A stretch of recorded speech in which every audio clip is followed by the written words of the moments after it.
Hello, Melon. Hope you're feeling better. At least a little bit better. Hey, let me hook up the camera and show you guys something. Nope, not at all. Well, it's okay. You're allowed to feel shitty. Just as bad. Well, yeah, takes time.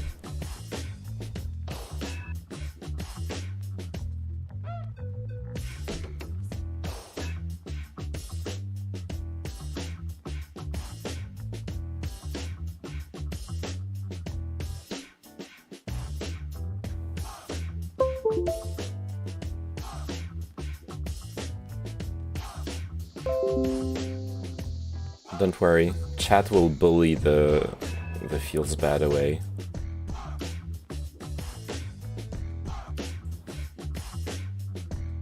Huh.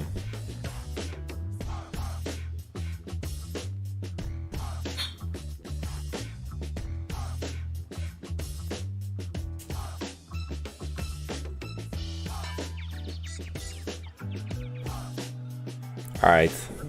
I'm in constant and ending pain, Pippo comfy. Very comfy. I love pain.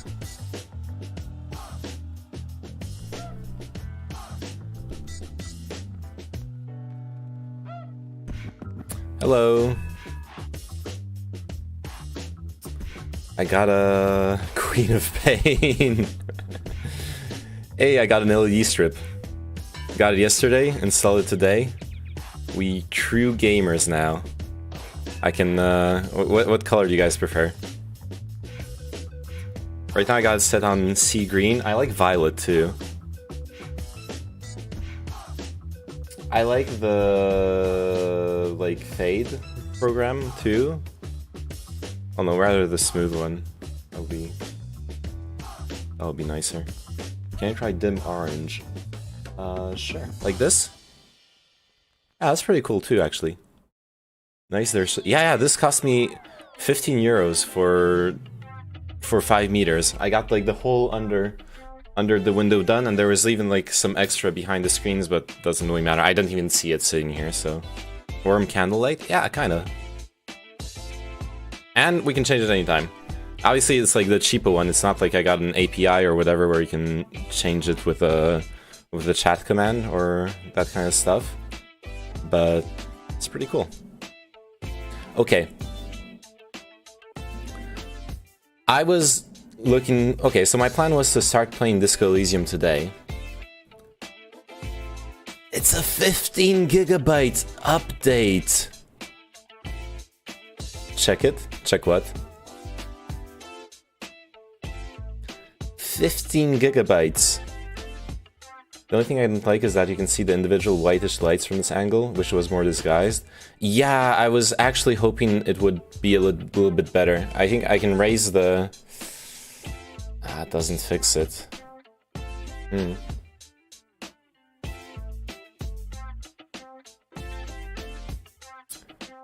Yeah, plus, like, what you see isn't even actually the... Ooh. Isn't even actually the lights themselves.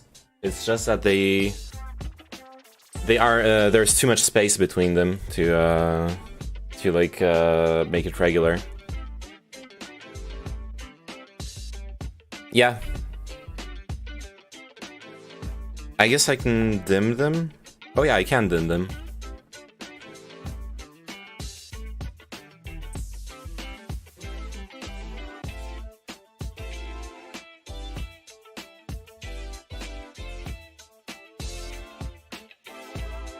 Yeah, I can't fix the spacing between the lights, but if I can fix how it looks, I'll do it for sure.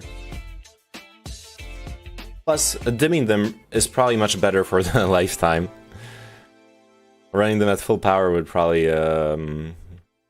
destroy them pretty fast, considering how cheap they are and everything. Is it that they're really close to the wall? Yep. They're right against the wall. I don't have any depth here, anyways. Oh. Like this is how much depth there is. There's like barely enough depth to put them in there.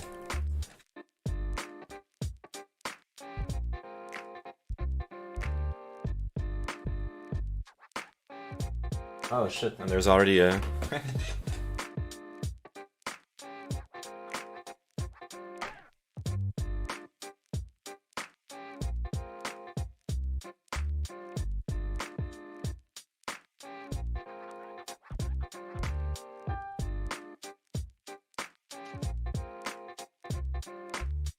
Yeah, let's see how the adhesive works, but I'm probably gonna have to, you can run them for full power, they're pretty durable.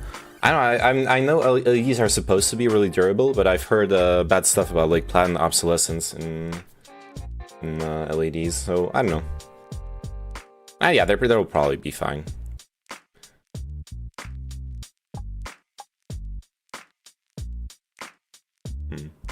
Purple looks better here. It's, like, more uniform. I wonder from who? No, because I was watching, because I looked at the latest, I watched the latest Veritasium video about planned obsolescence, and it's not a good source, I'll admit that, but there are people in the comments complaining about having problems with LED lights.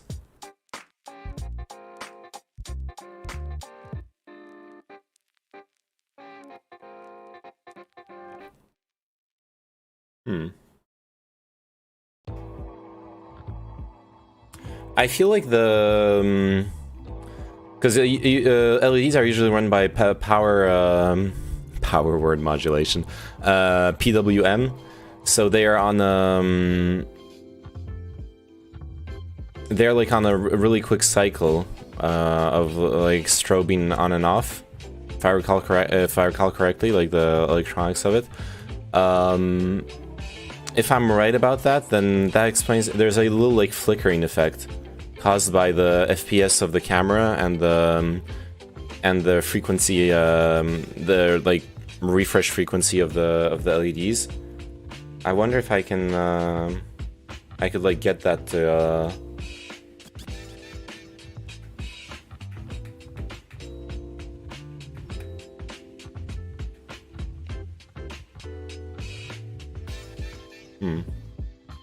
I'll just get back to orange, I guess. As long as it doesn't bother you, then it's fine. Oh, this is yellow, actually. There you go. Orange for Paula. Okay, we got 4.3 gigabytes out of 15. I wonder how come this update is so big. Like, is it like full of voice acting and shit? Would you be able to diffuse the light slightly by using a bit of fabric? Ooh, that's a good idea. Like some semi-transparent fabric. That would be a great idea. That would be a great idea, actually. Yeah, just like hang up some gaze or whatever. This makes the game fully voiced. Okay, nice. That's why it's so big. Okay. I just wish the speed was constant. I hope this will take less than 1 hour to update, because this is. It's not like okay, never mind. It's not like it's going to be a problem stalling for that long. Let's be real, but. Thinking about now, you can just hold it in place with some light weight, so it's a non-permanent solution. Yeah.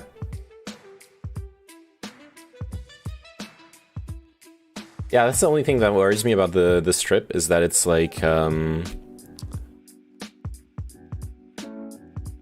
hadn't thought about the refresh rate of it against the refresh rate of the camera.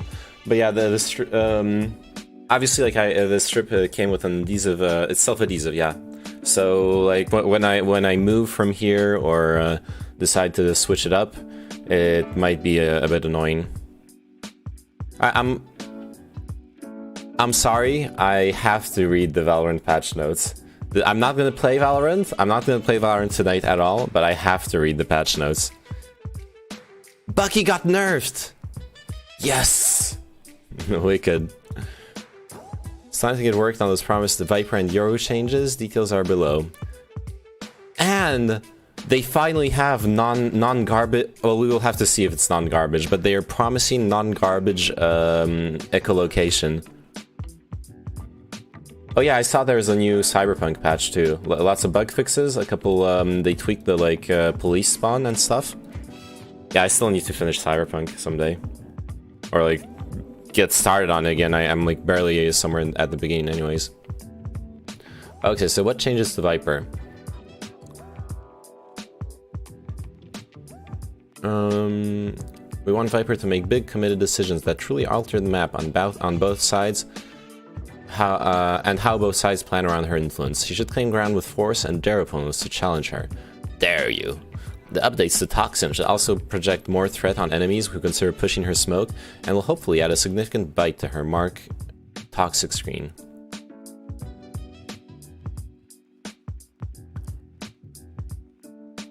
While in cloud, DK over time decreased, and when out of the cloud, DK before health region decreased.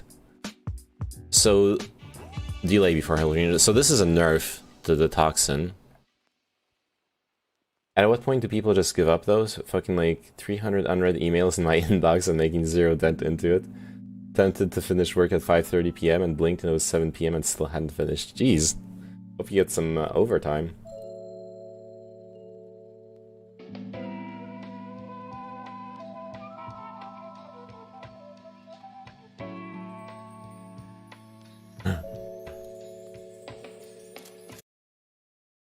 Sasha, say hello.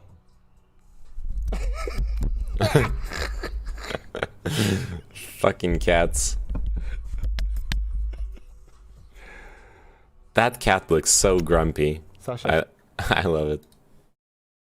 Okay. Salary slave, so no bueno. Damn. The only strategy is to never let it come to that stage. If that is impossible, you are defeated and can only shamefully retreat. RIP. Poison Cloud can now immediately be redeployed when picked up, but grants a temporary charge instead of a permanent charge. Oh, yeah. Okay, so that's another small nerf, but it's a small nerf to the economy. If you pick it up, if you drop it and pick it up, you still lose the money. Need to rebuy it next round. It's active when Viper dies. Poison Cloud now remains up for an additional 2 seconds, or until Viper runs out of fuel. Pickup distance increased. Okay, so 2 slight buffs there. Toxic screen, if active when Viper dies, 2 extra seconds up. That's a buff. Full blind distance from the wall increased to better match the blind distance from the edge of smokes. And a slight buff to the blind. Cool. Equip time decreased on the molly. That's a slight buff. Custom games with cheats and infinite abilities enabled. The Viper can hold down activate on Poison Cloud and Toxic Screen to recall them. Nice! That's great. That's actually a huge quality of life change. For having spent like what was it, half an hour with Paula in a custom game, trying out Viper lineups and talking about strats,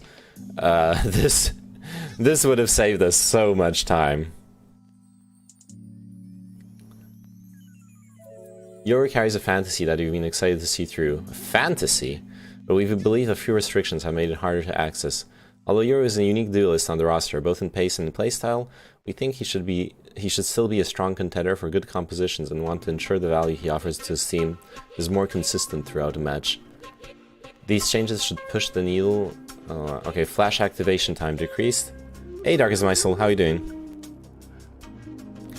Okay, I'm reading through Valorant patch notes, but just to read through the Valorant patch notes. This is not a Valorant stream, and this is not going to be a Valorant stream. This is going to be Disco Elysium stream once it finally finishes updating. 15 GB patch, so it's I got a good internet connection, but it's still going to take a little bit. Yeah, the song is pretty cool. What character do you even play in Valorant? I've usually, until now, I've mostly been playing support characters because, like, no one fucking picks them, or rather, like, people insta-pick the duelist characters, and then you're like, okay, I actually want to win, so I'm gonna play smokes, I'm gonna play flashes, I'm gonna play Sage or whatnot, or Cypher, or well, Killjoy is the one I haven't practiced, but yeah. But I've been insta-locking Jett. Smokes and flashes are the OP stuff. What the hell? Winning is cringe. Winning is cringe, and that's why I've decided. I realized I really enjoy playing Jett. Jett is a character who has like dashes and well, a dash. She can jump up in the air. Her ulti is like knives, where you need to like headshot people. But you're super precise. You can run and gun with them, and or even jump and gun with them. And turns out I really enjoy playing her. You can Pepega into enemy positions. They're like shooting somewhere. You can do like crazy plays around around your enemies with good moon. Yeah, it's basically Genji in the game, exactly. And so I've been really enjoying playing her, and I've learned. And so I'll admit I've been embracing the dark side. Not insta-locking, because I still like enjoy not tilting my team, but like insta-clicking her and letting the team know I'm playing Jett. I'm the Jett player. A bit of Reyna too, like the fucking OP the OP duelist characters, I guess. I like them. But winning is cringe. We win. We win to have fun. We play to have fun. That was revelatory.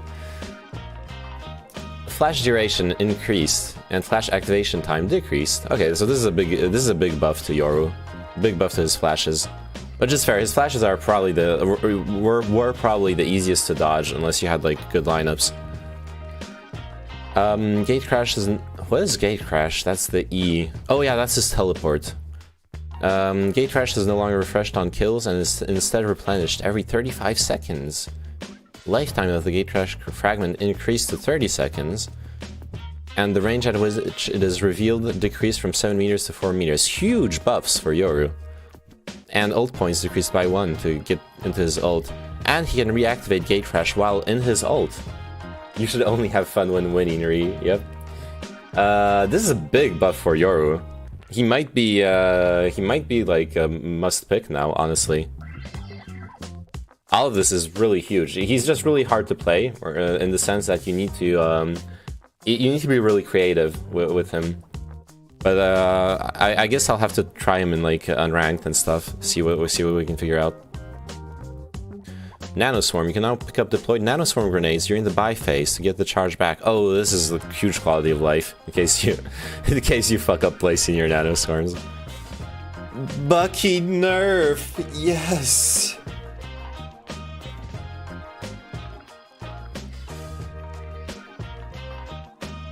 we want to focus the Bucky more on actually the primary firing mode and make that the strength you try to optimize when choosing the Bucky versus this alternate firing mode. What are even games then? Hey, I am going to play Decoy. 100%. I'm gonna play Disco Elysium when the update finishes. I'm just stalling until it does finish. And I got LEDs. I'm a real gamer now. Look at it. I can I got plenty of colors. Isn't that cool? Don't you acknowledge my gamerness?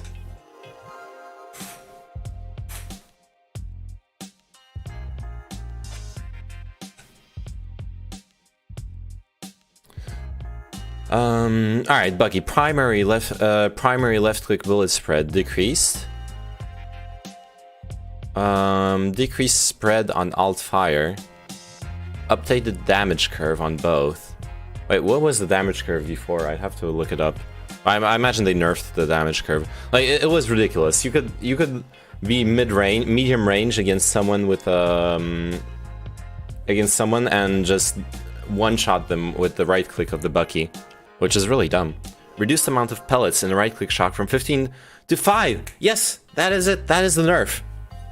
That is actually the nerf we wanted to see.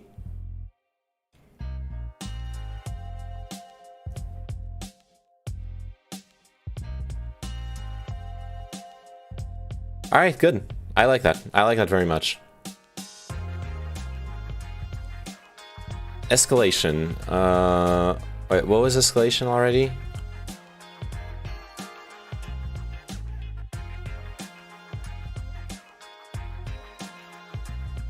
Well, it's the random mode no one ever plays.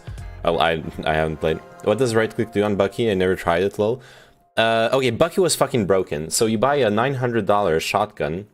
And yeah, basically imagine if the shotgun in CSGO, I forgot the name.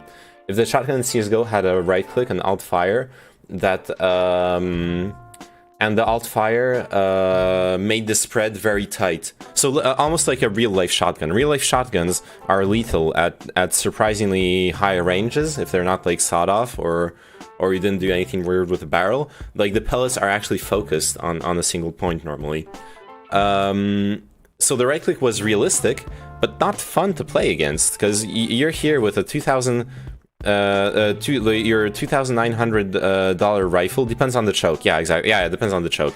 But like basically, the right click on the Bucky was like a choked shotgun shot. So you get the full pellets. The damage drop off wasn't too bad. And so you like aimed like at the throat or the like shoulders. You get a couple pellets into the person's head, the rest of the pellets in the body, and you one-shot people at medium range with a shotgun that costs less than a third of the rifle for the full loadout on the enemy team. It made like certain defensive positions a huge pain in the ass to attack, and even at higher distance, why even use the left click? No one ever used the left click unless you're hugging the opponent. You never use the left click. But now they nerfed it, and it's good that they nerfed it. It was too powerful for the economy of the game. A $900 weapon should not be that easy to use and that powerful. So reduced the amount of pellets in a right click shot from 15 to 5. They tweaked the damage curve. They did make both spreads more precise, so that's nice. But yeah, we should try it out, but it's probably going to be exclusively like a short range weapon. Kill me. Aw, Melon.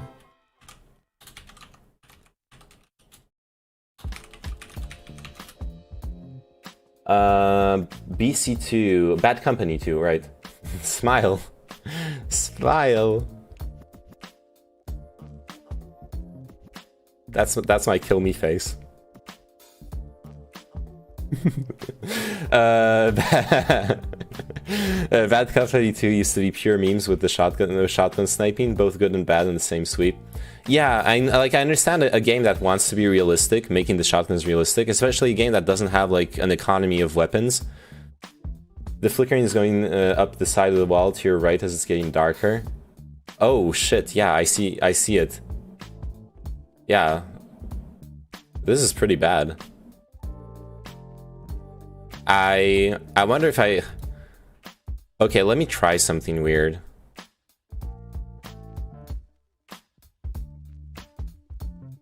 Oh, no, I can't configure. I wondered if I could configure the FPS on the camera. What did I think of the Viper buffs?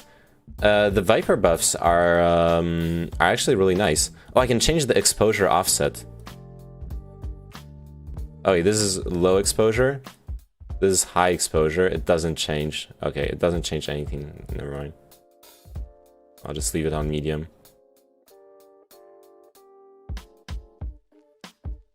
Way too dank. And I can...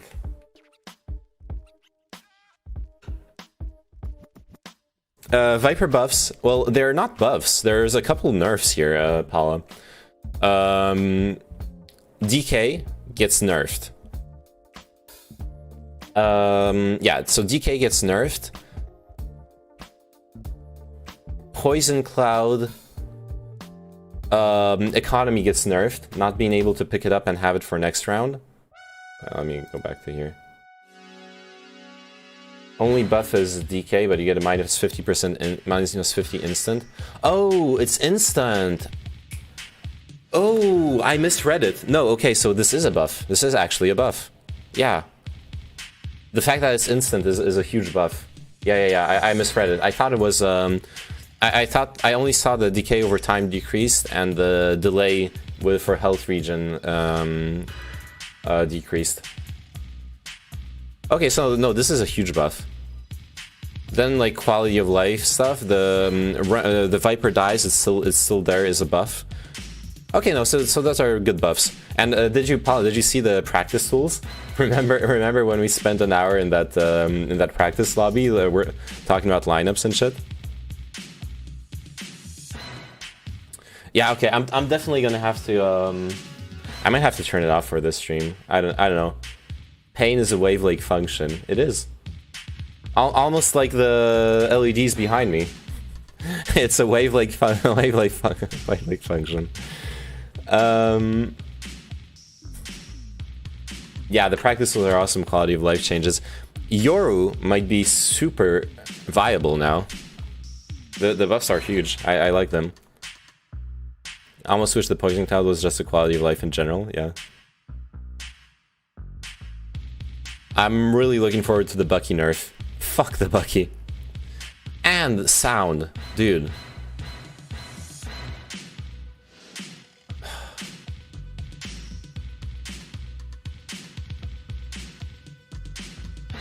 The sound in this game has been so bad. There's a demo somewhere. Ooh, yeah, I'm interested in checking it out. The sound in this game has been so dog shit. It's like the main reason not to play it if you're used to CS:GO. CS:GO actually has god tier sound.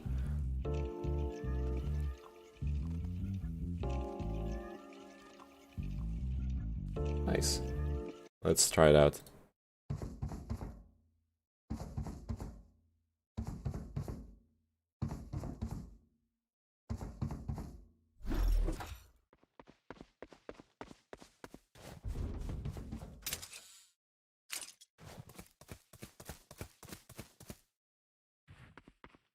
It's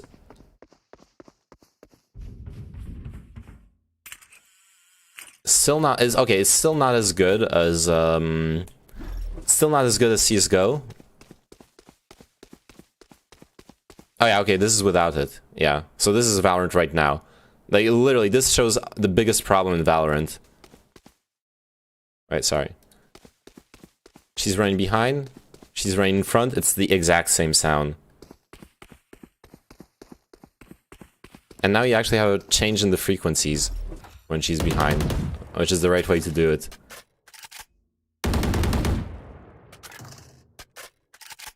Oh, I can even hear the mag drop above you. This is really good. This is what Valorant needed at the start. They did like janky stuff in the map design to try to compensate for it instead of like fixing sound, but now they finally fixed sound. Good.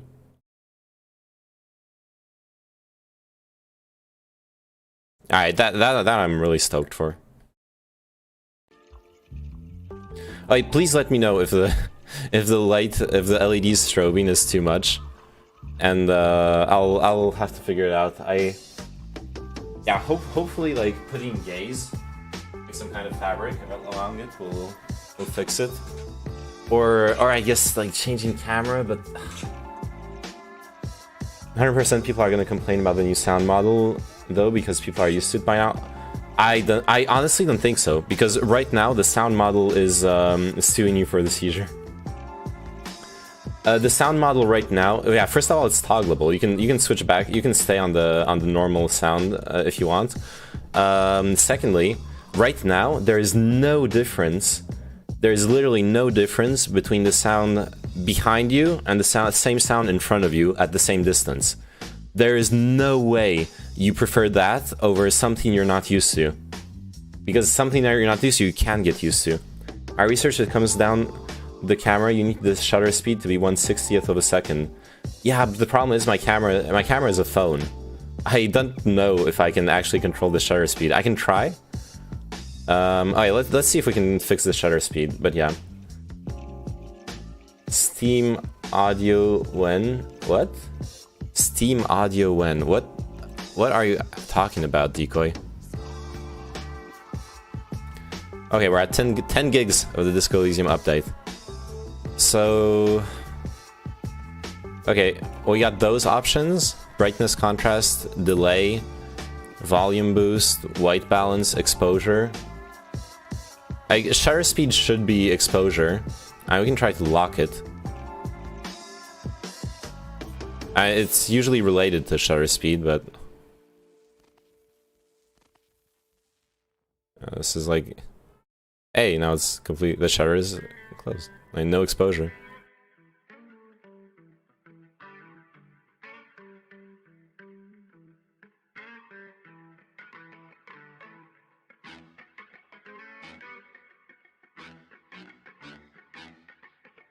Nah, this doesn't work.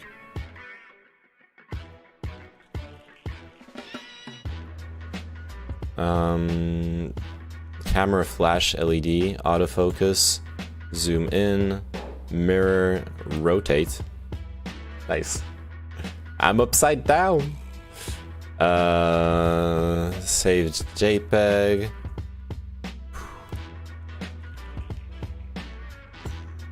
Transfer format, render. I need to touch that. USB options. Yeah.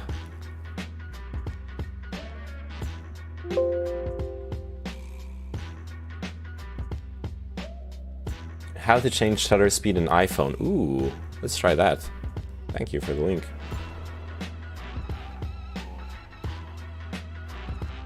Oh, this is Steam Audio. An immersive audio solutions for games and VR. Ooh, this is sick. You know, this is exactly what I was thinking. Like, it's kind of annoying that in video games you can have like one company, say Valve, who have really good audio, like in CS:GO, and other companies need to fucking reinvent the wheel if they want to do anything similar. But now, look, they can actually buy like buy the technology from Steam and work with it. That's from Valve. They're trying to implement it in Tarkov. Nice. Have you tried phasing in and out of reality at the same frequency as your shutter? Simplest solution is often the best. Yeah, Pepe laugh, fast lag. Okay, let's fix it. How to change shutter speed in iPhone. Go to settings, camera, record slow-mo. Oh no, I don't have one of the newer iPhones where I can go into slow-mo.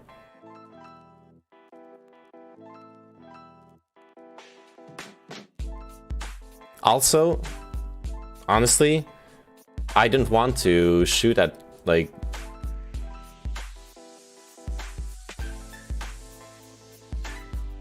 I don't want to shoot more frames. I don't care. But I just want to... I can try, but I'm pretty sure I don't have that option.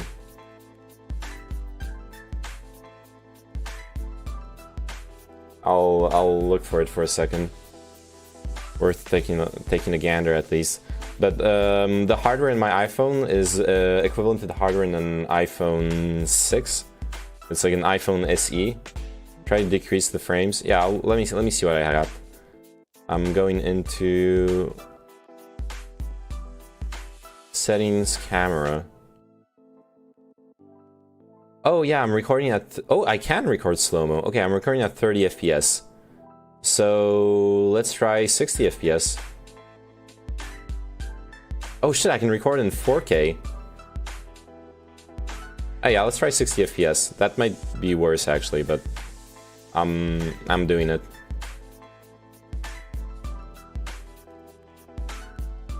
Now what's video format control? Ah, that probably doesn't matter.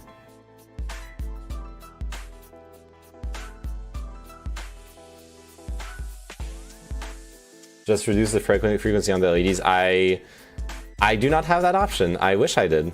I really do wish I did, but I do not.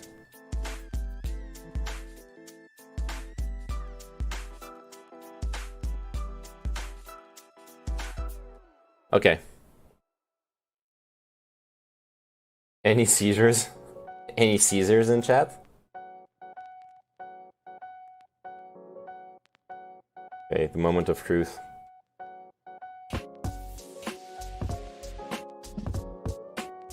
And it didn't fix anything.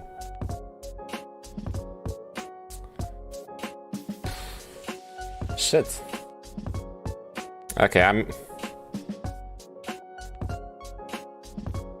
This works. I might as well just turn it off.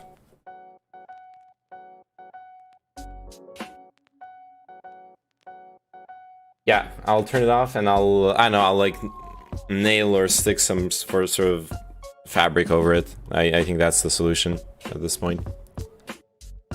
But hey, at least we're filming in 60 FPS. That's not a bad upgrade to the quality. I could actually film in 4K. I don't know if there's a point to doing that, but apparently I can do, yeah. I mean, the stream should be, the image should be smoother, but it doesn't seem to fix the strobing of the LEDs. There's no point? What do you mean there's no point?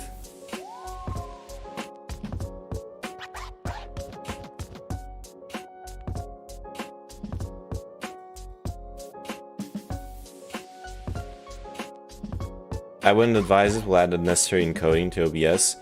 Well, oh, actually, maybe it's an OBS. Let me... I think I have an idea.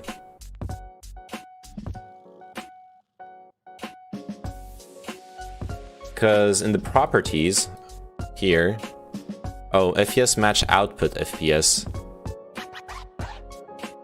Alright, let's deactivate it for a second. And I can't. I can go custom.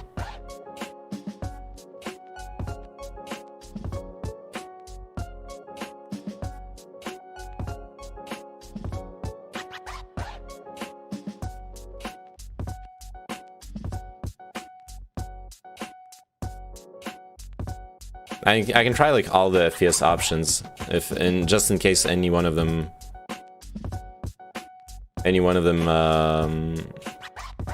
actually works. 1 frame per second. Oh, it doesn't even apply them. What the fuck? Well, so much for that. Doesn't matter, I guess. Doesn't seem to change anything. Can you change camera to 720? Yeah, I can put it in slow-mo mode and then have it record at like 120 or 240 FPS, but then it will be in slow-mo. I don't think that will... I know. Okay, fuck it, let's try it. Keep it on. Let's try it. Keep it on. I doubt it'll help, but try the interlacing options on the source. Okay. Right click. where would I have the interlacing?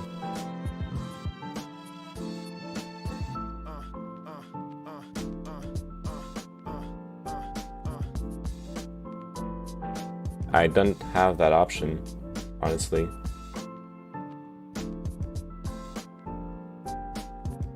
I can look at filters, yeah. Cell shade? Oh, that's ugly as fuck.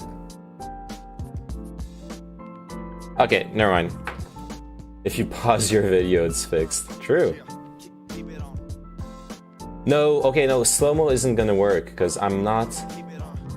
Slow-mo would only work if I actually get into, if I get droid cam to activate the camera in slow-mo. This is just not gonna work. Switch to VTuber, yeah. I guess I have to. It's just a right-click option for the media source. Okay, let's check it out. Keep it on.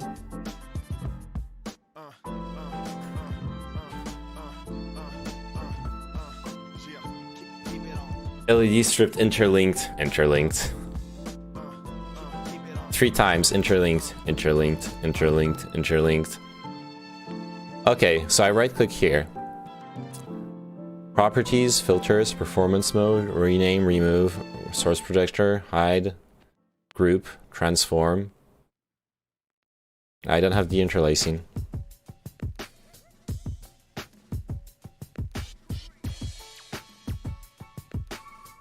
I'm not gonna like this track. Scuffed. Within LED interlinked. What the fuck are we, moths? To a certain extent, it's actually kind of funny. I'm not gonna lie, the like strobing waves behind me, I might not even hate it, but I think it's kind of shitty. I'm not gonna pretend. I have it on the DroidCam OBS plugin source, so might have to be that to work. Ooh. It's weird. Okay, it's a bit weird that you have like an extra option compared to here, compared to the DroidCam client. But I mean, oh, maybe in here. Let's see. And deinterlacing. It'd be cool if it were slow. If the cycling were slower. Yeah, totally. Okay, let me try it. Transfer format classic, renderer classic. Okay, so it's not in there. Interlacing is just a format, like a digital format thing. It doesn't actually change the data in the frame, so it shouldn't matter regardless. I'm not gonna try to figure it out. It should theoretically fix the issue, but you know what it's like. Sometimes you can solve an issue by accident. Shouldn't. Yeah, for sure. Like if it was there, I would try it, but since it's not, I don't have it in the DroidCam client. I'm just not gonna try it. How many pictures of me do you need on your screen? Is this enough, or do we need more? Wait, maybe this only matches FPS when I like click done. Nah, it doesn't seem to do anything. Like it's full FPS. Weird. It literally doesn't matter. You can just leave it on default because it's not like gonna change anything. Alright. I don't know. Oh, and okay, this is scuffed.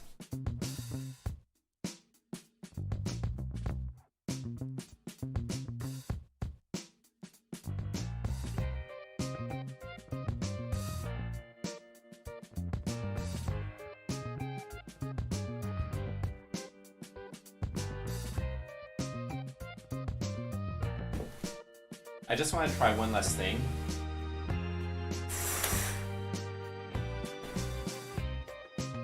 How does it look through the fabric? Dude, having the fabric in front is not gonna fix it. Does DroidCam not have an anti-banding setting? Nope. We can try to see if there's like any kind of filter in OBS, but those are all like shitty filters. Oh no, there's real filters here. never mind. Noise suppression, maybe? Could reduce banding?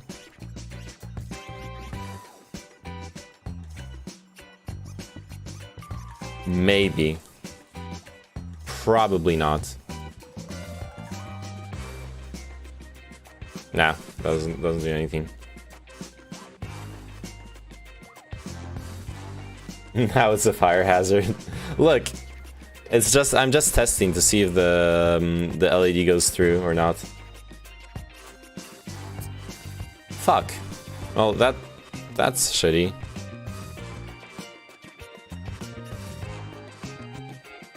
There's like nothing in here that'll fix it, I think. I guess I'll look for like VST plugins to do anti-banding, because we can use those. That could inverse polarity. Beep boop.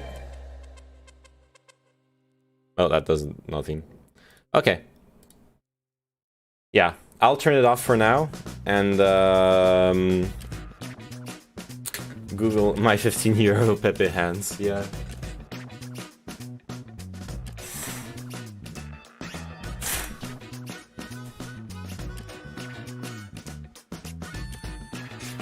You could use IP webcam instead of Droid cam. Why would that change anything, though? Why do you think that would fix anything?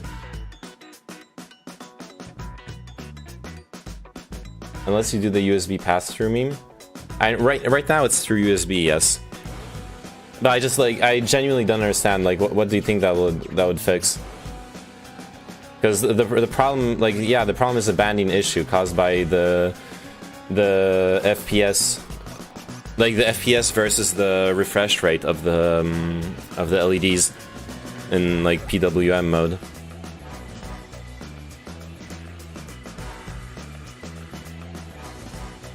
And one way to fix it.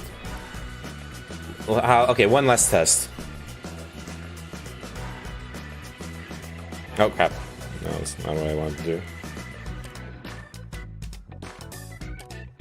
Yeah. Okay, that's way too dank, but that fixes it. If I put them in 100% cycle, they don't ever turn off.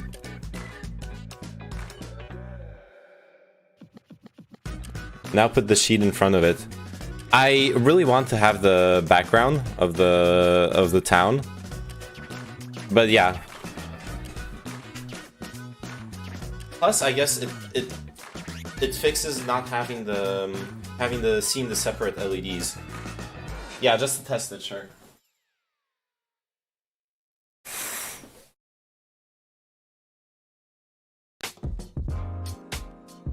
That's perfect.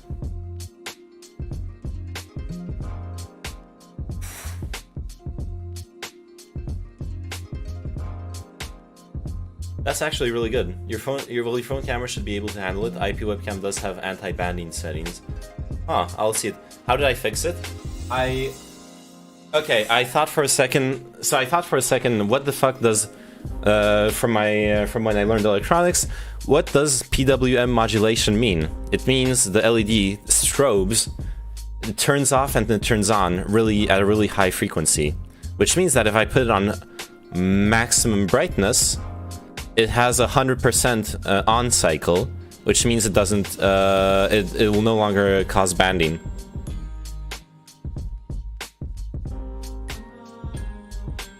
The problem being, now I have to have it in 100% brightness, or it's gonna strobe again. It'll get better as it gets darker too. Yeah, true.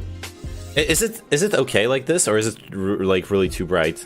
Because like I really want to have the windows open. Ever since Kino suggested, I pulled back the sheets. I actually really like it. And yeah, and then eventually. Oh, I could do it like this actually.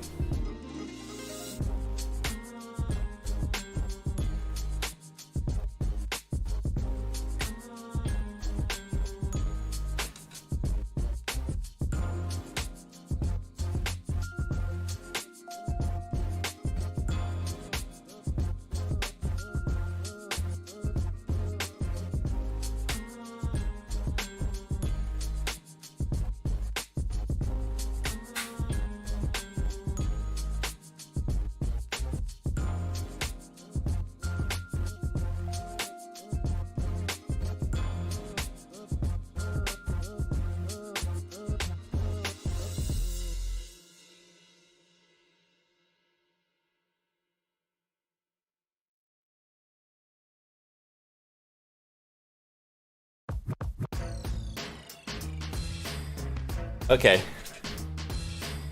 This is kind of scuffed, but it also kind of works. That's basically what I was aiming for, stick a boot or a little weight on the fabric. Yeah, I put a pair of scissors on top of it.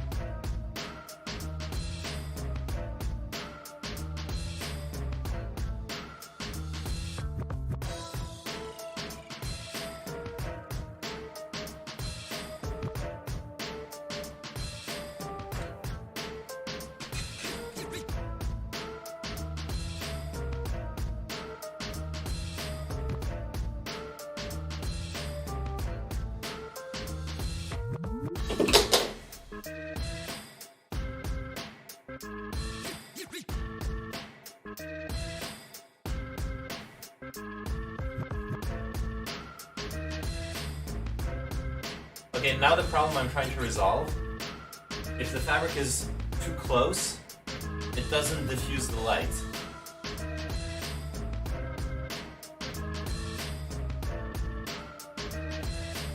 And what I actually would need, don't agonize too much, it was fine before we started tweaking it.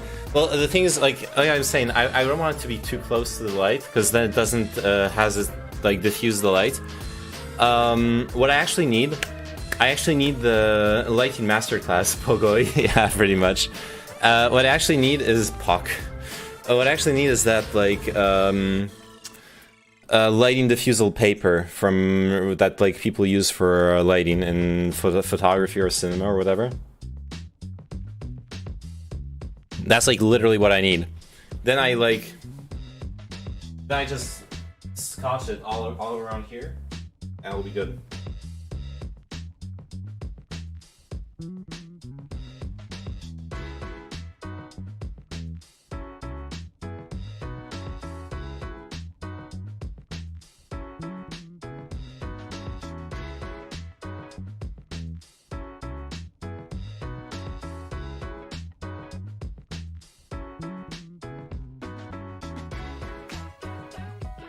That's much better.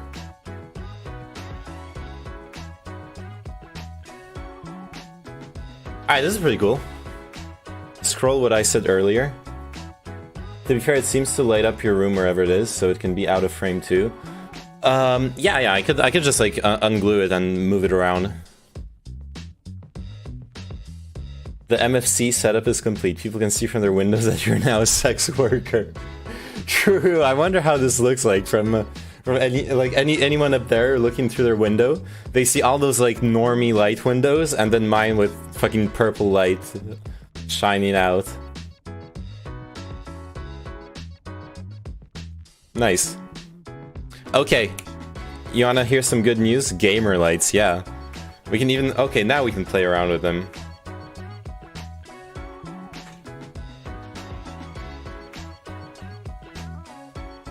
Oh, and they go back into... Oh. This increases the... Okay, never mind.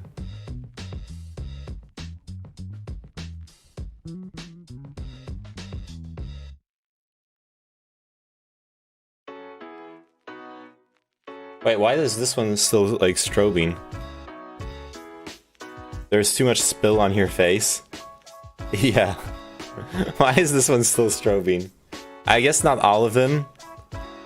Oh, so it also depends on the, like, RGB setting. Interesting. Weird. Alright, so okay, let's figure out which colors can work. Green. Because pink is the only acceptable option. True.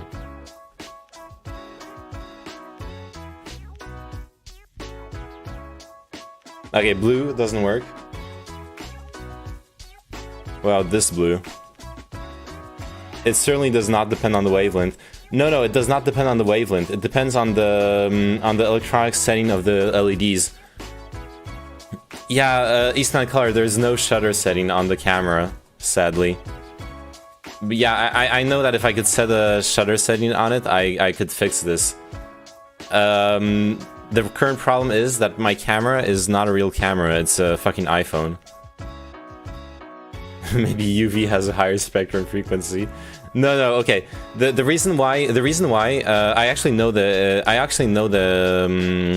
explanation for the why certain colors still have the modulation certain colors don't. It's because LEDs don't emit, at least like the normal LEDs, even when they can do all the RGB spectrum, they don't emit at the same intensity for the same voltage input. So like the different color LEDs have slightly different electronic properties. So what they've done, most probably, the engineers who designed this LED strip, they've made it so the colors that emit stronger, even at maximum PWM settings, they are still not on 100% full power cycle. That's why only certain colors will work with setting the brightness to max. We can even see it. We can have RGB, like pure RGB. Pure red works. Pure green works. Oh, actually, pure blue. Okay, all the pure colors work. That's good. Can you repeat that? I wasn't paying attention. LEDs of different colors do not have the same electronic properties.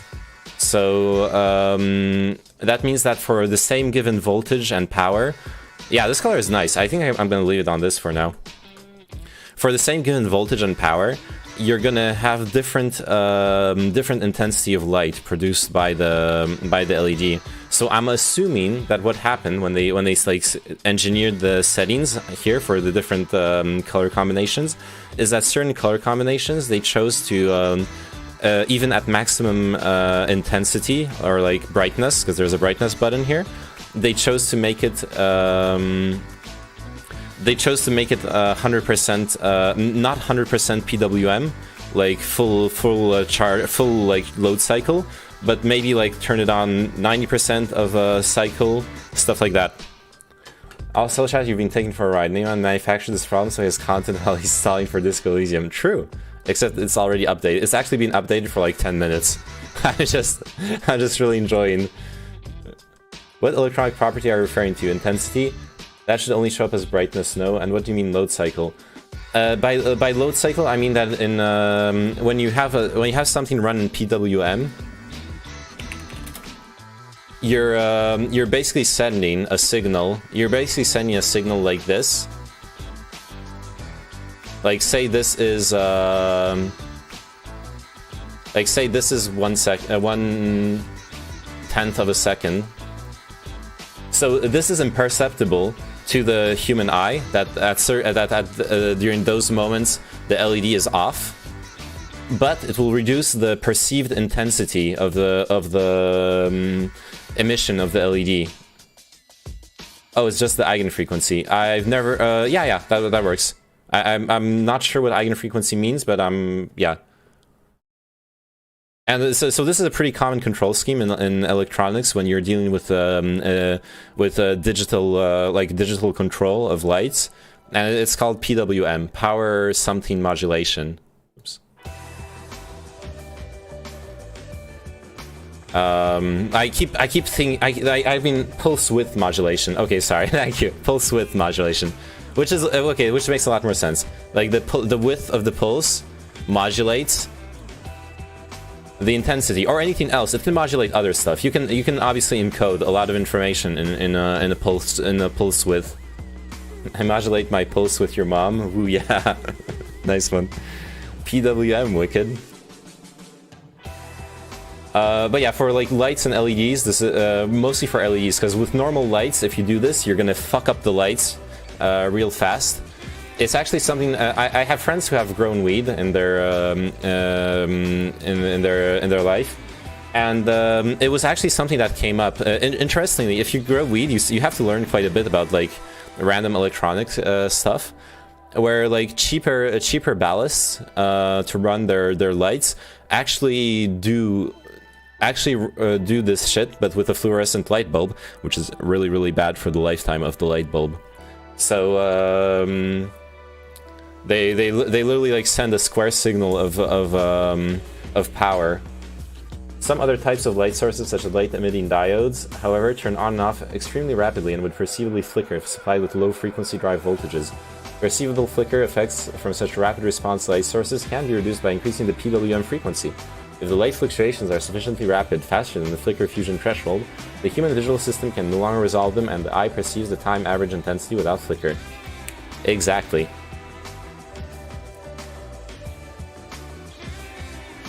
Literally just pasted it. Yes. I knew the answer. I actually knew the answer. Yes.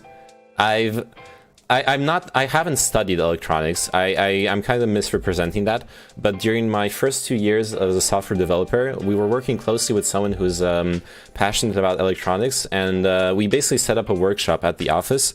We would stay like I think it was every Tuesday, and sometimes on Thursdays too. We would stay like from 6 p.m. to midnight at the office. And just learn electronics. He would have us build. He started off with us building using like diodes and simple circuits.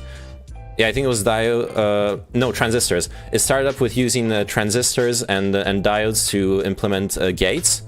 Then we implemented a NOT gate, then using the NOT gate we implemented other gates. He had a really nice pedagogical approach too. So like I'm saying, he would make us slowly build our way up the complexity of things we could build. So like I'm saying, we start off with just transistors, understanding how they work, small experiments, then gave us a simple task: build the gates with the transistors. So we built every single gate, then we built gates with the other gates, which is something you can do. I forgot the actual rule, but like you can build a fully Turing complete language with like 1 or 2 gates or something, like logic gates, or maybe not Turing complete, but like you can build the whole logic based off of only 1 or 2 gates. Then then like switches, like flip-flop, latches. And what was nice also, it kind of felt like an RPG, where like now like 1 week we would build our own latch out of transistors, and once the latch was built, next week we arrive and he pulls out this like small little chip, while our like on the breadboard our latch was like this big mess of wires. He'd pull out this little chip and be like, okay, now this is a latch. Google the documentation, and now we're gonna build a memory with the latches. So really like working our way up. Then once we had built like basically RAM built off of latches, upgrade. Then we used memory chips. Then we connected a Z80 to the memory chips and like started shooting instructions at the Z80. First hard-coded instructions, then like playing with an Arduino to code the instructions into the memory and write a simple program for the Z80, stuff like that. Was really fun. I actually, it's something I really want to do again. I'm thinking it's one of the projects that's been like sitting in the back of my mind. I really want to order like a full electronic kit: breadboards, wires, LEDs, resistors, latches, transistors, all of that shit, and start working my way up that progression again, and do it on stream. Like I could reserve some space on my desk and do some like electronics streams. Yeah, it's fun. I do a lot of stuff like that for fun. Nice. Okay, I hate Christmas covers. Sorry, I hate Christmas. I would follow along with you. That sounds cool. Yeah, and then if you I could probably if you're around then I could probably abuse your knowledge to help me out, because I've forgotten a lot of stuff in the meantime. But it's good for your culture too, for sure. Like as a software developer and as someone who likes technology and is curious, it's like most of that knowledge is going to stay with me. I'll just have to experiment to figure some stuff out again. And find like good resources online. I think that's the main issue. But also the other issue is I don't necessarily have like a cool project in mind. And the easy one would be to build like a simple computer with a Z80. That would be actually pretty fucking awesome. That was originally what we were going for, but we stopped doing the workshop. But that's kind of what I was what we're going for. I built my own UV resin curing oven. Nice. Grow box, automatic hydration for my plants, dehydrator. That's actually sick. All Wi-Fi controlled. See, I had only one idea of a project. Back when I was doing that, I had the shittiest apartment of my entire life, with like super poor isolation. So what ended up happening is during winter, I actually got like sick every single winter. It would get so cold, and I really wanted to be able to turn on the radiator like 20 minutes before I got home, because then my home would actually be warm before I got in. Otherwise, it would. So I was thinking of like setting up some like switch on the power to the radiator to have that I could turn on remotely when leaving work. But I never ended up doing it. Or are you the one who installed an HVAC system? Okay, Disco Elysium for reals now. One thing I can recommend is buying a bunch of ESP8266 Micro C, great little pieces. Don't do that, I'll hack your house and burn it down. I'm not going to do it here. I don't have any heat problems in this apartment anyways. ESP8266. Oh, low-cost Wi-Fi microchip. Damn, hells yeah, yeah, I need that shit, for sure. This looks dank as fuck.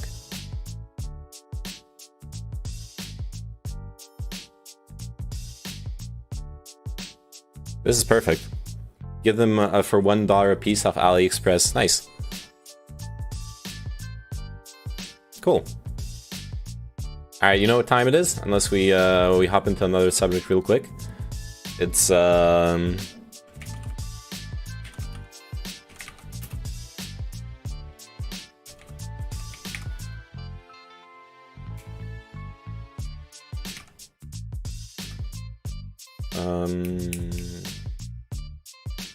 how is it called again when two letters are fused together?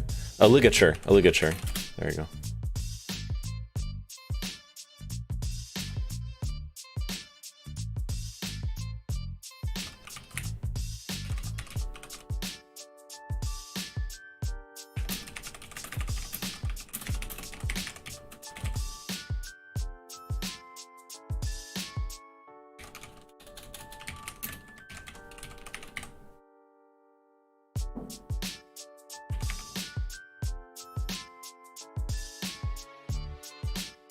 Beep, beep, beep.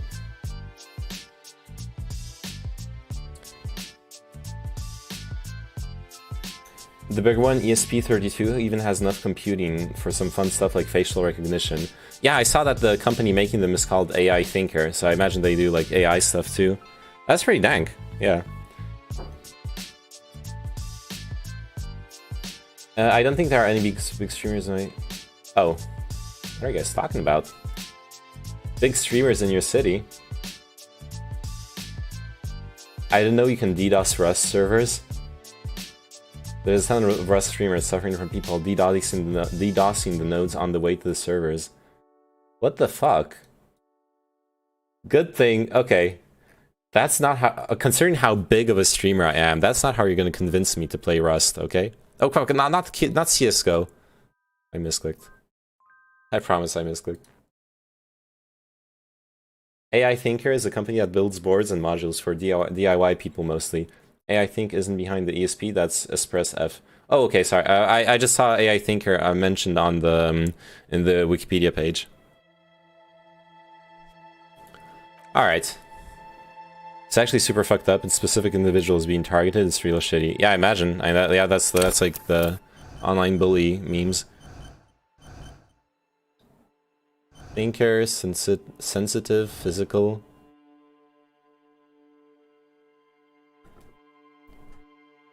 Alright, I'm creating my own.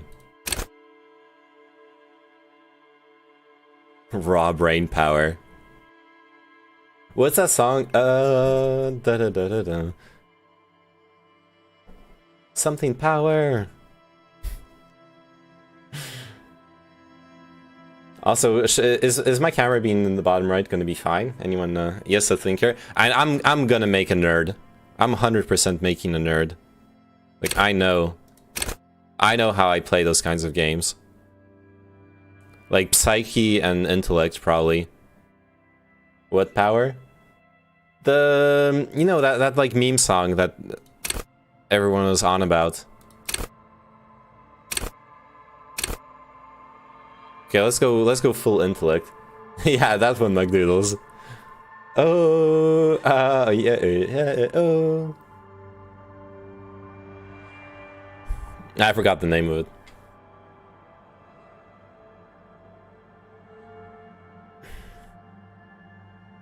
I'm thinking max intelligence. Check Discord. Pepe laugh. You're a wizard name, man. Oh no.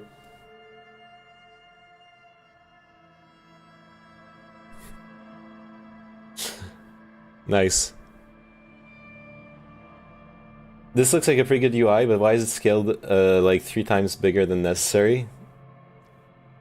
Oh, you mean the game? I don't know. It's in 1440p. Maybe it like handles that poorly. Okay, are we going for emotional intelligence? Okay, I want to play an intelligent character, but and I think I'm gonna min-max. Also, both texts should be on the same side. Okay, I'm gonna min-max. I'm thinking. Okay, do I balance between the two? Do I go for more emotional intelligence or more like raw intellect? From what I've heard, this game is about investigation, right? I think I might want like max emotional intelligence and see what happens. Pure intellect, Godman. I don't know.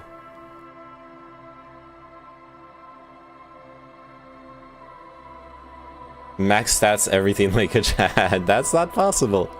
Unless I hack the game. I'm leaning towards emotional, but I have two votes for intellectual. Any other voters? Apart from Kino, who wants max everything.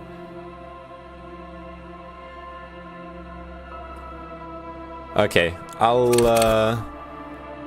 follow what chat wants. Sorry, Bisco fan. I see 2 people who want intellect. It's a replayable game anyways. Select your signature skill. Logic. Don't look at me, I fucked up my D&D character. Emo-re. The mood lighting is very inviting. Nice. Cool, that's awesome. Title, no elp, please elp. I'm not asking for elp, I'm asking for like what kind of character you guys want to see. Okay, okay, you're right. We're making a no elp run. No elpers. So I'm gonna play the character I wanted to play, which is emotional intelligence. You're actually correct. Volition, keep your morale up. The Glock sounds. True. Hunches and gut feelings, dreams and waking life. Ooh, I once read a novel about an investigator who I elped through psychological tricks. An investigator. It was a really cool how do you put it? Like a police novel where the investigator was this crazy dude who was mostly exactly this, like hunches and gut feelings and dreams and like almost like literally hallucinating his way into resolving stuff. All right, see ya, enough. Good luck with the homework. Still doing the Pomodoro technique, I see. Empathy. I like empathy too. Authority could be pretty cool. Connect to Station 41. Understand cop culture. Charm men and women. Play the puppet master. So, like, either master manipulator with authority or suggestion, or master understander of the world with like empathy and to understand people, and or like understanding the patterns in the world through intuition.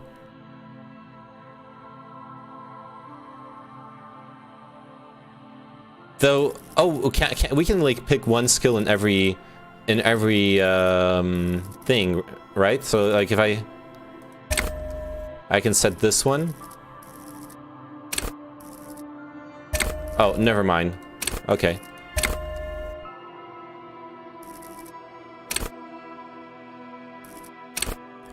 Oh, so this adds +1 to the skill. Interesting.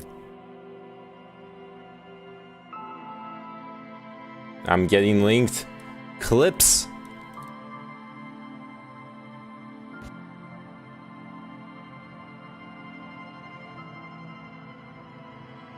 It's not loading. Oh, now it's loading. Okay. You know what? Oh, never mind. Yeah, no. Sorry. I'll check it. I'll open it in a tab separately. I'll check it out after. I'm so sorry, Paula. Yeah, I don't know what's happening. I don't want to know.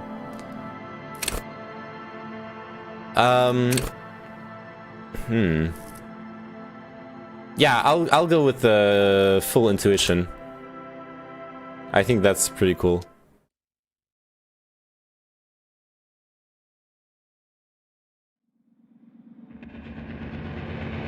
The Furies are at home in the mirror, is their address. Even the clearest water, if deep enough, can drown. There is nothing. Only warm, primordial blackness. Damn, this voice. You're conscious ferments in it. No larger than a single grain of malt. You don't have to do anything anymore. Oh, that's your ancient reptilian brain talking. Ever. Never, ever. I can keep on not existing. Wait, is that an option? An inordinate amount of time passes. It is utterly void of struggle. No ex-wives are contained within it. Never ever, ye. Ye never lie. An awareness creeps up on you. A mass lies hidden in your dead angle, soaking in some lurid acidic sauce. It's bloated and shameful, a ball of meat surrounding you. This is a terrible line of questioning, and it will only lead to more awareness of the meat thing. Can you like throw the run right now? Just go back to not existing, not being conscious. There. No ball of meat.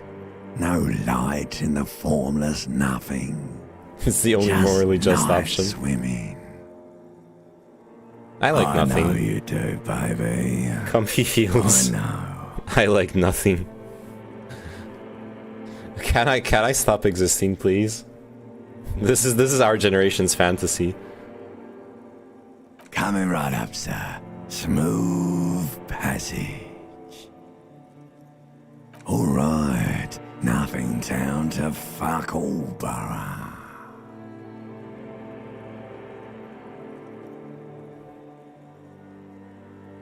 A return trip to the silence, Do please. you want me to upgrade that to a one-way trip, sir? Oh, I can choose to die. Wait, I can literally choose to die here. The song of death is sweet and endless. Oh, okay, I But don't what die. is this? Somewhere in the sore, bloated man meet around you. A sensation. Like a fly to the ointment, your conscience sticks to it. The limbed and headed machine of pain and undignified suffering is firing up again. It wants to walk the desert, hurting, longing, dancing to disco music. You can take it. You're a champion. I succeeded the volition check.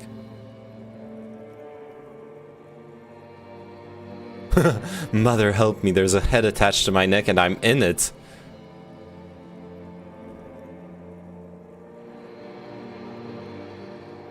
Okay, I am a champion. The stench of liquor rises from your mouth, and with it, An ungodly headache.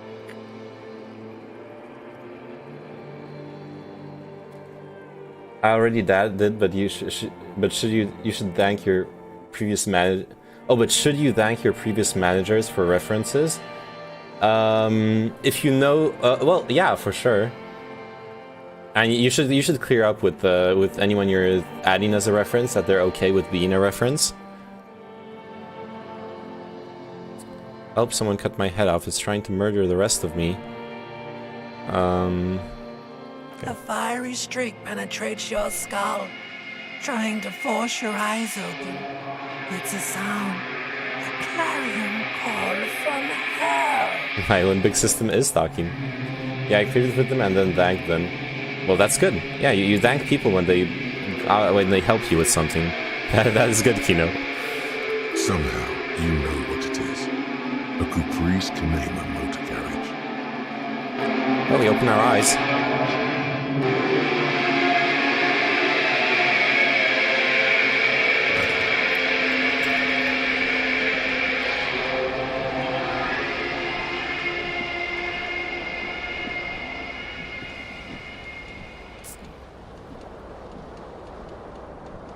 Oh, wow. Okay, I love the avatar in the bottom. Alright, let's move the camera up. This is really cool.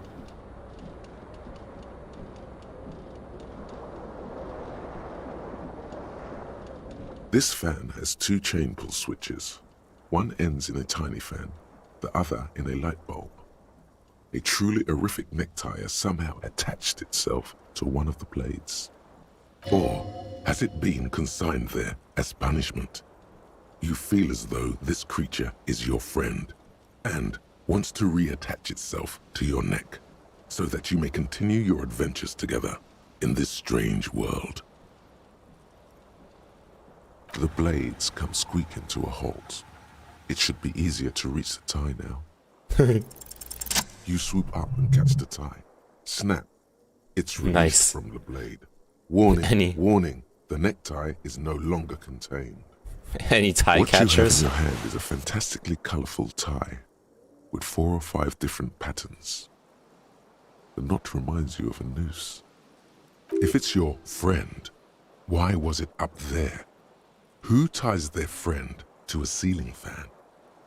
Maybe this thing is dangerous somehow. An ominous, foreboding feeling fills you as you look at the tie. The switch must be broken because nothing happens. A terrible mistake. Turn the lights off immediately. You can practically feel the photons burning a hole in your brain. The lights are off. Pain, yeah. I know that pain.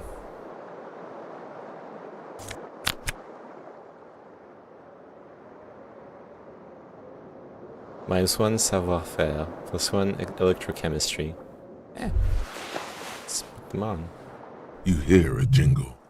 Keys are clinking in the pocket of your flare-cut pants. It says, whirling in rags, on the aluminium key ring. There is a single key on the ring. The number 1 is etched on it. It should open the door.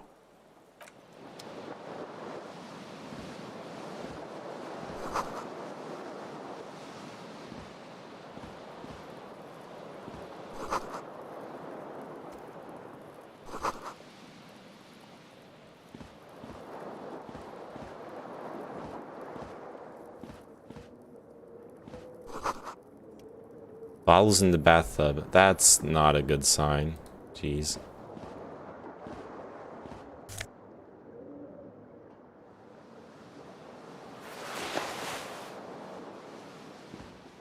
A mirror hangs above a bent and broken sink. In a fierce discharge of masculine energy, someone has ripped half the faucet off. Hot water sprays from the base and steam covers the mirror. You cannot see yourself, just the outline of a man. Suddenly, you realize you have no memory of the face that awaits you there, underneath the soft vapor. As you slowly reach your hand towards the surface of the mirror, abort, You clearly have not thought this through. You won't like what you see there, and you will never unbecome it.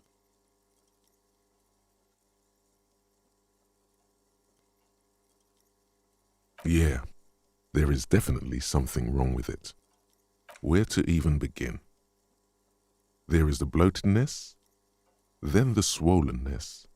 It's like there's an upholstery of alcohol underneath your skin. Bet you are. Your nose feels like a small balloon in the middle of your face. It hurts when you honk it. It doesn't appear to be a particularly tiny nose either. Not with all the drinks it's absorbed for you. The ability to act or speak appropriately in social situations. Probably a reason why I didn't know what that term was. Yep. Okay. It's not. It's swollen and snail-like, wriggling between your fingers. Okay, am I scared? Do I want to stop doing this? I think I'll face reality. I'll wipe the mirror. Behold. You have no idea who this thing is, do you? This is the face of a late-stage alcoholic. Too late. You clearly have rigor mortis on your face. Oh wait, is that an expression? Are you trying to make an expression with that face? Why? I have no idea why it's there. It just is. Please stop. It's horrible. You're scaring yourself. You couldn't stop if you wanted to. It's neurological. Actually, I'm not sure I can stop. No, that would be too insane. I can try to. Okay, let's try to. Oh my God. You can't stop. It's like it's not even voluntary anymore. You have worn that grin into your face and now it won't come off. What does it even mean? What is the emotion you're trying to convey?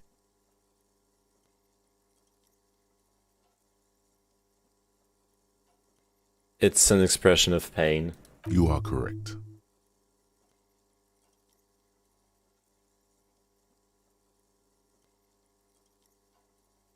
Dig deep into your mind to locate the source of the expression. I'll try. It belongs in the new, the third decade of the current century. Enough time had passed from the failure of the revolution that, for a fleeting moment, free market economy seemed like the ultimate, uncontested way of life for our species. Things were good. It was smooth sailing. People made gold and champagne-tinted interiors and facades to suit the times, calling this the new style. But more importantly, disco happened. Disco? For Revachol, your city. That meant only one thing. Guillaume le Million. I love If disco. it doesn't rhyme, you're not pronouncing it right. Hey, Skits. Out of the dazzling swirl of disco music, in an open-air boîte de nuit, somewhere in Revachol West, Guillaume's blonde mane appeared on the screen.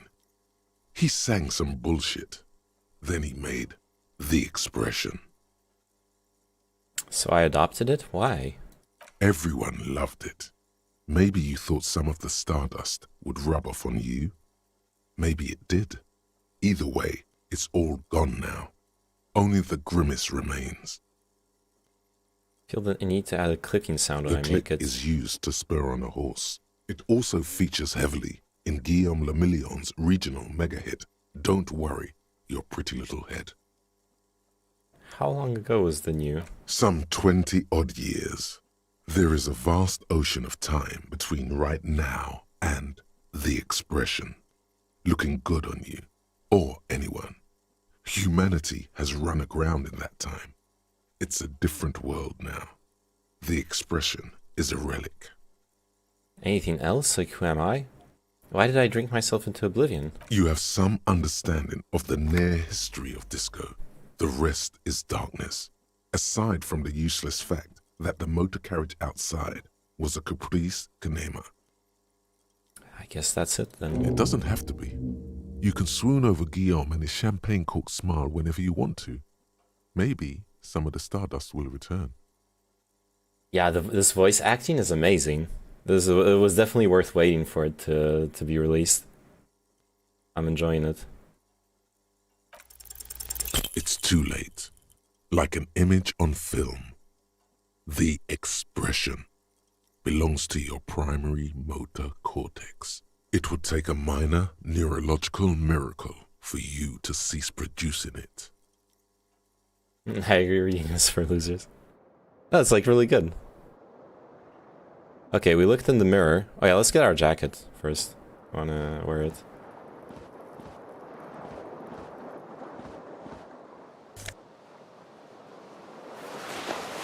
Disco ass blazer. It's ass. Boomegalol readers.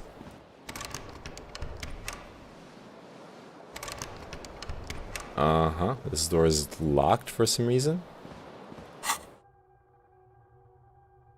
Guillaume Le Mignon. Oh god, this picture. Okay, I need to move the camera again. Okay, let's move it on to this side of the screen. Do it like this. Have you died yet? I tried dying in the first dialogue. Dude, this art is amazing. Whatever happened to Guillaume Le Mignon, who, with his amber mane and sparkling teeth, beguiled the tattered remains of the nation? While he suffered and suffered, did he dematerialize in a cloud of cocaine dust? Or did he simply stand in the corner and melt into the slender new lines of some starlit boîte de nuit 20 years ago? Spare a thought for his great ass too. Or wait, maybe he became a police officer in Revachol West. Stop talking and just absorb. No elpers. Don't tell me how to play. I'm joking. Seems appropriate that a pseudo-Frenchie is playing this. Okay, let's internalize this. That's... Oh, so I can control what I'm thinking about. I see. This is a cool concept. Alright.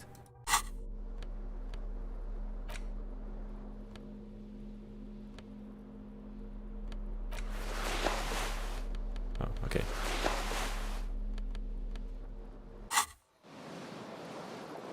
What is a boîte de nuit? It's a nightclub. In French. For some reason, it's in French.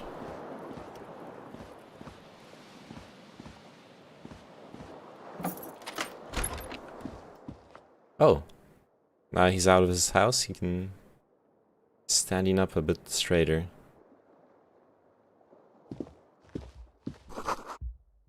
Calendar says it's March. The year is 51. Hello, officer. The young woman raises a cigarette to her lips. Officer? Am I military personnel? No. She seems perplexed by her question.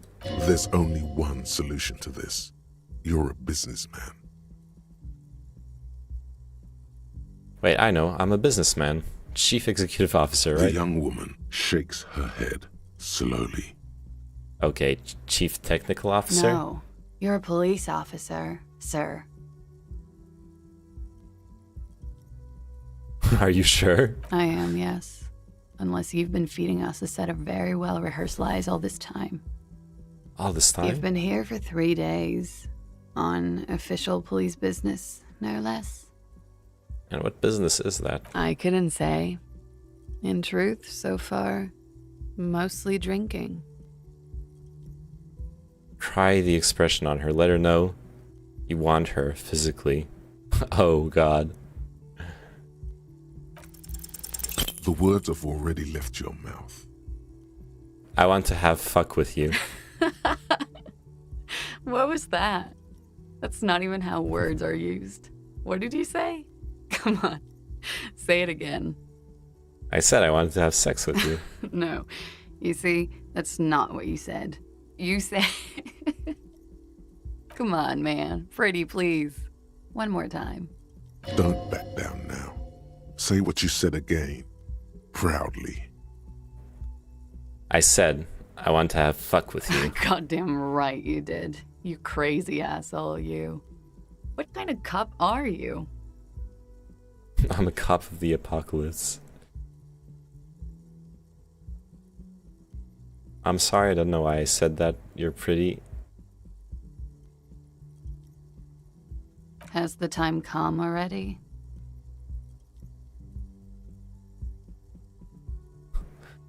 Cops walking around with no memory of who they are.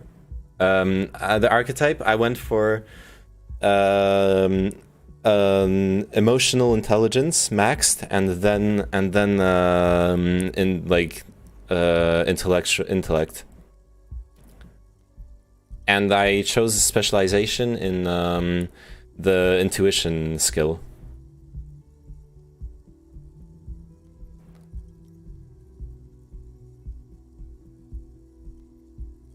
Cops walking around with no memory of who they are, saying what I just said. The end can't be more than 2 days away. You're one intense cup.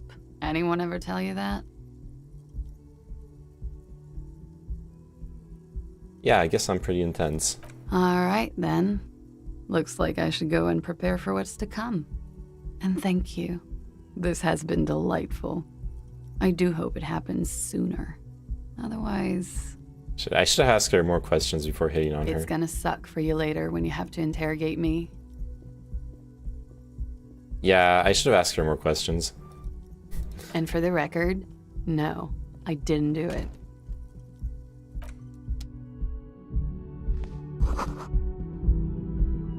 I went with physical and emotional and chose a specialization with the Dream Island skill on my first playthrough. Okay. The 4 drunkards of the apocalypse. Oh, I have a shoe here. Whoops. Yeah.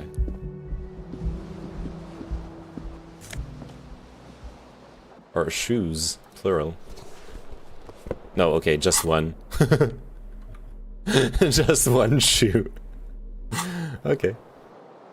That works. Oh, that's the door up there. Never mind.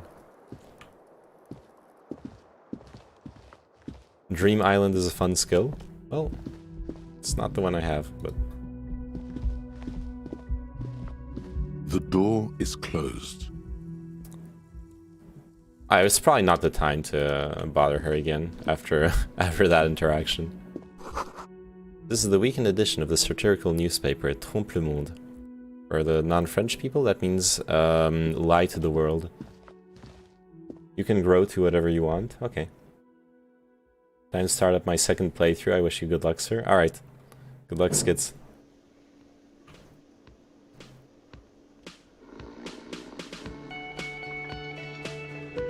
The music is coming from the room she's in. You're obligated to go in. Yeah, the music is cool. But I just asked her if she wanted some fuck. And it did not work. Like, I need to at least give her some space. Okay, what have they got? As long as they have coffee, I'll be fine. The menu has been wiped clean. Only the word Monday is written on it. What is this? A nosafed. Okay. A woman's hand wrote yesterday's menu. Today's starts in the man's handwriting. Oh. You should totally sing karaoke here, the first chance you get. Your emotions need to be expressed. People need to know your vast, oceanic soul.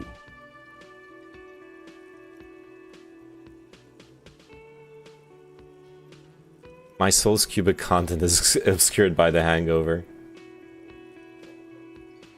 You've shown you're a non-threatening loser. Time to get in there and listen to some music, jammers. Of course, at this point, precise measurements of your soul can only be performed from the outside. It needs to be heard. Through a PA system. By other people. What should I sing when it comes to... You have not yet stumbled on the right lamentation, but it's out there. It'll come to you. You will wreak havoc with it. Don't worry. Lamentation sounds good. They'll really get a gauge on my soul with that. Serves them right. Wipe that smirk off their face with your sad, tragic song. Who's laughing now? No one. You have to find something tragic to sing first, though.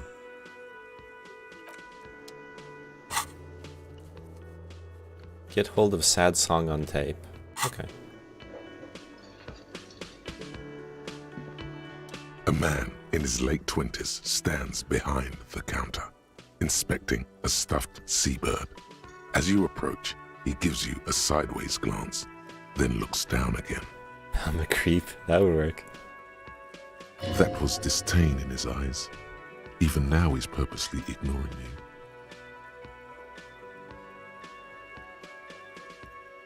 I'll look at the stuffed bird. A competent work of taxidermy.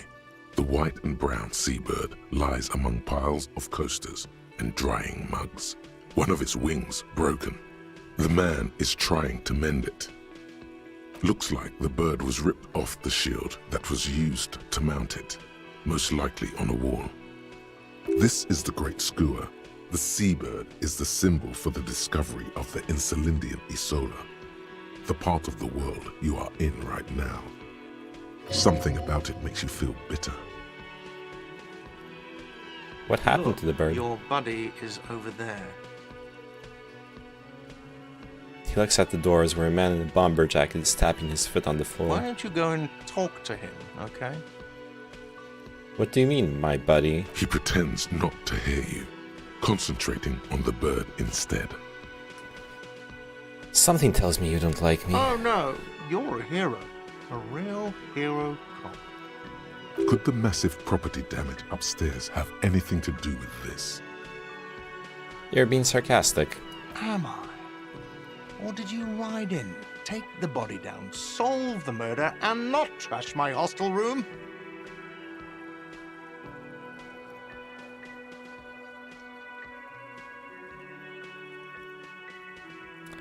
Oh my god, I did all those things? No, you see, actually, you didn't. You haven't done anything even remotely useful since you got here. What have I been doing then? Have you seen me around? No, I haven't seen you around. I'm not always here. Are you the bartender? No, I'm not the bartender. I'm the cafeteria manager. What's the I have difference? 3 cafeterias to manage. 3. Sylvie tends the bar here, not me. I'm only standing in. Where did this Sylvie go? She just, you know... His eyes dart from left to right.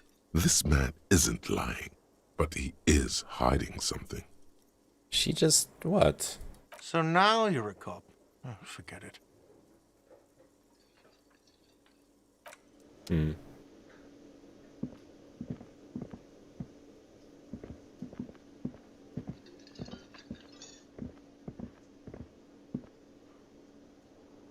Pinball machine? Oh, it's unplugged. Never mind. Mess hall reserved for union members. Doors open. At 4. Hello, sweetie. You shouldn't keep your colleague waiting. One last tip before I go for a bit. Make sure to save often. Oh. I have to save by hand?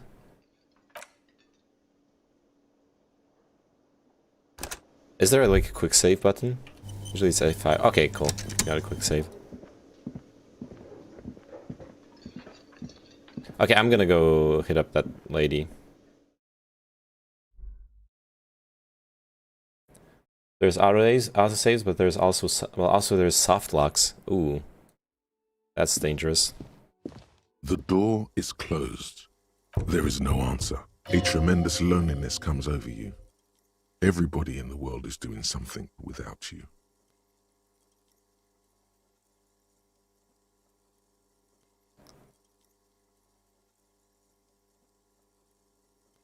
I'm so The alone. door is indifferent to your loneliness.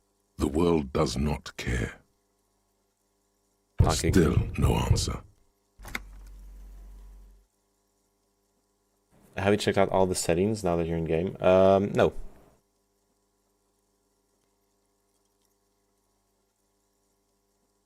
Still nothing. Try the handle. This door can only be opened with... Okay, that was super cringe. But I did it. Rude door. Yeah, doors in my experience aren't very nice.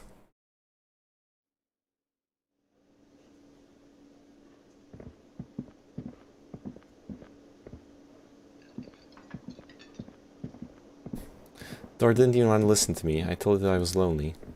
Just ignored me. A bespectacled man in an orange bomber jacket is tapping his foot on the floor. Looks like he's waiting for someone. You. As you approach, he narrows his eyes and extends his hand in greeting. Should we hint you towards stuff you're missing? No, I'd honestly prefer not. Like, not especially not for this kind of game.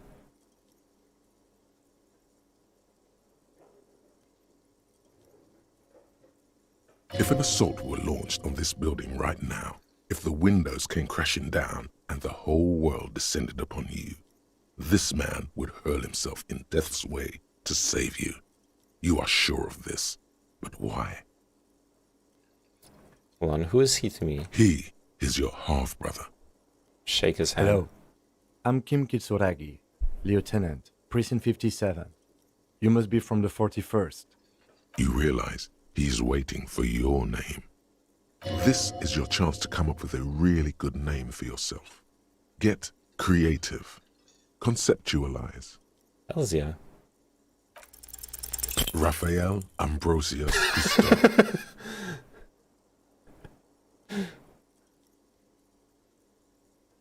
It's very cool, but won't I come off like a douche if I call myself that? You instinctively run your hand over the multi-patterned silk of your tie. Its slickness gives you comfort and reassurance. Don't worry! Raphael Ambrosius Cousteau is one classy name for one classy cop. My name is Raphael Ambrosius Cousteau. Yes, well. Not for a moment does he believe that's your real name. He casts it aside as an intra-departmental joke or a peculiarity he doesn't understand. It looks like we had a little scheduling error on Sunday. Saturday too, actually. Have you had time to talk to the manager here? What he means is, he has been trying to meet up with you for 2 days, but you have been otherwise occupied. You mean him? Not towards the cafeteria manager. Yeah, I just talked to him. If you don't mind, we should talk to him again. Ask him for a rundown of the area. Now that I'm here as well. I understand the scene is out back, right? It also wouldn't hurt to assure him the police are finally here. In full force, I mean. Have you mapped out the initial interviews? What interviews? At the 57th, we like to prepare an initial list of persons of interest, and then just skim the surface. Prepare the field, get to know the players. You don't do that? Maybe it's not an inter-district practice. I haven't. Okay, we'll have time for that after we take a look at the coroner's case. Have you removed the dead body from the tree? Dead body? Mm-hmm.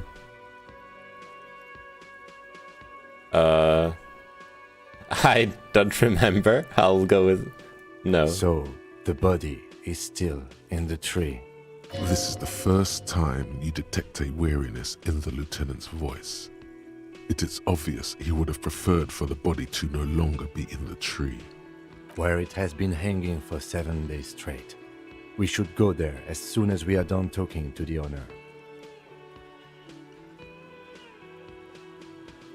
Let's get going then. After you, officer.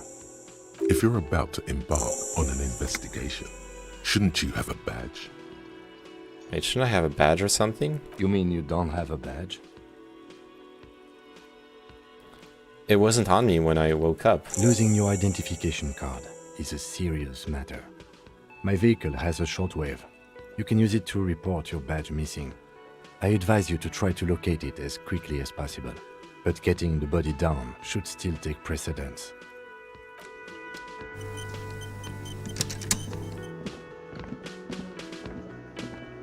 Interesting.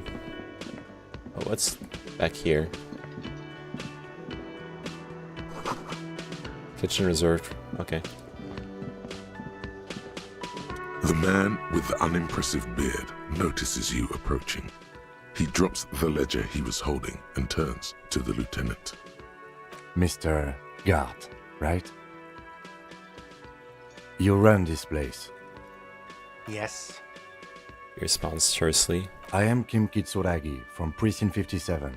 This is an inter-district investigation, so joining me from Precinct 41... I'm currently in between names. That's...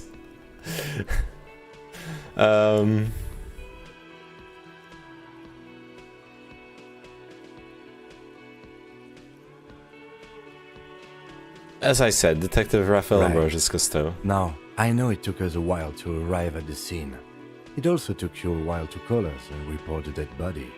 It was you who placed the call, yes? No, I only just got here. It was probably Sylvie who called you.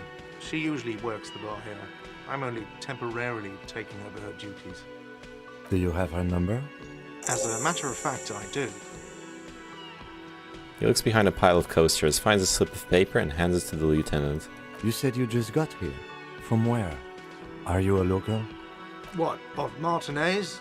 No, I live in Jamrock. I only sometimes come here to keep an eye on the place. This is just one of the many, many cafeterias I manage. But you still know your way around, yes? In case we need directions. Yes, I know where some things are, but as I said, I don't live here. I just used to work here.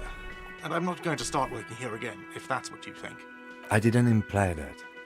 Detective, Yes? I have everything. You? Oh, you mean do I have questions? Yes, he means, do you have questions for me, like a police officer would? The cafeteria manager is clearly agitated again. He thinks you're stupid, sire.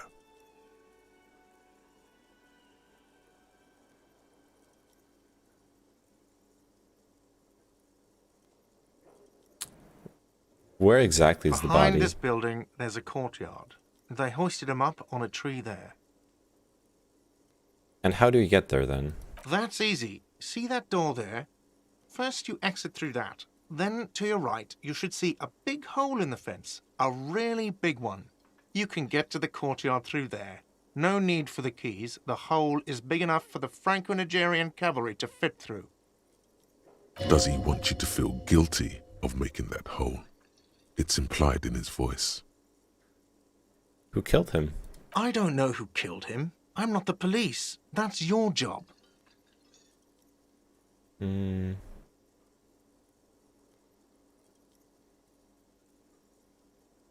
have another question. The lieutenant turns the page in the little notebook he's been scribbling in. Why did Sylvie go away? Haven't you asked me that already? What is it with you and this woman?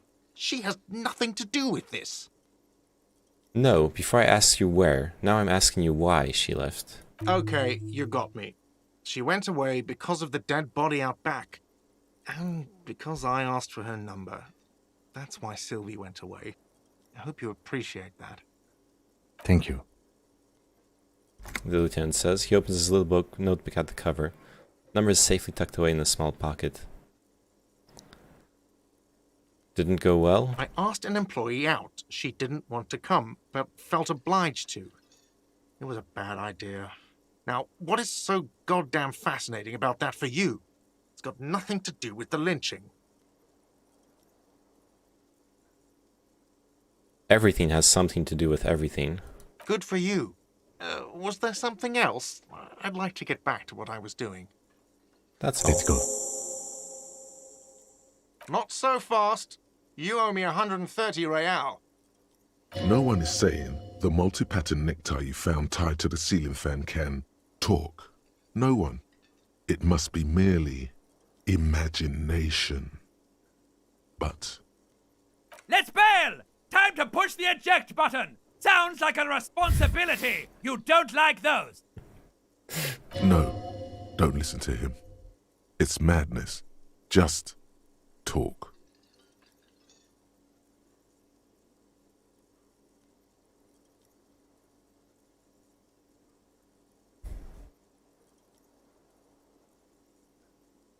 I don't owe you shit. Oh, you don't owe me shit. Well, officer, you're right. You don't owe me shit, you owe me money. We do not need to assert ourselves here. We only need instructions from him. This is the proprietor, remember? Alright, calm down. What is this about? You know, I get this all the time. Some hobo comes in here or some backpacking arsehole off the boat. The next day, when they can't make their fees, they get aggressive. I just never thought I'd be in this shit with a cop. Please, just give me the money. Who does that clown think he is? Arrest him! But what exactly is money? What do I owe this place for? Wait, did I just hear my tie speak to me twice? The necktie is the skull from Planescape, I guess. I didn't have the necktie. Oh. No one is saying that! No one is saying that Ty can talk! That would be ludicrous! It's just that you should arrest him! It would be wiser! He wants to take your money!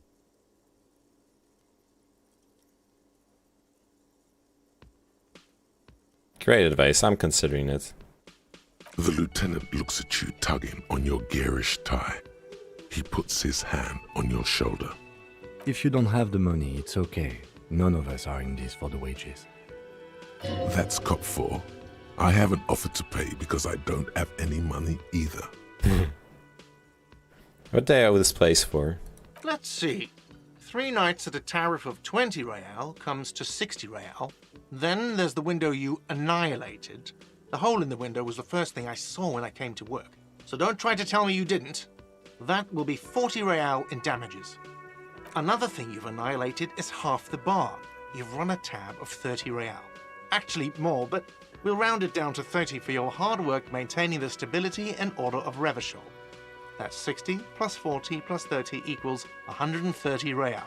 And yes, real is still money. What exactly is money? What are you, brain damaged? Since I woke up, I have trouble remembering even the most basic concepts of reality. I don't feel like he would be very empathetic to that. No, I'm just getting my brains. Money is what grown-up people use to pay for things. Things like this hostel room, or 8 bottles of potent blend, and 9 packs of Royal Extra. Where can I get money? Are you serious? From your work? I don't know. You can take bribes, I guess. I'm sorry. I don't think cops can take bribes. Some do take recompense, but only to survive. What if I don't have any? There's a shuffle of nylon as Lieutenant Kitsuragi looks for something in the pockets of his orange bomber. What happens now? I'm sorry, but he has to pay. I can't let him stay here any longer if he doesn't. If he doesn't have the money by tonight, then... Officer, maybe you are better off working this from home for now. You live in Jamrock, right? It's not that far away. I don't remember where my home is. I don't have a home. Officer, you really need to take this up with your station. I have a shortwave radio in my car. Call them, ask for assistance. We have to get this investigation started now. Good luck. By the way, where is home? The address is coming up blank, and this place sure isn't it. I really don't remember. But you've been at this hostel cafeteria for only 3 nights. Where were you before? You had to be somewhere. I don't know, near? South, maybe? You don't really know, do you? I have only a vague blackened image. A vague blackened image doesn't sound like somewhere you can stay if you run out of money. Could I trace the way back somehow to the exact street, the exact number on a building? You can try. Run some addresses in your head when you get the time. Maybe a street or an apartment will appear.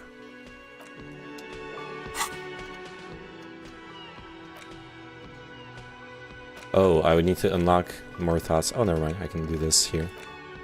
Cool.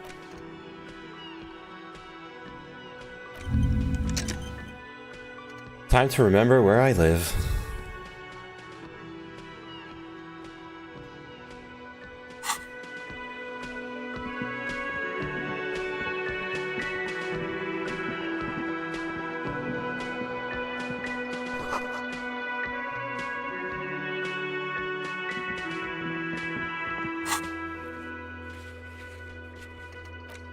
Inspect the victim's body, report your badge missing.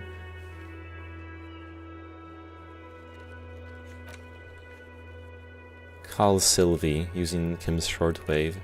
Pay for damages. Okay.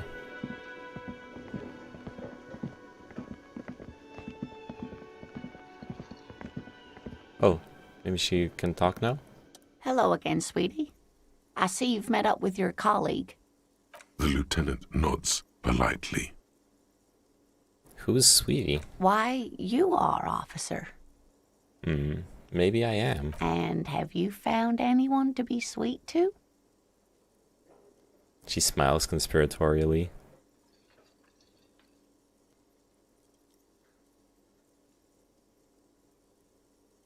I had once, winked twice, but then I lost her. You must forgive me. I'm getting so scatterbrained. I completely forgot to introduce myself. I'm Lena. My husband Morel and I are staying with our friend Gary just down the street, but I come here for tea when they're away.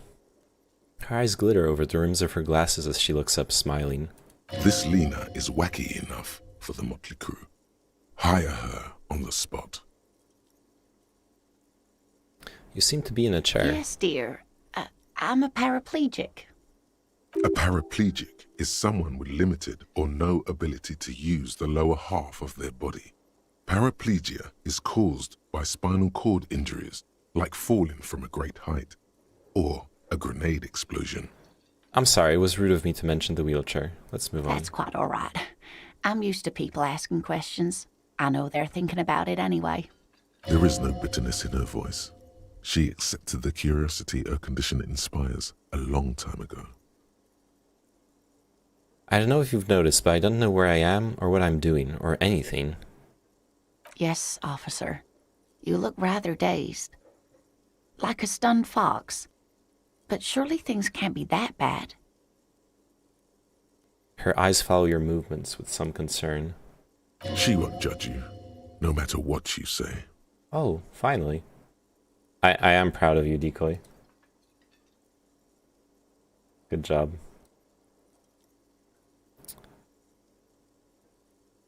I drank so hard I forgot literally everything. Oh my. You know where we are, right? The Whirling in Rags cafeteria? It was on my keys. That's right. And where is the Whirling in Rags cafeteria itself located? In Revachol? Yes, indeed. We are in the fine city of Revachol. All I know is that Revachol used to be really cool in the 30s. The new disco dancing. It seems like a lifetime ago. Her eyes are filled with the light reflected off those gilded years, when the city seemed full of possibility. Much has changed, but it is still the most beautiful city in the world. A rare jewel set in the sand between the pines. Everyone says so, even foreigners.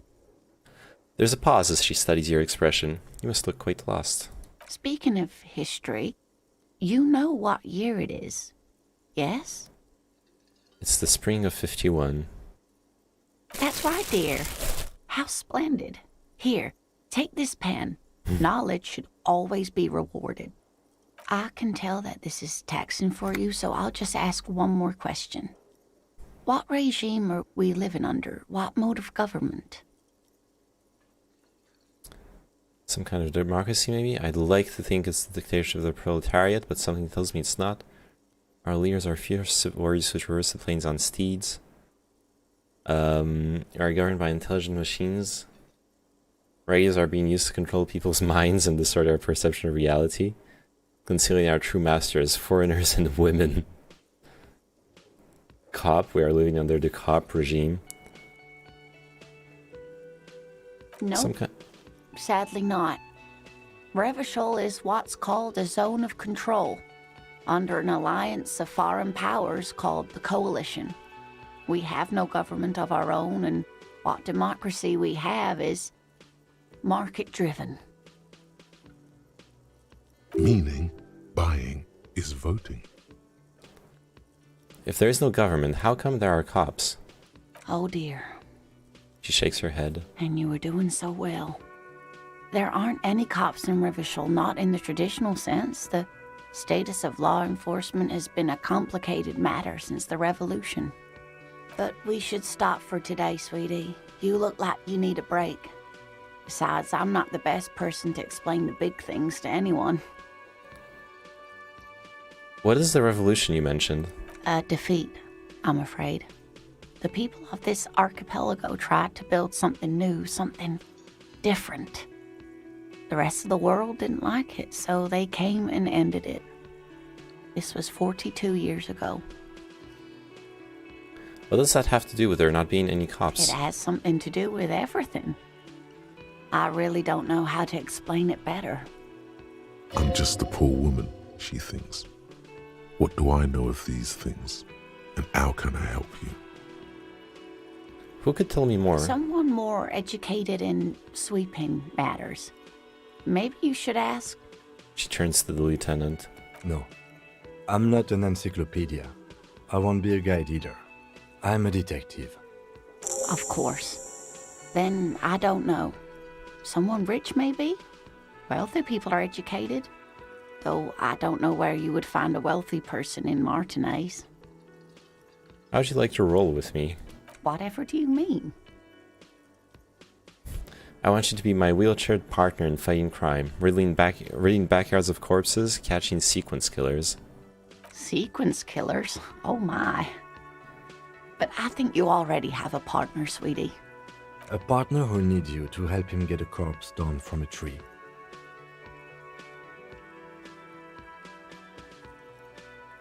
I know, but there are also side mysteries, sequence killers, and forays into the paranatural. I can assure you, with absolute certainty, there are no sequence killings taking place in Martinez. Now, gentlemen, no need to squabble. I wouldn't be of much use to you anyway, sweetie. Why? 3 heads are better than 2. Thank you, but Martinez isn't the most wheelchair-accessible place, you see. I'd slow you down. Perhaps another time.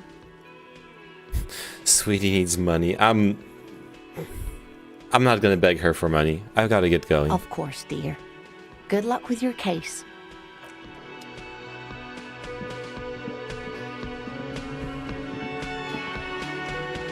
Revachol is pronounced Revachol. Oranie.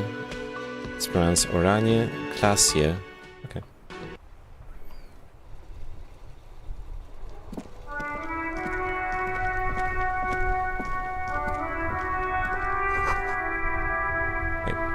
The street sign reads, "Fuck the police." A heap of snow melts in this wheelbarrow. Dutch hate it? Why? Dutch is a cute language.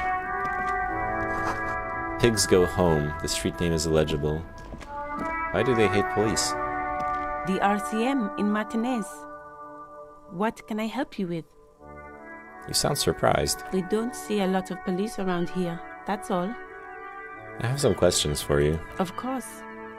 What can I help you with? We need directions. Of course. Where to? Where am I? What do you mean? I'm disorientated. I don't know where I am. Yes, sir. District of Martinez. This intersection is called Roundabout North. He knows where we are. He just wants directions. The lieutenant seems uncomfortable with the level of disorientation you're displaying. Double click to run or shift click to make? I'll try it. What is up in the north? There's the pier, the Cape Side apartment buildings, some more tenements. Not a lot, really. What is in the east? The harbor gates. Some kind of commotion, I think. I don't follow the local politics. A fleet store, too. What is in the south? Some shops and a bridge. The canal bridge leads to the coast, but it's broken, I think. Some kind of accident, probably. What's on the other side of the canal? Just coast. There's a little fishing village there, and a fish market. But that got closed down ages ago. What is in the west? It's just water. No, actually, I think they call it the Martinez Inlet. There are some islands in the bay, but they're hard to reach. In the west is the miracle. The miracle?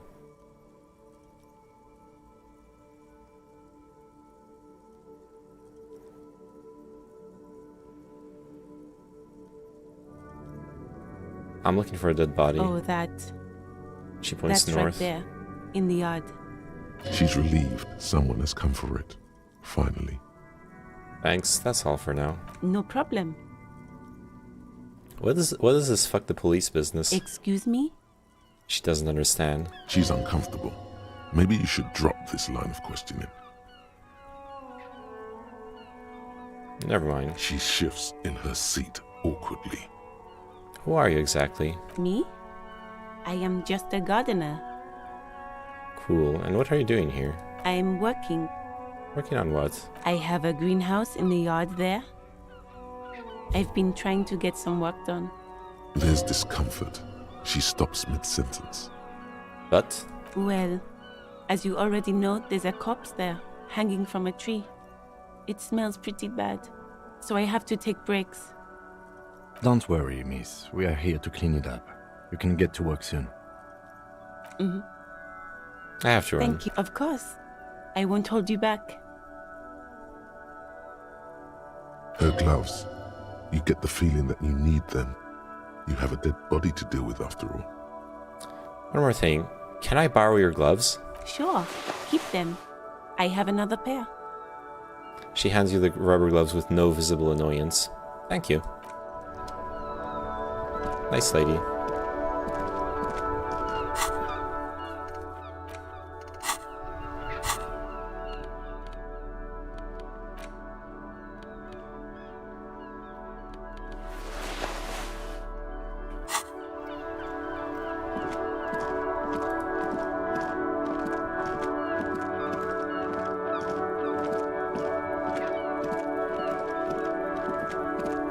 Oh, yeah, double click to run.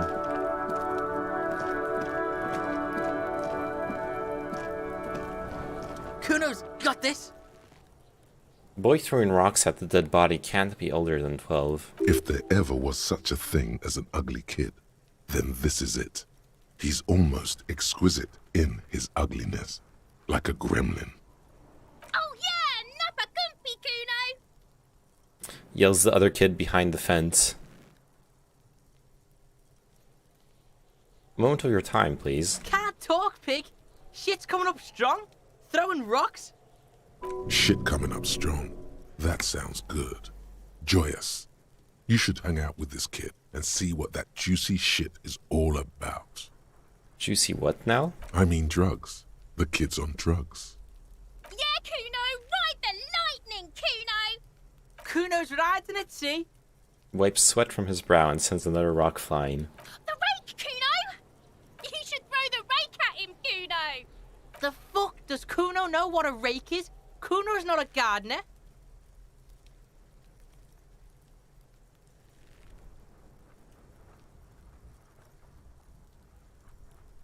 Are you kids siblings? The fuck are you talking about?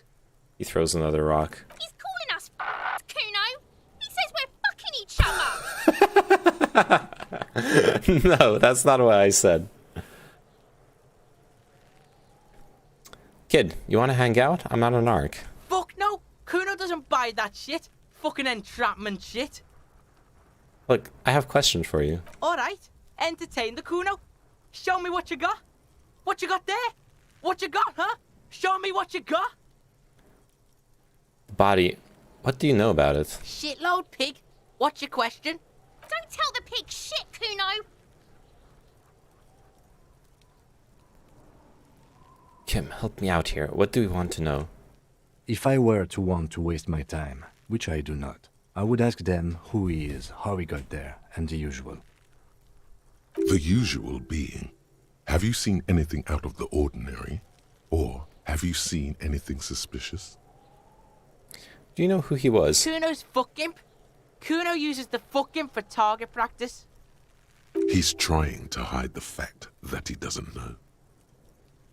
So you don't know anything? Kuno knows all kinds of shit. Kuno's not a snitch, that's all. Trying to make the Kuno sing into the popo phone. Do you know how it got up there? Probably climbed.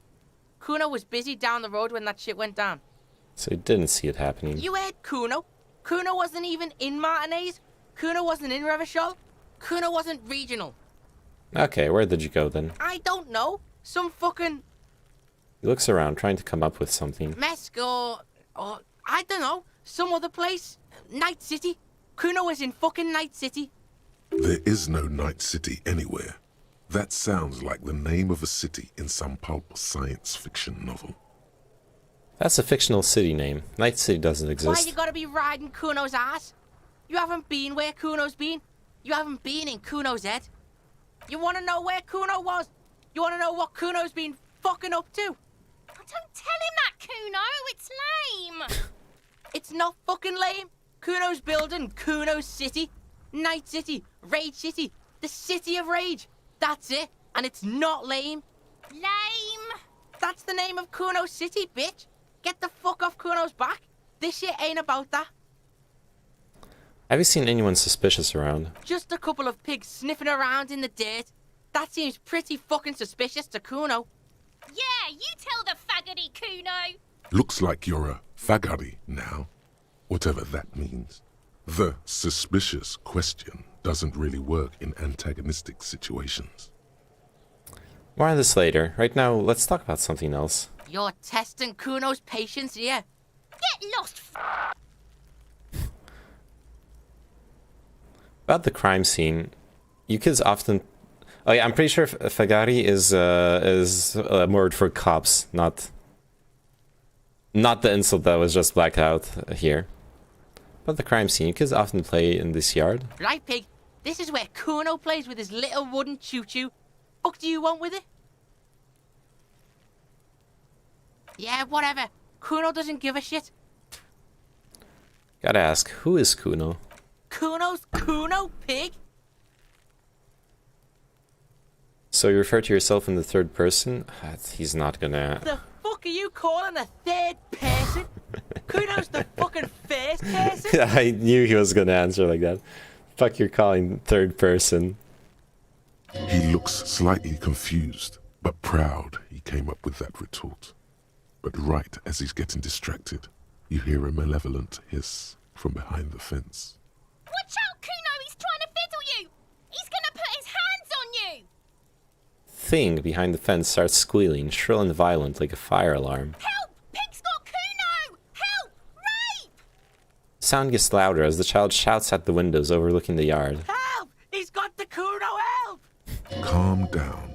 Anyone watching can see you're doing nothing. Just keep it professional. Fuck that! Confront him!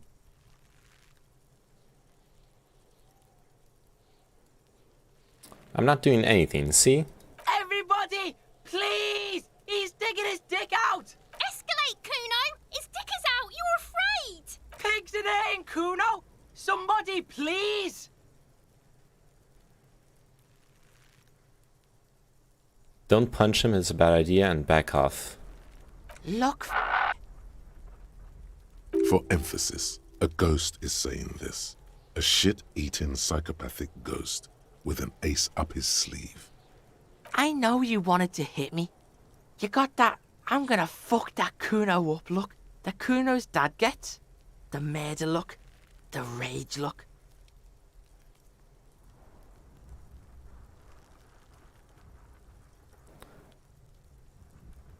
How do you know that? You can't see inside my head. Can you read my mind, Kuno? I can. Kuno can smell that violent shit. I know what you were thinking. His voice is so silent, it seems the words are echoing in your head, not coming from his lips. I'm gonna fuck that Kuno up. I'm gonna shut his shit down. You know what? You should have hit the Kuno, because now... He raises his voice again. You're nothing! You're a joke to Kuno! Kuno laughs at you! King Kuno! The king. He spreads his arms, taking dominion over the yard. The whole charade was about establishing dominance over you. You backing up means he's succeeded. Kuno turned you into his prison, bitch! You're gonna be in this shit with Kuno! No, you're not. We can just leave. Yep. Bitch, you're gonna be in this shit with Kuno forever! peepo-headed critter that doesn't let him finish. A peepo is a type of hat, by the way. Nice peepo. You don't talk to me about my fucking peeper.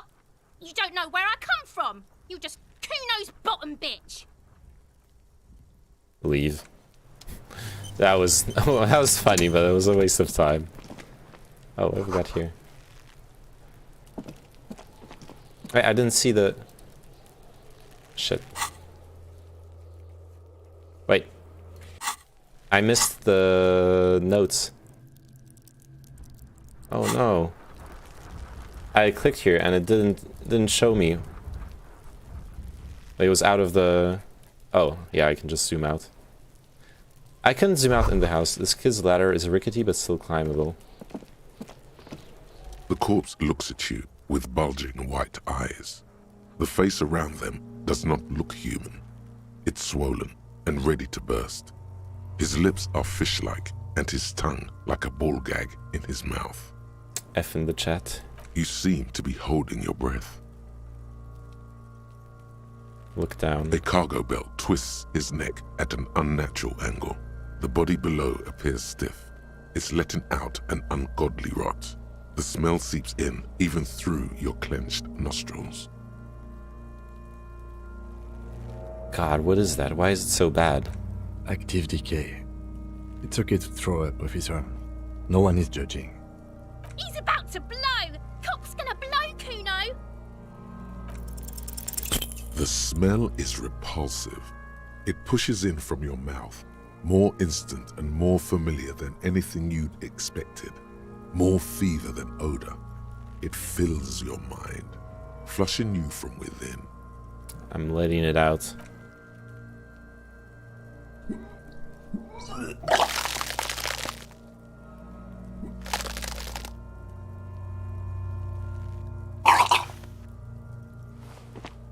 You feel a great force ringing from your stomach. Your body curls and pushes it out, burst by burst, until a pool of vomit lies under your feet and your throat stings from the stomach acid. God. It's okay. Happens to everyone. Keep it. Thanks. The hangover is clearly making this worse for you. You could use some ammonia to clear your head. Think ammonia would help? If you can handle the headache. Some officers use it to deal with cadaverine odor. But not you. I can't handle the headache. Okay, where do we get ammonia from? That young woman, the gardener, mentioned she used salts for the smell. He nods towards the plaza. If she doesn't have any, there might be some in the fridge store nearby.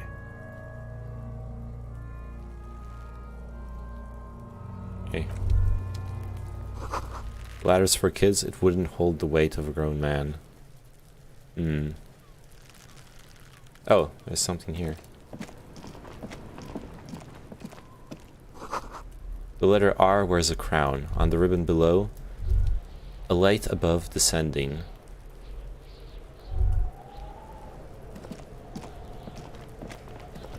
This trash container is locked.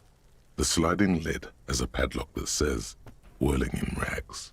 Why are they French? They're not French. There's a lot of French in this for now, but they are not French.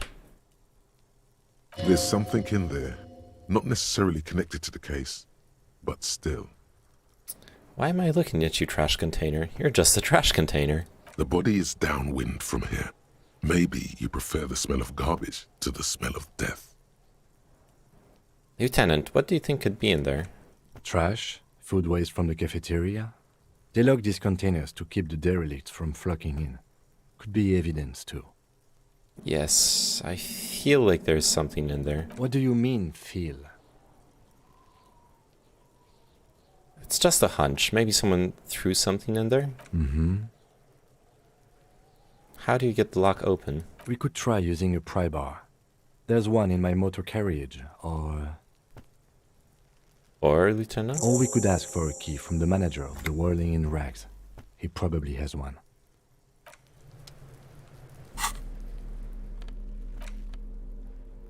What was this? A kind green ape pen. Oh, look! It's a Harambe pen. Seems to be meditating. Nice.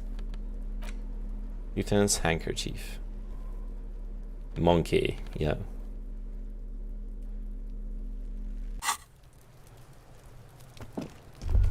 Oh, there's something over here. Kuno's got this.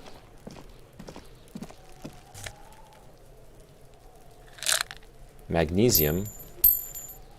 And 20 cents. Nice. Switch mechanism has been oxidizing for some years. Okay.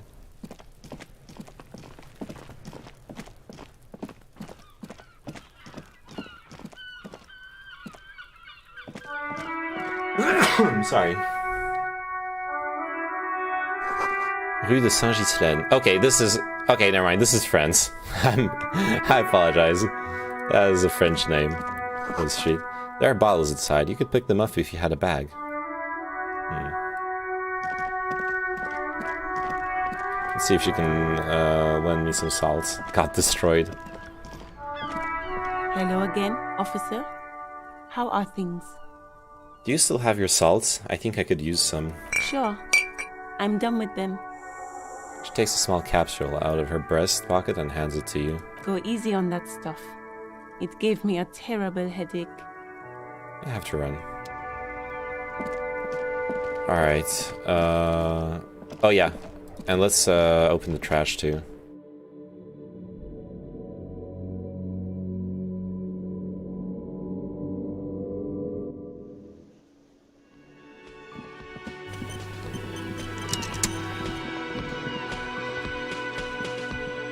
Can I help you?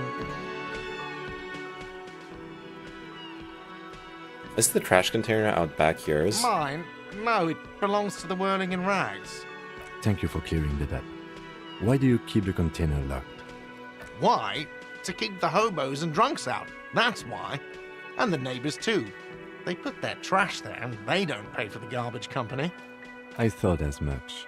And are you the only party with access to the trash container? Well, yes. Us and the garbage disposal company. It seems a little callous, doesn't it? Something stirs in you. I wonder what this feeling is. Prod at him and find out. Doesn't it seem callous to you, guarding even your leftovers from the poor? Callous? What are you, Kras Mazov? Almost all establishments in Revachol keep their trash locked. The Whirling in Rags is not special in that regard. Krasmazov, nom de guerre, was an economist and a historical materialist. He was a leading figure on the Grad side of the Centennial Revolution, where he headed the 9-day government. Mazov is considered the 9 or father 11. of scientific communism, Mazovian thought, or Mazovianism. Yum yum, tell me more. He killed himself. Maybe I am Krasmazov. What are we talking about? Was this not about the trash container? Whisper and point to the back of your head. What if I am Krasmazov? Yes, let's return to that. Was there something you wanted? We need those keys. What for? Mazov? Are you planning to nationalize my trash container? It concerns the case. Please cooperate. Just bring them back once you're done, please.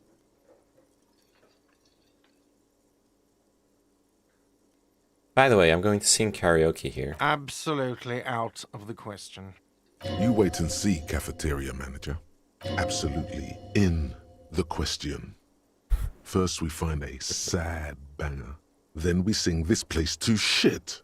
Absolutely. Your body is ready, sire. My body is ready. I've seen something here at the Whirling Guard. I think I need to talk about. Thing? I saw a sign that the mess hall is reserved for the Union. Yes, not the whole damn Union, thank God. Just the nastiest and loudest faction. He tosses his head in disdain. They come here in the evenings. Dumb, unruly types. Think they're big shit. But they're good customers. They place big orders and always pay on time. He hates the Union, but grudgingly recognizes its power over him. So he's directing his frustration at you instead. Retaliate. It's a shame you've got to suck up to the union to stay afloat. I don't. I'm simply providing a service, or really facilitating the offering of services to paying customers, and it doesn't matter. I don't have to explain myself to you. Got him. We should find out who this Lord faction is, occupying the booth. Loudness means talkative, and we need info.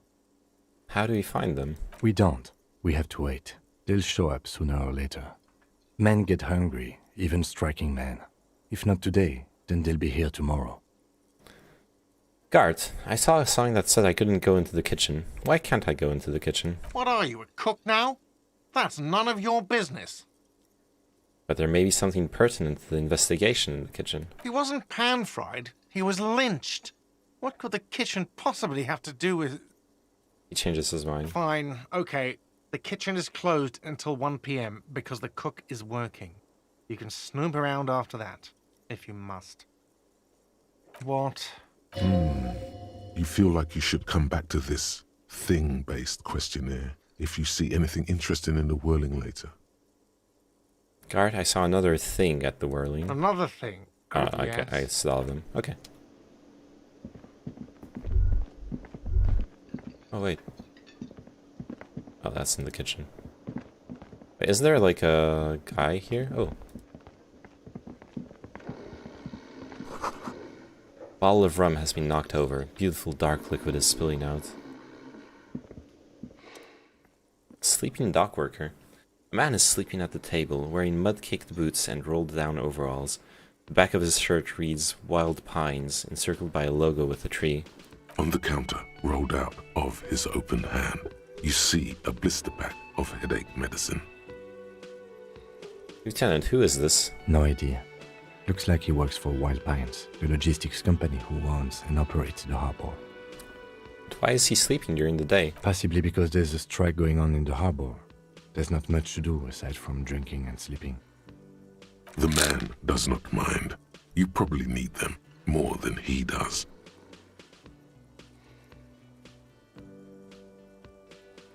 Wake him up. I'll try.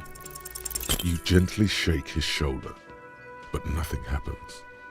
This man could probably sleep soundly in a ship's engine room.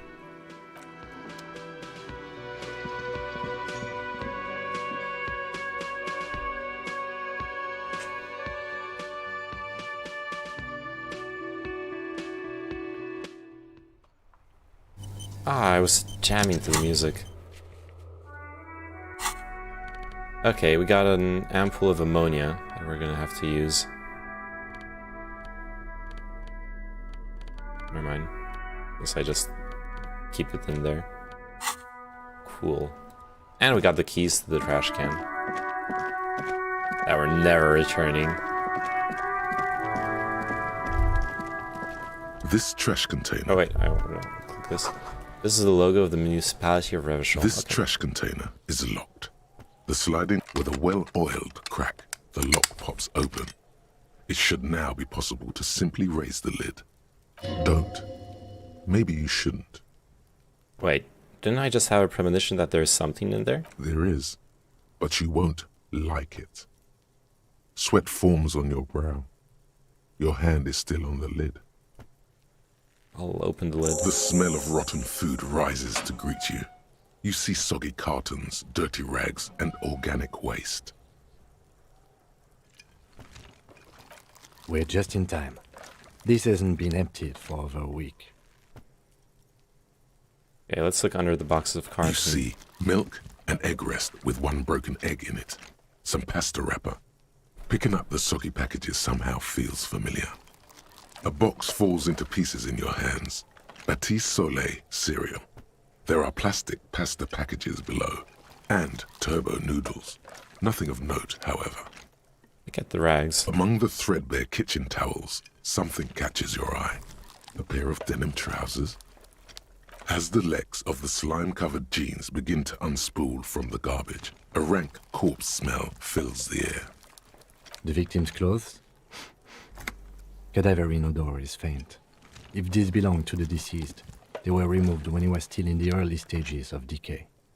Drop them in here, officer. Guitar marked blue jeans. Pockets empty. or emptied. He wore them with a belt, too, a white belt. The loops appear stretched, but the belt is missing. That's it. Do you see anything else in there? I have another bag here. Something slimy catches your eye. I'll reach for A it. drab, long-sleeved shirt, olive-colored, appears from the food waste, dripping with pus. This is a military-type overgarment. No label or serial number. This is the kind of rib-knit shirt that's worn over light armor to conceal it in an urban scenario. Anything more?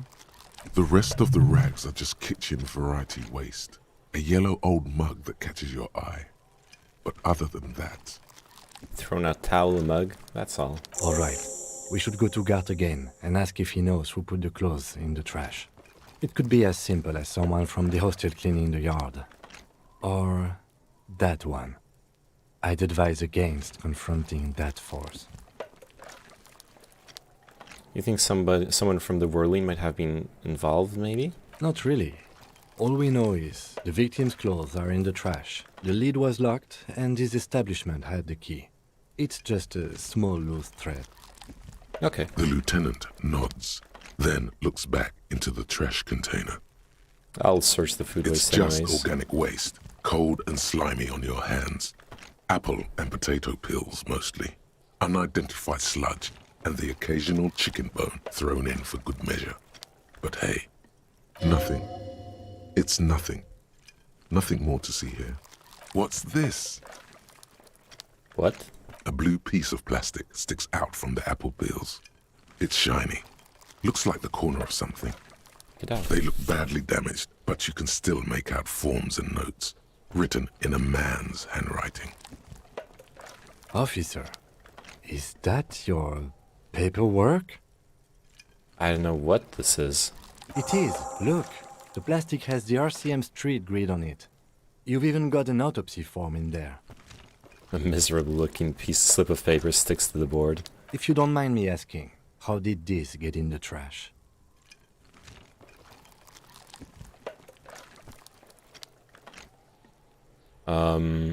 It has a foreboding quality to it. Maybe I needed to lose it for the great bloodletting to begin. What are you talking about? I speaketh the tongue. Doeth thou also thorough inventories? You should take stock of your notes. Make sure it's all there. Official notes contain informants' names. If some of it has fallen into the hands of the RCN's adversaries, bloodletting may well ensue. Okay, I'll do that. It would also not hurt to start taking notes on the case. Now, tell me what your eagle eyes see. Or are we finished? The mug. I'm getting that You mug. pick out a broken mug with an oddly racist depiction of the yellow man frolicking in saffron. An antique? Only in its social sensibility. Take the mug. The Close container sounds a muffled gong. That's one thing off the list. I think we got it all. Alright. At least we can try to take There down the body. he still is, looking right through you with his white eyes. The body below is entirely dedicated to that corpse. The ammonia only makes it worse. The combination forces tears out of your ducts. You managed the second time, not so much. When the vomiting is done, your cheeks are wet with tears.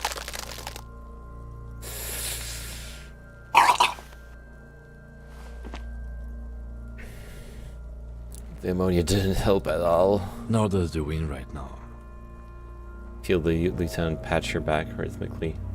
The weight is reassuring, like a crenel on solid fortification. Pat, pat, pat. I've seen strong men turn themselves inside out for hours. You are facing tough odds here. Alcohol withdrawal makes it considerably harder. You are being weak. This is weakness, and it cannot go on much longer, or you will lose.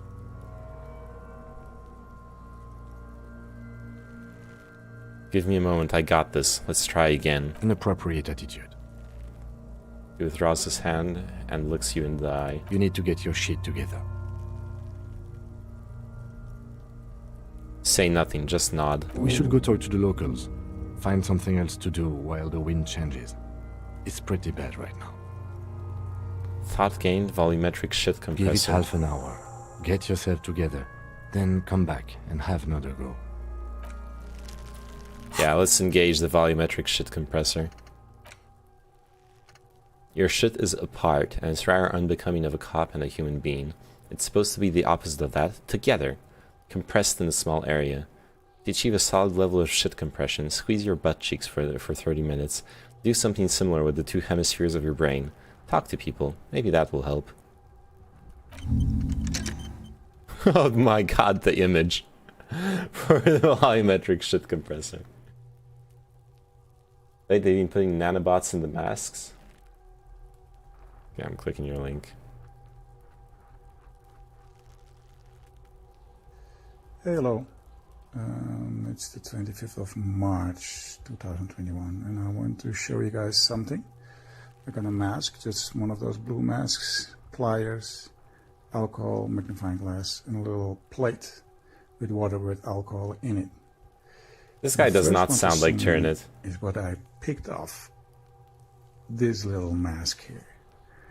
And let's see if we can focus in there because it's kind of like a hard thing to do. There they are. And they're moving. All 3 pixels are moving, yeah. Great one, Kino. Clicking it without vetting it, yeah. Yeah, that's a bad habit, actually. Even though I mostly trust chat. Okay, let's compress our shit and talk to people. We need to talk about the clothes.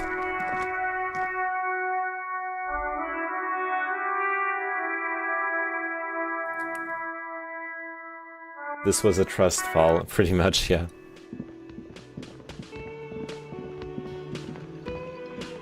Can I help you?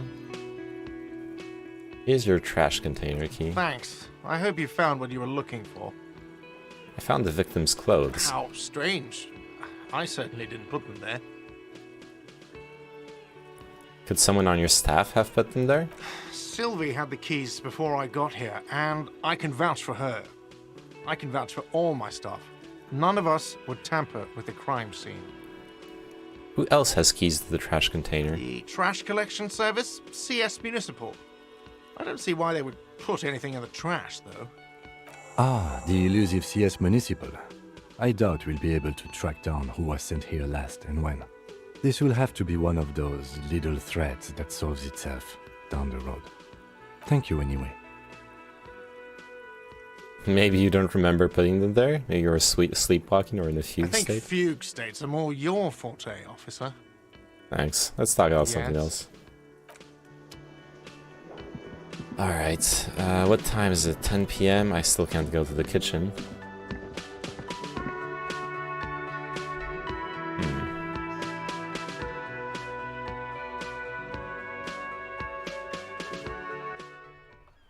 Now let me just take a look at the... Oh, save. Let me take a look at the settings real quick. Twitch integration. Streamers can create polls so their viewers can influence gameplay. Viewers can vote for their favorite dialogue options and give temporary bonuses and penalties to the streamer's main attributes. Also view the streamer's character sheet and journal at any time. Oh, I have to enter a Twitch token. Shit. Okay, I'm not gonna do this now. I could do this now real quick, actually. I'm gonna do it. Let me get my token.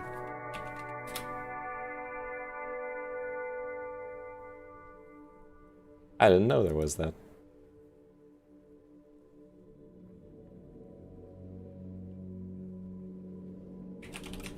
Disco Elysium Twitch integration token.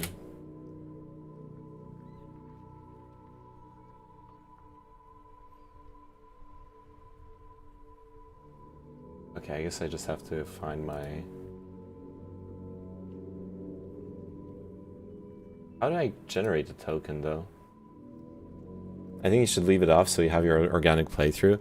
Yeah, I guess. I don't know. I guess it's not like enough people. Didn't a lot of votes on the convo options. It should be your playthrough. Okay.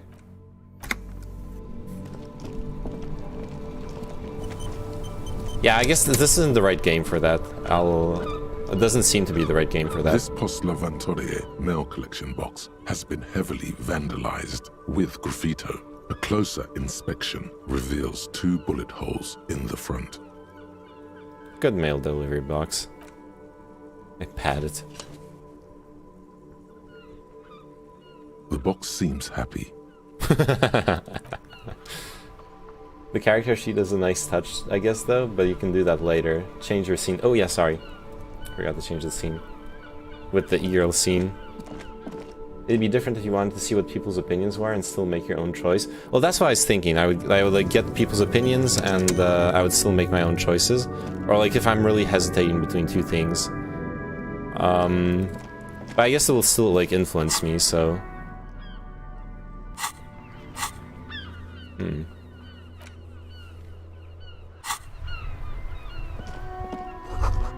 Some great tectonic force has cracked the pavement like an eggshell. Maybe a sea monster did this to the plaza. Damage looks like it could have been caused by an earthquake. Yeah, I'll just figure it out before next stream.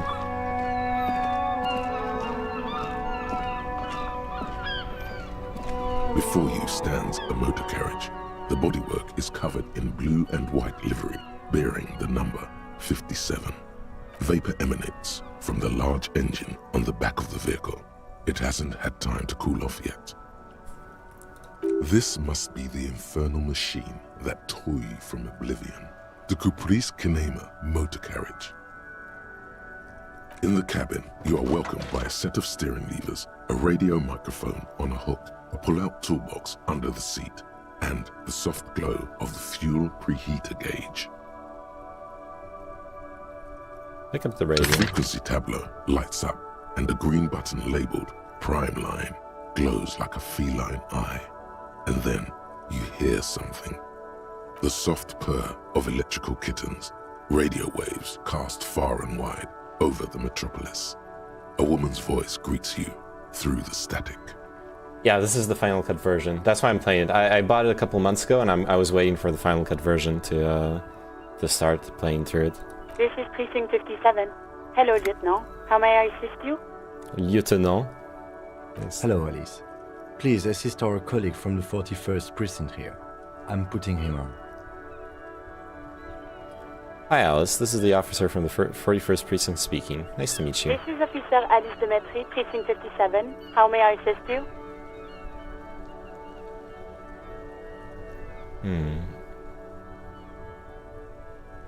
I need you to connect me to a civilian, a Sylvie. She may have reported a murder. Of course.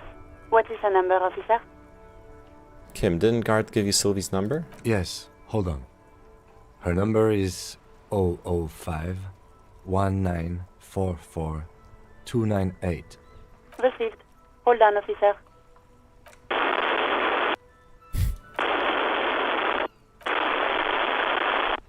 Start slapping marching rhythm on your ties. Give it a minute. She might be busy at the moment. Takes a bit to get to the phone. Just wait. Relax. Officer, I have Sylvie Malaika on the line for you. Yes, hello? A female voice greets you through static. It sounds like she's millions of miles away from here. Hello, this is the police calling. I have some questions for you about your last days at work. Oh, right. Hello, She recognizes your voice. What can I do for you? You can hear resentment in her tone. She's not thrilled to be talking to you again.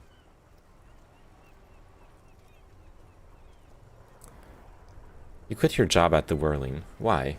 You mean, why did I leave the bar? Honestly, I'm not really comfortable discussing it with you, sir.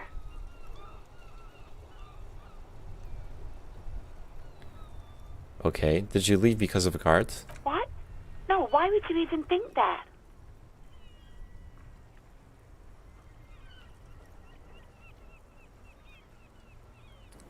He told me he asked you out. Are you saying it didn't happen? Please, don't bring bring Gar into this. It's none of your business. I already said I don't want to talk about this. You're messing everything up again. Okay.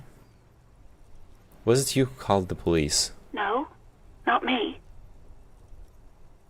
Why didn't you call? Didn't the corpse behind your workplace bother you? What? Of course it bothered me.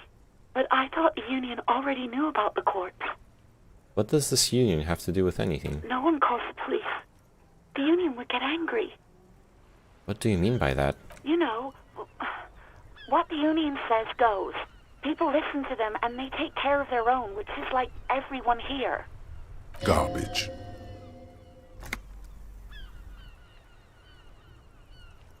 Wait, Kim. Is she speaking the truth? The union is the law around here? Legally, no. In reality, yes. Martinez is de facto policed by the dock workers union. Words are not necessary to feel the lieutenant's discontent for the situation.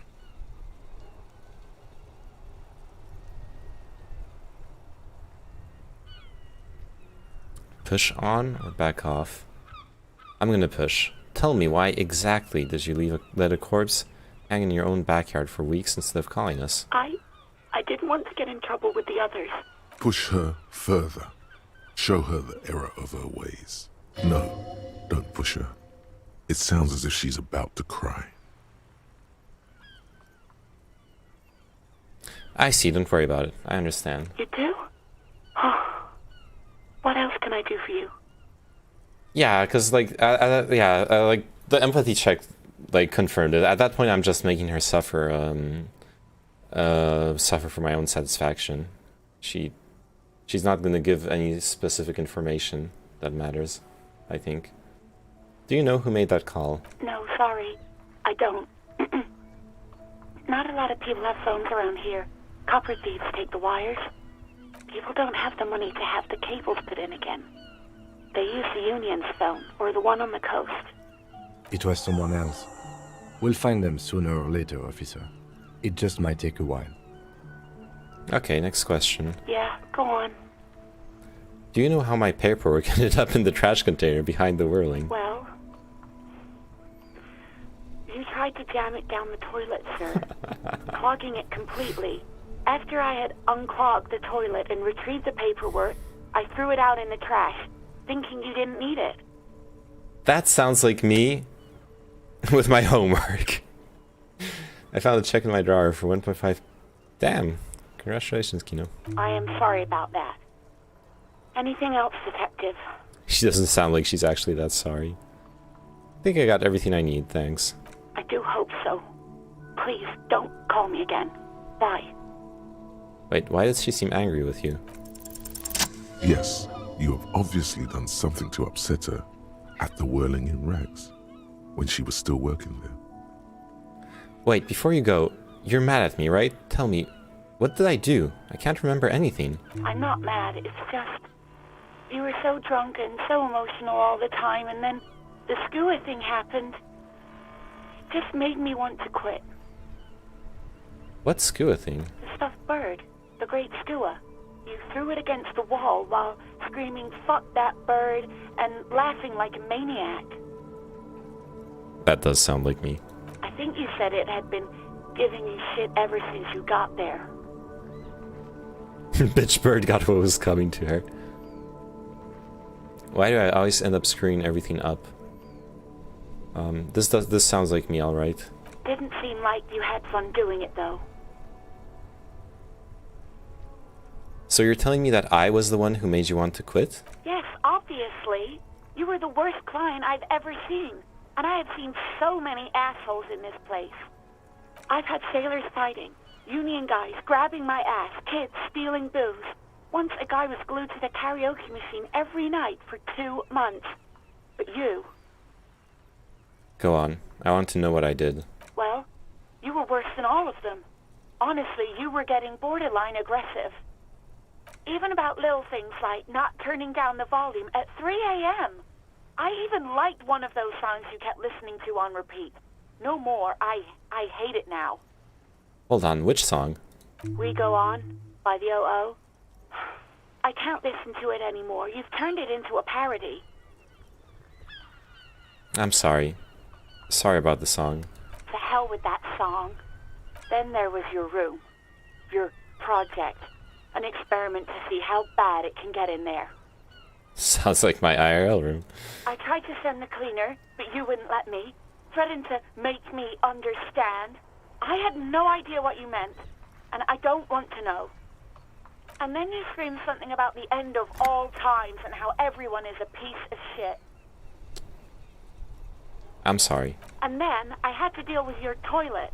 The one you clogged with police documents, causing water damage downstairs in the kitchen. I won't even mention you waving your gun around, harassing customers, threatening to sing karaoke, threatening to kill yourself. Okay, I get it. I wasn't a very good tenant. No, you really weren't. You were simply the worst. I was trying to show you the world of tomorrow, the great panic at the end. Well, you're the worst tavern wench I've ever seen.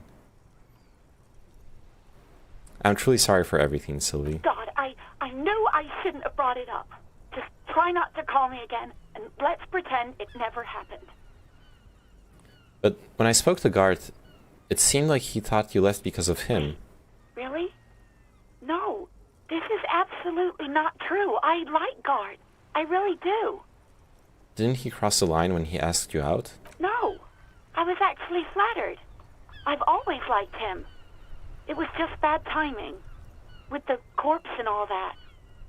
There's a pause. You can almost see her on the other side, the telephone cord coiled around her index. I didn't know what to say to him later. Then you came and destroyed the place, so I left without explaining. I should have told him, maybe. I can tell him. Okay, but please don't mess it up. Please don't take out your gun or something. What else is I seeing beside the uh-oh? I'm looking for a song. Oh, all sorts of things. From disco, rock too. So much disco and rock. Maybe you can help me identify this one particular song. Which one would that be? One that was really sad. Sad? I think the one you mean is the smallest church in San Sans. Butchered that right up. Voice carries a tone of disappointment. Interesting. You still have to find it, however. Right. Thank you for talking with me. Take care. You hear a sigh of relief on the other end of the radio. Wordless, the call breaks. Then, the already familiar voice. That's like a life hack. Just write yourself checks and lay them around your place and it feels like free money. True. You should play Wasteland 2-3 next. I'll see. Let's finish this first. Got some other games to finish also already. It's not a real song, feels bad, man. Anything else I can help you with, officer? Could you connect me to the 41st Precinct? I have something I need to report. Just a second, officer. He puts you on hold, the static crackling softly like a bonfire. After a while, you hear an old man greet you from the radio. His rattly voice is oddly familiar. 10-2, 10-5, this is 41st, come in, over. Jules Pidieu. And that's a thick French accent. A scrawny old man sits in a dusty cubicle, smoking, with a large white rectangle sewn on his vest. In front of him is a box-shaped apparatus with an array of wires and antennas. The radio switchboard. The man uses relay code. You've got this. You're a cop, and cops know relay code. 10-4, Station 41. I've got an urgent business. Over. 10-4, message received. 10-5, relay message. What's your status? Over. Just reporting in. Over. 10-18, state your message, sir. I need to report my badge missing. 10-9, over. My badge. I can't find it anywhere. Basically, it's gone. 10-4, message received. This is a very serious situation. I need to 10-22 the captain. Over. Is it him? What does he want? Says he lost his badge and needs to report it. He what? He lost his badge? Say nothing. Who lost his badge? Dick fucking Mullen. Who do you think? Oh, my name's Dick Mullen. It's Officer Dick Mullen from the bestseller Dick Mullen and the Lost Identity. Says fighting off ladder. Dick Mullen is not your name. It's the name of a fictional detective who would not lose his badge. Never mind. Defend yourself. Immediately. They're laughing at you. Haha, officer has lost his badge, haha. I'm the first cop to ever misplace his badge. He says this has probably happened to other policemen before him and laughs sarcastically. Oh goddammit. Is he fucking kidding? The whole station's gonna be dicked for this. Satellite Officer Vikmar is wondering if you might be joking and adds that this tarnishes the reputation of the entire station. Over. Mullen dicked us. Come on, operator, tell them to stop. This is serious. He's asking you to stop, says this is serious. Of course it's serious. He lost his fucking badge. Satellite Officer Vikmar concurs, losing your badge is serious. I love the guy relaying the info. Can't we just move on? I want to get a report and be done with it. 10-4, I hear you, officer. I'm just going to make a note here that you are in pursuit of your misplaced badge. Over. Fuck me. Mac, come here. You've got to hear this. Dick Mullen lost his badge. What's going on? Super Cop here lost his badge. He lost his what now? His badge. He lost his goddamn fucking badge. Could you all please just stop saying lost his badge for a moment? He asks you to please stop saying he lost his badge. I thought Disco Elysium was a rhythm game like Osu. Nope, not at all. I do have a disco rhythm game planned to play soon. Why? Did he find it? The room at the other end of the line erupts in volcanic laughter. Sergeant Person was wondering if you found your badge yet. Over. You don't have a comeback. Sorry. It's hard to think like this. Say nothing. He's not replying. Looks like he's still looking for it. You can hear laughter in the background. Enough with this now. I have other things to discuss. 10-9, come again. I didn't get that. Over. The animated conversation in the back is making it difficult for him to hear you. New heights even for Captain Sober. Ask him. Ask him if he's lost his gun too. Fuck. Sergeant Person wants to know if you lost your gun too. Over. This guy is like... Jules Pidieu gives no fucks. Check your pockets. Check your... Holy fuck. You don't know where it is, do you? Oh god, Okay, it's not here. It's gone. Your gun is most definitely gone. Don't sweat it, Bratan! You don't need a gun to have fun! We can still have fun! It's not all over! 10-9, come in, officer. Did you get my question? We were wondering about your gun. Over. Convince him that you didn't lose your gun. Even before you can get the words out, everything gets scrambled in your brain. Shit, I missed it. No, of course I didn't lose my gun. Fuck it. I didn't lose my gun. He says he didn't lose his gun. Or his fun, whatever that means. Ask him to describe it. His gun. Not his fun. Just the gun will do. Satellite Officer McLean requests a description of your weapon. Over. Oh, request a description, huh? We'll give him one. Describe the plasma gun. Whisper to the Lieutenant. Kim, what are you packing? It's a single-shot kill A9. An armistice, to be precise. Why is everyone so concerned about this gun? Because I just lost my badge, and now they jokingly asked if I lost my gun, but now I like fumbled the answer, and they're like, wait, has this dumb fuck also lost his gun? Says it's a kill 9mm armistice.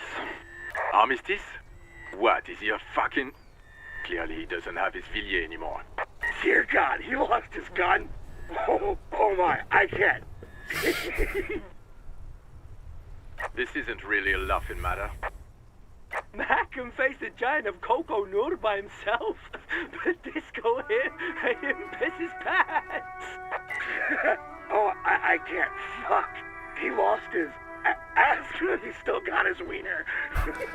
FRP as a cop, yeah. I'm not going to. Oh shit, Jules Pidieu has found his limit. It's talking about cocks. Ask him. Sergeant Orson here is wondering if you are still in possession of your genitalia. Over. Aye, setting me up for mom's joke. I like it. I left at his mama's after I fucked her ass all night. Tell him that. That's a negative. Not going to say that. Over. What's he saying? Share with the class. He said he sodomized your mother. The prick ate Mama's vanilla waffles at the captain's birthday party. Some nerve he's got.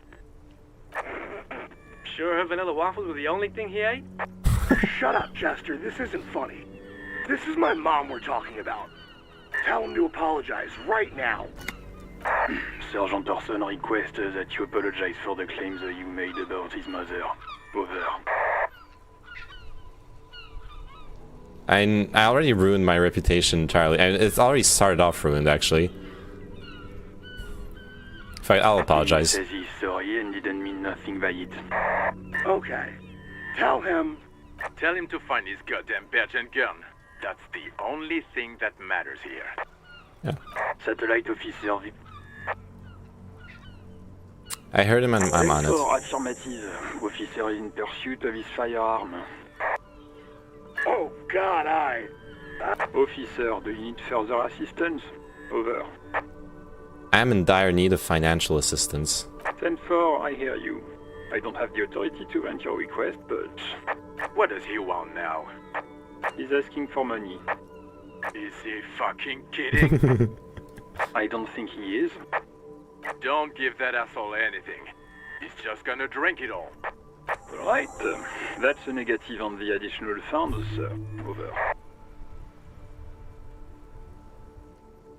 It is paramount. Okay, they're not gonna take me seriously. But I'll beg. Please, I'm begging you here. I don't even have a place to sleep tonight. He says he's in trouble. Doesn't have a place to sleep. Well, I guess he'd better crack the case before sundown then. Vicmar said... Who cares what this Vicmar said? Pull on their heartstrings. Enough, officer. This begging is below your dignity. It is paramount to the investigation that you grant me more money. He says it's important to the case.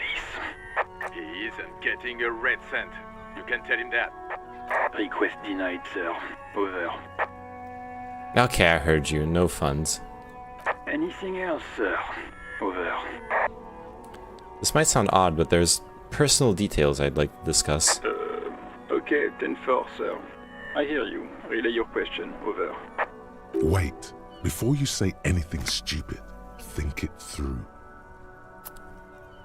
What's there to think about? You're going to be looking at a straitjacket if you tell everyone you lost your memory. Be smart about this. Ask if he's there alone. 10-4, sir. I'm not hearing your question. Hold on, are you alone in the room? I need some confidential information about myself. That's a negative, sir. I got 10-12 visitors present here. Over.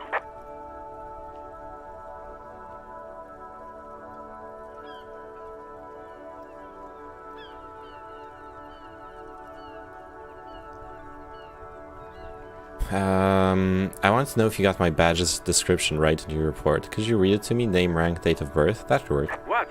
What is... He wants to verify the information on his badge. But of course, it says Dick Mullen, High General of the Revacholian Cavalry Force. Tell him to stop wasting time. What do you need, sir? Over. Please refer to me with my full name in the future. 10-9, repeat message. I didn't get that, sir. Over. Say my name. Sir, I will not have you talk to me in this manner. Over. Please, just say my name, Jules. What? What is it? What can he possibly still want from us? He seems intoxicated and keeps asking me to call him by his name. Mullen's drunk and emotionally aggressive. That's new. Wrap it up. Don't indulge in his drunken antics. Any news about my, family? 10. Excuse me, sir. Over. You probably don't want to continue on this road. Never mind. Again, sir, I didn't get that. 10-9. Over. Yeah, let's wrap this up. Understood, sir. Over. Roger that. 10-10. Over and out. 18 kilometers to the south, in the 41st Precinct's relay booth, a small crowd has gathered around Communication Officer Jules Oldboy Pidier, around a dozen cops. The small room is filled with cigarette smoke, abuzz with laughter, when Officer Judith Minot enters. Her left arm is in bandages, and her hair trimmed short. What is going on here? Did something happen? What happened is my partner made contact. It's not good. He's lost his badge and his sidearm. He seemed confused, delirious even. Mac, the torso Torson, is finger-fucking his fist, laughing hoarsely and apparently telling some dirty story to his partner, Chester McLean, near the entrance. Yeah, Mullen was fucked, alright. Sounded fucking drunk to me. Yeah, Mac's right. This was some gnarly shit. Gnarly. I mean, before he started begging for money, it was... Enough! None of this is funny. It's fucking sad. That's what it is. He's a cop. He's one of us, goddamn this. We must help him. Yeah? How do you fucking plan to do that, huh? Get him off the drink? Go jogging with him in the morning and get him on carrot juice? He's a lost man. I just know we can't give up on him when he's at his weakest. He wouldn't. The crowd in the room has started fidgeting uncomfortably. Someone's trying to slip out unnoticed. Mac, man the door. You know what he told me? I don't want to get better. I want to get worse. Those were his words. This shit does not leave this room. Not a word of this to the captain. Or anyone else. We'll give him a couple of days to pull his shit together. I guess I can hold off the report for a few days. Good. Okay, everybody. Nothing but a prank call here. We all got our laughs. Now get back to work. Far north, on the other side of the motorway, the officer quietly hunches with his hand in the motor carriage. A metallic drawer slides out from under the seat and clicks into place. The tools inside are neatly organized. Take what you need, officer. It's going to be a long case. I'm not protective of my tools, like some men are. He's clearly a little protective of his tools. But what can you do? Work is work. It's robust, weatherproof, and well-made. Police issue, blue. Flashlight Lets is you see good. things in the dark you would otherwise miss. The pry bar is good feels nice too. and cold in your hand, heavier than you'd think. Useful for opening all sorts of doors and lids. And rubber-handled chain The cutters. handles are long and sleek. Snap, snap, go the cutters in your hand. The pull-out toolbox slides back into its nest. Preheater gauge casts a warm glow on the steering levers and the radio on its hook. The white suede feels luxurious under the touch, and the metal clutch handle so very familiar in your palm. Tap on the fuel preheater gauge. As you tap on the gauge, the indicator pin jerks as if startled.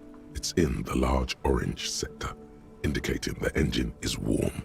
Next to the gauge is a red switch labeled heat. There's no use pressing the heat button. It won't start without the ignition key. Translation: we're not going anywhere right now. Alternative translation: don't even think you can drive my MC.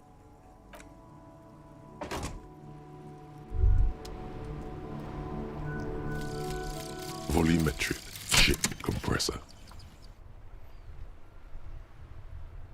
Bizarre scientific news from Revachol West today, where a police officer's shit has been observed at a pressure of around 495 gigadecimals.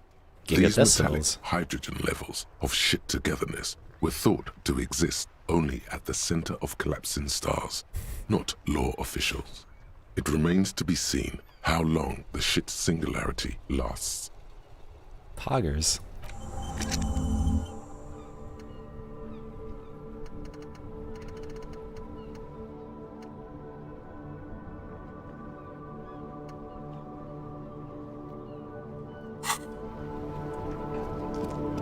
Alright, we can try to deal with the body again now. Right. Oh.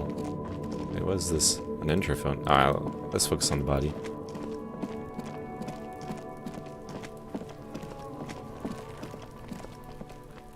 There he still is, looking right through you with his white eyes. The body below is entirely dedicated to that corpse smell.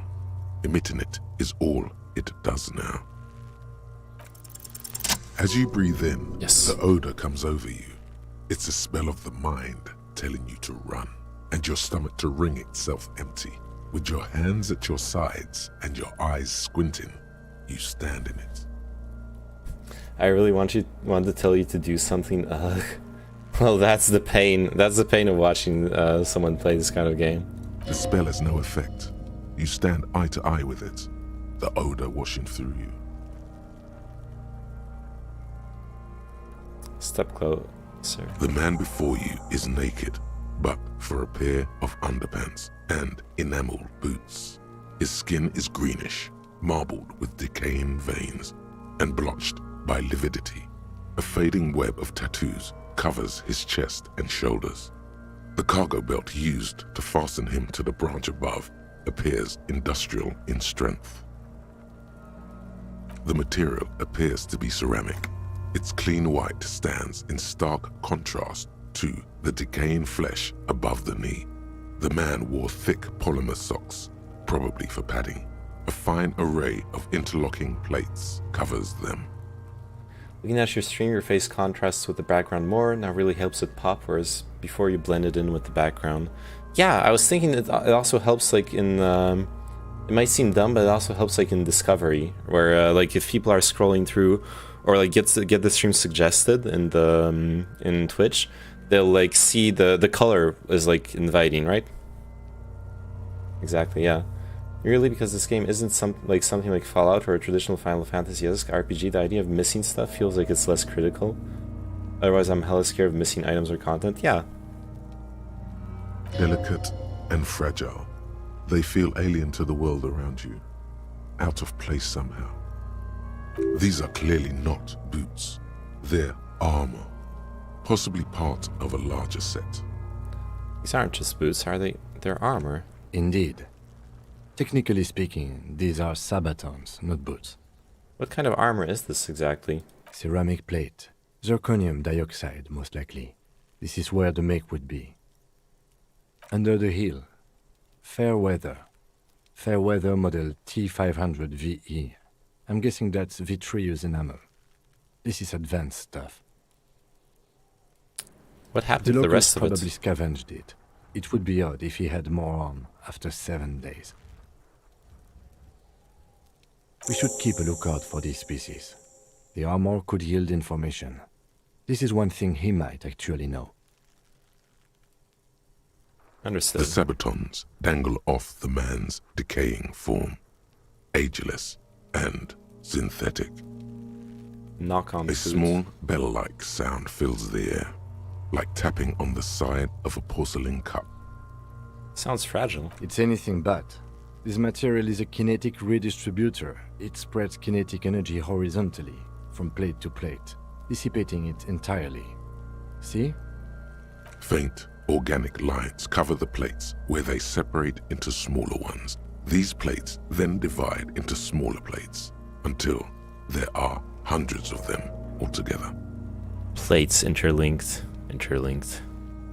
Like whirls of floorboards. The design looks organic, influenced by highly resistant wood materials, like lignum vitae and ebony perhaps. What does this remind me of? If trees were made of porcelain, this is what their cross-sections would look like. Run your finger over the lines. The smooth, glossy surface fractures into ever more intricate interconnections, peaking on the right sabaton, where you notice. The whorls are in the shape of a letter and number combination, E50, 100, 1000.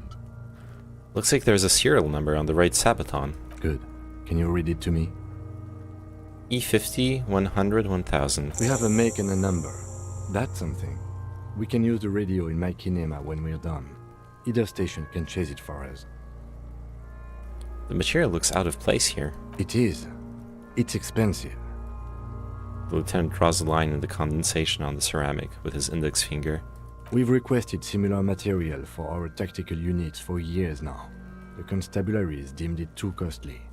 In that time, we've lost 6 men to semi-automatics. How much are we talking about? For a full set, about 4 years of wages. For the northwest region of Revachol, an officer's average yearly income is 5,500 real, unadjusted for rank. Wait, my yearly pay is 5,500 real? Hearsay. Initial report. Just something I scraped together from my station. An area report on Martinez. I'm sure you did the same. I'm sure I did. He's not actually sure of that.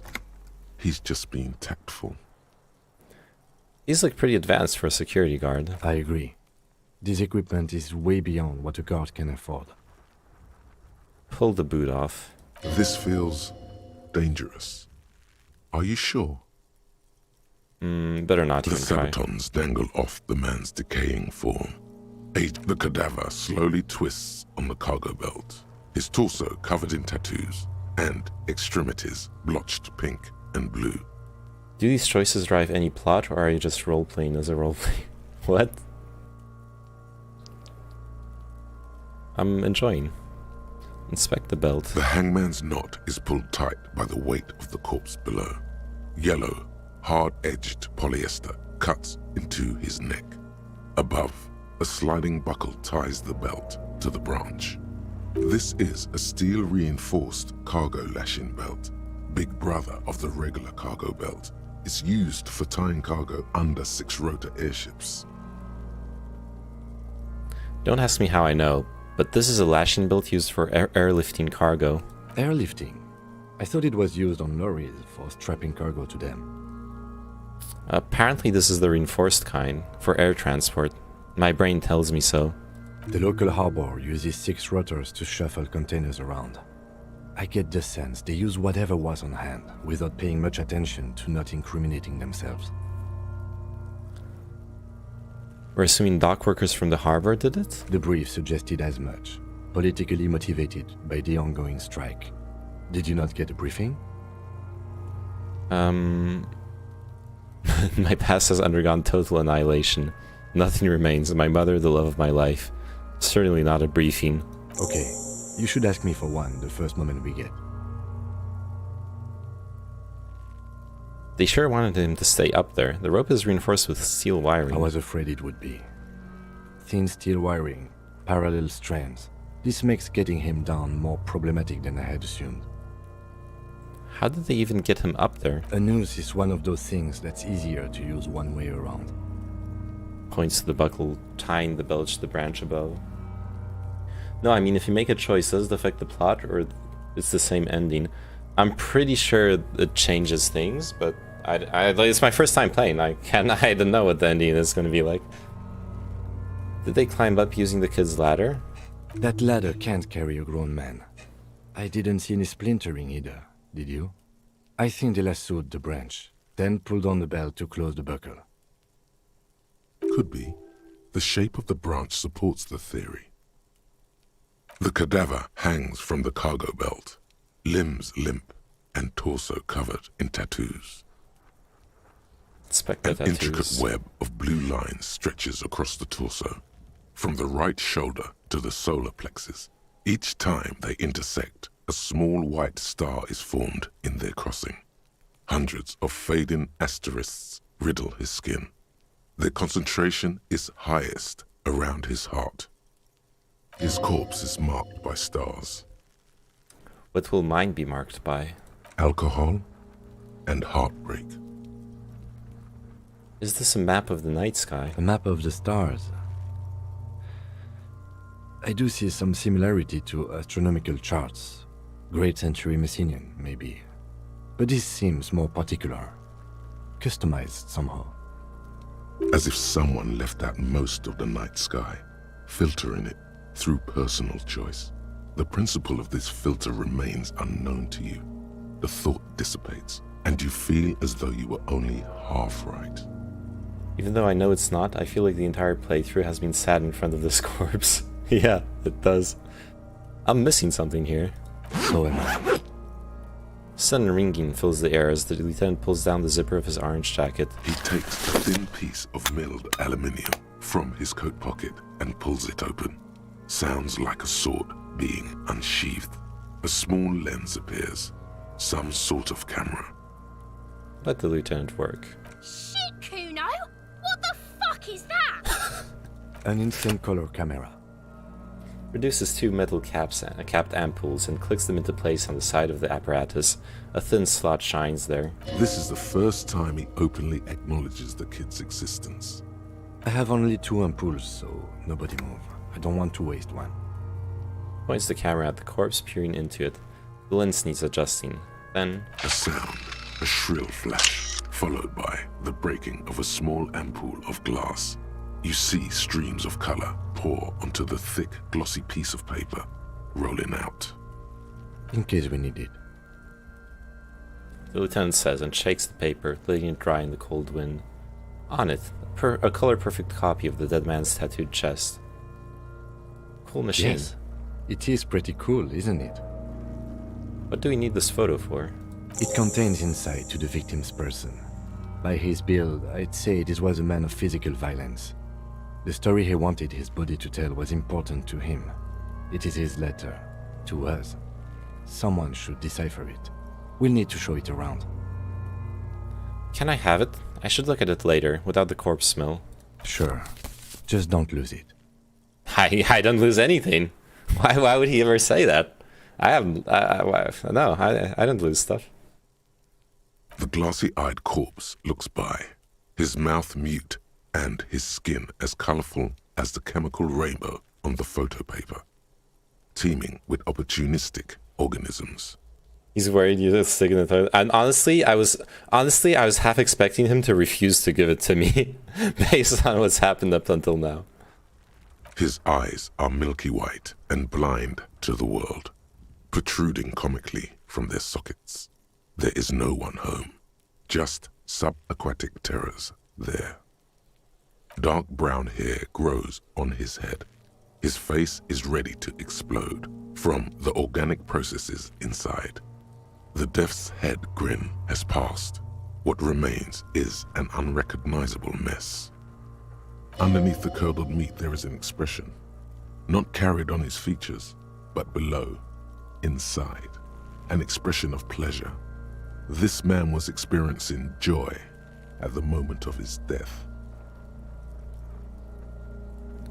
Tell me, who are you, dead man? I'm gone. Where have you gone? Into the wild pale yonder. Where is that? In the past. Way out west. I can see you're gone, but who are you? I'm a joke. Look at me. You are now, but who are you when you are alive? A killer. A motherfucker. And a killer. I have another question for you. Go ahead, Kobo. What is happening? What do you mean? I'm talking to you. It's the power of your imagination. Yeah, man! Don't be crazy! Inanimate objects and dead people can't really talk to you. Your wild imagination is doing this. Ask some more of those questions you love so much. This feels like one of those Malkavian playthroughs in Vampire. He loves those. Why do I love questions so much? Because you're a copperoonie. Look at all of them go. Do you want more questions? Yeah, give me questions. Here you go, loony.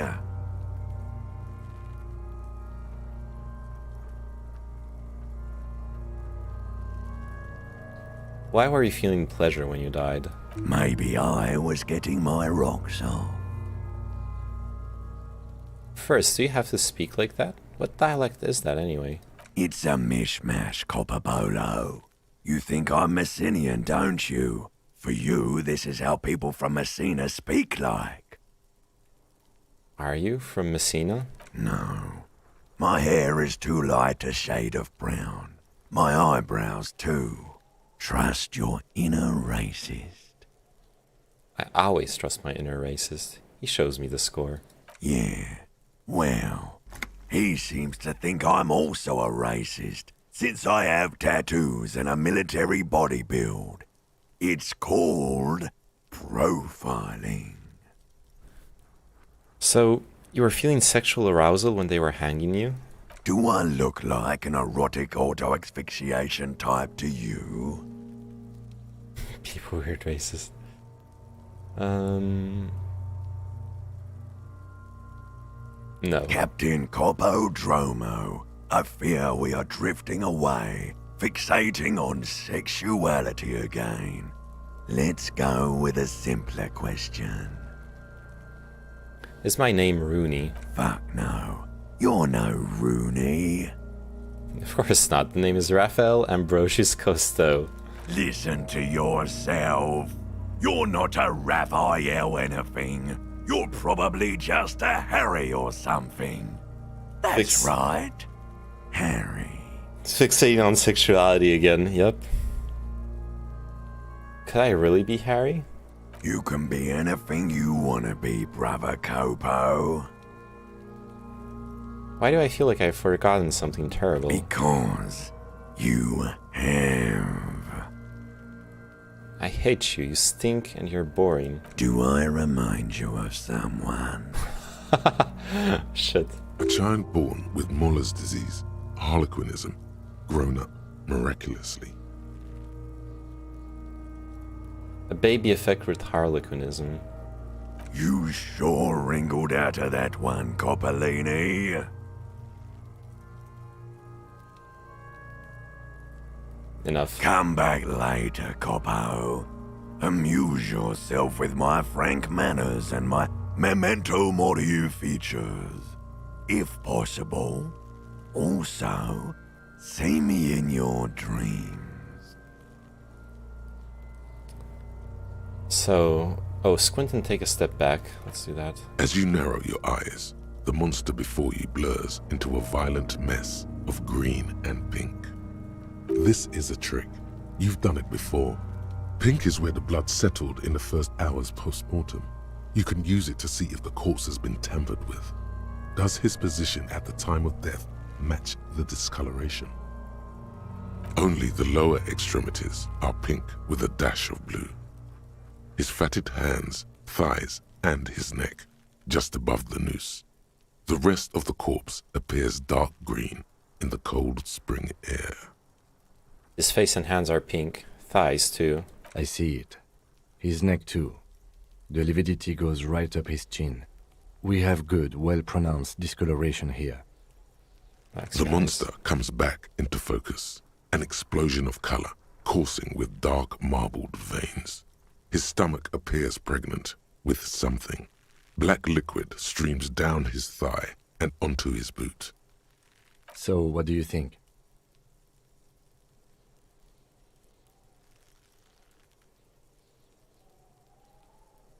I think he was upright after death. His hands, feet, and neck are discolored. Agreed. Especially on the neck. The belt acted like a tourniquet, keeping the blood in his head. The hypostasis supports a hanging. Could it still be he was moved after death? There's always a chance. We should check for ligament marks on his neck to see if they're in tune with the belt. We'll have to get him down first. He's beaten up, see the bruises? I do. Most of them are post-mortem. Maybe even all of them. The delinquents have made our jobs harder with their little sport. Stop talking in riddles, coin slot. He means you fucked him up good, Kuno. Fucked him up brutal-like. Something is coming out of him. A pool of blood and feces has eaten into the frozen mud below the man's feet. Purge liquid is dripping into it, drop by drop. The victim appears to have contained no more than half a kilogram of digestion at the time of death. The fuck he's saying? talking about shit.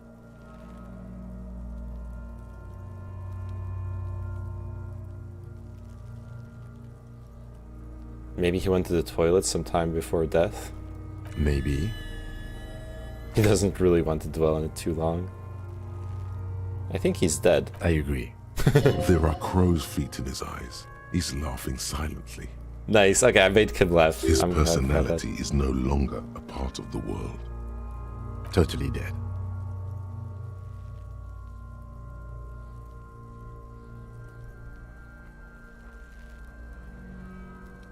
The world no longer stores his personality in its composition. There was a time for that, and it ended 7 days ago. That sounds about right, yes. Back off and catch your breath. But there is no breath to catch. Only the cadaver filling the air and your nostrils. He slowly rotates before you, decomposing. So, how do we get him down?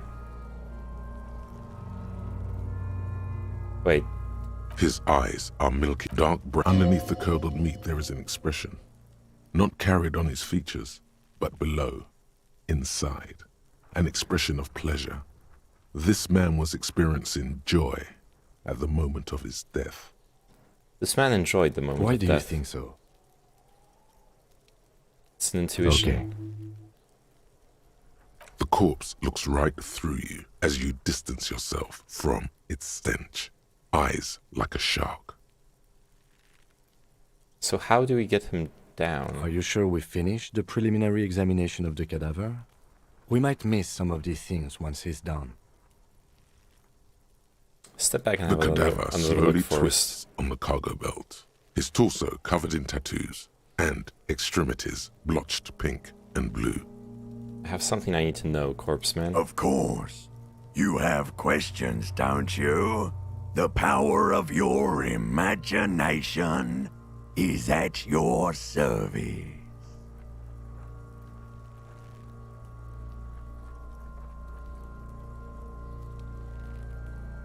Maybe I know what this means. No, I already Come did back everything later, here. Coppo. Amuse yourself with my frank manners and my memento mori features. If possible. Also, see me in your dreams. Yep, the preliminary examination is done. Let's get him down from there. The steel reinforced belt presents a unique challenge. I brought chain cutters, but I don't see a good angle of approach to the belt. He doesn't actually think the challenge is unique. He thinks it's frustrating, Wow, thank you. annoying, and harder than he thought. The cadaver is a good 1.2 meters up. Neither one of us can reach the belt without assistance. And even if we do, there's the question of cutting the airship strength material. Hey Andrew, he started up the nice lights. Yeah, got the set up the LEDs. It's num. Hey, thanks for the follow, Rayhan.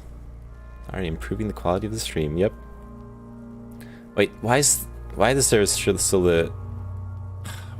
the stream elements?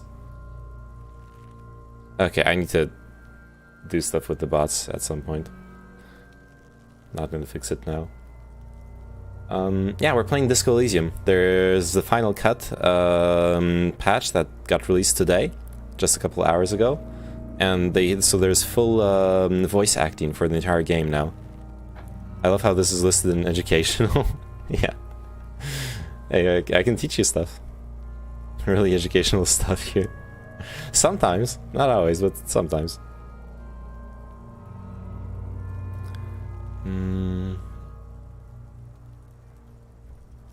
We could saw the branch. Climb up there and saw the branch? Yeah, it seems dangerous. There has to be a less risky way, with less falling down of trees.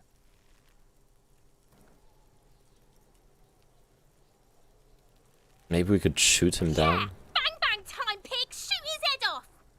How? Where the buckle ties the rope to the branch. That's a good spot to aim. Point to it. There. The buckle holds the belt together. Where? Ah, yes, I see. If the shot hits that, there might be a chance to release the belt. Yeah, now we're talking. Entertain a Kuno with some shit. They'll miss. The pigs will miss Kuno. The lieutenant is undecided. On one hand, he wants to shoot some gun.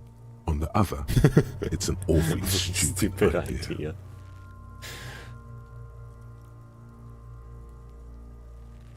I wonder if you put the LEDs behind your computer on the ceiling, then you get an ambient light? Backlight? Maybe.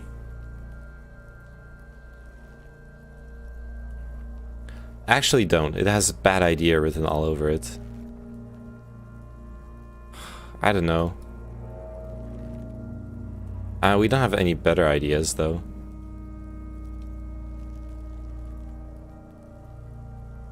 Take the shot, wait, let me...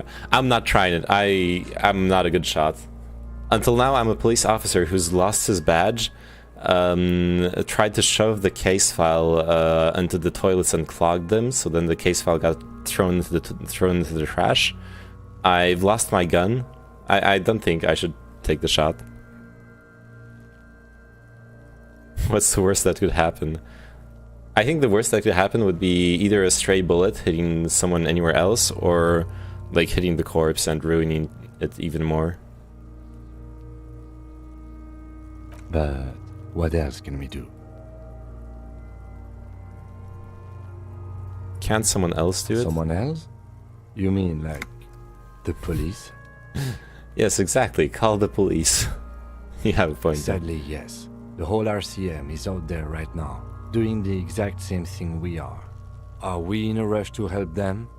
Not with this on our hands. Let Jesus take the shot. I know it's hard, but I assure you, the others won't come to help us. And we have a growing sanitary concern here. We need to get him down, fast. Yeah, I should shoot him down. He breathes out heavily. Oh yeah, do this shit! Fuck it up! Fuck it up. Take the shot, Lieutenant. What's the worst thing that could happen? I'll blow his head off. Take it! Take the shot! Yeah, take the shot. Kuno wants some of that shit. Silence. With his elbow sharp, the lieutenant unzips his jacket and produces a lightweight firearm. He drops a paper cartridge in the barrel, separates the scouring stick, and gives the cartridge 5 tucks. That's a Kiel A9090 Armistice, mass-produced muzzle-loader, ascetic, frugal, one of the most common firearms in the world. He only unzipped his coat until now, Andrew. He then steps back and assumes the fellow's desk position, taking aim. The corner of his eye twitches. His finger is on the trigger. Say nothing. He's gonna fucking The kid's voice is drowned in a shrill blast that echoes off the walls of the surrounding tenements. A cloud of smoke slowly parts in the air as the lieutenant steps back and says to himself, God damn it. He feels bad about it. About his eyes mostly. Just having bad eyesight. Probably from a young age. Whatever you do, do not console him. fucking idiot! Mookabat asshole! Kuno could have hit it easy, but then Kuno's not fucking handicapped, is he? Try again, maybe? No, we are lucky as it is. We didn't break anything, and the victim remains uncompromised. He looks around at the windows overlooking the yard. Any more mistakes could put us in an unfortunate position with the locals. We have eyes on us. I didn't do us any favors with that. What now? I have to say, it's beginning to look unlikely we can get him down without assistance. Should I try? I'm pretty sure... Yeah, my hand-eye coordination is bad. I do have skill points, though.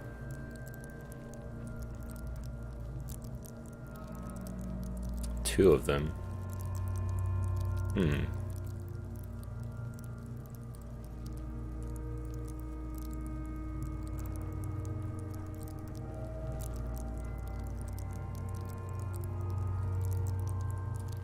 Seeing your Valorant record, I wouldn't take the shot. Hey. This game looks good. It's very good. I'm enjoying it.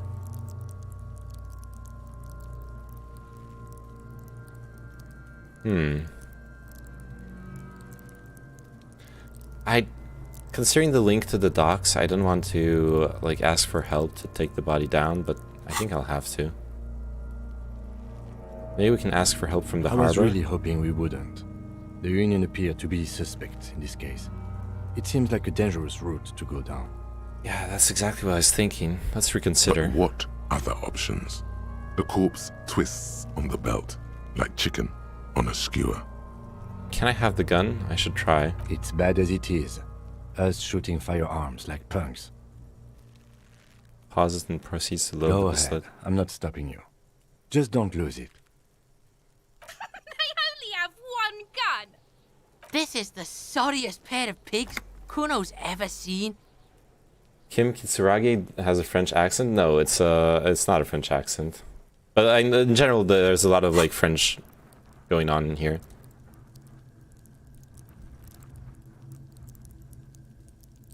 Okay, I put 1 point in hand-eye coordination, so I'll have that, I guess.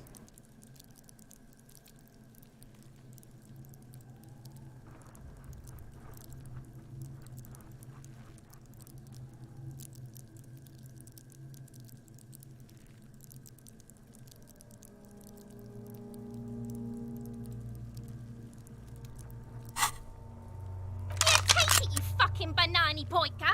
Take it and shoot yourself in the mouth.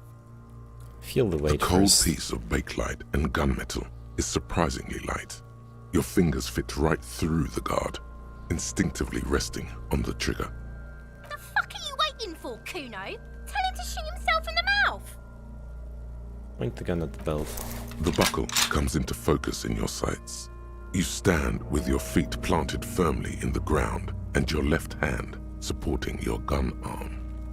Why don't you just shoot yourself in your mouth? At least you won't miss. Banana Boyka. This isn't mere boundary pushing. There is a true suicidal rage in the kid as she's provoking you.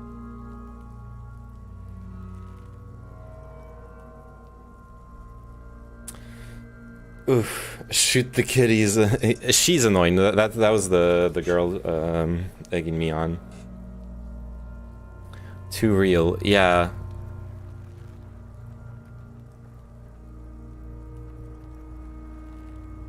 I think I'll give it back to the lieutenant. This is not an easy shot to take.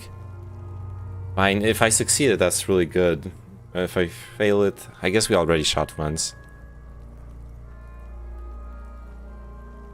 Read the options. I can say shut up to the kid, which doesn't really matter here. I could close my left eye first. Your field of view narrows. The branch slowly moves, becoming entirely two-dimensional. The metal buckle glimmers, catching the noon light as the corpse slowly rotates. The slow movement of the branch in the wind and your shoulders directing the gun sync up, dancing hypnotically. As you wait, your breathing slows down. Some mosquito-like organism buzzes in your peripheral. Look, he's crying. You gonna cry now, fucking faggoty?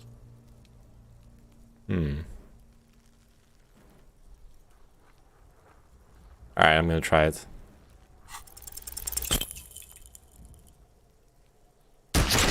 Fuck! A plume of smoke erupts from the barrel. Your hand goes numb from the explosion. With your ears still ringing, you lower the weapon to see what happened. You missed the belt, but hit the corpse straight in the chest. Bits of ribcage protrude from the skin. No blood, only a murky sludge dripping down his belly. I'm not gonna save Scum. The sudden stink makes your eyes water. Oh my god, he's gonna fucking cry. I knew it. What a mulko. Are you? Because it sort of feels like you are. Please don't cry. What's the purpose of getting that corpse down? This is the investigation we're supposed to deal with. Time to shoot the kid. No. So I'm we're both investigators to, well, investigate the death of this person, and like taking the corpse down would be a good start. We try something else. Oh my god, what a fucking boring cop. Nice shot, though. Fucked him up good. No, the rope. Okay. He doesn't mean it in earnest. It's a cruel jest. He's going to say as much too. Just okay. wait. I have to. Okay, guys, you're suggesting stuff. You weren't here at the start of the investigation of the scene. This ladder is not strong enough to support an adult. The rope is literally used to airlift like heavy shit, like to carry stuff under a plane that's like multiple tons. It's a steel reinforced rope. Yeah, it's industrial grade stuff, exactly. They're called long lines. Okay. He doesn't mean it in earnest. It's a cruel jest. Oh, yeah, of course. Actually, it was... Kuno just said that because he felt sorry for you, pig. It's not your fault you can't shoot. It's your pig hands. Pigs don't have hands. They have, like, fucking hooves or something. Kuno has hands. Kuno can shoot that shit down for you. Lieutenant, we should entrust Kuno with your service weapon. He says he can shoot it down. Okay. I want to save scum this now. Honestly. That would be so funny if Kuno shoots... I cannot trust him though. It's actually fucking dangerous. That's preposterous! What are you, a fucking Earl? We still need to get him down somehow. But how? The bad way. The way I didn't want us to. By asking the harbor for help. They have the tools and the men. If they put him up there, they can take him down too. Want it to be dangerous? To ask the suspects for help with the victim's body? To be indebted to Everard Clare? Very much, yes. Which is why I would have preferred us to handle this ourselves. Or things that save scum it real quick to check it out just because you're not selecting it anyway? Clearly we can't. Suck my dick, bitches! Who is Everard Clare? The leader of the Union. A dangerous and corrupt man, from what I hear.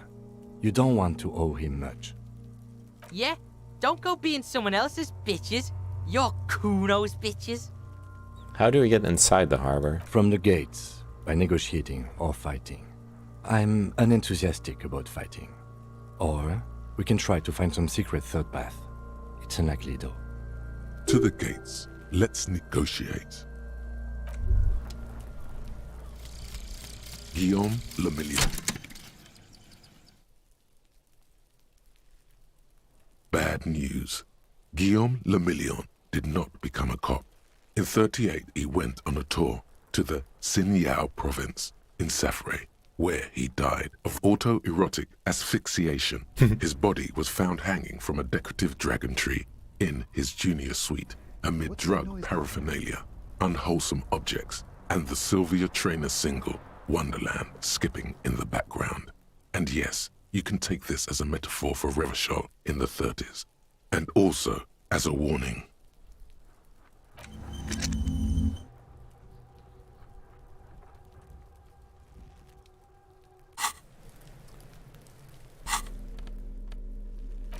Okay, I have tools.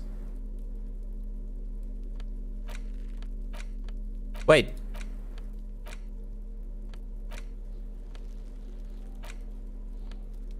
It's the ledger you found in the trash. A pitiful cabbage of white and yellow papers hanging from plastic board, barely held together by a metal clip. This sad display is made complete by the faint smell of urinal cleaner. Yeah, I like the French names, honestly. Kick the kid out? I can't. Yeah, he's even doing like the little bang bang.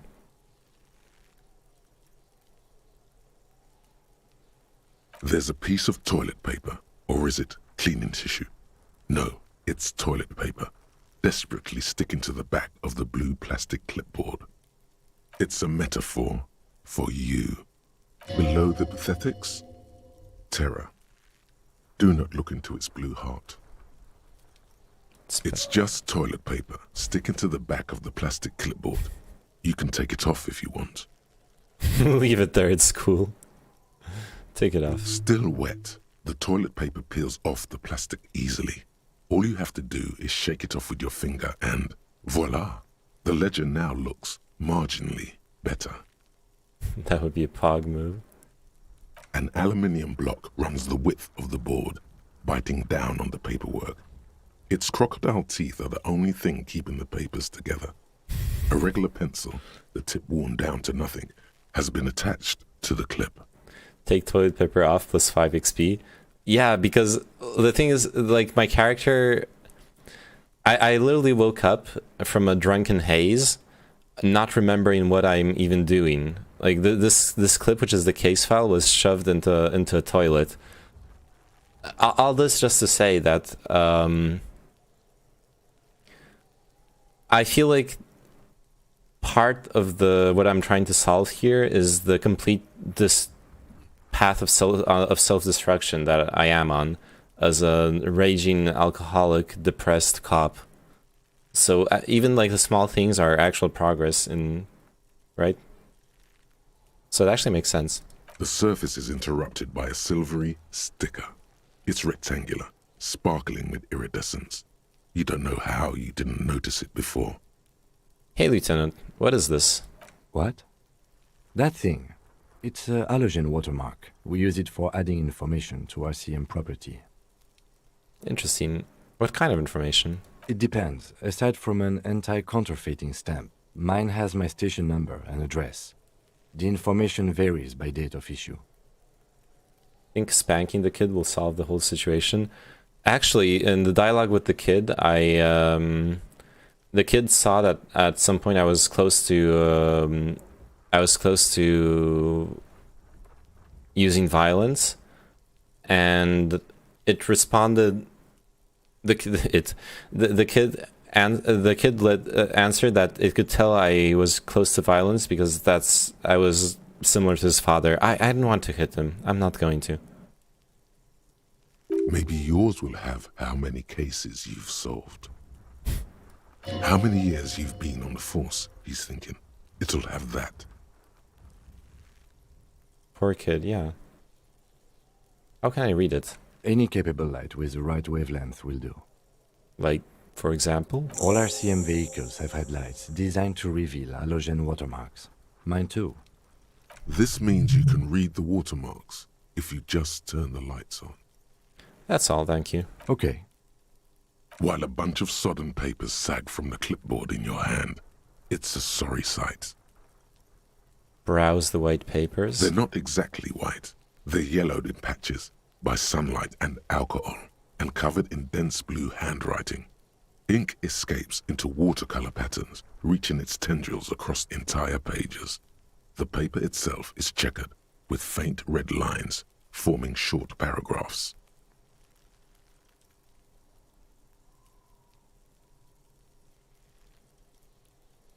Once in a while, there's a red stamp that exclaims, "Case files commit to paper." The case files themselves are plenty. You count more than 100 sodden, crumpled up, earmarked pages falling apart in your hands. They appear to be sufficiently organized and extremely dense, if mostly illegible. What is in there? What are they about? Work, strife, poverty, the Jamrock Quarter. These are handwritten logs of investigations dating back to January 51, this year. The exact number is hard to estimate due to missing pages and an odd naming convention. But there are at least 20, maybe 30 cases undertaken, not completed, mind you. This guy's so explicit, yeah. It's the middle of March. You have attempted 2 cases a week on average. Is 2 cases a week a good caseload, Lieutenant? Huh? 2 complex cases to undertake is a lot, yes. You really have to push yourself. I would not suggest it, lest you start making mistakes. 2 cases a week appears to have been my load, Lieutenant. I'm not sure I completed them, though. 2? That's a lot. I didn't mean to say you are making mistakes, by the way. That was presumptuous of me. I'm sure I made plenty of mistakes. It's okay. We all make mistakes. God knows I've made my share. He tries not to think of them. Like a fan of gills, the checkered papers dry in your hand. The handwriting is extremely dense, if mostly illegible. There was mention of a naming convention here? Yes, it appears you employ a, shall we say, robust yet literary system. Each investigation has its case number written on the margins. Yet, still more tellingly, most are accompanied by a name. A title, one might say even. One that draws inspiration from snoop fiction and vespertine cop show staples. Oh my, they're written in capital letters too. Yes, all caps. One is called The Next World Mural. Another, The Square Bullet Hole Murders. Another yet, The Unsolvable Case. Others appear more light-hearted. The guys on a couch in an unexpected location, and the murder at the hookah parlor. Even the rare article-free collapsing tenement. Murder features prominently throughout. It's going to take an effort to piece these case files together, but it can be done. Once you're done inspecting them up close. Kim, my cases appear to employ some kind of naming convention. You mean the alphanumeric? Officer, precinct, time of arrival at the scene? No, I mean a non-numeric one with titles. Oh, you mean the titular? Yes, well, so do I. In our defense, almost everyone in the RCM does. Why is that? It's a holdover from the early days of the RCM, right after the revolution, when the organization had little idea how to do things. It persists in an unofficial capacity. Officers use these titles to refer to their work among themselves. I seem to have named a case, the Square Bullet Hole Murders. Again, in your defense, I seem to have named one, the man with the hole in his head. That was a real person. His death was real. Still, I named it that, to amuse myself. I pray his loved ones never find out. What happened to him? Rail spiked through the head. He died. It was a workplace accident. Count the pages. I have to open an official case. Is there room? There is, for precisely one more. 15 pages near the end remain untouched by the damage. The checkered grid forms a structure of passages, breaking the case into subtasks to accomplish. Once all the tasks are accomplished, the case is complete.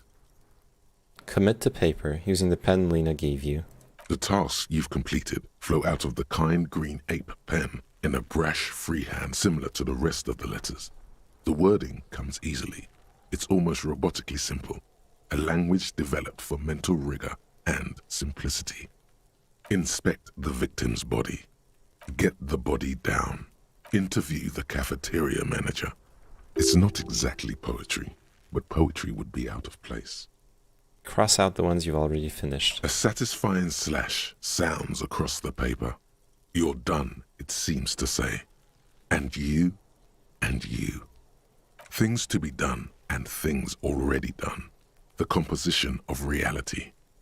This is an extremely useful tool for a detective of the citizens' militia. Now all that remains is to name the case. Lieutenant, have you by any chance named our case? No, actually. Any ideas? The Hanged Man. The Furies are at home in the mirror. Setting sun. Shit on a stick. Okay, I like The Furies are at home in the mirror, because that one was, that was the introduction to the game.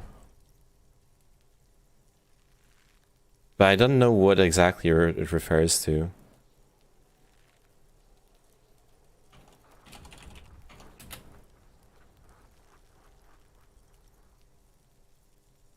Furies. Yes, well, I don't know. I have to be honest, I'm not experiencing the internal strife that it refers to.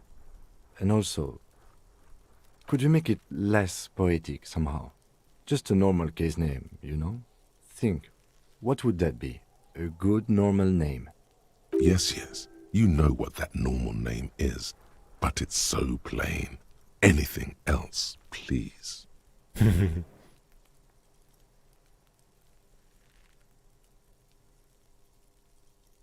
Okay, it's a good name, but it has one problem. This case has nothing to do with the setting sun. At all. It has nothing to do with that, so... something more concrete, perhaps? Do you have something concrete? Mundane, usual? Usual is boring. We don't do that. Ah, yes. I have to tell you, officer, I don't appreciate ironic titles. Other officers will have to use this as reference. If it's idiot or cockfinger, they're not going to get it. They're going to think an idiot and a cockfinger were on this case. So, do you have something less funny? Fun is outlawed with this guy. What a knock! True. Melon. I typed Melon comfy feels, and this message was identical to the last one I sent in chat, so I need to change it up a bit. Let's do this. This works. Good.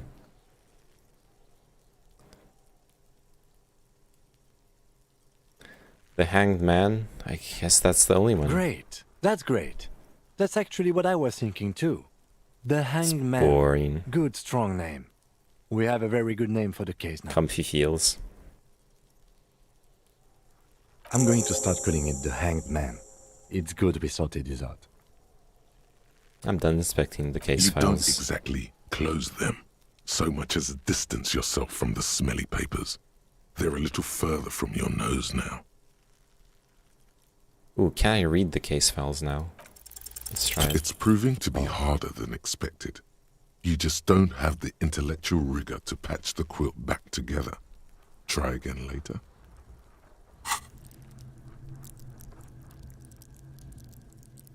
I'm doing it.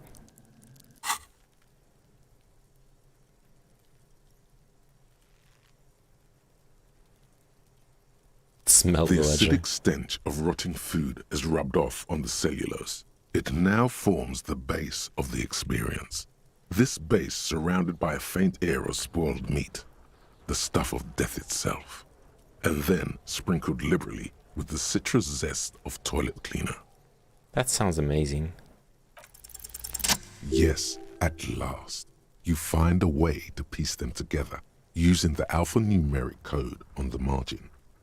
HDB 41, date of initialization and time of arrival on the scene, followed by the title. For example, HDB 41120117000, the Next World Mural. Wait, HDB 41? Weren't those officer precinct? Why, yes, your precinct number is 41. And HDB? Every last alphanumeric in the files begins with it. And these are your case files. It's safe to say HDB are your initials. So... I'm really Harry. I think what she meant to say was Raphael Ambrosius Cousteau. No, the alphanumeric begins with HDB. Can't you see the sire is tired of these fabrications? RAC is clearly what it says on the case files. These are official documents. There is no arguing with official documents. Actually, I'm ready to admit I'm not Raphael and go on with my life. Yeah. That's comforting to hear. Now, detective, it takes half an hour to piece one of these together, if you still want to. Here are your options. I should do that later. I can revisit this. Not much has changed in the meanwhile. A bunch of sodden papers still sags from the clipboard. Let's read a case file. It takes about half an hour to... Not much has changed in the meanwhile. Browse the yellow papers. A bunch of sodden papers. In the back, you see thin, translucent copier paper. Some neon yellow, some bright red, all covered in boxes, like marching armies. These look like official forms, waiting to be filled out. Then rip them from the binder and hand them out, according to type of form. What types of forms are there? 3. The topmost are misconduct fines, the middle ones are station calls, and the bottommost are field autopsy forms. Each is easy enough to make sense of. You don't have to be an intellectual giant to do police work. Field autopsy, that's what we're doing here. A dozen pages of thin copy paper, bright red in color. You see the parameters of a deceased human form, waiting to be a monetary penalization ranging from 20 to 250 real. Severe cases allow for 1,000 real, but that requires special paperwork. The details of issuing these fines are spread out over the rest of the fields, but they appear pleasantly vague. These are quite sinister in turn. They give a date and time for the person to appear at the specified precinct police station. Below the call are the criminal charges you risk by not appearing. Yes, all that remains now is to fill those forms and hand them to people. Fines for wrongdoers, interview requests for bad guys, and field autopsies to dead guys. What delicious power hid within this pathetic mess. You feel better. The rest of the stinking cellulose is much worse for wear.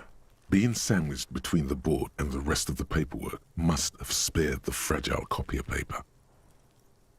Look at the clipboard. It's made of dark blue plastic, hard enough to beat someone to submission with. The edges are rounded, however. The U4 size board feels thick and heavy in your hand. Light shimmers on its wet surface. On the back you see the embossed letters, RCM. What did you say the color was? Blue. The blue heart. Don't look into it. Shake the ledger. Something rattles inside, ever so lightly. Is there a hidden compartment? Permeables. It's not hidden per se. The compartment is made for permeable materials that would get damaged if something happened to it. Peek inside. The plastic shimmers like lapis lazuli, but it is not see-through. You cannot see to its center. How would I open it? With your hands. U4 sized pages hang from the clip screwed to the top of the board. Oh, well, well.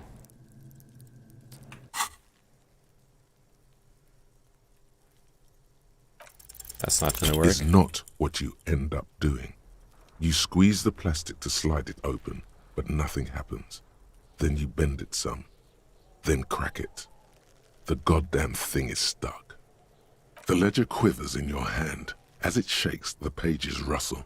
This pathetic mess suddenly afraid of you for some reason. It's just a racist mug. What's there to read here? Not much. There's quite a lot to read into here, actually. Look at all the content. Oh boy, here we go. What are you going to say about a broken, tossed-away mug that you dug out of the garbage?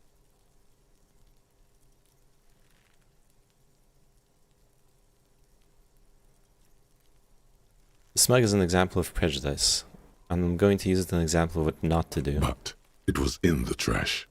Why not just call it out when you see it? Or do some volunteering work. Just finish your case, detective. Damn. An intricate web of blue lines stretches. It still kind of looks like a map of the stars in the night sky. But something's not right. Who are you? Gone. What's the meaning of this photo? Oh, For this you tattoo. to discover. You've gotten as far as you will without assistance. Someone close to the victim might know. Someone who knows about history could tell you. Put the photo away.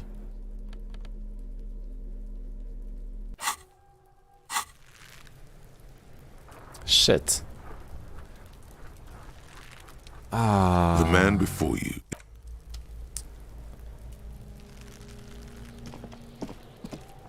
Kuno, the pig's getting pretty close to me. Come to snuff my shit out, I think. Looks like it's time for me to go, Kuno. Pig's come to take me in. I just want to ask you some questions. I'm going away for a long, long time, Kuno. going away for life. What's going on there? Fuck are you trying to pull, pig?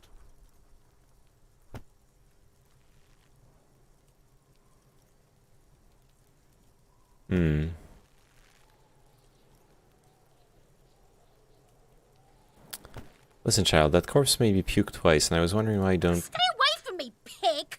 You don't want to see what happens when you corner me. Nah, that's pointless. Jeez. We really bungled up that,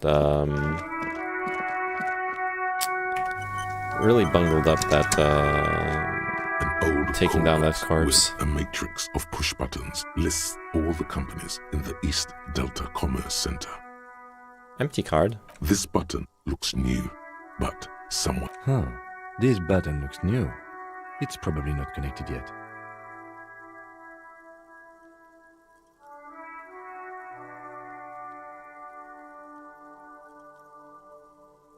Whirling in Rags, East Delta Pinball, Slipstream, Taxi, 24-hour windows, boxing for young athletes, and gym.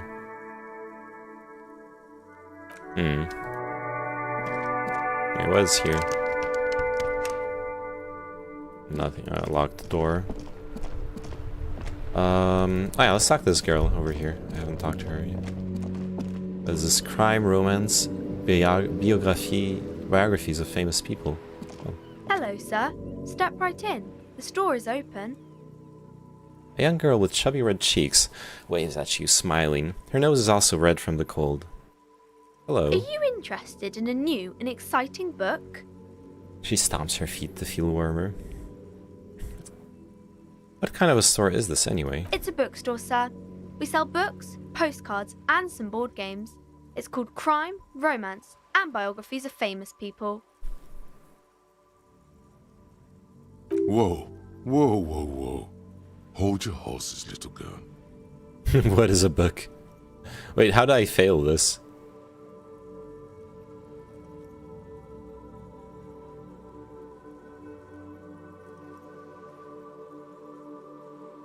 Interesting. Don't be ridiculous, I know all these things. I guess my character doesn't. That is a book. They have stories inside them. It's like someone told you a story in a really long letter. What's a postcard? A postcard is a small cardboard picture. You can write a few words on the other side and send it to your friend or beloved. She is unfazed by your questions. She would consider it impolite to point out any perceived weirdness. What's a board game? Board games are like little games on a table, made to pass the time. There are several different ones, but sailors here mostly buy cards. Interesting, thanks. My pleasure. Anything else you'd like to know?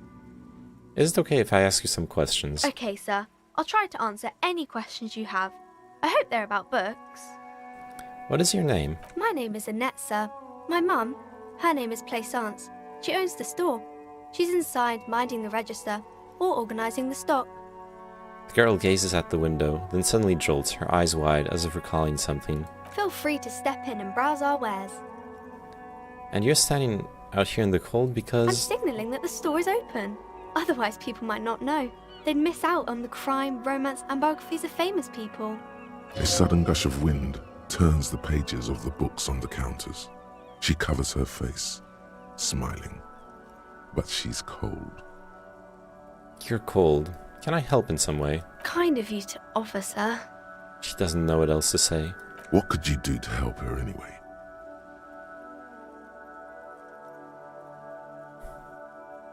I could help by brutally dismantling the free market.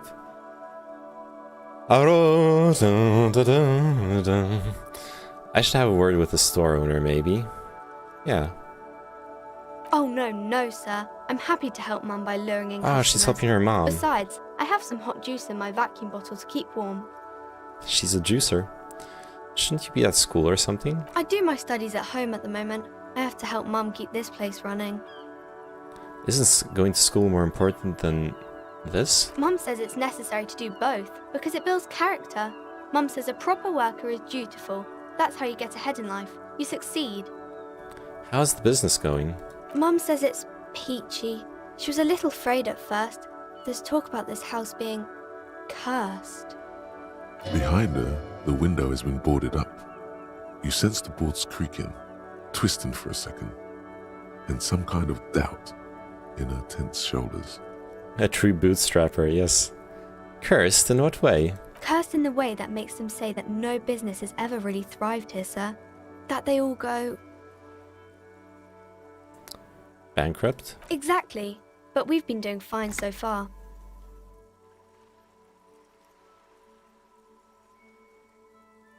This sounds rather serious. I should probably look into this. We can go into the bookstore and ask about the case, but I don't see much more to look into here. Yes, please do look at our wares inside. The postcards and board games you asked about are also there, sir. Do you think she has Settlers of Catan?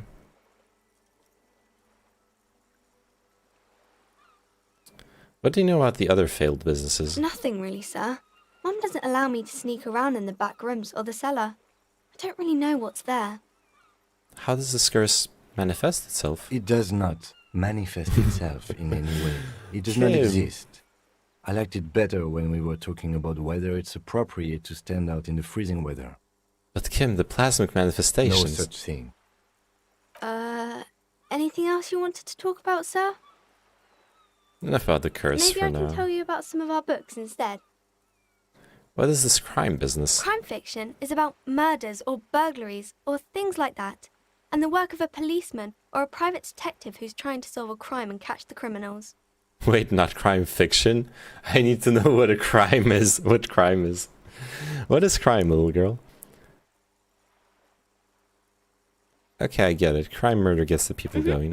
And it's kind of like a puzzle too. You can guess who the criminal is or how the good guys are going to catch him. I'm a policeman myself, by the way. You don't look much like a policeman. Huh, well, what does a cop look like then? Didn't mean to offend, sir. Sorry, sir. It's just that you don't look like Dick Mullen. She points to a book cover on which you see a strapping Vespertine officer. He stands grimly over the body of a dead woman. I used to be exactly like that Mullen guy, then I decided to live a little. No, nobody actually looks like the guy in the picture. That's just a stupid fantasy of a man. It's not your body that's important in police work anyway, it's your point to your head. Head? Yes. No, it's your soul. Your blue soul. Not head, child. Heads.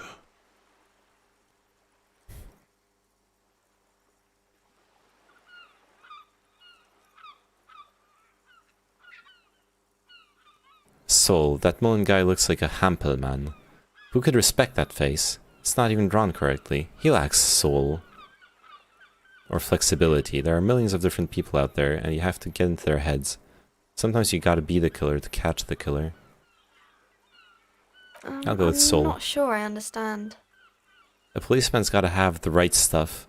An ingrained sense of the law. No one would follow a weakling like Mullen. If you say so, sir. He's just a fictional character. He's no match for your soul. Maybe you can show me some real police work, sir. Like in the books.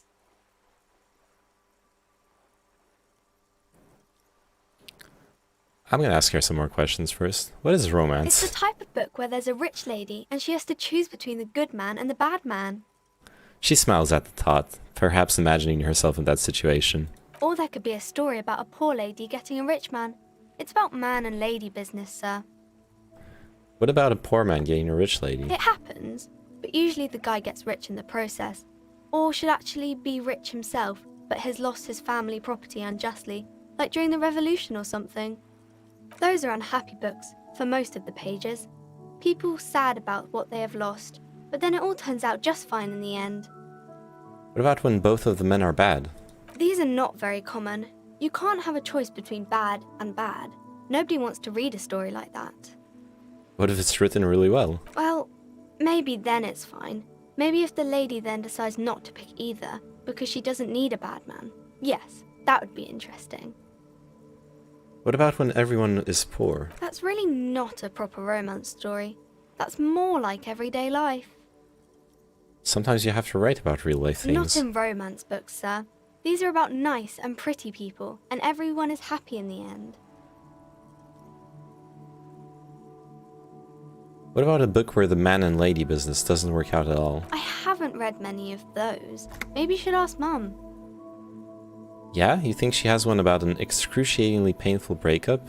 I don't think it's a romance story if the main characters break up, though. She pauses, trying to figure out the appropriate answer. No. Think about it. One where they plunge into a torrid spiral of pain and recrimination. Only it's really long and drawn out. Scarred for life. Phantom limb. Okay. Sometimes they break up for a little while, but then they always get back together. That's enough romance for me. I had other questions. Maybe some about other books? Who are these famous people? Oh, kings and queens and generals of old, or artists and writers, or musicians, those kinds of people. There's usually something extraordinary about them. She scratches her cold reddened cheek, then continues. I think that's why people read them, to find the secrets of their fame. Seems like most people who read those books fail to get more famous from reading them. Reading those doesn't make the readers more famous, does it? But it does make the famous people more famous. Fame sounds delicious. Maybe someone will write a book about me one day. Why would they do that, sir? Because I'll be a superstar cop, in the papers and everything. That'll show him. That's so cool. Maybe they'll make you a book cover picture and everything. Standing over a dead body, holding a gun. You can stop calling me sir. I'm but a working man. No, sir, I can't. It would be too tiring to refrain from it. It's already tiring enough to remember to say it all the time. It's nice of you to say I could stop, though. I get you. I, for example, can't stop making this face. That's a friendly enough face, most of the time. You fail to deduce anything substantial. She waits intently. Actually, I'm sorry, I can't deduce anything. It's okay, sir.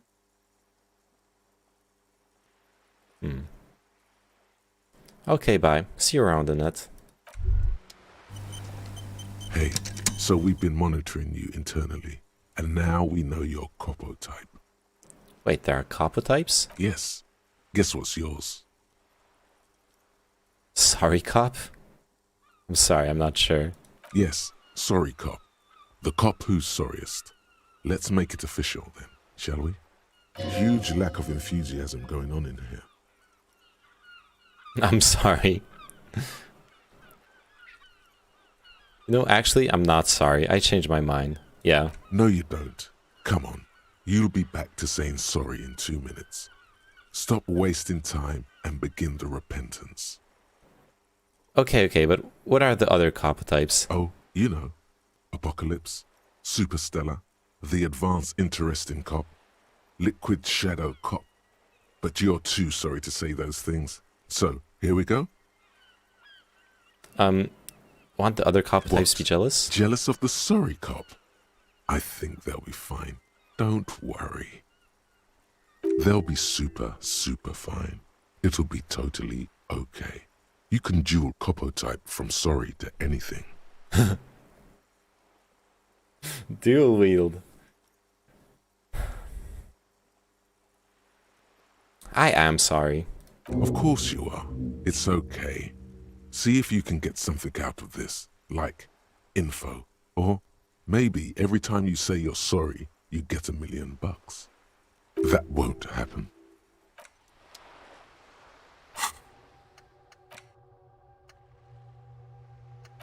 Oh, I need a skill point to unlock more thoughts. Ooh. Interesting. You're one sorry piece of shit. A cop penitent. A flagellant cop monk. This is not the right line of work for you. You should be groveling at the feet of a feudal lord, providing lurid evidence against yourself at a Mazovian show trial, or ripping the flesh from your back with a cat of 9 tails. Whatever made you this way, you can be damn sure it was your own fault. Do it. Really criticize yourself. Who knows, you might uncover something of importance from your guilt-ridden past. Hmm.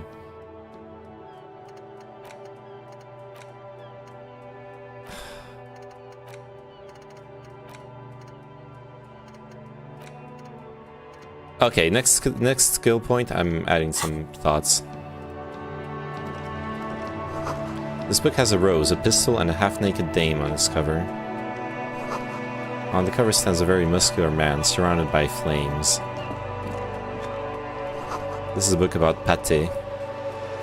Nice. This book, you don't really understand what it is about, nor does it seem important. A book about boiadeiro culture, promotes freedom and roaming upstream. A book about the future, the government reads your mind using radio technology. Wait, it doesn't already do that?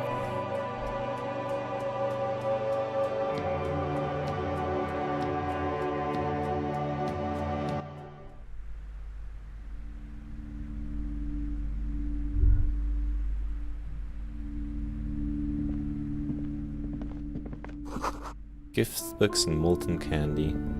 The display rack is brimming with worn paperbacks featuring an extremely muscular, sword-wielding barbarian on the cover. Nearly all the titles contain the word Heimdall somewhere. What about Banh Mi? Maybe tomorrow. Storekeep, tell me about the Muscleman books.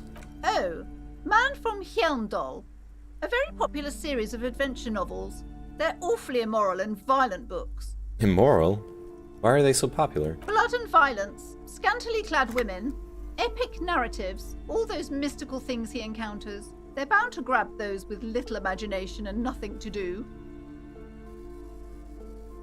Sounds good. Which one should I start with? What does it matter? They're all the same. However, the customer is always right, they say. If you're a novice of the series, I'd recommend Heimdallaman, the man from Heimdall. It's supposed to be a good introduction to the series.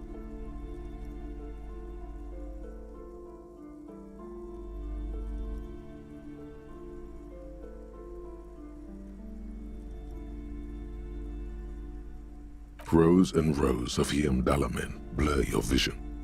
You make out some titles. Man from Heimdall and the Mammoth Riders. Man from Heimdall, Return to Heimdall. And the solipsistic Man from Heimdall and the Heimdall Man. Maybe 100. Man from Heimdall and the Sages at the End of the World. Man from Heimdall and the False God. Man from Heimdall and the Scorched Earth. Man from Heimdall, the Heimdall colonies. Man from Heimdall and the Swamp Beast. Man from Heimdall and the Snow Crabs. You seem very somber today. This game is pretty somber. And I'm trying to let the game, like, express itself, right? It would feel weird if I was, like, constantly trying to react or anything. Want to, like, genuinely play it, I guess. Not even close. Man from Heimdall in hell. Man from Heimdall and the Forest of Slaves. Man from Heimdall under the lake. Man from Heimdall, Heimdall burning. There's even The Trial of Death, a pastoral combat game book set in the world of Heimdallaman, and so much more. Do any of the books call out to me? A twinge at the back of your head makes you flinch. Your eye starts twitching. What is it? Your hand reaches toward a book with glossy cover art of the very muscular Man from Heimdall in chains, kneeling in front of a staircase leading to a throne. A woman sits on the throne, leering at the man. Hard to impose yourself when there's voice acting, very different if it was just text. Yeah, but the voice acting is really good, I enjoy it. She's laughing at him, belittling him. Between the throne and the Heimdallaman lies a bonfire, casting shadows on the wall. The shadow of the woman's headdress looks like a pair of devil horns. The title reads, Man from Heimdall and the Devil Woman. Aren't all women devil women? Am I like a hard-boiled, like the hard-boiled cop, the one that's like Yeah, is wary of women. I think I am. Like the way I hit on the on Oranje was weird too. Yeah, I'll stick with that. Especially those leering types who seem to wear nothing but an armored bikini. There's also some sort of a snake lizard beast slithering around her abdomen, chest, shoulder region. It's symbolic of vice and sin. The display rack before you is burdened under piles of Man from Heimdall novels.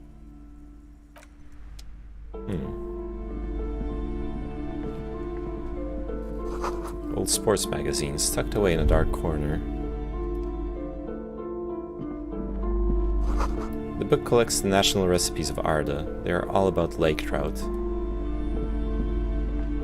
A small mountain of colorful board game boxes. There are numerous types of games for all ages. A lot of shelf space seems to be taken up by Wirral-related merchandise. Storekeep, what board games do you have here? Wonderful board games, sir. The Viticulturist is a classic for sure, or perhaps you'd like Archipelagos of Insulinda, a very educational game for those interested in geography. Raubritter is a fun game of economic competition, but can get quite intense after a while. We have games for the whole family. You can play with your children. Who are you going to play board games with? Do you have friends or family? Do I have friends? Look at the lieutenant. Are you actually friends?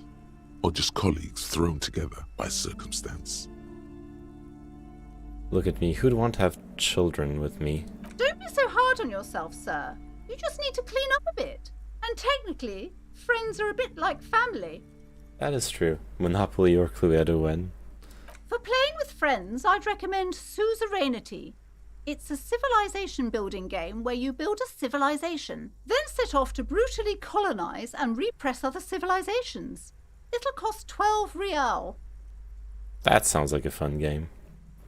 What about all these Wirral things? Lousy auras there. No, role-playing games are popular among those types. You know, who are into those kind of things.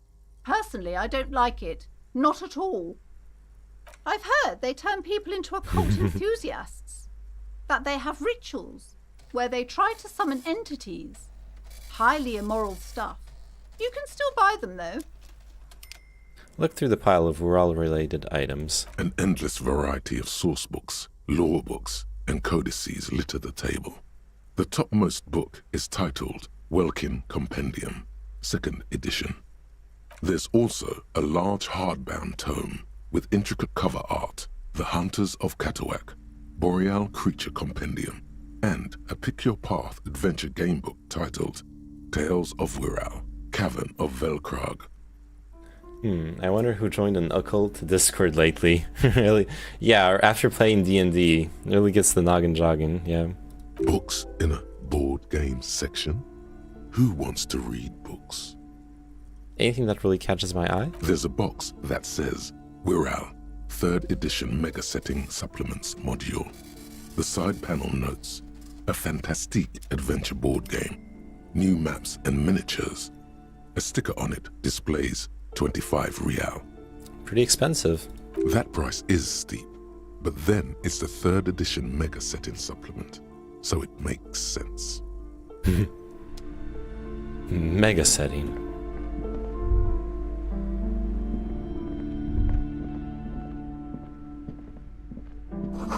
Tome of Fascist Magic, rather candid. Quaint picture book brochure, very colorful.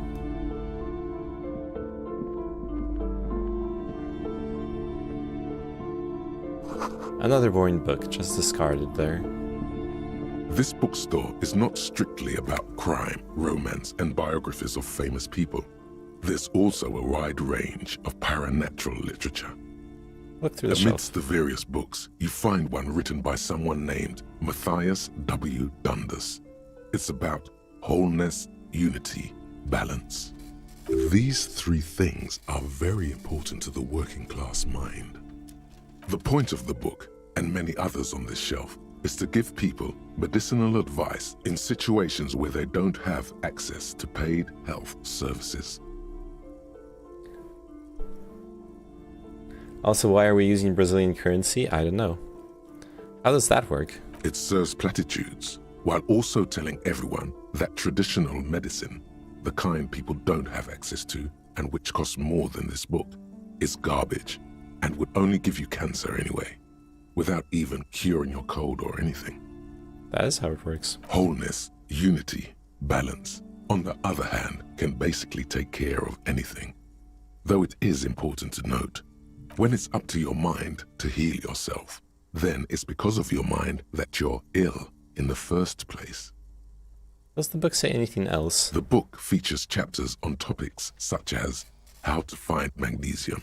It even lists plants you can harvest magnesium from. How to continue drinking if you're an alcoholic who has destroyed his liver. And there's even a chapter on the ancient Seraïs tradition of using duck gallbladder, preservatives, to treat and prevent sexually transmitted diseases. Pre and post factum apply. Nothing worth buying. This is just mundane garbage. What's even paranatural about this? Let's try to find something truly otherworldly. The throbbing in your head increases with every passing moment you gaze at this shelf. Suddenly, as if out of nowhere, a small green book becomes apparent. The title of it reads, Medicinal Purposes of the Pale. What's the pale? The book contains very little explanation on the matter. This knowledge seems to be taken for granted. What's this book about? The book contains descriptions of various pseudoscientific therapies, alternative medicines, and folk remedies involving the pale, also known as le territoire. For example, it recommends vigorously swatting one's naked body with a venik or hand broom, made from the leafy twigs of a young birch tree from the near pale. Sounds invigorating. It is, and good for the circulation too. What else? It also recommends consuming distilled spirits like vodka or whiskey that have been aged in the pale. Readers are instructed to cover these jars in a shallow hole just inside the pale and leave them there for 30 to 60 days, depending on the potency desired. And what does this pale-aged liquor do? Among other benefits, it is alleged to restore a damaged liver to perfect health. That seems improbable. I should probably get my hands on some of that. What else is in there? For general health and well-being, readers are encouraged to take regular strolls through the pale, though a sidebar cautions readers to limit each stroll to less than an hour. These strolls promise to cleanse the mind of worries and the body of toxins, especially if the perambulator performs this ritual in the nude. Nudity figures prominently in a number of these prescriptions. This is exactly what you need. Anything else of note? There's an entire section devoted to cures for men who are struggling to perform their marital obligations. I probably need that. Excuse me, sir. I believe you've been perusing that particular volume long enough. If you'd like to continue reading, I must insist you buy it. Storekeep, what books are these? Come, sir, please, no browsing in that shelf. That wisdom is not for free. I can't have you end up, like, opening a police store next door and stealing my customers. Oh no!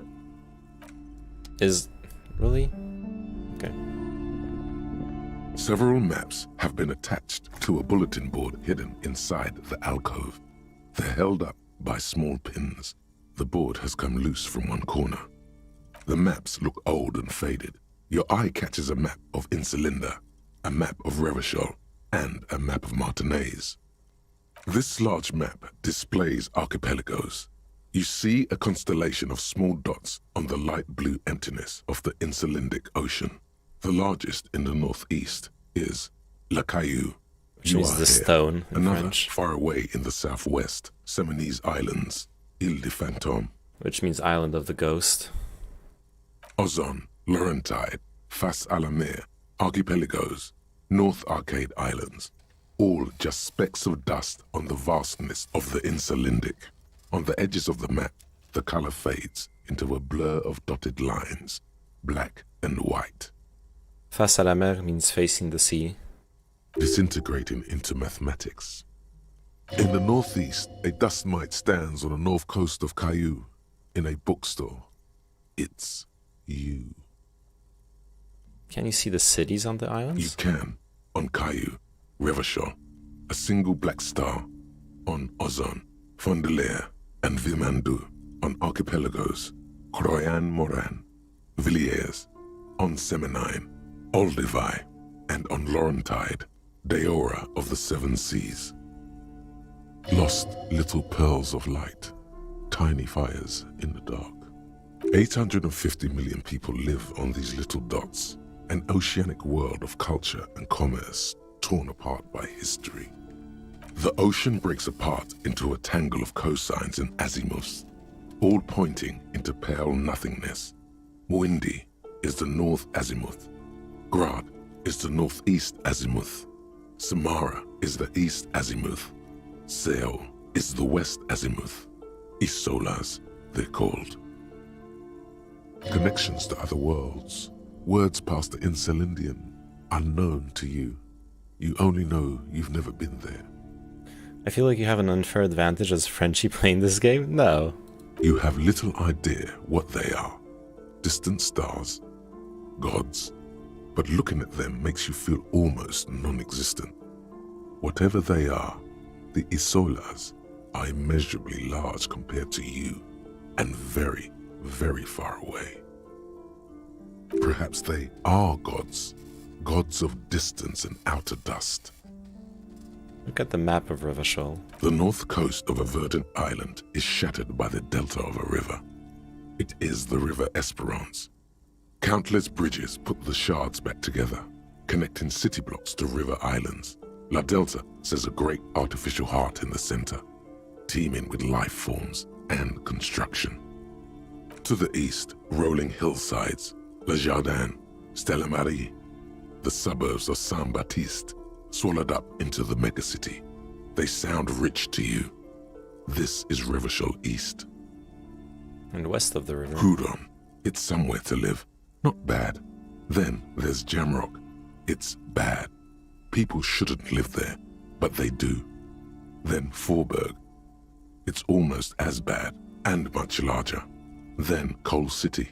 It's the worst. And Martinez? It's so small you can't even see it on the map. No, wait. There it is, north of Jamrock, the strip of coast next to the Greater Revachol Industrial Harbour. It looks downright despondent. It's almost Coal City, to be honest. No, this is somewhere to be. This is all you have. But it's still something. Streets and sodium lights, the sky, the world. You're still alive. True. Look at the map of Martinez. It's not really a map. It's a tourist thing. A picture postcard with buildings on it, drawn from an isometric perspective. A date in the upper right corner says 48. Still, it's detailed. Could be pretty useful for scouting ahead. You see the jagged boxes of an industrial harbour, even the whirling in rags there. I'm sorry, officer. The map of Martinez is the only one available. The other two are not for sale anymore. And besides, you could scarcely afford them. They're quite valuable, though they might not look it. The map of Martinez is 90 cents, though. Why is the one of Martinez so cheap? That old thing. It's an out-of-date map of a tourist location that never was nor came to be. From when some design studio people tried to spruce the place up 4 or 5 years ago. They also renovated the horse statue, set up those coin-operated viewers, and designed the new street lamps. The place does not look like a successful tourist trap, does it? What happened then? They didn't get that far, for some reason. A shame the project never got going. Would be nice if someone fixed Martinez up. All these ruins are bad for business. The plaque on the shelf reads, Biographies of Famous People. You see a large variety of names, none of which ring a bell. Storekeep, anything of note in this shelf? I would say... The Greatest Innocence. Yes, most certainly. It's an important educational tool, delving into the depths of history, religion, and their relation to innocentic power. Who or what is an innocence? A very influential historical figure. But surely I don't have to tell you that. You're a law officer, and law officers have at least some education. The book is also very daring. The author aims to re-examine the universal understandings of the innocentic system, creating a fresh vantage point and a shift in the tired order of things. I thought it was about which of these innocences is the coolest and greatest. Perhaps for a layman, deep analysis is necessary to peel back the multi-layered meanings. Do her words seem vague and abstract to you? So you recommend it? Certainly. It's prudent for a person to have at least an elementary understanding of history and society. Imagine the chaos we'd be in otherwise. You feel like you should get this one? Definitely. It's important somehow. There's something personal inside. Look through the display of books. Browsing through all the books with all their names makes your head spin. None of these seem important or relevant. It's all just vapid egoism. Suddenly, a particularly odd title catches your eye. It reads, High Speed Love, the tragic true love story of Jacob Irv and Alfie Delatraz, by one Cecilia Averbrook.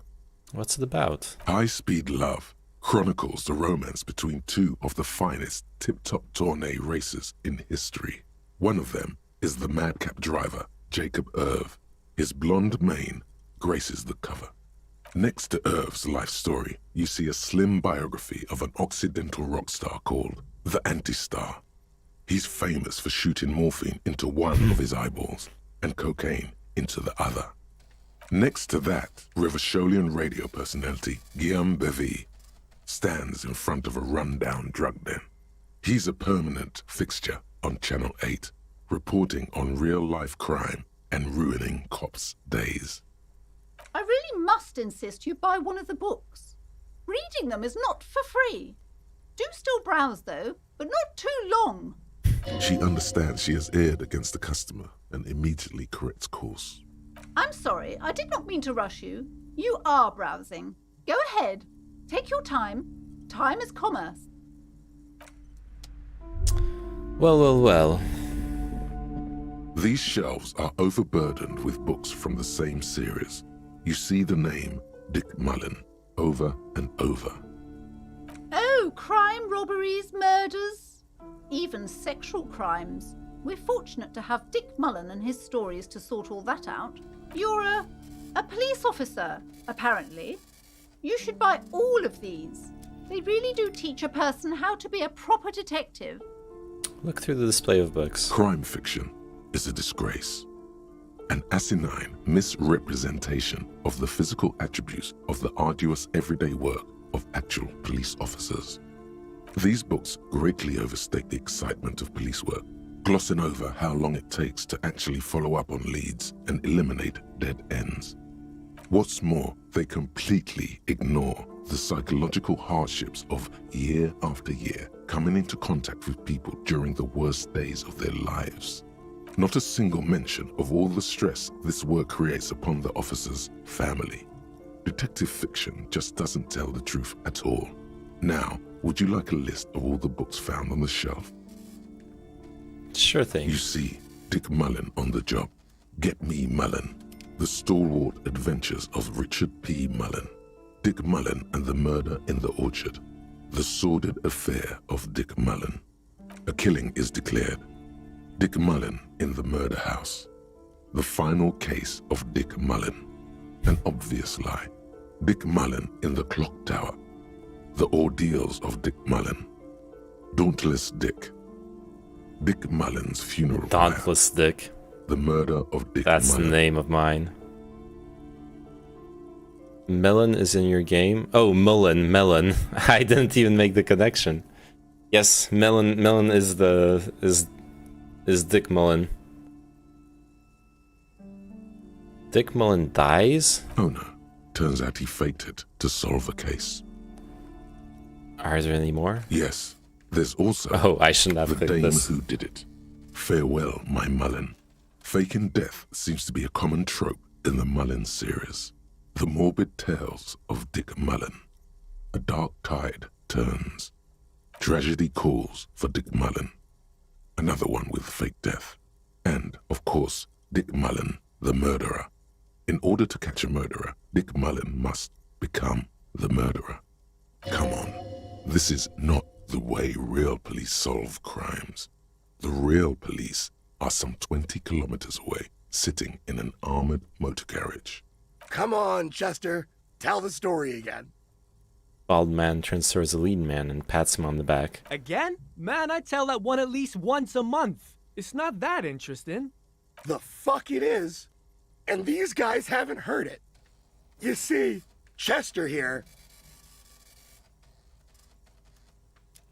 Points his finger at the lean man. Chester faked his own death once. Gosh, why?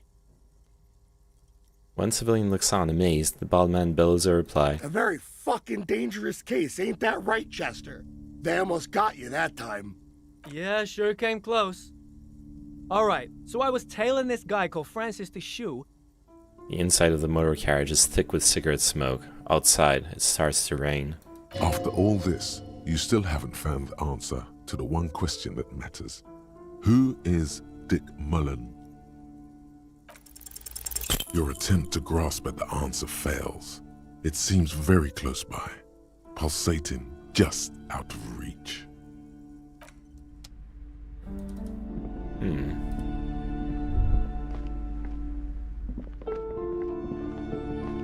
You see a set of tattered curtains blocking the way to another room. A strange cage-like trinket dangles from the curtains. Okay, that break in the voice acting was quite disruptive. Yeah, I was waiting for it to pick back up. Excuse me, officer. The back room is strictly for employees only. She's right. Those curtains give off some eerie vibes. Better not mess with it. What's so eerie about those curtains? Be wary of those mysterious ornaments from the Dark Isles. Dark Isles? What's going on? Do you realize what's out there? Upon the mist-shrouded islands of Ile de Fantôme in Seminine, eerie pygmies and wild shamans practicing unnatural mysticism. Yes, I've sensed that. It's terrifying. They lurk in the tropical pearl of Seminine, casting strange magics on everyone. Ignore the curtains, or suffer the consequences. Shopkeeper, what's behind the curtains? Nothing. Now please go back to browsing the books. Don't you feel compelled to look at the books? The books are all you care about. She fiddles with her pendant. She speaks almost as if she's trying to put a spell on you, urging you to buy more books. Oddly enough, the more she tries to draw you away from the curtains, the more alluring they become. Oh, hey. Breakthrough imminent. Nice. Examine the strange cage-like trinket. You see some kind of charm, an irregular polyhedron assembled from bones, sticks, and straw. Inside, a disturbing fish head with empty eye sockets stares at you. This is a traditional Seminese ward, meant to provide protection against ill luck, bad dreams, curses, and other supernatural scourges. And who are the Seminese? Inhabitants of Ile de Fantôme and the Seminine Islands down south. Don't listen to what Inland Empire told you. It's a beautiful place with a rich and unique culture.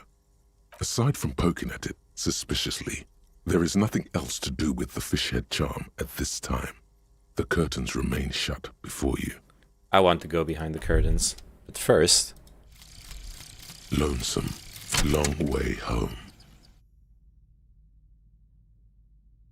Here we go. Home awaits. Walk past Station 41 and through the market, past the Boogie Street spearhead to the other side of the lake, the frozen eye at the center of the district. Then past the video rental store on the corner. There, at the end of a street lined with pine trees, a small house no larger than a matchbox. 11 Voyager Road. You no longer live there. Those times are gone. And so are those people. Why did you come here? Why are you still here? And where's the dealer? You have to get back to work. That's all you have now.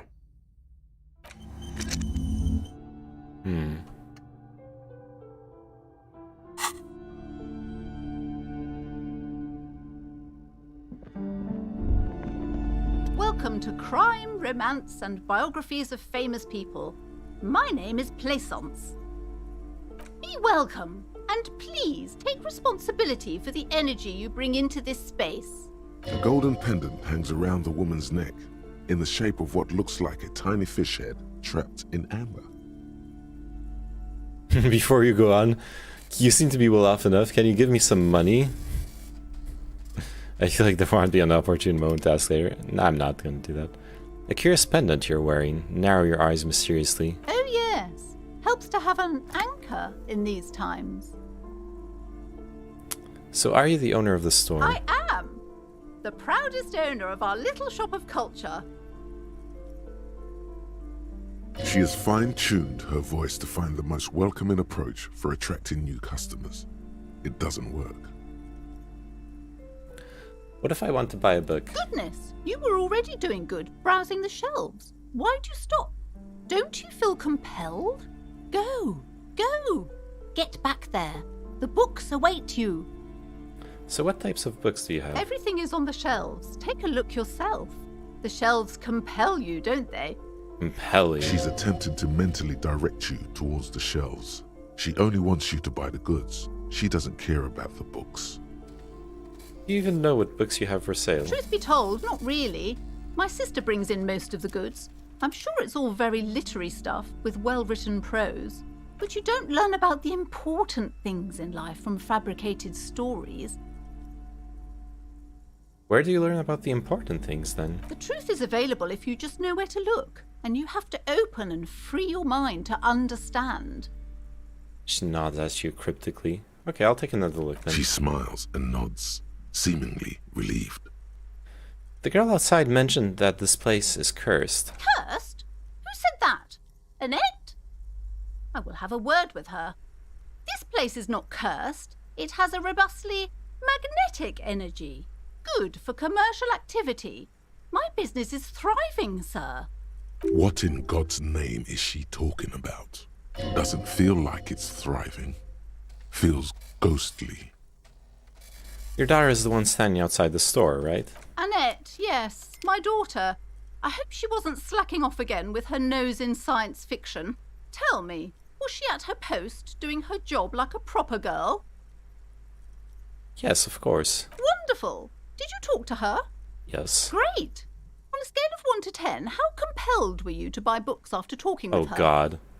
Her opinion of her daughter depends on how well she lured you into the store. I want to say I'm not going to grade a human being, but I'm probably not going to change her. 10. She's certainly very polite and helpful. My precious, her dedication brings joy to my heart. If you have children, I hope they turn out as great as my Annette. The way you're handling her strikes me as wrong. Mind your own business, sir. In our society, people don't get to tell each other how to raise their children. It's none of your or anyone's business. Denial is the way she copes with criticism. I'm here to dismantle the free market and abolish child labor. Okay, let's change the subject. The woman before you scans the store, her shoulders rigid and tense. Every now and then, she nudges her glasses. Okay, maybe I'm gonna save scum this. I'm just gonna... The curtains, tattered with age. Just as you're about to pull apart the curtains, the petrified voice of the shop owner cries out once more. Sir, don't touch that. I told you it's off limits for the customers. Her hand has closed around her pendant, her fingers nervously playing with the talisman. Parapsychologically speaking, we're done if you decide to open them. I won't be held responsible for the consequences. It's too dangerous. This is about the curse? That's why you're afraid? No, it's just a storeroom for the employees, I told you. Now please step away from the curtains.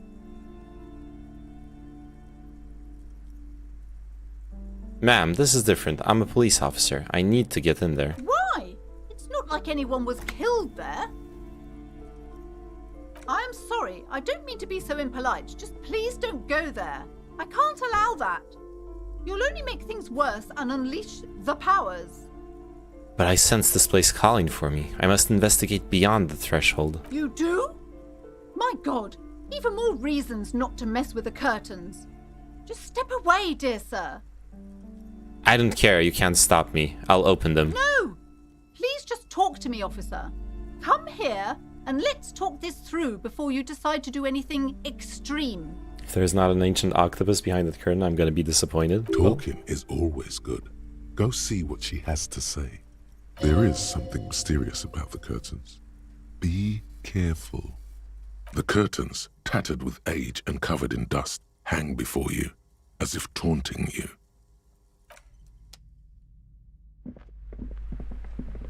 Hello again, esteemed officer, and welcome to Crime, Romance, and Biographies of Famous People. Why are you so uptight about those curtains? I just want to know what's on the other side. I already told you, it's just a storage room for employees. I don't understand why it's so important to you. Just let it go, officer. Go buy some goddamn books. You're supposed to be drawn to the books. If it's just a storage room, then why does it have a Simonese ward protecting it? It's just for decoration. She wavers under your gaze, mouth pressed into a tight-lipped smile, then something breaks. Okay, fine. It's because this place is cursed. Just like Annette said, they don't call it the doomed commercial area for nothing. Are you happy now, officer? Happy that you've ruined everything? She closes her eyes and starts mumbling something to her pendant. Take it easy. You've broken her resistance. Pushing her further will gain nothing. Nice, Kino.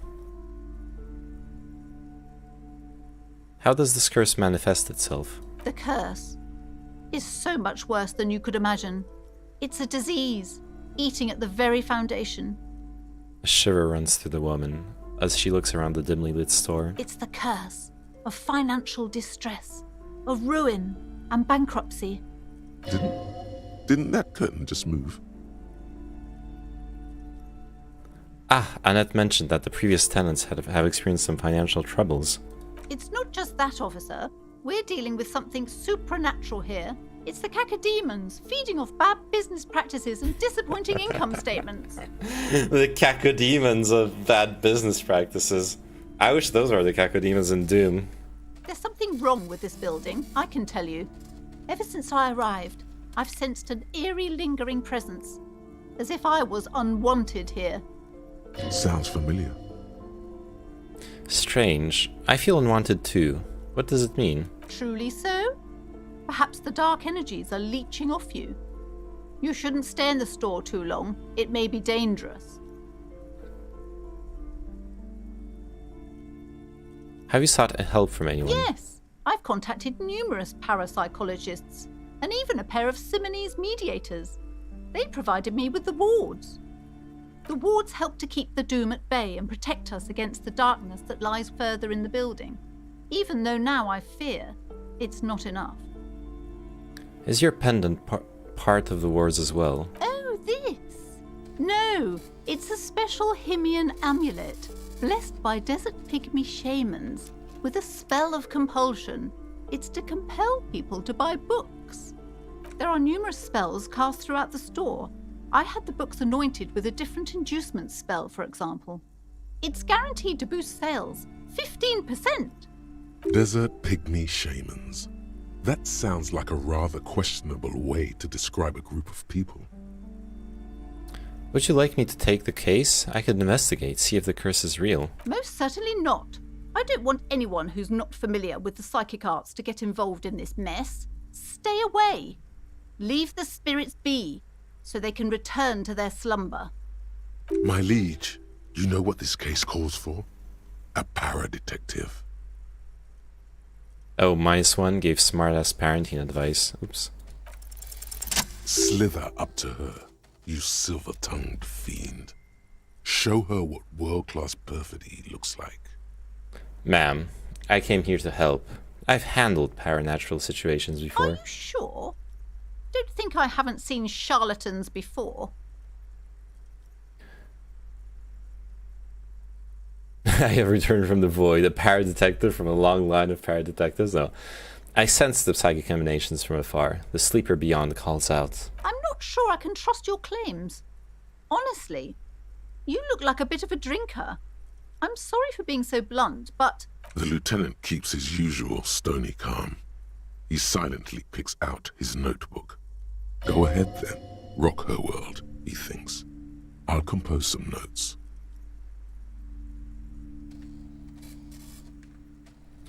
I admit, I've had my share of drinks, but only because the spectral realm is parapsychologically taxing. How do you know all this? Here we go.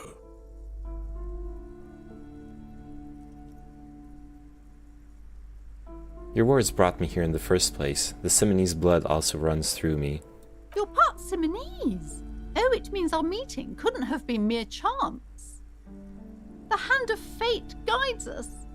But I am not the only one at risk. I have to think of my daughter. You are certain you can help us? Keep us safe? I can't allow any collateral damage to hit us. No problem whatsoever. Your family is safe. The phantoms are no match for me. If you promise, good officer, then you might be our last hope. Do you swear it? On my honor. Thank you, sir. There's one more thing I haven't told you about yet. The entity. Do not act surprised. You know of these things, sire. Of course, the entity, for I have sensed its presence. You have? The entity takes the form of a woman, a witch probably. I've suspected that she must be connected to the curse ever since I first saw her. Did you know that she lives inside the chimney? Chimney, the passage between heaven and hell, of course. Yes, that chimney is part of the building's central furnace, and it's enormous. She has barricaded herself behind some metal security curtains. God knows what she's doing there. Some unnatural magic, I assume. You should go find the entity and ask what happened to all the companies in the building. What is the source of this curse?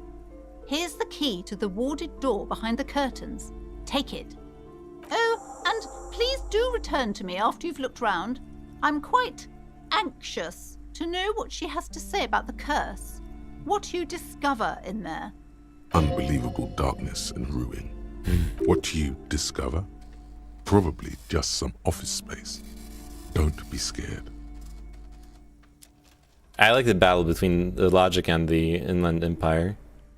I had a few more questions about the curse. Okay, but please, only a few questions. Never mind. The woman before you. Okay. Time to become a parapsychologist. You see a set of tattered. I'm saving. You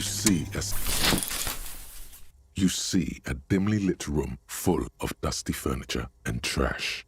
A doorway stands in the back, covered in dozens of scary little Simonese wards, your shadow looming over it like an omen. Oh!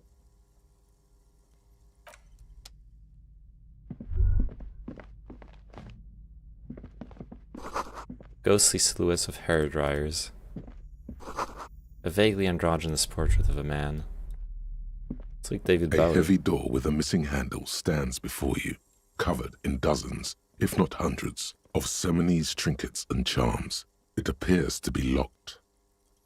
Unlock it. After exerting some force, you manage to turn the key. It's eerily silent. The door slides slightly open, letting a draft of cold air into the room.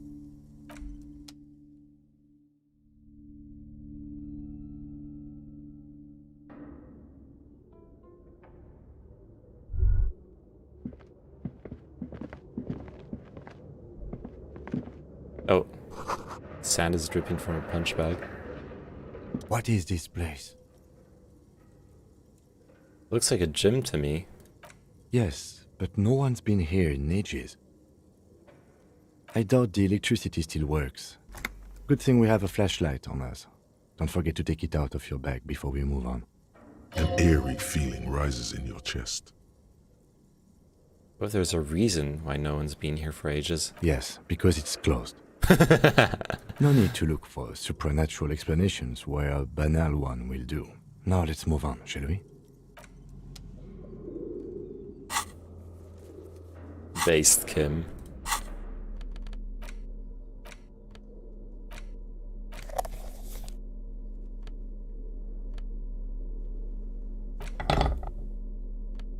Oh. I should have used the. I need to use the chain cutters to cut down the body. Okay, that's good. Poster says Sitius Fortis. Rest is worn off. A shot put ball. A barbell lies on the floor.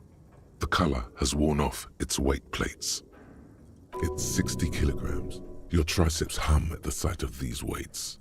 Show the world what kind of beast it's dealing with. Lift them. There are no collars on the barbell. This is a safety hazard. Why does it feel so familiar?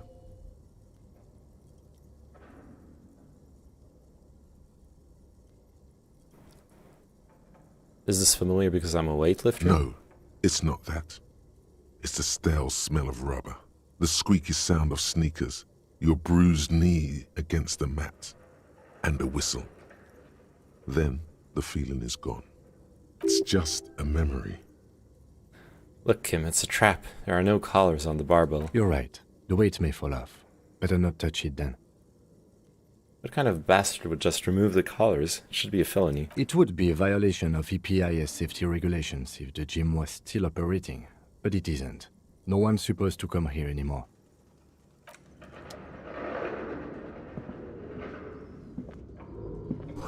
Worn out wall bars, they look unsafe. They sure do. Not the only thing that looks unsafe here.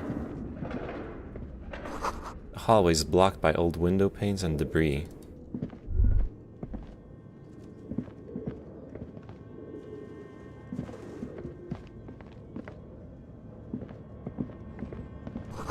Wild animals stare at you in the dark, stuffed and mounted.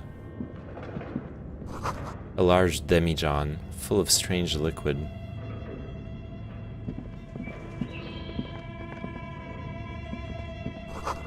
Airship rotors covered in spider webs. They remind you of blades.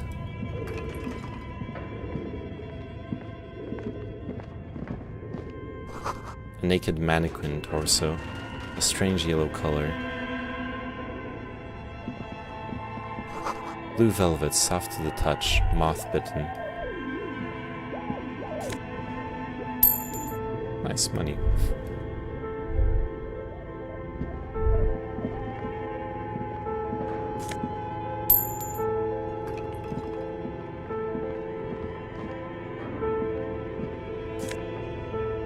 What is this? Production schedule, filament memory.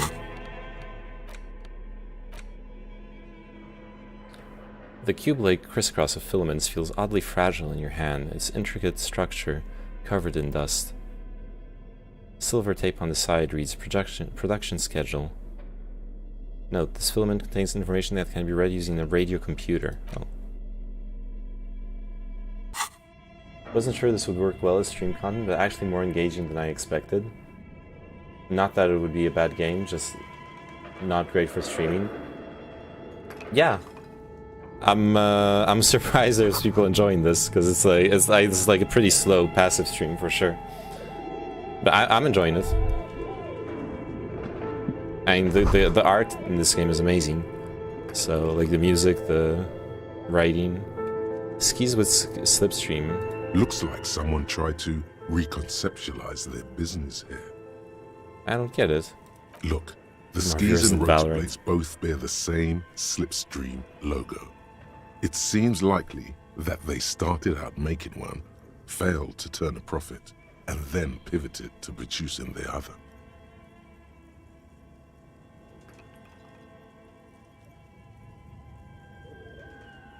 But the question is, what did they start with, and which did they pivot to? That's a good question. What a strange leap of imagination, and yet they still failed. How sad. Reality is ruthless.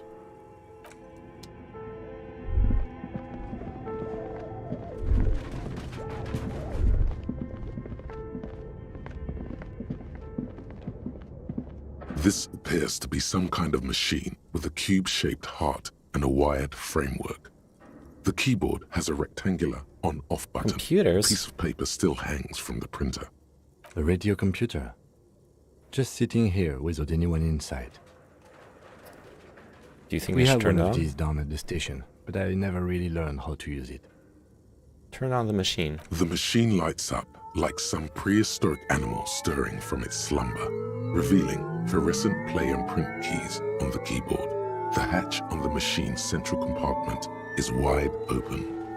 Look inside the compartment. It's empty, like a beehive without its brood. Some cables have been left dangling, disconnected. The filament you have would fit perfectly inside the compartment. Insert the production schedule. Like a smooth drawer, the filament slides into place.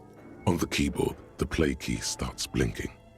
Press play. A bar of fabric right above the keyboard starts producing a soft hum. The sound of static seeps through the machine's planar magnetic driver.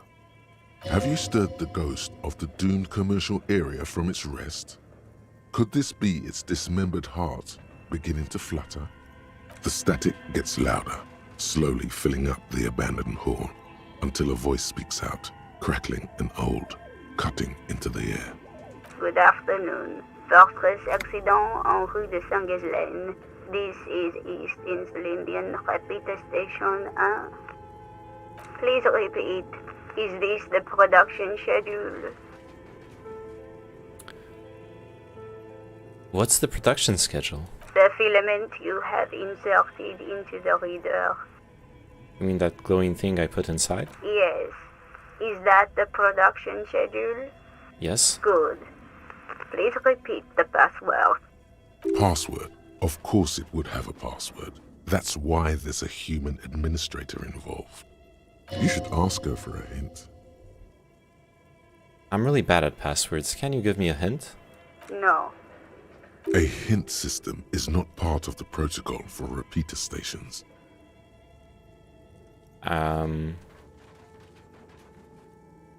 This is the police. Please open this thing. I am contractually obliged to protect the privacy of the filament holder Fortress accident. Without filing a warrant with Lintel, I cannot give you access to this filament. I'm afraid we are not doing that, unless we want to wait for a month. Now, can you please repeat the password? Is it my birthday? Still no. I don't know the password. Received. I will register this login attempt. Don't worry. Passwords have a way of turning up sooner or later. Yeah. Fortress accident. Is there anything else I can do for you today? Why did you call me Fortress Accident? Fortress Accident is the company on whose name the terminal you are currently using has been registered to. They named the company Accident. Oh no. Do you have any other information about this company? One moment. Fortress Accident SCA produces revolutionary interactive call-in radio games. That's what the catalog says. That's not bad. Oh, so conceptual. And what's that, this interactive call-in radio game? Any other questions? What are you, a machine? Or are you alive? Yes, I am alive. I am 74 years old and my name is Yvonne. Imagine calling tech support and being like, are you a machine or are you alive? She repeats passwords. Programming people are all paranoid.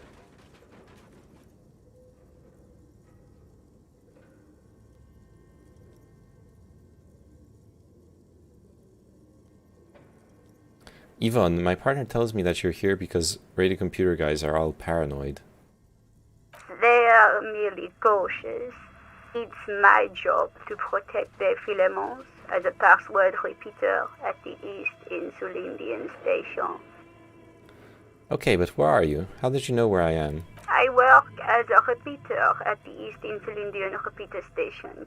It's my job to know where you are, Fortress Accident. As for me, well, I am sitting in my cubicle, surrounded by a wall of radios. Doesn't it get lonely, sitting there all by herself? Doesn't it get lonely doing this job? Lonely? Why would it get lonely? I get to talk to people all day. She's a streamer. That's why she does this. Now, please tell me if there's anything else I can do, Votre Accident. That's all for now. Thank you, and goodbye. Tiles on the cube are still smoldering, casting the framework in a soft glow. Okay, we need to find the password now. Your flashlight slides over an old green chalkboard covered in scribbles, sketches, and schemes like some ancient cave mural. Some of the writing has faded with age, but you can still make out sections here and there. Photos and drawings have been pinned to the board. These lithe, pointy-eared creatures appear to be different types of welkins. You make out autumnal candle welkins casting wax-based magic. Translucent welkins with organs shining under their skin, and even ether welkins hailing from the vast emptiness of sidereal space. Who are all those creatures? Fantasies of a tortured, feverish mind? You should adopt one of those welkins as your persona. No longer a mere man, but a welkin. One of the welkins, towering among the rest, appears to be different, however. Examine this welkin. It's Vara Hamira, a high welkin, his face white and scarred like cracked marble. This is clearly a welkin supremacist. The note says, all non-welkin races will be purged. The Haldor, the Tworg, the humans, and even headless men, all of them, purged. Imagine a world filled only with welkin, green welkin, dread welkin, and the high welkin to rule them all. An inordinate amount of time has gone into drawing these little welkin creatures. Oh yeah, speaking of which...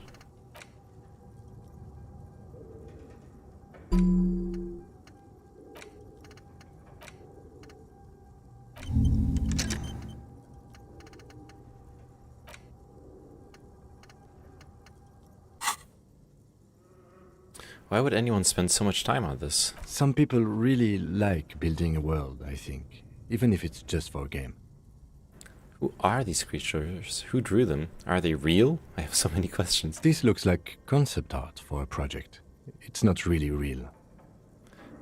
One of them is a Welkin supremacist. Mm-hmm. Political commentary. That one has a great beard, too. Well, this has been educational. Let's move on from the Welkins. Just look at those details. So much effort. And for what? All gone. Inspect the photos. The photo collage depicts barren, icy landscapes wrapped in perpetual night. You see permafrost and glacial landforms, dead trees grown in under the snow.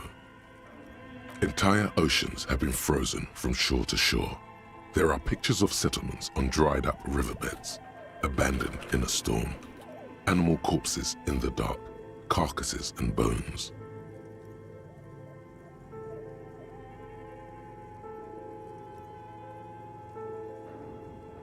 You see primitive oil rigs built into glaciers, boreal dvorg, yurts under the snow, great mammoth-like beasts of burden.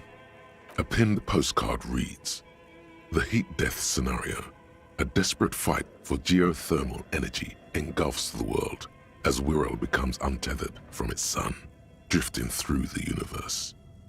Inspect the schedule. This is a monthly calendar from the year 50. Cryptic words like sprint, daily minimi, and GPI span the marker-drawn grid, the grand scheme of production and money. Everyone is constantly teetering on the edge of the abyss, an abyss of production.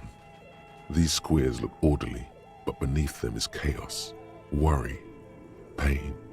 Minimi stands for a mini-meeting. It's part of a bigger framework for managing work called RUN. Station 41 tried to implement it a few years ago, but failed. Keep reading. What happened? As time goes on, the numbers in the boxes grow rarer and rarer. The board becomes an empty snowfield in the final days. Only failure and regret dwell in this region. Damn. Looks like they didn't make it. A note in the bottom left corner of the chalkboard says, See the prod schedule filament for details. Inspect the notes. The handwriting is only partly legible, but you can still make out 3 slogans: Call in, Tune out, Wirral Untethered, and Heat Death of the Universe.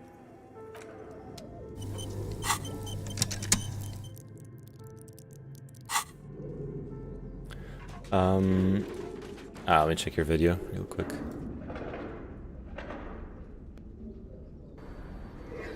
You dare speak to me in that tone of voice, boy?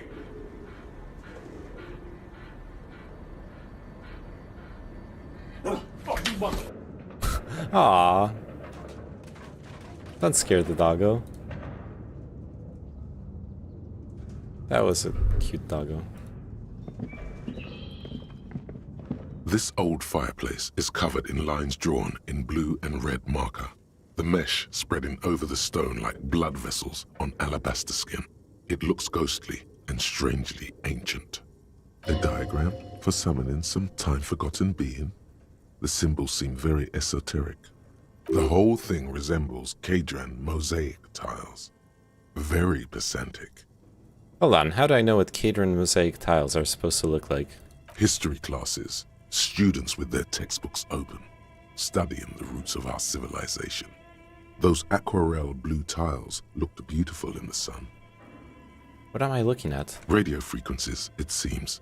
UKV 123.6, UKV 123.7, UKV 123.9. Some written notes, too. Sparse and cryptic. Radio frequencies for what? Unclear. It looks like a cardiovascular system split into veins and capillaries. Very advanced. So we're dealing with something medical here? You think so? The web is comprised of radio stations, all lead back to one red heart, titled the Game Master Frequency. A note says, this one can listen in on any station it wants. Wait, who's the Game Master? Someone very important. The leader of a massive on-air game built by these people. A conductor for the hundreds of story threads that pass through the Game Master's frequency. If it's a game, then who's playing? Whoever decides to call in to a call-in station, it looks like. All of this is gone, left unrealized. There's no way a little basement studio working here could pull anything like this off. My God, it's as if the less money they had, the more ambitious their project became. Why do you say that? The schedule. I know doom when I see it. The company was running out of funding. What else? Nothing. It's just lines on marble. An echo from times long gone. No one has used the fireplace in ages.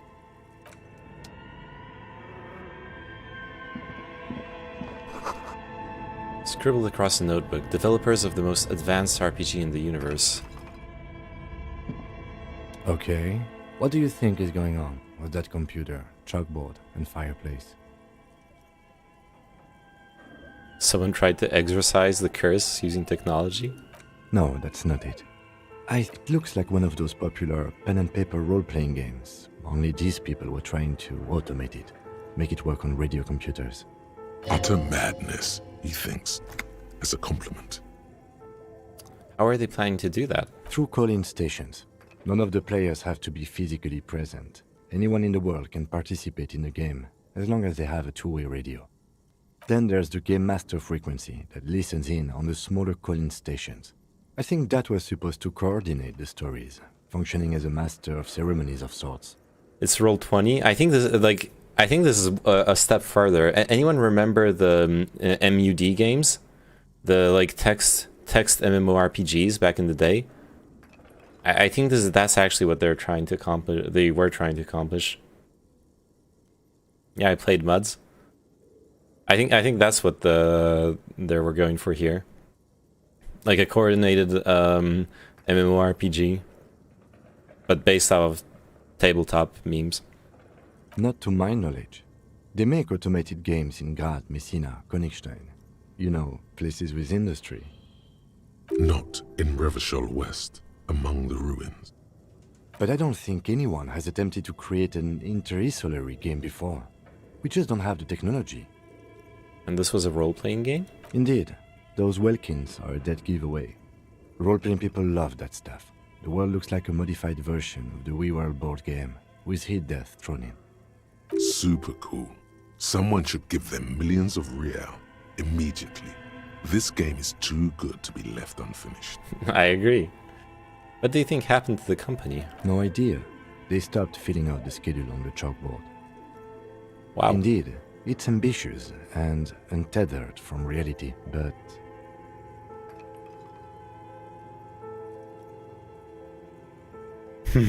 Let's give them more money so they can finish it and make it even bigger. The Kickstarter effect. They were insane if they thought they could do this. Yes, especially in here. The lieutenant looks around the dark room. The pipes howl, and a rat crosses the floor in front of your feet. Okay, let's keep moving. And we still don't have a password. Oh.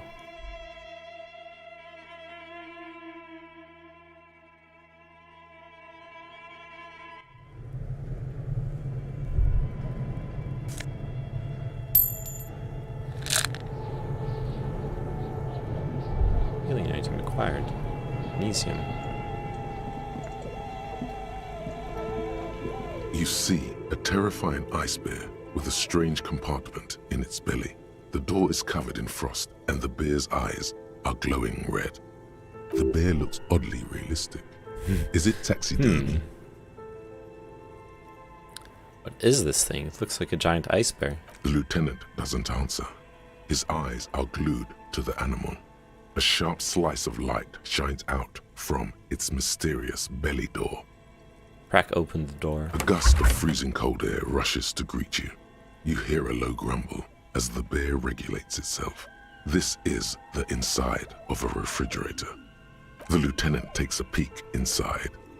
His hand has found the holster of his gun. Relax, Kim, it's a fridge. Of course, just a giant ice bear-shaped fridge. Let's take a look inside. The shelves are empty. All you see are crumpled ice cream wrappers with the brand name, Revachol Ice City. A handwritten note has been attached to the door. The fridge is huge. Take the note from the door. You pocket the note and the little fridge magnets keeping it on the door. Examine one of the... Oh wait, I need to check it after. Examine one of the ice cream wrappers. A friendly cartoon bear smiles back at you from a glossy cellophane wrapper. It looks nothing like the fridge. What is a giant bear-shaped fridge doing in an abandoned cellar in the first place? Good question. It looks like an ice cream fridge. So they tried to sell ice cream from this hyper-carnivore? I know. What an unfortunate marketing choice. What is even worse, the bear is still costing them money to this day. The lieutenant points at the red snaky cable running from the fridge. The fridge buzzes with energy. The electricity bill on this thing must be catastrophic. Close the door. An ice cream maker, defrosted and unplugged. Handwritten note from the fridge. The note is written with a blue pencil on a piece of lined office paper. The kitchen magnets have left spots on its surface. Does it say anything interesting? The lieutenant leans closer to read and the crumpled note over your shoulder. This is tangential at best, but the lieutenant's detective instinct is still active. Read the note. Someone has scribbled, S. I can't believe the off-site copy is still here. The illiterate ginger kid keeps stealing stuff from the studio, so I had to hide it somewhere safe. Wait, could that be what's his name? One of the kids outside throwing rocks at the corpse? You'll find the filament memory with the off-site copy in the frozen ice cream maker. Please take it home, ASAP. It's important. I'd do it myself if I lived in a civilized place with a freezer. Take care, Suliswaf. I wonder who wrote that note. Looks like someone from that radio game company upstairs. I'm a little surprised they just left their property lying here. The frozen ice cream maker.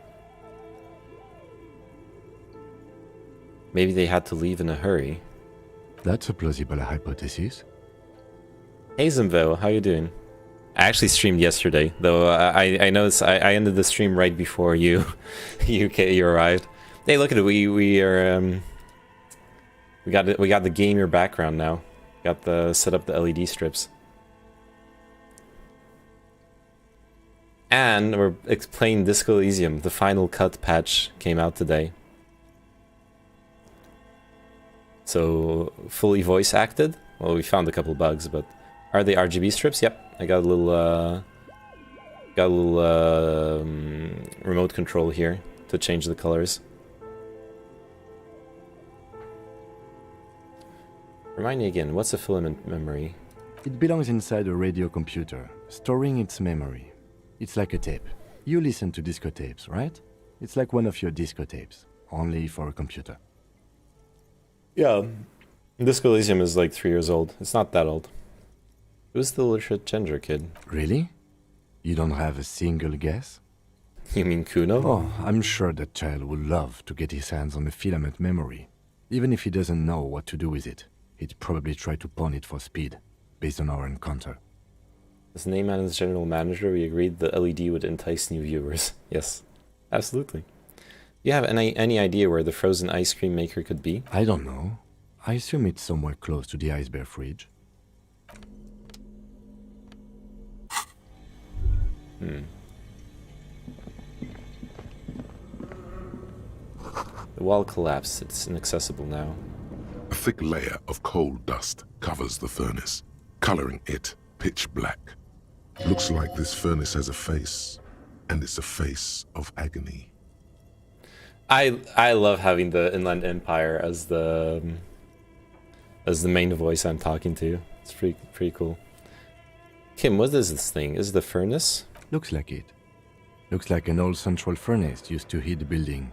It's connected to the chimney. No one has used it in ages. No signs of any recent fire. Only dead rats. Look inside the furnace. It's dark and grimy here. In the darkness you can hear chatter. It's coming from above. A voice or several voices talking to each other.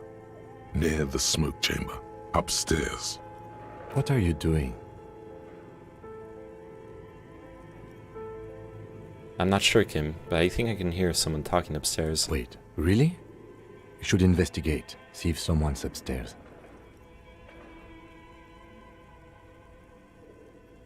Smear your hands with coal. A lush layer of coal now covers your skin, sinking into the wrinkles. Your hands look ancient. Just got interrupted with this funny. And I'm not in the middle of a dialogue. Breaking. Macron's aides say he's so bright and has read so much that he's now France's top authority on coronavirus and can do without experts. Oh, dude. Macron loves to like pump himself up like that. You feel the spirit of Ramut Karzai, ancient hero of Grad, pulsing through you. All that's left is to cover your face in war paint. Hadaramut Karzai, smear your cheeks black with coal. 3 dangerous stripes appear onto your cheeks, telling stories of your wild soul. What are you doing? I am the reincarnation of an ancient Ilmaran warrior. Please wipe your face clean, officer. No, you're a proud warrior. Keep it. Don't wipe it. These 3 stripes give you strength in this dangerous realm. It would be foolish to remove them. We're exploring this dark place, and I need the protection my war paint affords. And this protects you? It gives me confidence, and that's all that matters, Kim. Okay, sure. Go ahead. Oh, hey, the war paint gave me a +1 to yelling into the furnace. War painted your face. These voices I heard, maybe it's the malignant entity? Plaisance said it lives in the chimney. You're right. The rooms do look like they're connected, but malignant entities don't exist. At least not the supernatural kind. You guys know who we need for this investigation? We need Commander X. That's who we need. Always has to be the skeptic, this man.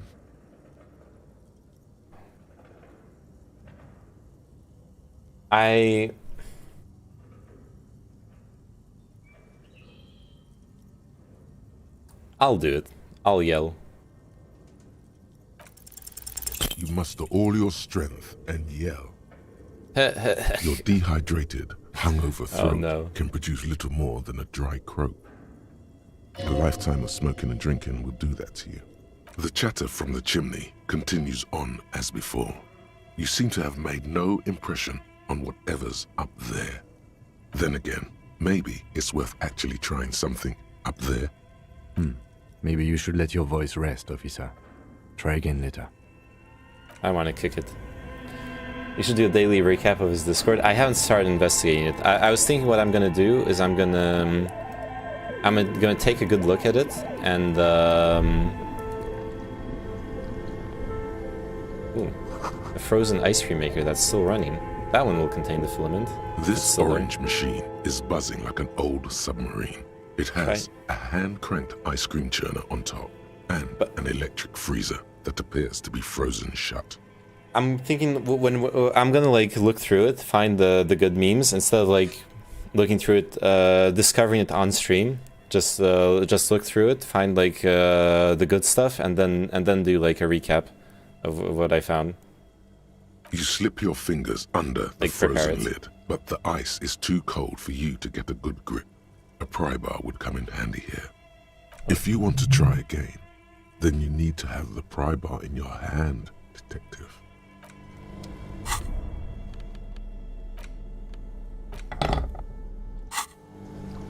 This orange machine is buzzing like an old submarine.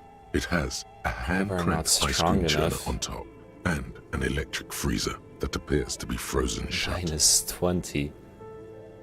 I literally only open it on a 12. Jeez.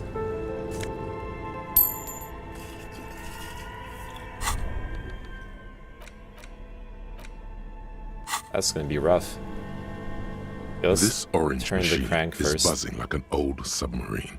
It has turning the crank feels oddly satisfying, like stirring your childhood dreams.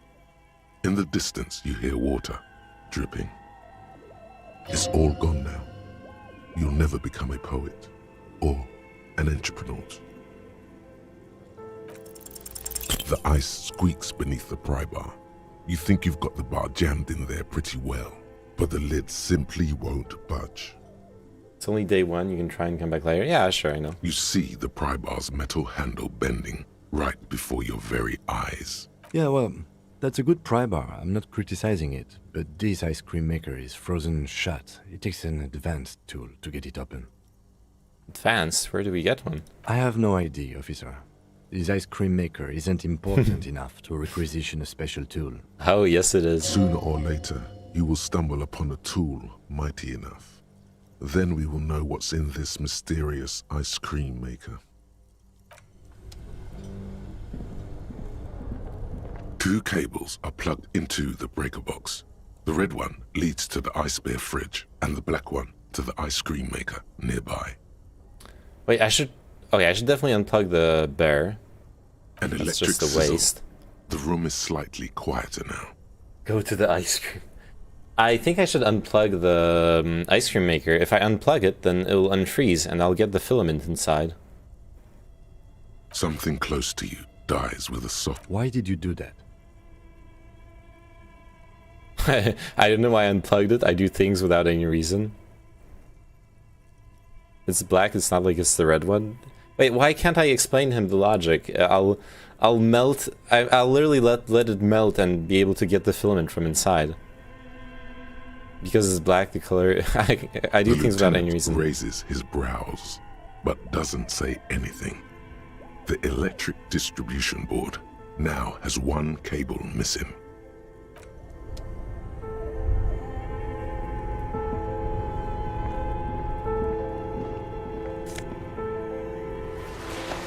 Insane mesh tank top. +1 drama. Wait, this one causes +1 conceptualization, -1 suggestion. Hey, let's go for drama.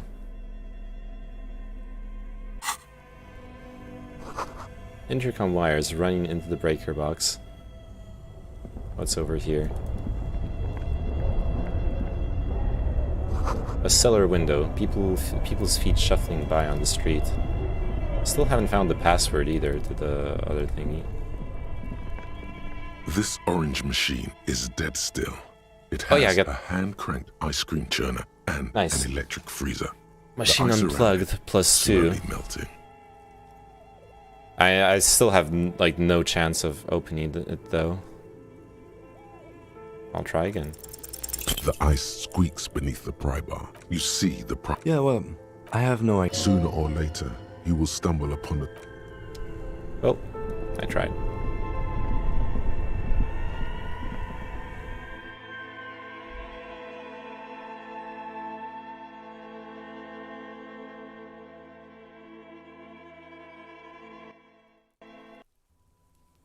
Oh, and this is the way out. An old call box with a matrix of push buttons. In the first day. In the East Delta Commerce Center. I'm very early in the game. East Delta Commerce Center? This must be the name of the doomed commercial area. Oh, so Artemitep's boxing was the... Ah. All you hear is static. But no, you hear static from the intercom speaker. It sounds as if someone has picked up the receiver, but isn't saying anything. Slipstream responded. Hello, is anyone there? Yes, hello. This is Tricentennial Electric. This is a woman's voice crackling and fragile through the static. Have you come to place an order? She sounds almost antique. As if her voice was being played off an old wax cylinder. A receiver must not be working properly. Yes, I've come to place an order. My God. The lieutenant exchanges a look with you. Sorry? It's you. My God. I didn't think I would hear your voice. Who cares that you don't remember her? Just go along with it.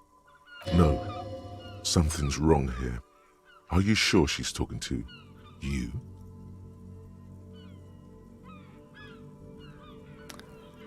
Ooh.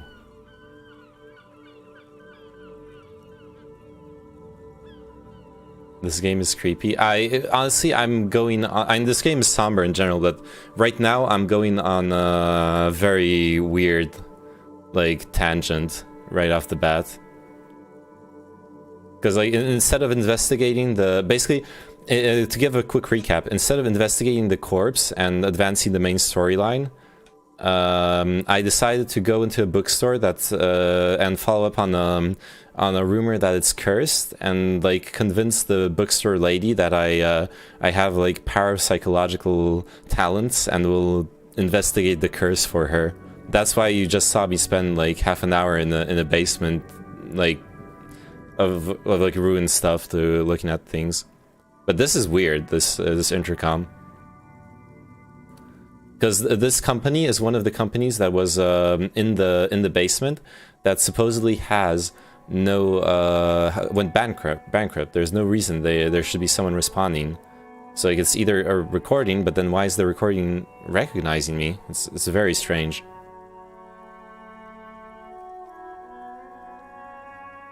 Yeah, it's me.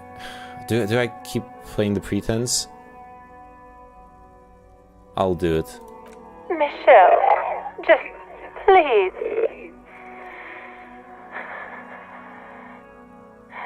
Why did you even call? I don't understand. You've been gone for months. I thought you didn't care.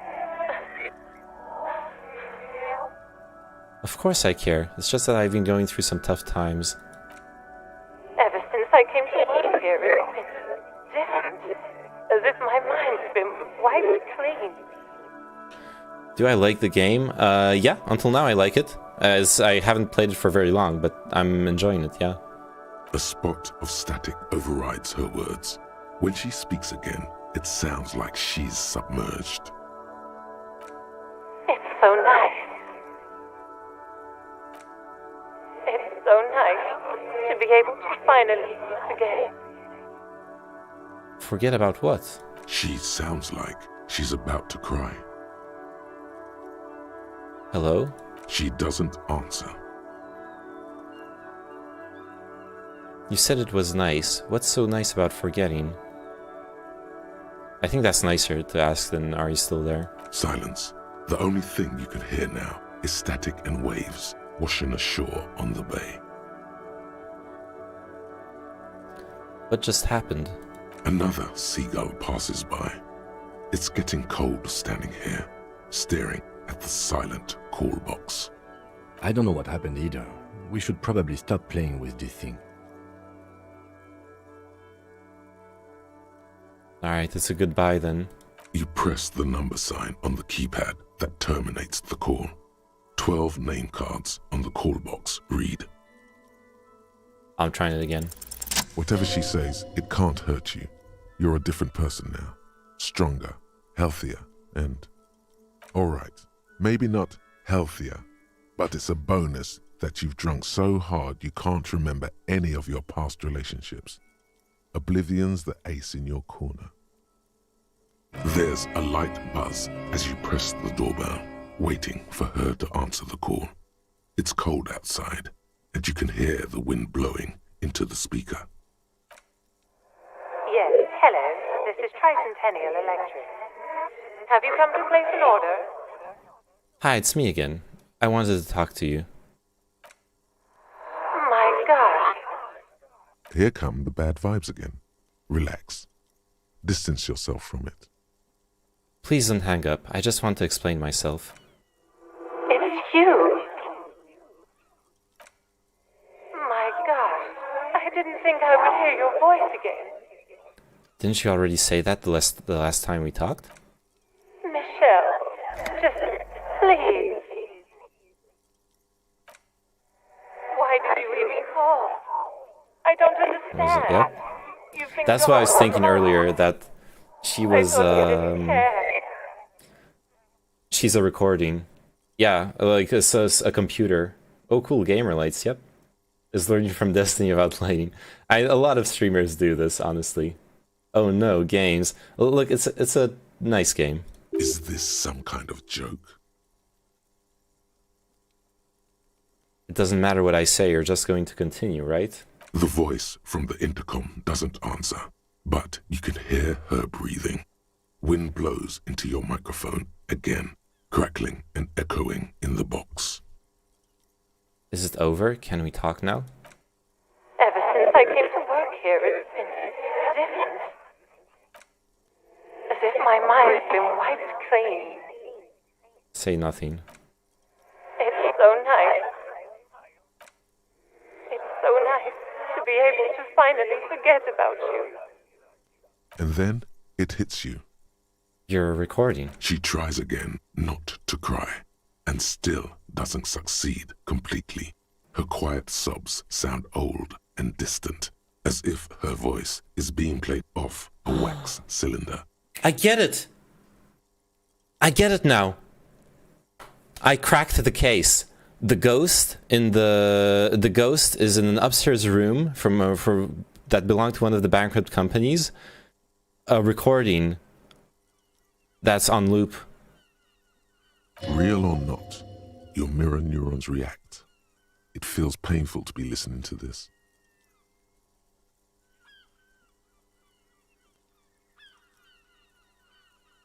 Go ahead, ancient recording. Cry then. Yeah. Her sound melts into the static from a long-distance phone call. From time to time, you can hear people talking in the distance, but can't make out any words. This is where you hung up the call the last time, but the recording is still going. Let's keep listening. A phone rings in the office with an old-fashioned chime, and someone walks by in a pair of heels. The static is like a warm blanket, wrapped around the sounds. Is anyone there? No one replies, but the static grows stronger like rainfall. Then a female voice speaks out, completely different from the one before.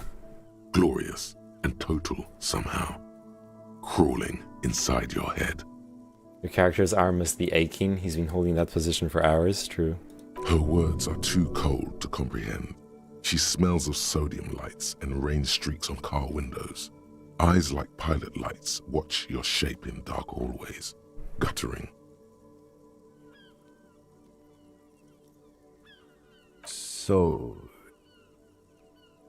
Strange alien thought pattern ends. The lieutenant cuts in, inspecting the intercom. It was a recording trapped in the circuitry from some ancient tenant. This sometimes happens. Shall we conclude here? We have other mysteries to solve. Yeah, what was this other voice? Crawling inside my head. Her words are too cold to comprehend. She smells of sodium lights and rain streaks on car windows. Eyes like pilot lights watch your shape in dark hallways, guttering. I probably find this game creepy because the narrator's voice is unsettling. I love the narrator though. It's like almost, it's like deep, gravelly, almost ASMR-ish. It's a great voice acting. Something weird just happened to me. Don't take this the wrong way, but during our short stint working together, something weird is almost always happening to you. That is true. That is true. Let's call Fortress Accident SCA. Silence. No one's home at Fortress Accident. Main hall, building A. An off-key melody starts playing after you ring the doorbell. Then a woman picks up the receiver. It sets different moods for different people, I guess. Maybe I'm just a paranoid man. No, I Bruno, get... please stop calling here. Grown-ups don't have time for your stupid games. Oh, it's Plaisance. She thinks you're the gremlin child. What would he say to this?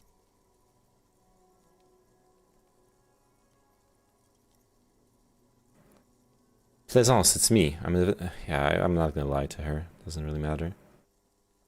Oh, I'm sorry, officer. I thought you were... But the doorbell is broken, and the bookstore shouldn't even be on the list anymore. So I can't help you. Please don't call here again. Thanks. A single beep indicates that the line has gone dead. You ring the doorbell. What an ominous name for a hair salon. Doesn't bode well for anyone's hair. Why is this ominous? Andrew Orlando Hair? It's just a hair salon. I don't get it.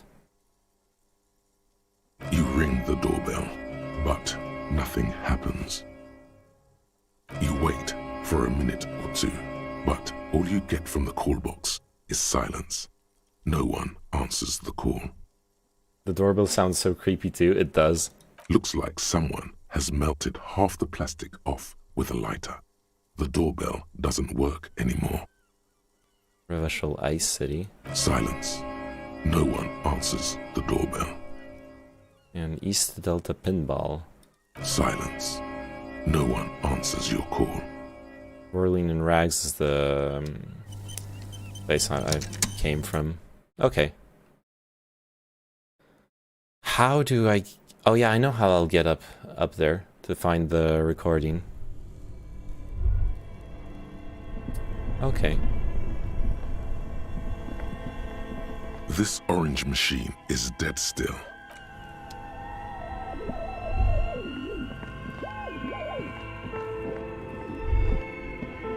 Oh yeah, I'm going back here because I want to try my hand at the password at the computer.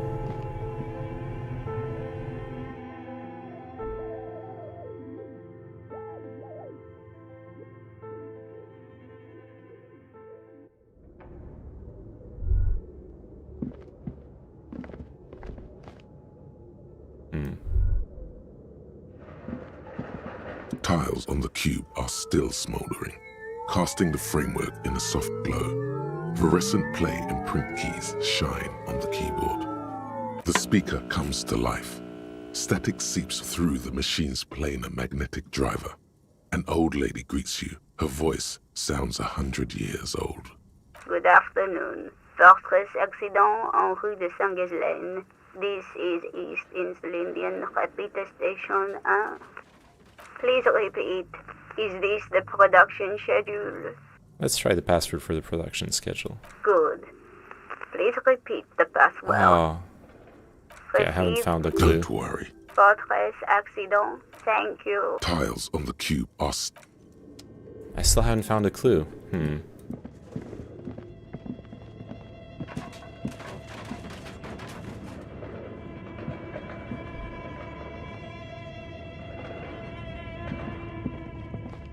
That's just gonna be the way up. Oh, never mind. There's something here. I haven't explored. An iron safety curtain curves before your eyes, folded like a bellows. It covers half the room, blocking the way into a colossal industrial chimney. This must be where the entity lives. This is directly above the central furnace in the cellar. The voices probably came from here. Hello? I yelled, but it didn't work. Again, your voice becomes a raspy croak mid-sentence. It's silent in the abandoned office building. No one answers you. A sudden bout of self-pity comes over you. Sire, may we suggest something? Think of the yelling into the furnace as a grand performance. Use your chest voice, not your head voice. Sing from the diaphragm. Nice. Maybe I'll get to try it again then. Postcard. Shoes in a puddle of melting snow.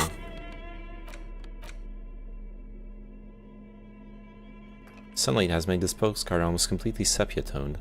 Midtown traffic passes. Overhead, the ghosts of skyscrapers disappear into the beige midday mist. Vapor rising from the delta on which the district was built. The postcard is prepaid.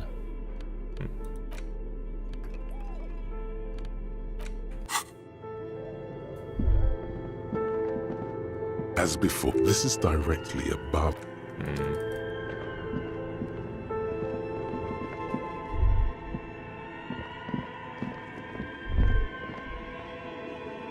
Okay, what if I go back now? And try to yell again? I think I'll get another chance.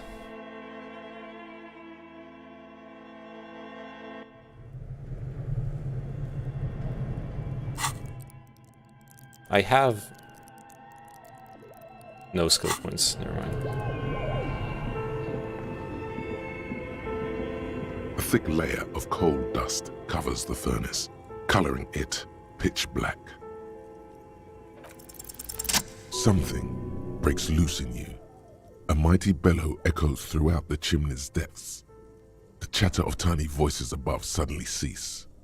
Then... Hello? You hear a woman's voice answer. You've awakened the entity. Hello? Are you there? Speak to me. Or this is the police. Let's just... Hello? Did you say anything? I can't hear you. Please come upstairs. There's a safety curtain on the second floor. I'll open it. After you, officer. Nice.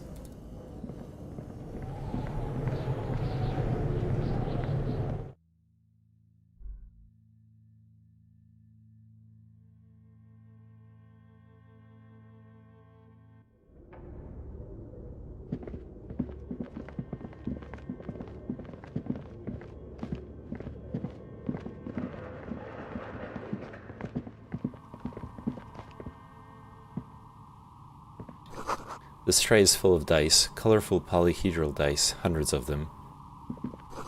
The candy dispenser has been repurposed to contain thousands of dice. Hello, I'm Nia. A bird-like woman sits on a throne of tools, with emerald light shining through her hair. Did you try knocking on my window? I must have missed you. I've been listening to my Melius. She taps on her headphones. So what kind of die are you looking for? Could this be the malicious entity?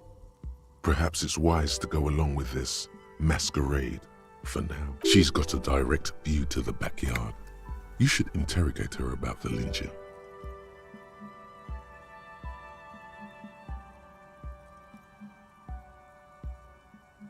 Hold on, what do you mean by media? Yes, a media is like a call-in station. You need a two-way radio to access one. That's why I have these. She pats the headphones on the table. Mostly, they just teach you to swear in different languages. But some of the stations can be quite interesting. I was so absorbed, I must have missed you knocking. You must have me confused with someone else. I haven't knocked on your window. Then how did you get inside? By the south entrance? You know what? It doesn't even matter. What matters is that you're finally here. Let's talk dice. Did you have something specific in mind? Why are you asking me about dice? I'm a novelty dice maker. Tell me the name of your role-playing system and I'll make the die you need.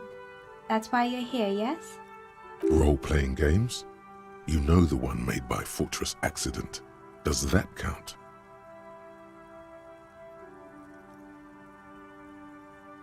Sure, I like role-playing games and I need some dice. I really want to go down that route.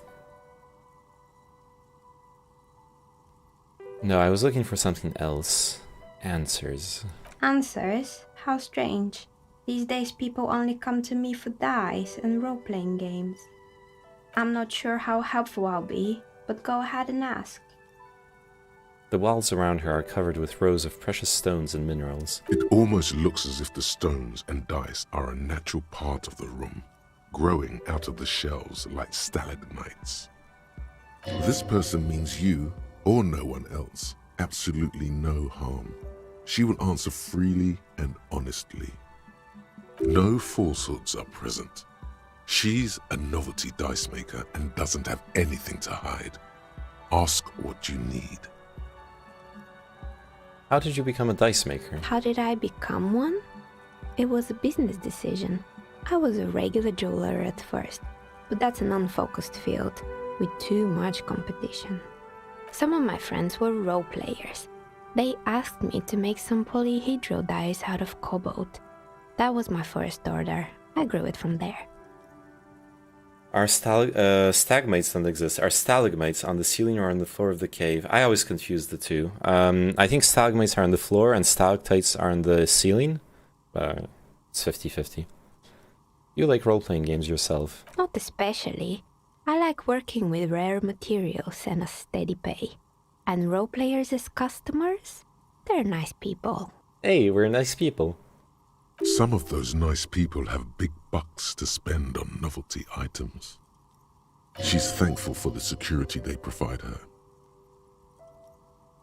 Tights are on the ceiling. Just think of tits hanging down.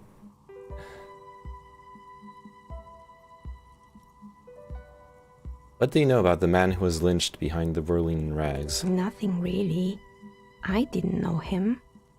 Who cares about the dead body? We might be dealing with a malignant entity here. The lieutenant looks at his notebook, then the woman under the large window. Your window looks directly onto the courtyard. You're saying you didn't see or hear anything unusual last Sunday evening? I'm sorry, detective, but as you know, I usually have my headphones on when I'm working. It shuts out most of the daily ruckus behind my window. What do you mean by the daily ruckus? Well, there's always something going on in the Whirling's backyard. During daytime, there are usually those kids. And lately, I've been seeing a lot of drunk workers hanging about.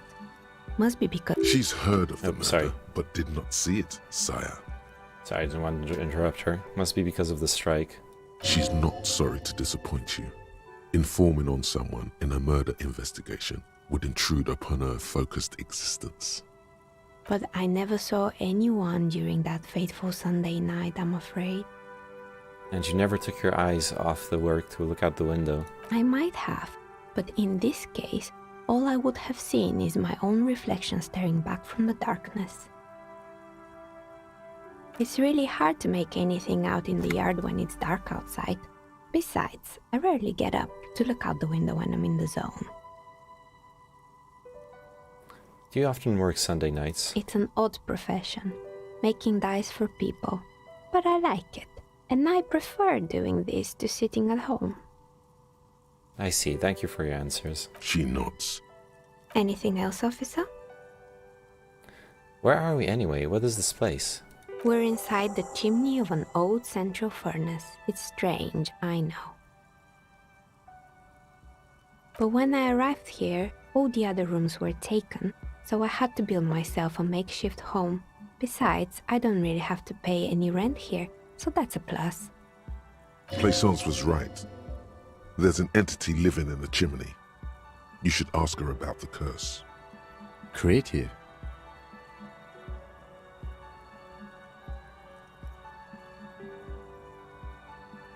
I've heard this place is cursed. Did you know that people call it the doomed commercial area? I've heard the stories, but I don't think those stories are true. How do you explain what happened to all those companies then? It's just capitalism. We only hear about tales of success, so it's often surprising to realize how many ventures actually fail. Plaisance is the one who sent me. She's convinced that the place is swarming with malicious energies. Plaisance, the bookshop lady? I've heard that her business is doing rather well. Have the energies spared her somehow?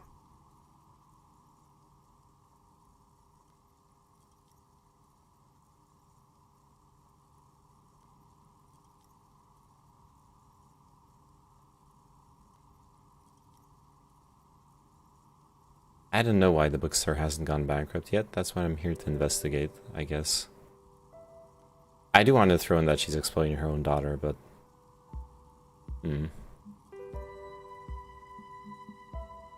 It seems to be doing okay, but... Actually, the bookstore isn't doing that well. Let's go back. Oh, right. But it's not just the bookstore that's still up and running. What about the whirling in racks? Some people say it's part of the building complex.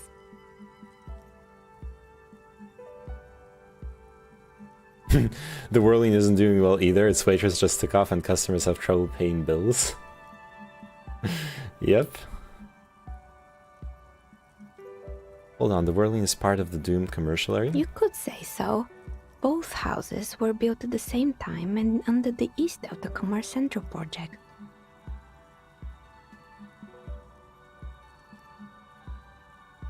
But it's still a separate building. The malicious energies can't reach there. And then there is me. I've been here for 14 years, selling novelty dice to role-playing enthusiasts. Not exactly a million-real business idea, yet somehow I've survived despite the talk of malicious energies. Strange, isn't it? Maybe it's just because she's so talented that she's been able to woo the curse.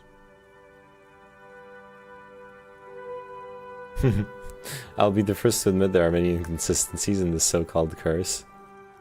Yeah, I think I'll just go with that, but I kind of want to... Yeah. I was just about to ask, what do you think? Do you think the curse is real? Time has come to face the source. Fear not, for the forces of the universe are supporting you in this psychic quest. Oh no.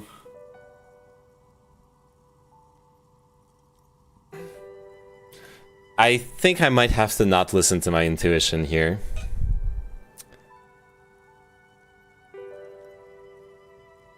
But I think it still might be you that's causing this. How would she be causing this? She's just making dice. Nah, this is... I can't. I'm starting to see that there is no curse, only business decisions and natural market fluctuations. Exactly. Truth is always so disappointingly mundane and boring. But I'm glad we got this sorted out. Anything else I can help you with today? That's all she has to say on the subject. She's been thorough and truthful, as far as we can see. Plaisance is not going to like what you have to tell her.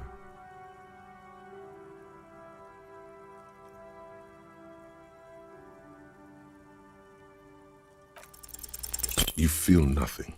If anything, it's uncomfortably warm in here. Start taking off your clothes. You need to connect. She has begun to idly clean one of her carving tools with a dirty kerchief. the tool's sharp edge shining in the light of her desk lamp. That was read in a very strange manner. Do you know what happened to the other tenants? Everyone else is gone. More or less. Are you interested in anyone specific? Oh, quite a lot of them spring to mind. There used to be a hair salon here, right? Yes, I think it was called Androgynous Orlando or something similar. They weren't a big hit around here. Turns out that working class men don't like genderless haircuts. They're scared of that word. A bit of experimenting every now and then isn't bad.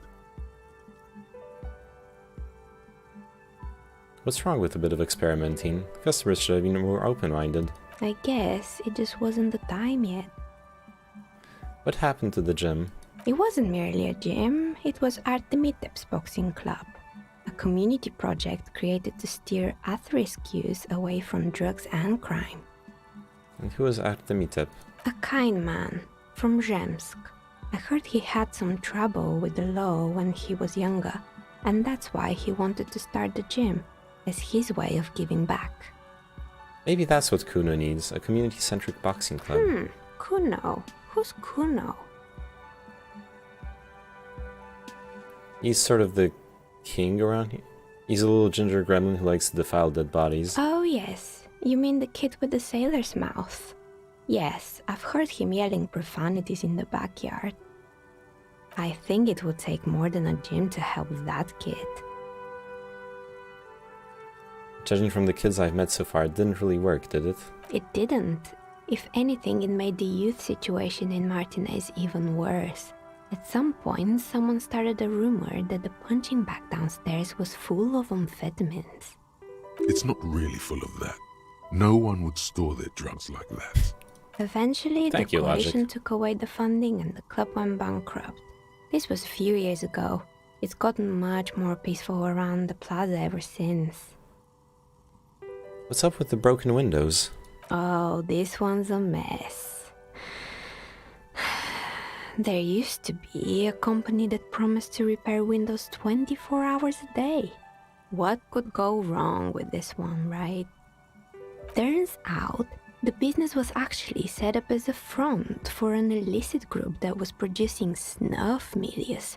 Who would have guessed? What's the snuff milieu? And they never cleaned up the debris either. Now it's just littering the hallway and I have no idea how to get rid of it on my own.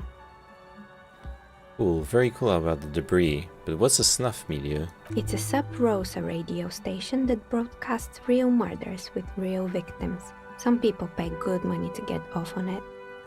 Nothing changes in her tone as she says that, as if it's just another piece of information to lay out for the world.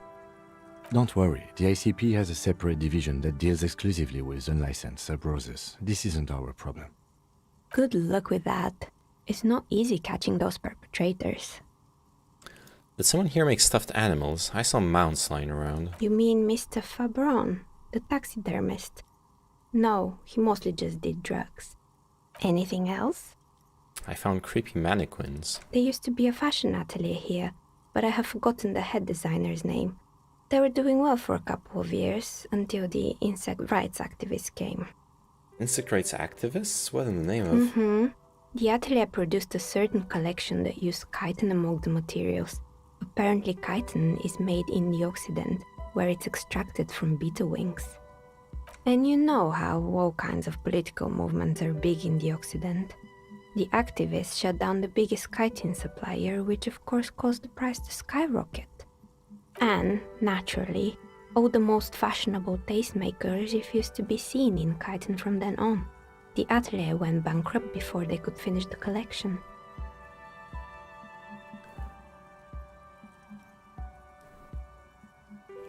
I'm glad that someone took care of the little guys. I like insects. Really? Anyway. Poor guy. Suddenly, you get a feeling that insects are important to the case somehow. It's hard to say why. What's with the strange rotor blades and skis? They were made by a company called Slipstream. After they pivoted from making rotor blades to skis, their chief executive took off on a vacation, with all their money. Honestly, I think it's quite funny. I think he's still sending out holiday transmissions from Tulula or Tiumotiri or Hashtkor or wherever he is. Interesting. What do these transmissions say? The usual, I imagine. That he's been thinking up all kinds of new business plans and can't wait to get started on them just as soon as he returns. Men like that are a curse. Sure, but Slipstream is history now. All their remaining assets got seized by the bailiffs in 47. I have no idea why those skis and blades are still lying around in the house. Not much use now, I guess. They were just the props. Why return them? I found a strange machine. Fortress Accident, the radio game studio. She liked them. They were an interesting bunch.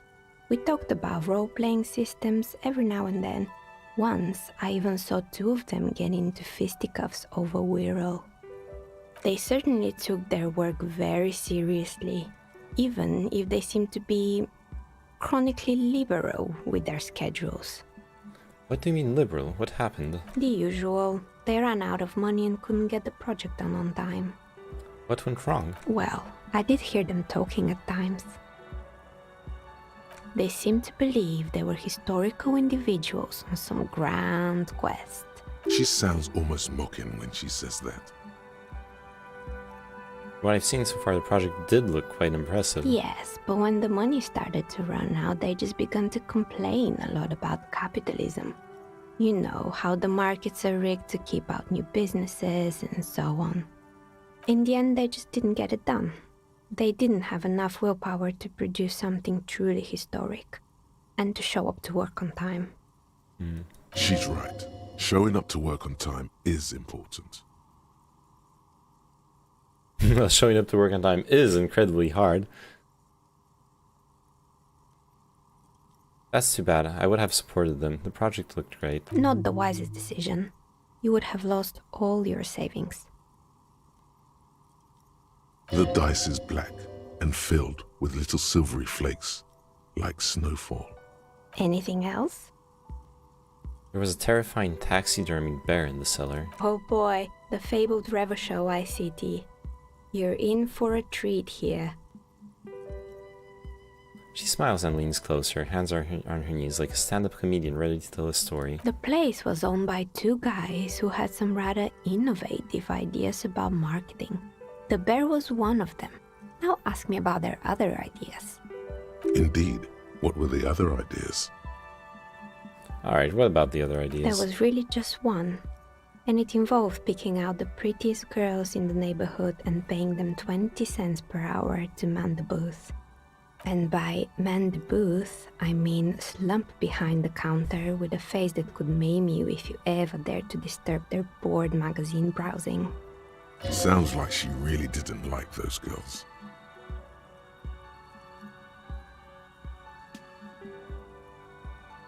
What did they expect? 20 cents per hour is dog's pay. I'm surprised they showed up to work at all. Oh, but they did.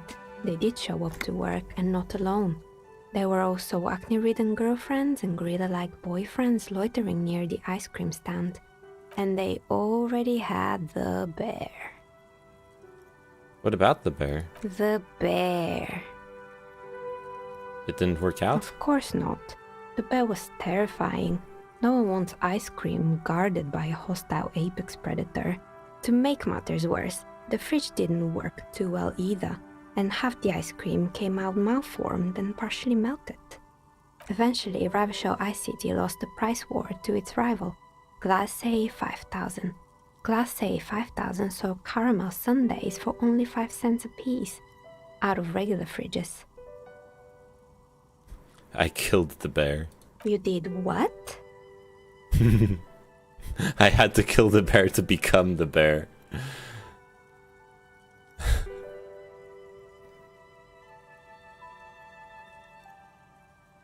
I want to answer that so bad. I unplugged the fridge to help Revachol ICT cut their losses. Of course they left it plugged in. Even in death, the bear is costing them money. The taxidermist who made it said it was his vision beast. He said he met his vision beast while high on desiccants. He called it Megatherian. Sounds cool. Why is everyone doing drugs in this place? Even the taxidermist? Megatherian? Megatherian. A mega wild beast. What's a mega wild beast? It's an imaginary beast that guides you through life. By telling you to do more drugs, mostly. The horrific necktie tightens around your neck, strangely excited. But it doesn't feel particularly fun this time around.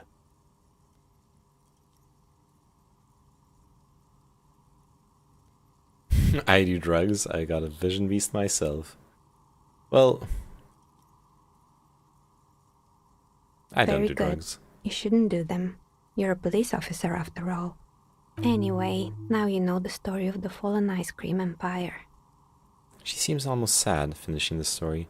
Some dust beams swirl in the afternoon air. Her eyes follow it idly. Anything else? Another failed business, perhaps?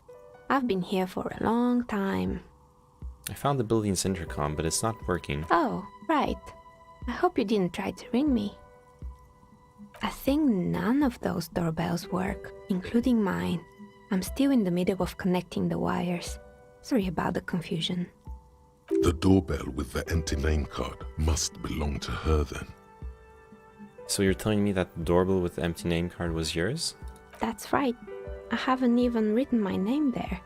As I said, it's quite useless right now. It doesn't work yet. I saw a name, East Delta Pinball, on the doorbell. Right. It used to be a gaming arcade. This is an ancient failure, before my time.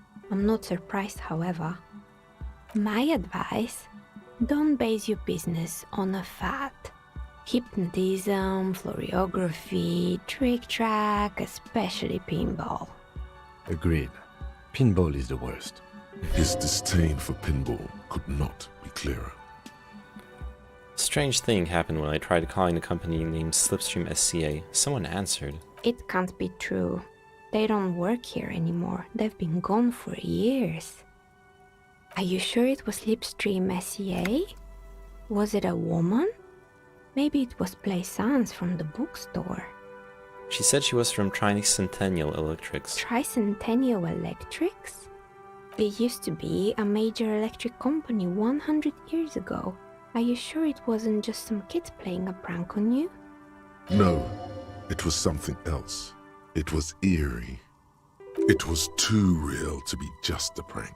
Either we're dealing with a professional years actress, ago. or...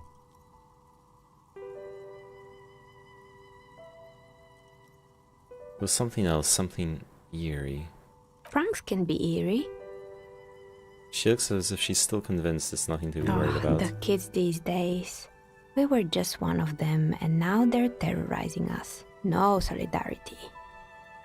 Actually, the Slipstream SCA mystery might be a recording. I called again later and got exactly the same message. Why would Slipstream SCA have a 100-year-old recording as their doorbell message? Doesn't make any sense. I'm still convinced it was nothing more than some elaborate prank. My money is on electrical anomaly. I've heard of these, especially in an old building like this. I have a few more questions about the building. Sure, I'm listening. Oh. I'm pretty sure it still doesn't work. Sure, I'm listening. Actually, I had other Good. questions. I hope it clarified things a bit. What else?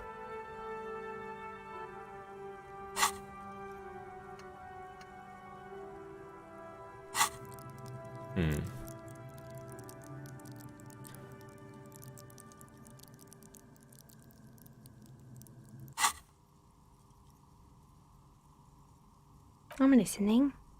Good. I I'd hope like it to order a clarified die things from a you. bit. Of course. Tell me what you have in mind.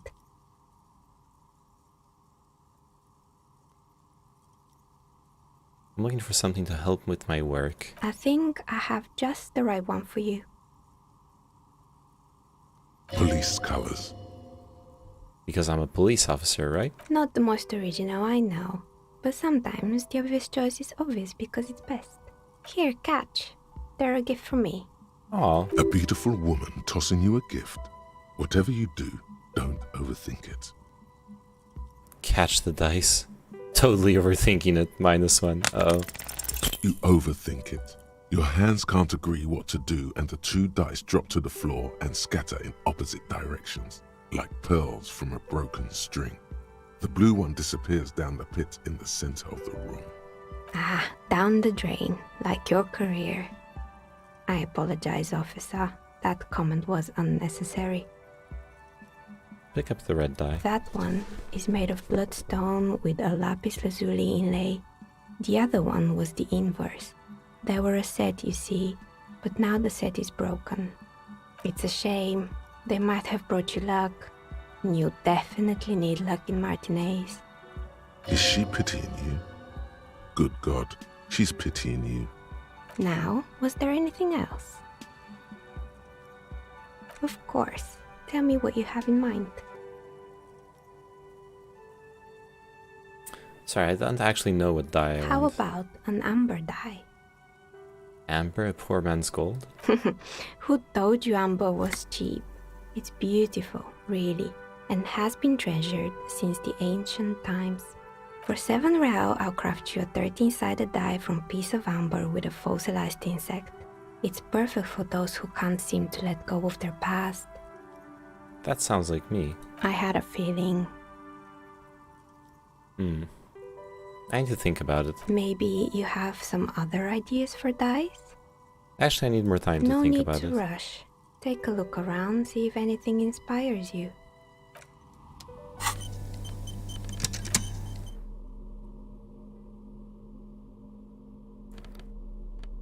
Kinda looks like the fire department arriving on the scene. Got fucked, shit fingers.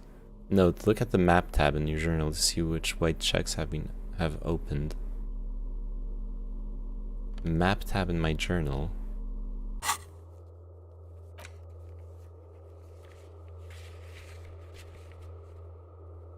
Oh.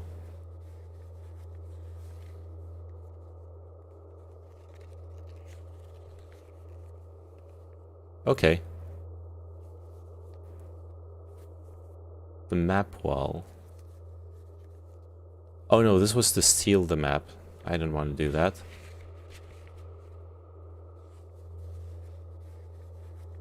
Or the door either.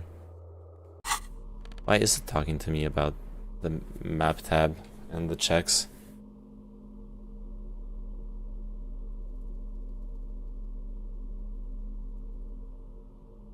Weird.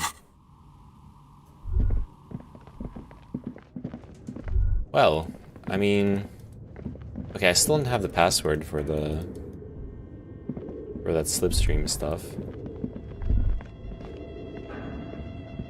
Your flashlight, some of the writing has faded with age. The handwriting is only partly legible. This old fire diagram for summoning some. The whole thing resembles Kadran mosaic. Radio frequencies unclear.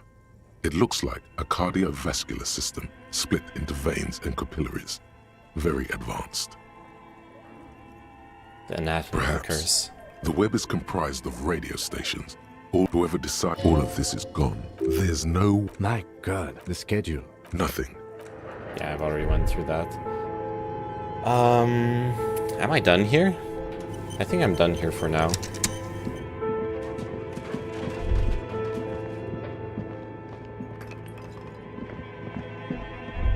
Oh. Poor animals, no rest for their bodies after death.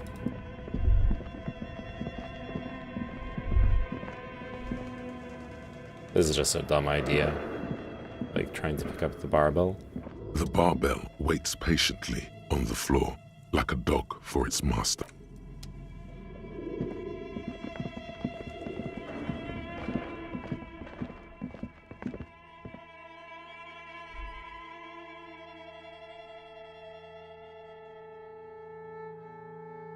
Probably will get to find the password if I read the Wirral books, I think.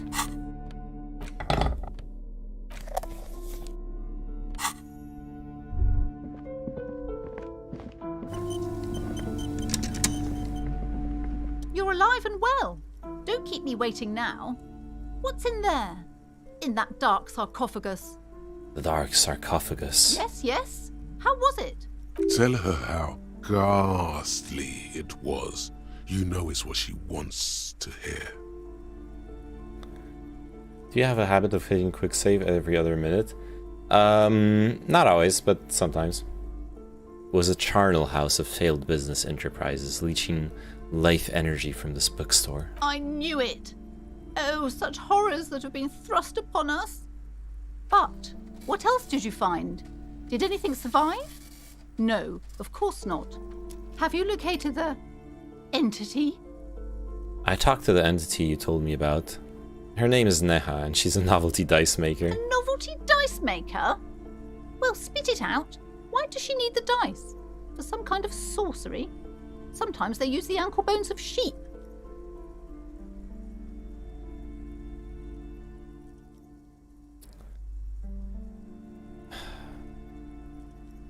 She's not a sorceress or some malicious entity. She's a businesswoman like you. I don't understand. If it's not her, then where is the source of the doom? How did she explain the curse? The narrative she's built herself, it does need tearing down. Just don't say you don't have any answer yet. The uncertainty is killing her. To hell with it. Perchance you ought to just lie, sire. You've come this far, you know how to end it. There is an entity behind the entity.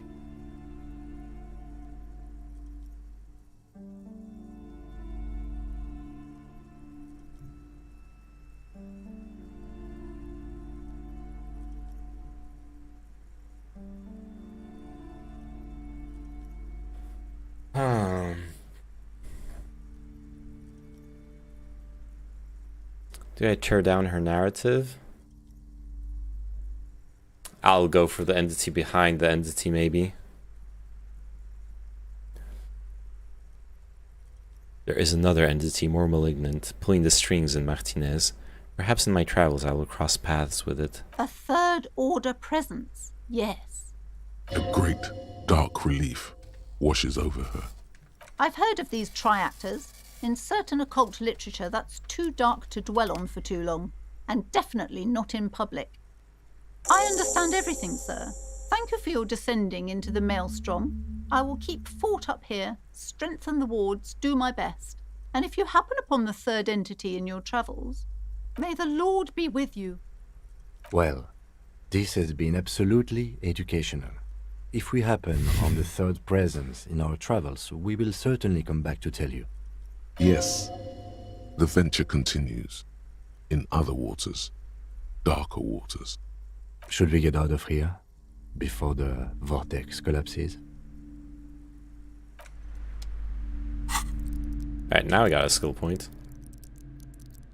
Do I go for the shivers? Probably not.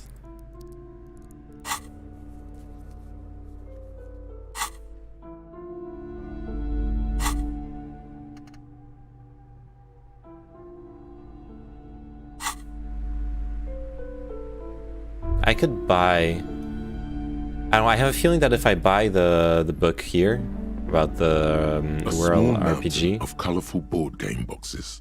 There are numerous types of games for all ages. I don't have enough money for it anyways. Seems to be taken up by Wirral.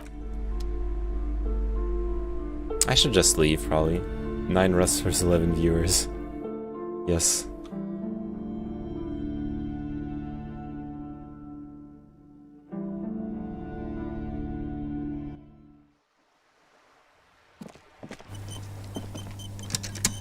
By the way, did you guys notice? There's smiley faces here. Look. Big happy, XD. Frowny face, unhappy face. Winky face. I noticed that earlier. Where were you during 9/11? I went to school that day. Obviously. And I was the age to go to school. This coin-operated viewer has been banged up in uproar. You are the angriest man I know, René. Oh, they're playing pétanque. Have you no shame? Whining about your back every time you bring out the measuring tape. René, You're a man with a fork in a world of soup. Please, let's just try to enjoy the game, alright? I'm trying to, but you keep breaking my concentration. You're old. I can see that. We're both old. Now stop grabbing your ass like it's a girl. Grab the ball and show them how it's done.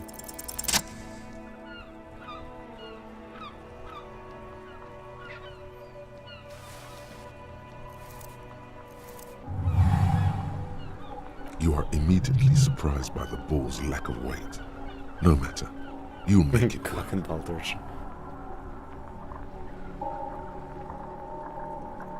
Feel the cold metal ball is surprisingly smooth against your neck.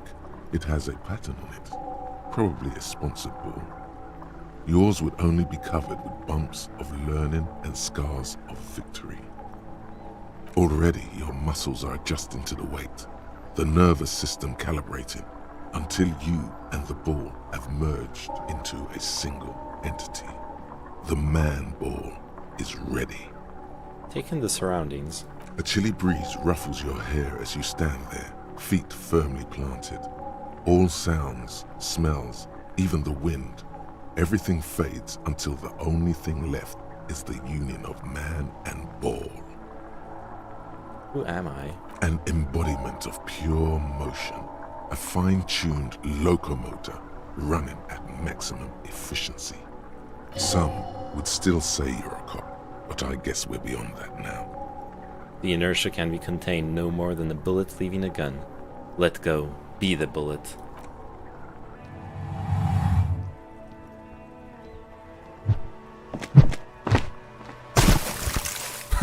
I just tossed it in the sea? What? That's not how you play pétanque. What the fuck? A whorehouse of shit? It wasn't whorehouse of shit.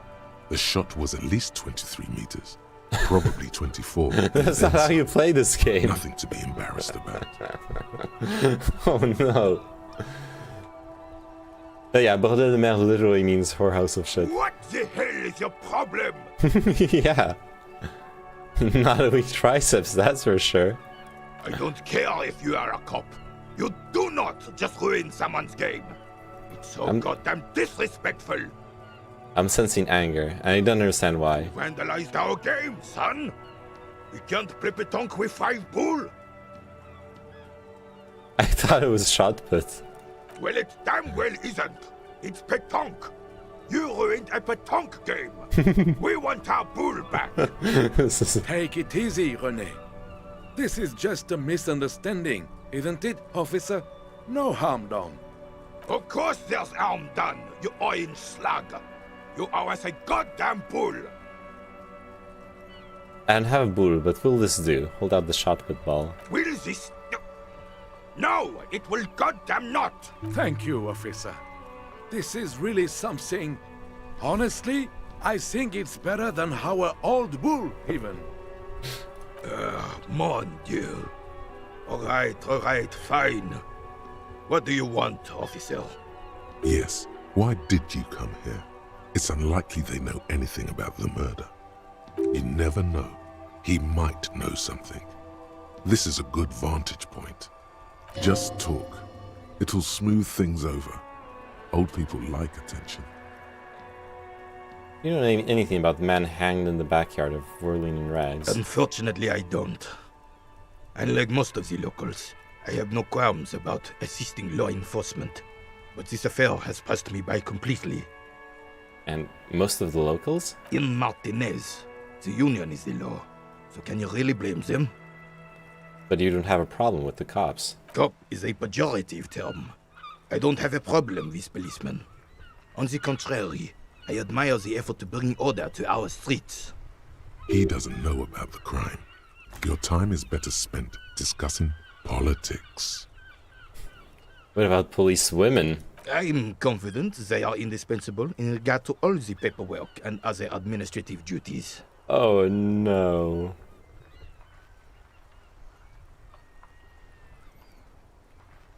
Oh no, he went there. Okay. There are no duties RCM couldn't carry out. But you must agree that nature, in her infinite wisdom, has made men more fit to perform certain, more challenging tasks. Don't you, officer? No, I don't think there's any evolutionary inequality at play here. Really, officer? Match an average woman against an average man in a dark alley and see who comes out on top. Gender equality is a very noble, very modern idea. But in real life, primal roles prevail. But I do not wish to discuss this matter further. Otaku in action would like to have a word with you. You seem to be playing in a crater. Yes. The terrain here provides an interesting variety to a familiar game. Do you know what created it? I do. Fire from heavy artillery. Okay, it's a crater left by artillery fire, but why? Why what? Why was heavy artillery used? Because that's what happens when communards hijack your country, execute your supreme leadership, and turn your capital into a slaughterhouse. You use heavy ordnance to clean up your home. Wait, who are the communards again? Commies, communists, socialists, anarchists, call them what you like. They just chose the name to feel special. Senseless sentimentality. Did you use artillery fire against them? Sadly, no. It was the foreigners who brought them to their knees. We fought valiantly. Too valiantly. So valiantly we got licked. Should have fought dirty, like they did with their suicide sex cult propaganda and mad anarchist women strapped to shrapnel bombs. We didn't though, and we lacked caliber. God bless him, but the suzerain's cannons simply weren't big enough. It was probably a bit more complicated than that. Yeah, really, you don't say.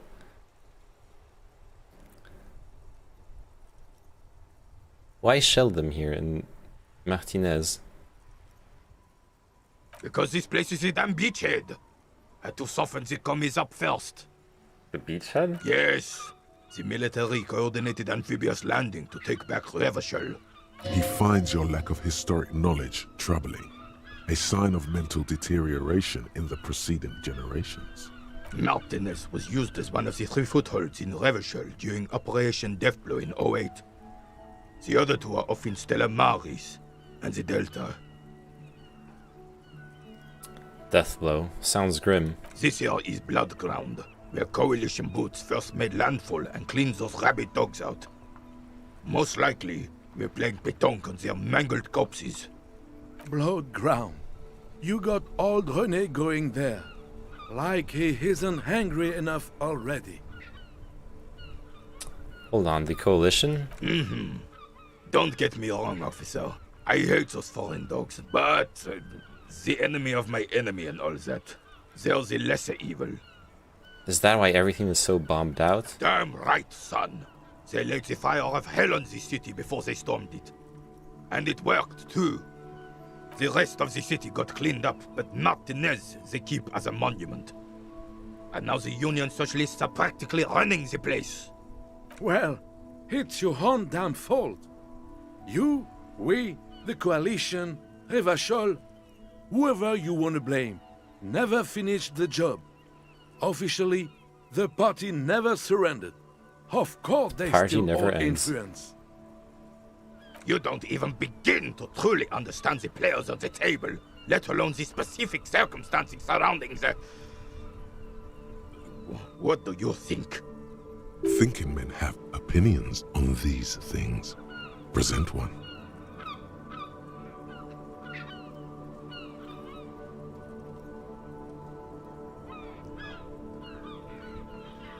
Foreign powers cleaned up our mess and now they rule us. Shake your head in shame.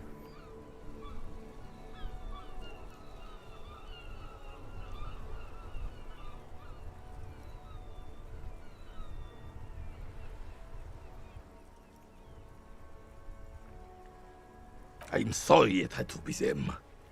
After 8 years of fighting those hyenas, boiling cats for food and drinking piss in the mountains, I would have preferred if the Right Honorable King Guillaume returned through Revachol. Oh god, he's a royalist. That damn clan Frisel had risen from the grave and led us. Sadly, that was not the case. This royal failure weighs heavily on him. Instead, all that is just, holy, and beautiful in the world was wiped away, and now it's neon signs with toothpaste ads everywhere.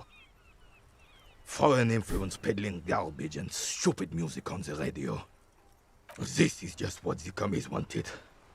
This was their plan all along.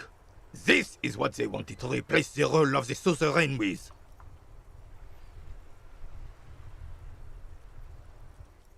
Who was this Fricelle? Damn Fricelle. He was the king we couldn't protect. The Carabineers failed him, and the crown.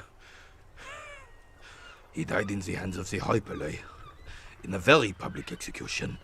You mentioned Guillaume? A true king in both blood and mind, led Revachol before Fricelle. He would have been better, but the damn commies drove him into exile. Some manner of self-deceit is present in his thinking. Sounds like this Guillaume abandoned him, and he doesn't want to admit it. What exactly is a suzerain? Well, that's a Suzerain king. is the king! Has everyone forgotten already? They've forgotten already. Soon, they will forget everything. Him too. Then he chooses anger over melancholy.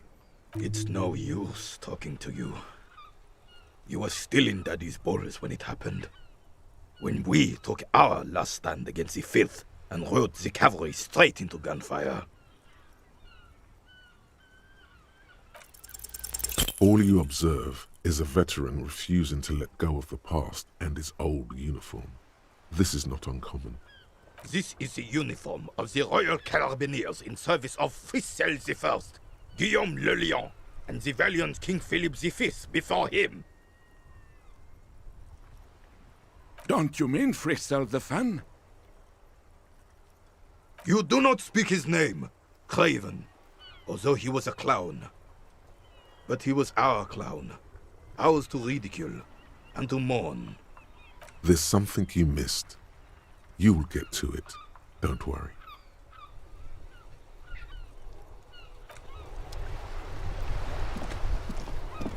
Do I want spoilers? No.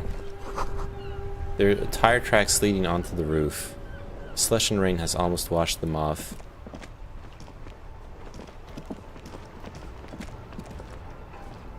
An ancient fountain doesn't pump water anymore. There's a tree in it.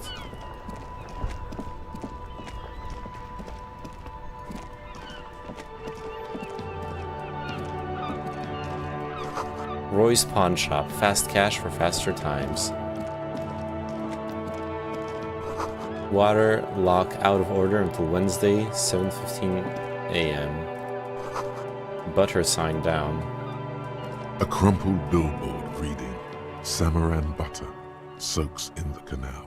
Two ugly lines mar the bright countenance of the blonde boy depicted.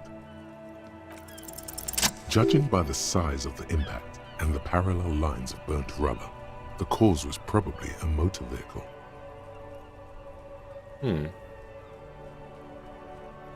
It's okay, just click it. I trust you. Hey, you didn't get me. See? You didn't even get me. Had to tell me to click it, to get me to click it. Look at the crater. Side slip marks indicated that the vehicle was traveling up the crater at 35 kilometers an hour. Now this is some Sherlock Holmes shit. The black marks on the roof indicate that the vehicle vaulted from the crater to the roof of the shack. The panel served as a takeoff ramp. Wicked. The vehicle soared through the air, hitting the billboard and upsetting the posts. Then it continued its flight, taking the billboard with it. The sign broke the vehicle's fall into the canal. The Samaran butter billboard still looks freshly painted, suggesting it took the plunge recently, within the past 72 hours. Still speeding, the vehicle made a loop and vanished into the fog along the coast. What was the model of this vehicle? There are two good candidates, the Caprice 40 and the Linéaire G22. It's about the right size, and the tire marks look like they came from the skinny tires frequently found on that motor carriage.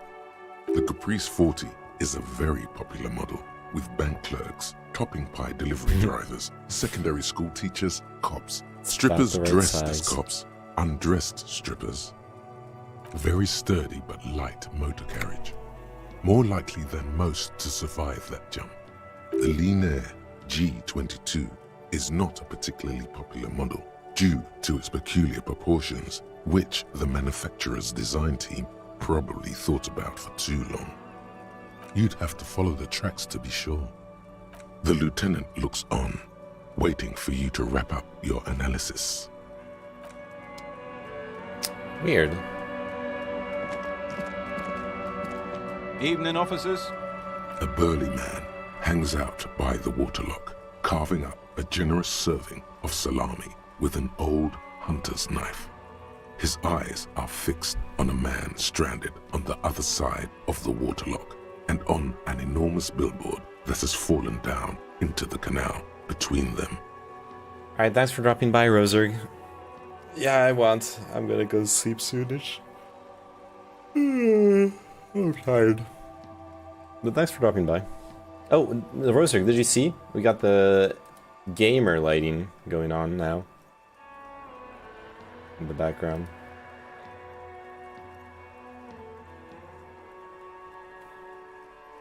First things first, what are you doing here, man on the waterlock? My friend Barry the Butcher is stuck on the other side of the waterlock. I'm keeping him company and eating his salami. From the corner of your eye, you see a man in a yellow shirt and grey overalls waving at you from across the canal. He seems disappointed about the wreckage on the waterlock and the salami. I heard now I can't use those colors without feeling like I was copying you, despite me going to do it first. Looks nice, really makes your eyes pop. Nice. Very good stuff. Anything I can do for you, officer? Do you know what caused this wreckage? I wasn't here to witness it, but those look like tire tracks on that sign. Weird, huh? Then again, plenty of daredevil drivers in Revachol. The words daredevil driver sound ominous to you. Too bad it also takes a year and a day to repair anything round here. Especially a waterlock. The rest of the coast is closed off till then. Do you know what's further down the coast? Well, there's the fishing village, an abandoned fish market, a bizarro church. Not much use to the congregation, though. There always seems to be something wrong with it. Yeah, not really much else. Just bombed out ruins. Can I have some of that salami? Sure thing. Want some too, officer? Why not? Right, bye. Any theories about what happened here? Looks like someone was in a real hurry. What kind of car do you think it was? Ooh, I don't know. That's quite likely, from what I can tell. I have some ideas about who it might have Oh. been. It was someone dangerous. Perhaps this is actually somehow connected to the murder? The traffic hooliganism? I hope not. Fortunately, we are not traffic cops. Should we get back to the murder? Somewhere in the depths of your alcohol-addled soul, you find a few threads that you can weave into a story. This could have only been Jacob Irv. The tip-top tourney champion? After the untimely death of dear friend and fellow racer Alfie Delatrez at Fjordhammer, Jacob Irv was desperately chasing death on the racetrack, but death eluded him. The lieutenant patiently listens to the words coming from your mouth. After quitting in frustration, he became a recluse, a ghost driver, searching for death on the streets of Revachol, speeding. Jumping canals at night? If I was Jacob Irv, I wouldn't drive in Martinez. The roads are awful. Shut down. In conclusion, it's a colorful theory, but I don't believe Jacob Irv did this. Should we go? No, we need to find this Jacob Irv before tragedy strikes. If we must. I'm not expecting him to get far with this, the lieutenant consoles himself. Yes. It is the investigation we need. A couple of indicator lights are missing from this control panel. Loose wires dangle from the now vacant holes. In the middle is a lever. Beneath it, a small metal plaque. This panel usually closes the waterlock, turning it into a bridge that lets you cross the canal. But there's a crashed salmon and butter sign in the way. Pulling the lever probably won't do anything. Pull the lever all the way up until the metal clicks against the contact pins. You hear a soft clunk. Then, nothing happens. Push it harder. Nothing happens. A cold gust of wind blowing in from the sea interrupts. The spring brings the lever back to its original position. You still need to close the waterlock to get across the canal. Some other way. Wasn't there a sign over there saying functionality will be restored on Wednesday morning? Okay. Hey, how's your charge shoot done? Oh, this looks good, Kino. This looks like it's making me hungry, actually. Hey, fingerless gloves. Sweet. +1 electrochemistry. Oh yeah, let's don those. Get those stat bonuses. Okay.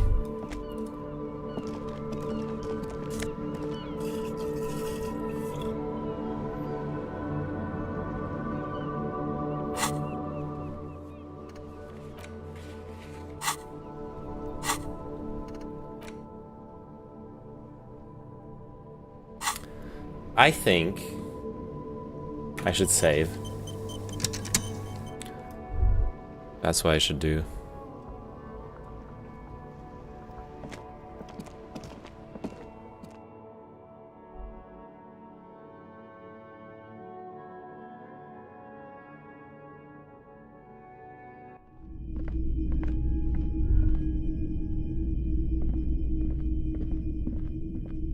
Some kind of machine, an antique cash register. In the dark, a film projector is whirring away. A bust of a woman. The plaque simply says DEI. Mostly military wear, with a few more eccentric fashions thrown in. A typical Martinez streetlight sits among assorted floor and table lamps. Let your gaze run over the streetlight. The light pole has been carefully cut, and the wiring has been redone and attached to a standard indoor plug. The light buzzes faintly, but persistently. This would make quite a statement in your living room. Is that a streetlight? Yes, officer. As you see, it's in perfect working order. Where did you get this? It was brought to me to be altered. We are not here to investigate the theft of city property. You have to admit it's rather clever what he's done with it. How much for the streetlight? 700 real. A bargain, I dare say. Even taking into account the risk of obtaining the light, that seems a bit steep. There's also the matter of rewiring. But the most important transformation is the light's placement among ordinary indoor fixtures, which has adjusted its morphological field. The light became suitable for use inside the home just a few days ago. Morphological field? The boomboxes on the shelf look well-loved and well-traveled. Chipped, dented, they stare at you with the unblinking eyes of their tape reels. One especially catches your eye. Deep gold and amber plastic with a big old handle on top. A classic boombox that says Stereo 8 approved. This is you. Golden orange. A sunset suite.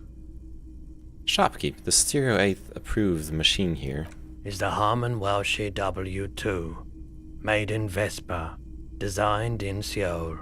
Plays all reel-to-reel formats. 2mm, 8mm, 12mm. It's even got a little radio in there. It'll set you back 12 real.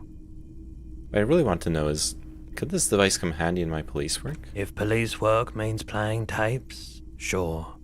You can use it for that. Or any other time you'd need to play a tape. Like a beach party, with sand and sun and seagulls dancing on the breeze. Turn took him. Theoretically, could I bring it to a beach party? Theoretically, yes. But we don't have time right now. It's generally murder investigation first, then beach party.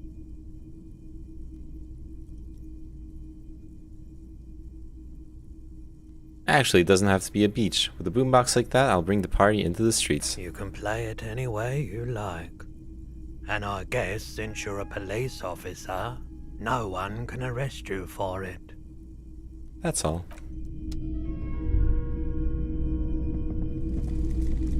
You see rows of toy soldiers guarding the rest of the trinkets displayed on the table. Some on horseback, others in rags, others yet in bright blue uniforms. All are stern and unyielding in their duty. Try to find something pretty and cool here, then use it to win her back. Win her back? Yes. Buy something nice. A figurine. This sounds off. You shouldn't trust this guy. Inspect the knights on horseback. Big men on big horses, clad in lamella armor and carrying flintlocks. The kind that would mow down a line of enemy soldiers in the blink of an eye. Who are they? Franco-Nigerian knights. I used to be very serious about these guys. A long, long time ago. Inspect the blue uniforms. They're not all blue. These figurines also wear gold coats and caps, complemented by orange trousers. They are variously posed, wielding swords and rifles with bayonets. Wait, this looks like René, the old guy who was playing pétanque. This is what the loyalists looked like, yes, at first. Then they wised up and got camouflage. Are these royalist soldiers? Which ones? Ah, those. Yes, they are. I find the paint job a bit gaudy, but children like the bright colours indiscriminately. Inspect the figurines in rags. This set of soldiers isn't meant to look impressive.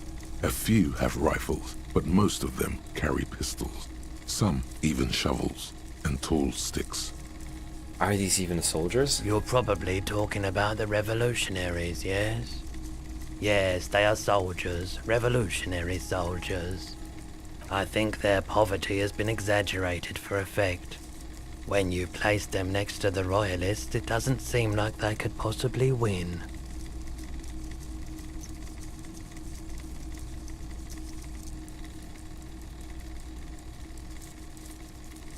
It's meant to give people hope, even we can do it. Maybe. He seems to have his own take on the conflict played out in perpetuity by these toys. Might be interesting to find out what it is. Everything you pick out seems faded, chipped, and sad somehow. Most of them are just broken toys.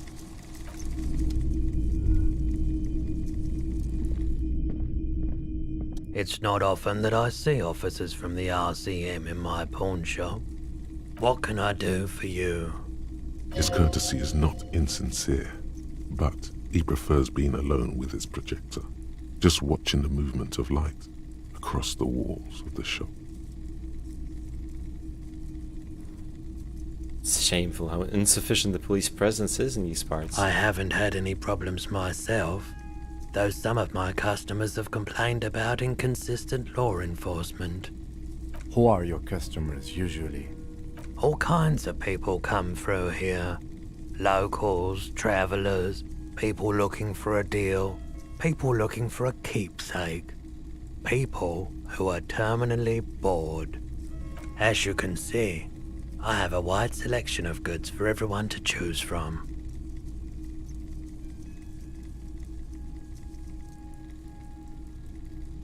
I'd say I think some of your selections are more tasteful than others. It keeps me entertained. Is Roy high? And yes, then what is he on? Okay, he definitely is high. Whatever it is, you've probably done it, and many other things besides. But you can't cut through the jumble of sensations to get to the answer. Looking at his wares, talking to him, that might give you more clues. A guarded man like him wouldn't tell you if you asked out loud. You know anything about the traffic menace on the loose? Traffic? I'm sorry, officer, but I don't drive.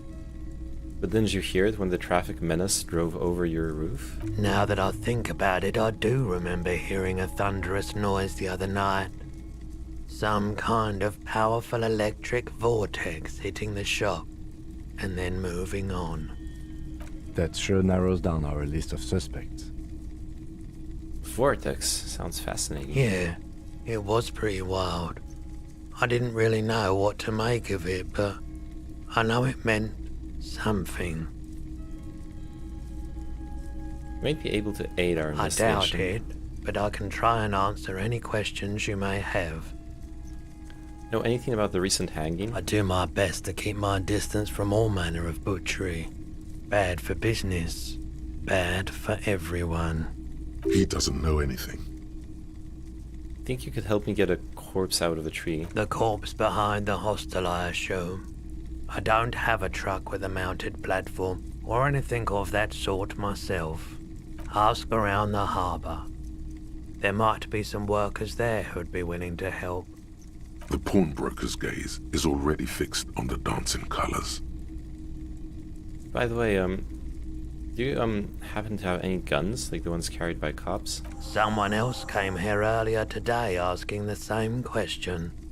I promptly sold her the gun you pawned a couple days back. This is a pawn shop, and it did feel as if you've met before. Oh God. The lieutenant shifts from one foot to another, alert. Wait, I sold you my gun? With Kim here too. That just sounded really, really bad. You were adamant about getting rid of it, officer. Said you were undeserving of a service weapon of the Revachol Citizens Militia.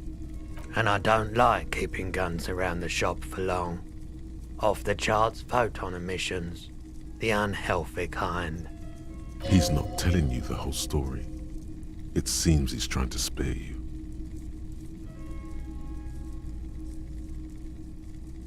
Probably has a good reason for that. I need to come back when, without Kim. Maybe. I'll press it. You weren't quiet yourself, officer. What was I like? You were very distraught.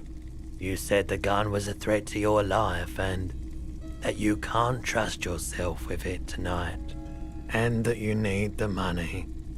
When I said that I don't normally buy firearms, you put the gun barrel in your mouth and sort of sucked on it.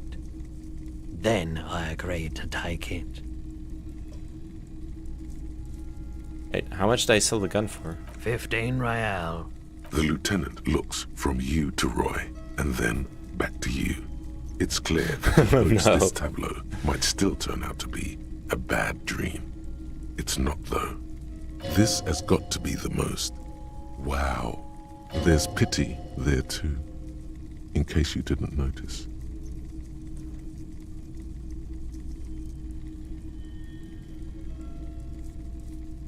I'm so sorry you had to see me in that state. No apologies necessary, officer.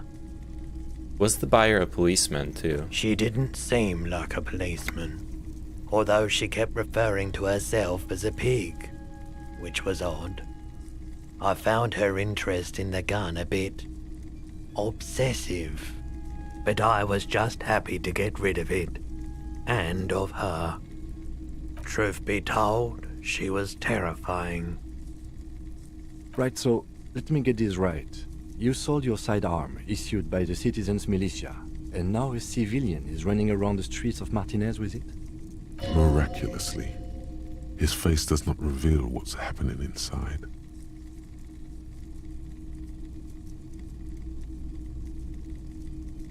I don't like it either. Nah, fuck. I'm sorry I sold my gun. Yeah, it's not good. I do hope we manage to clean this mess up somehow, while also keeping our focus on the murder investigation. This mess? He means your mess. Any idea where I can find this buyer? My apologies, officer, but I have no idea where she was coming from or where she went. A needle in a haystack.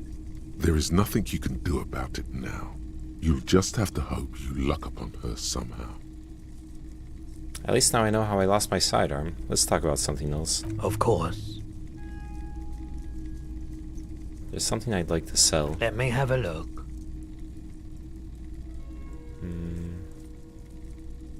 Anything else you're thinking of selling?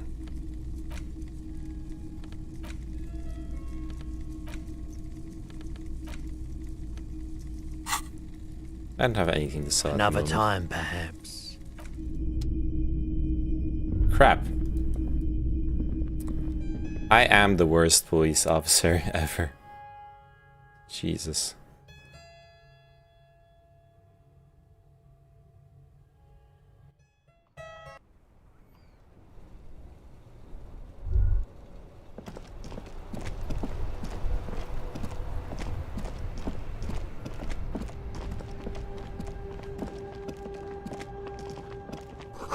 A helpline to the company that controls the drawbridge. Hot air rises up from the sewers, sour, acidic, and strangely comforting. There are clothes inside. Cheap second-hand clothes, smelling of strangers' body odors. Don't be shy. These are premium class clothes. Good quality fabrics, best retro design. Save the economy with your style, officer. How about some premium class service over here? Like paying with net worth. Go over and ask him if you can do that. Save the economy? That sounds off. Save the economy? What are you talking about? Haven't you heard, officer? We've got to be economically conscious. Recycle your cash, keep it in circulation. Don't buy new things. Buy eco. This doesn't make any sense. Why exactly does the economy need saving? Look around, officer. You see all these premium goods just sitting there, not getting bought. We've got to keep the flow of goods moving. Is this really the economy we want to leave to our children?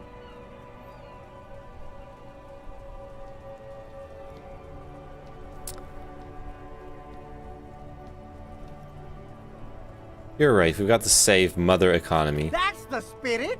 You find your hands deep in tattered and faded garments made from weird polyester blends that make your body itch and sweat in all the wrong places. Economical, but also trendy.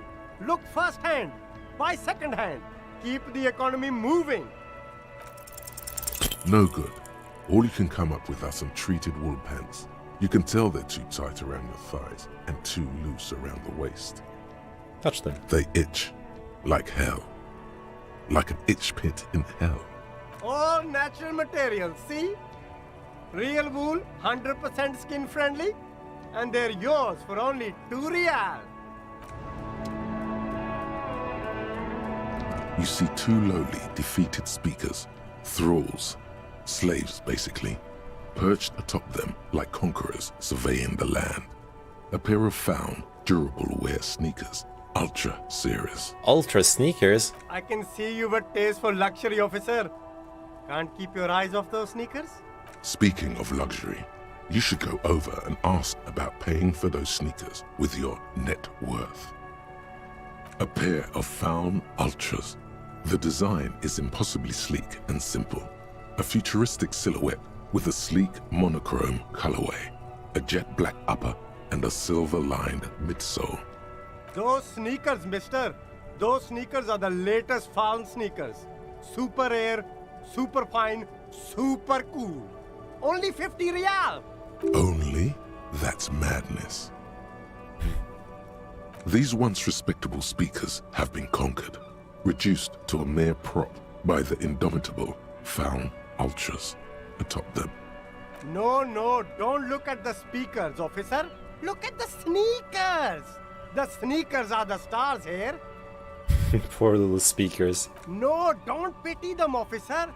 These are old Samaran garbage. Don't even look at them. Check out these super cool, fun Ultras instead. Samaran trash. That sounds like they're from the Samaran People's Republic, produced under the dictatorship of the proletariat. Can't I just buy the sad, conquered Samaran speakers? No way, officer! These aren't for sale. They're bad speakers. Low-fi socialist junk. But I need some speakers. Well, if you want them... But see, they are the pedestal for my sneakers. If I let go of the speakers, where will the sneakers go? I can't leave premium lifestyle sneakers on the ground. If, on the other hand, you wanted to buy the sneakers too, I could maybe throw in the speakers for little extra. 50 cents? Damn, so you have to buy the sneakers first.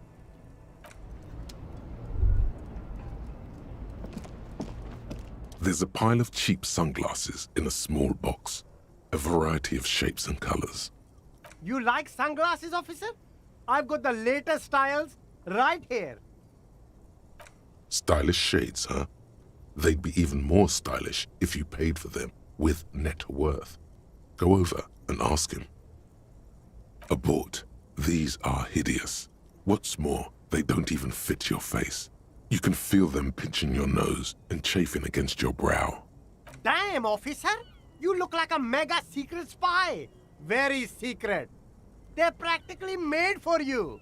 I'll let you have them for 2 real and 50 cents. No, you are definitely not buying those. You're right, I'm too sensible Are you sure? for those. But they look so good on you. These are all boring.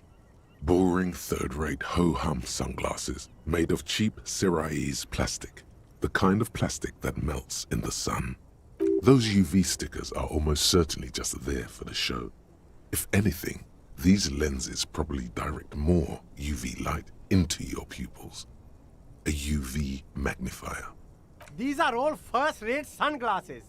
Premium design, superb material, very cool. UV resistant. These will definitely keep your eyes... No luck. All you find is this lime-colored cellophane visor, produced by a bargain sportswear brand called Amphibian, apparently. There's a malformed green frog on its... A green frog? Oh! That visor is perfect for you, officer. It'll definitely keep the sun out of your eyes while you're shooting criminals. Bang, bang! And oh, you don't like it? Okay. Oh, I forgot to talk to him directly. And he probably is not going to have any good You see information. a Samaran street vendor surrounded by a motley assemblage of goods. When he realizes you're looking at him, his face breaks into a wide, welcoming grin. Happy shopping, officer. Everything's cool here. Everything's cool. The goods are cool, the customers are cool, the place is cool. And one more thing, officer, you're very cool. Makes both hands into finger pistols and fires a few finger bullets into the air. Really? You think I'm cool? Oh, yes! You got style. You got personal style. You know what you like. You like premium menswear. Look around and browse. Everything looks cool on a guy like you. Take your time. Don't be distracted by the flattery and funny man act. Questions. Okay, persuade him to give you some money. No need to dress this one up. Just tell him what you want. I want your money now. Oh no. Oh, okay. But why, officer? I'm not going to ask for a bribe. I don't know, it was just the only thing I could come up with in my head to ask you. I need to get money somehow. Ah, yes. Money is very important. Are you trying to ask for a bribe? If so, you're not doing a very good job. I'm not. Sorry, detective. So where are you from? It's a boring story, officer. Who cares about the past? I'm all business now. All Revachol. This man probably comes from Seaguy, sometimes known as the Apricot Suzerainty, an archipelago in the Samaran Isola. You're from the Apricot Suzerainty, right? Apricot Suzerainty calls to mind an era when the Seaguy archipelago was colonized by Revachol. It's a bit of a slur, in other words.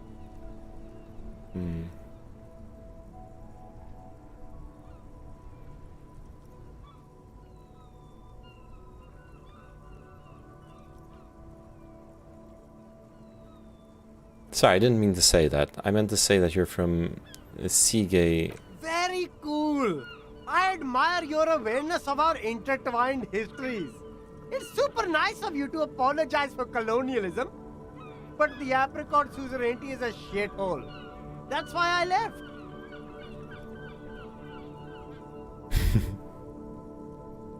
Right, but isn't it only a shithole because of Revachol? If you say so, officer. I don't worry too much about politics. I'm an entrepreneur, you know. Whatever's good for business is good for me. Alright, I'm out. I wasted too much time on all this, honestly. I still didn't have money to... Enormous bull, worthy of a real man. The worn and beaten wooden planks of the bench do not look overly comforting. We can sit on benches after we've solved the murder. Let's go. Okay, let's set up the kitchen.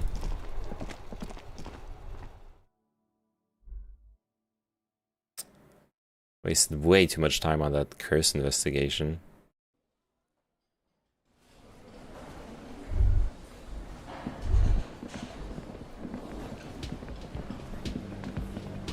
The dishes are drying. They smell of chemicals and pine trees. You see a heavy steel door with a prominent dimpled lock. It's painted blue. You immediately feel drawn to the color. Blue is for mystery. Touch the door. The cobalt blue surface feels rough to touch. The stainless steel door is flush with its frame on every side. Try to push on the door. The door does not budge. I wonder where this door leads. You do? It's a door in the back of the kitchen. Why do you care where it leads?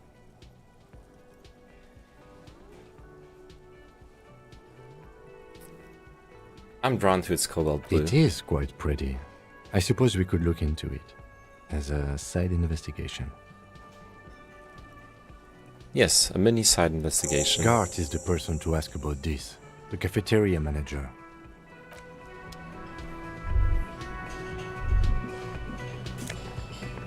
Nice. Money. A thin man is smoking below an exhaust hood, occasionally sipping from his mug. This must be the Whirling's cook. As you step in, he nods toward the table and says something in a completely foreign language. The only words he can make out are Goranci and Kubek. Okay, that pronunciation is terrible. He's saying words in Polish. Gorący kubek, which means a hot cup. Okay, it's definitely not his name. Whatever you do, please don't call him Goranci Kubek. Please. It's not funny. Hello, sir. Got time for a few questions? The man puts his cup down and replies something, his left hand drawing arcs in the air. Do you know what's behind that door? He looks up at you, then looks away quickly, shrugging and muttering something to himself. Got some impressive pots there. He smiles and bangs his ladle against each of his pots in turn. It's almost like music, especially with the sounds of assorted dishes boiling and simmering on the stove. Don't think I need anything else. Stay masculine.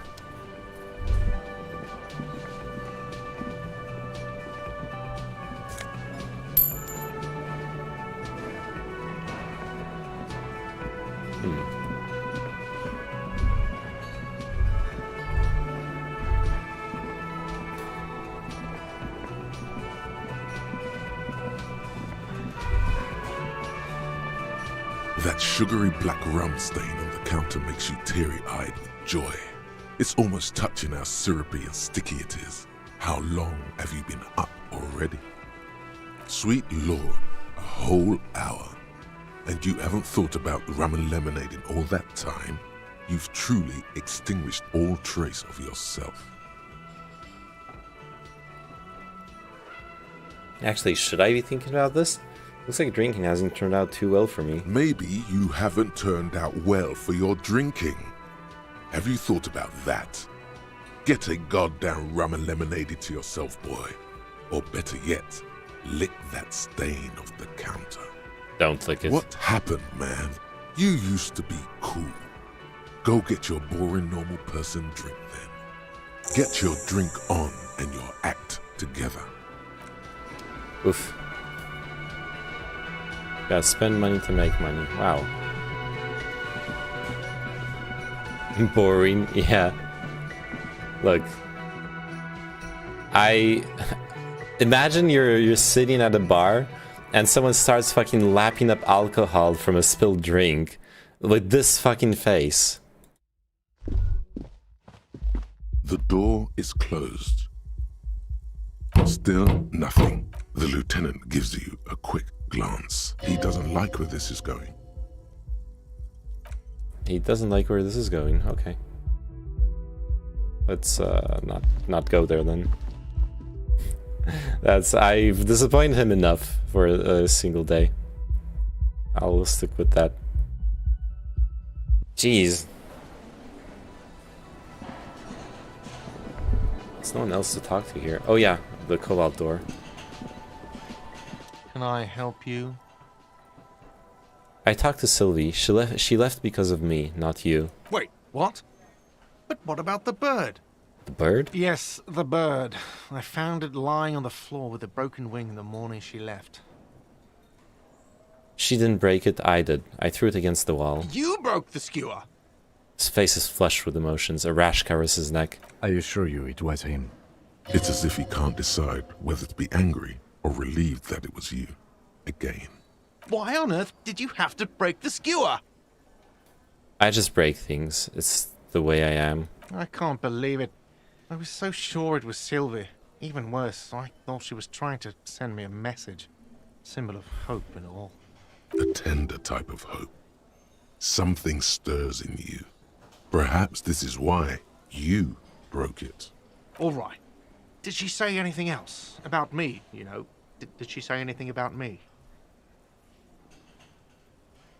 She said she was flattered. It was just a bad timing. Really? I should give her a call then. Man doesn't know what to say. He wipes his brow and stares at the counter. Thanks, I guess.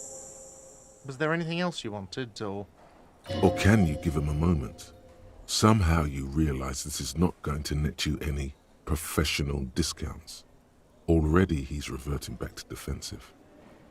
Saw another thing at the whirling. Another thing. Great. I love those. There's a mysterious blue steel door in the back of the kitchen. Oh yes, that door, sure. There's nothing mysterious about it.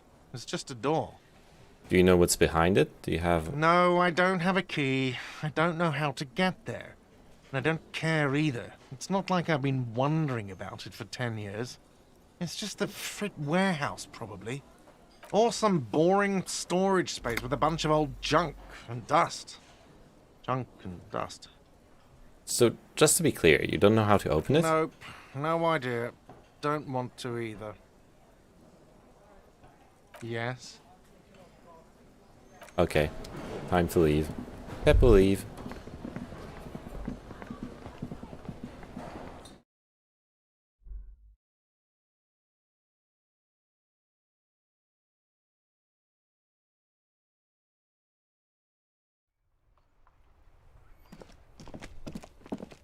It's 8:30.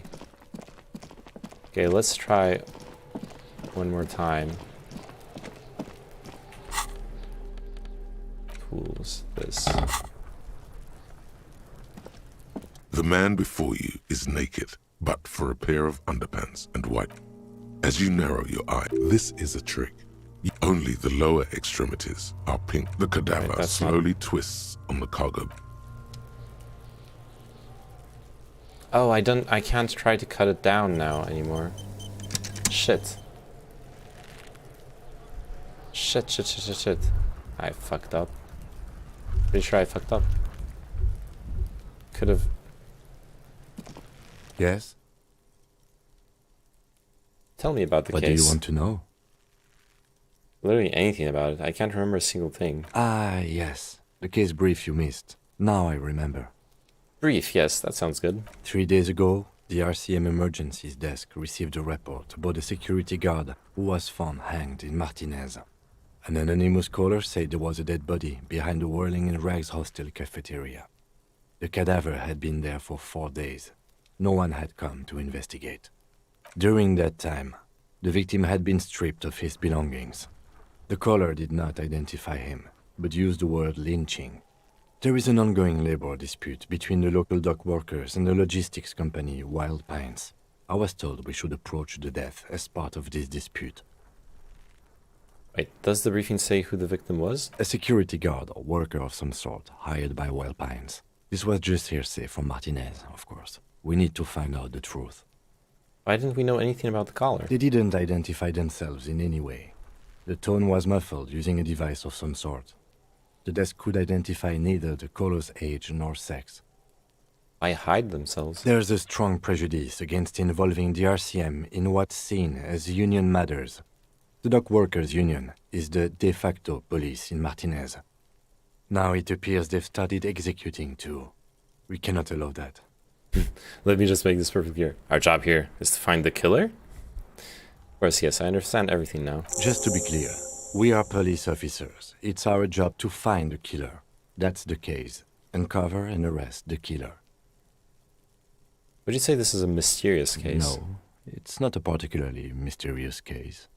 Why not? The deceased is a security guard for a corporation involved in a labor dispute. It doesn't take a DeLorean polymath to put the pieces together. I just don't see the case getting more mysterious than that.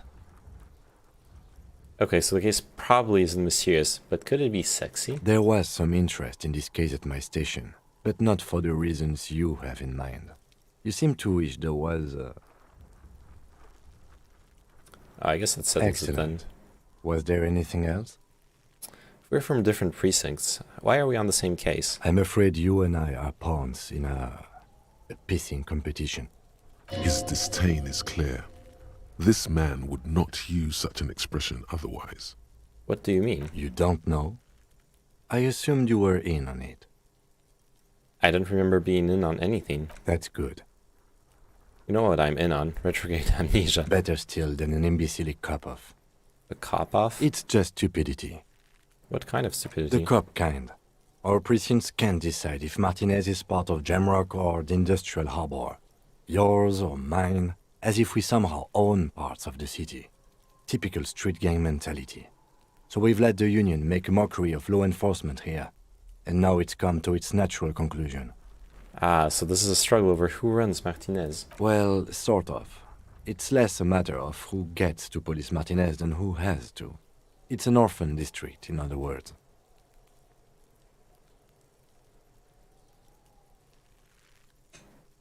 I think the dispatch desk just told both our stations about the hanging. There was quite a brouhaha at the 57th, I can tell you that. Time to settle it, they said. Cop off. But I assure you, I am not their finest or toughest with 102 cases solved. What I am is least interested in a pissing competition. I wonder what this says about me, that I was sent by my station. Tell him. Tell him why it's you. Legendary success.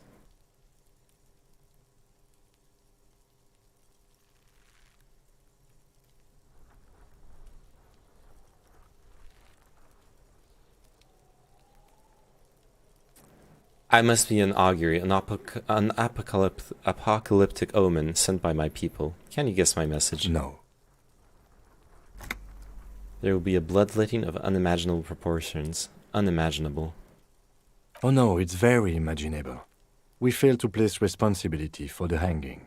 The harbor company see the situation is out of control, so they bring in private military, maybe a gunship. The union responds in strength. Automatic fire. Local law enforcement solving one little homicide decides nothing. Not solving it can have real and calculable effects. Things can always get worse. Matter of fact, augury, we should move.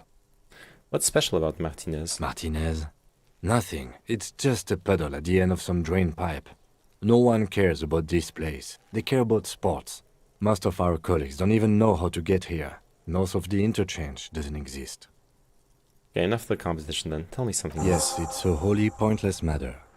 Forget I ever mentioned it. He's actually glad it's addressed now. Why did the 41st send me? Look at you. It's because you're a failure. They sent you to slight Precinct 57. Yeah, that makes more sense than the other stuff I thought of. Just think about it for a second. You're a raging alcoholic who showed up 3 days late and argues with his necktie. You weren't sent here to win. Kim, what if my precinct sent me on this case because I'm a fuck-up? Like, as a joke? I've considered it. So it's true. It would be immensely ugly of them, not to mention unprofessional. But I also think it's somewhat unlikely. Why is that? I checked the records. This jurisdiction dispute, who polices Martinez, reaches back to the 30s. It's as old as my station. And all this time we can't decide who gets Martinez? I think, yes, both stations would prefer a win. Ha, so you are their finest. I am the finest of nothing. Do you really see me as a safe bet? Safe? No. But you're old. You've made it this far. Something has brought you through. We've only just started working together, so I don't know what it is yet. But it's there. So no, I don't think they sent you as a joke. And even if they did, they are in for a surprise. He healed my morale. How nice. He's right. There are no airtight theories, just paranoia. You've given it some thought. Now let it go. You seem to be following me. Excuse me? Nothing, just an observation. You have a distinctive way of walking. If I were to walk in front of you, we would surely collide. What do you mean distinctive? I hope you don't take this the wrong way. It's just a collegial observation. In the 57th, we call it the Jamrock Shuffle. Officers from Jamrock's 41st Precinct tend to move a bit erratically. How's that? They say it's a scene-clearing technique developed by one of your lieutenants for gathering evidence. It's erratic, yet thorough. Prioritizes containers. The meta dialogue, I love it.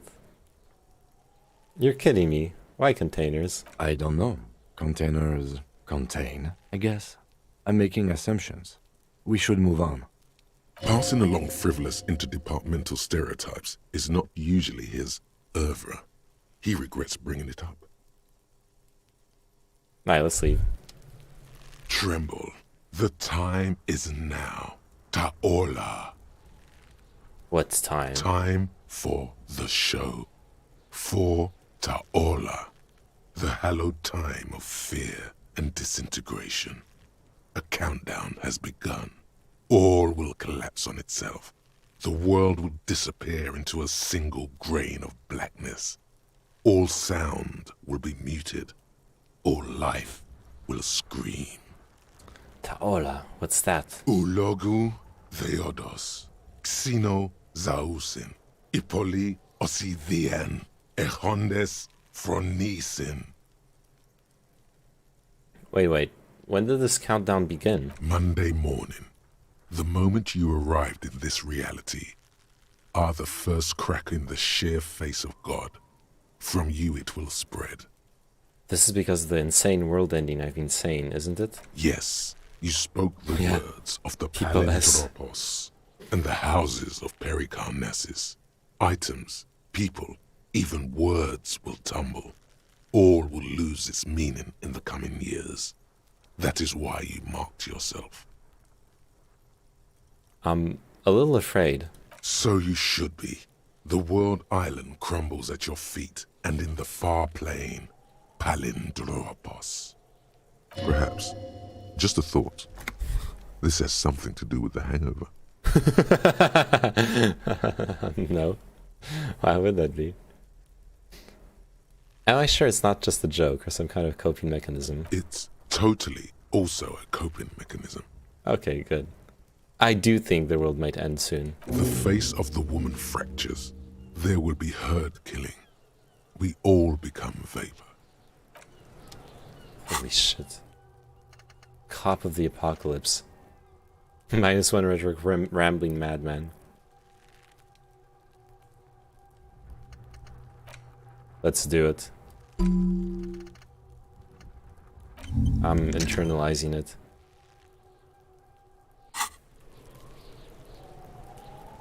That's an interesting direction. I'm not gonna lie. So I can't cut it down with the man before you is naked. I'm pretty sure I could have earlier. I could have cut it down, but I didn't. Oop.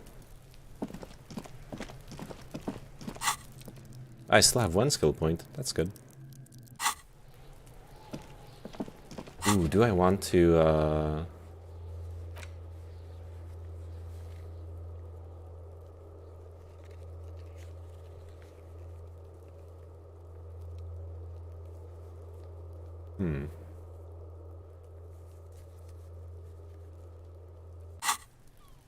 Nah, I didn't want to. Oh shit, there's my other shoe. Oh, I found it now. How do I get up there?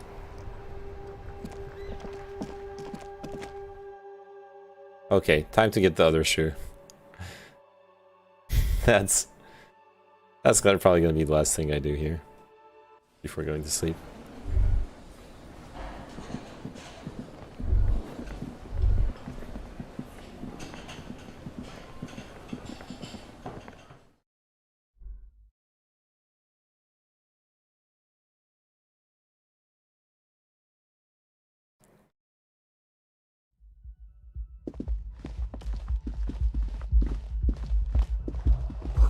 There's something on the table. Hey.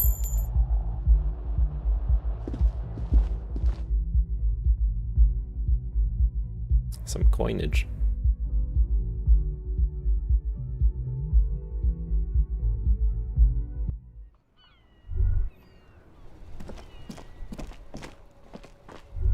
Gosh, I had a... Never mind.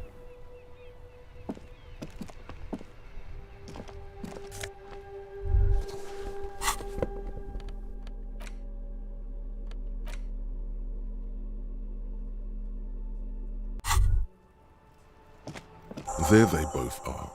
2 identical shoes, both copiously green and indiscriminately snakeskin, reunited on your feet, like 2 baby crocodiles. Wait, these do not look like normal cop shoes. It's pretty clear a normal cop is not what you are. Good, they're balanced, comfy. Feels like the only good thing about you right now, truth be told. Nice, I got back 1 morale.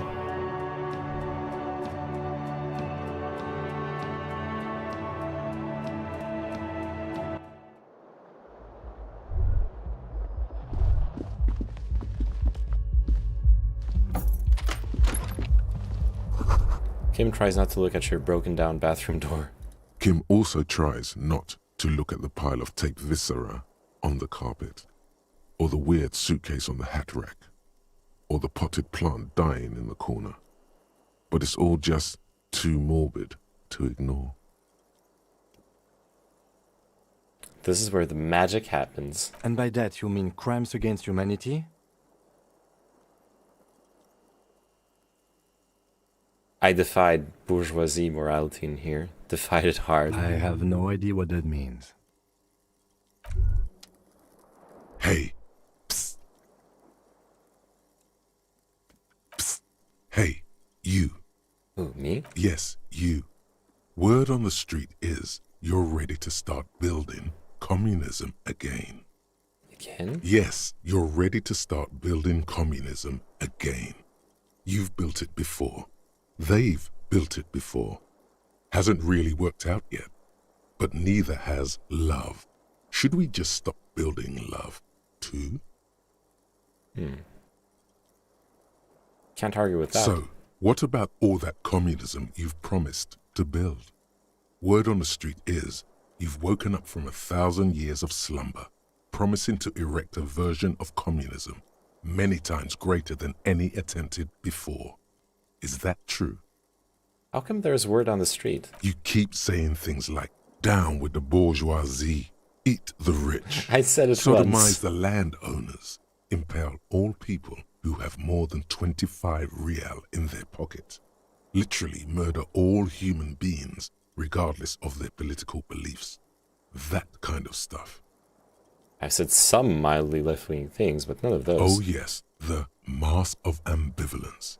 Don't deny it. You're about to rip it off and reveal the monstrous seven-eyed lamb of global communism that will devour and masticate mankind. Everyone can see that. So tell me, do you have any questions before we fire up the big communism builder? Or do we get right down to it? Wait, first, what's this? Alright, roll up your sleeves and start building communism. Let's do it. Oh yeah. Get the firing squads and the animal wagons ready. Wait, what? Firing squads? He didn't say anything about those. Too late to back out now. You can't make an omelette without breaking a few million eggs. Mazovian socioeconomics. Well, okay.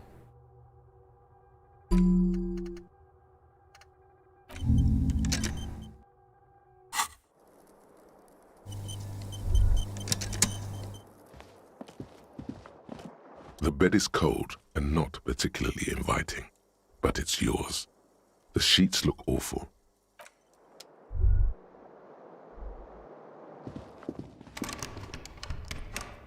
Okay.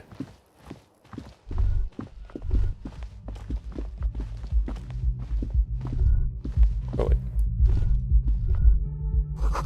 Nothing on the front page rings a bell. Strange. Oh, the front page of the magazine.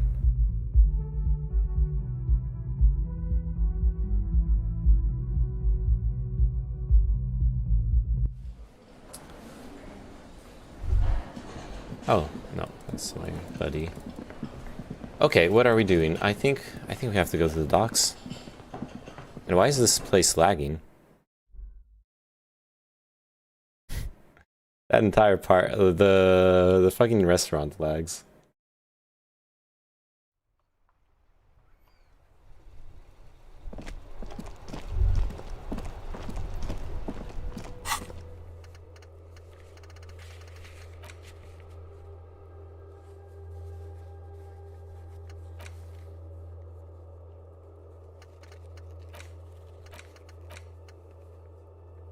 Oh, go to the Kinema and read the watermarks. Yes, let's do that. I'm still watching Inside, the fields. You see a set of Thank you for steering still levers, watching. a radio microphone, a pull-out toolbox, and the soft glow of the fuel preheater gauge. Kim, how do I turn on the headlights? Alright. Ready? I turn, you press start. It's next to the preheater. He's downplaying his excitement. The lieutenant is more than happy to show off his precious carriage. The dashboard lights up with orange glow. The raspberry gauge jumps, and the engine of the Oh god, it's loud. With the lights unfold with a little click, casting electrical light onto sorry. the ground before the vehicle. There you go. I'll turn them off from the remote once you're done. We just need to stand in front of the machine now.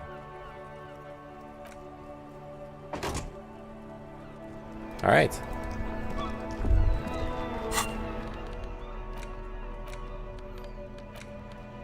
It's the ledger you found in the trash. A cabbage of papers hanging from the board, with the permeables drawer inside.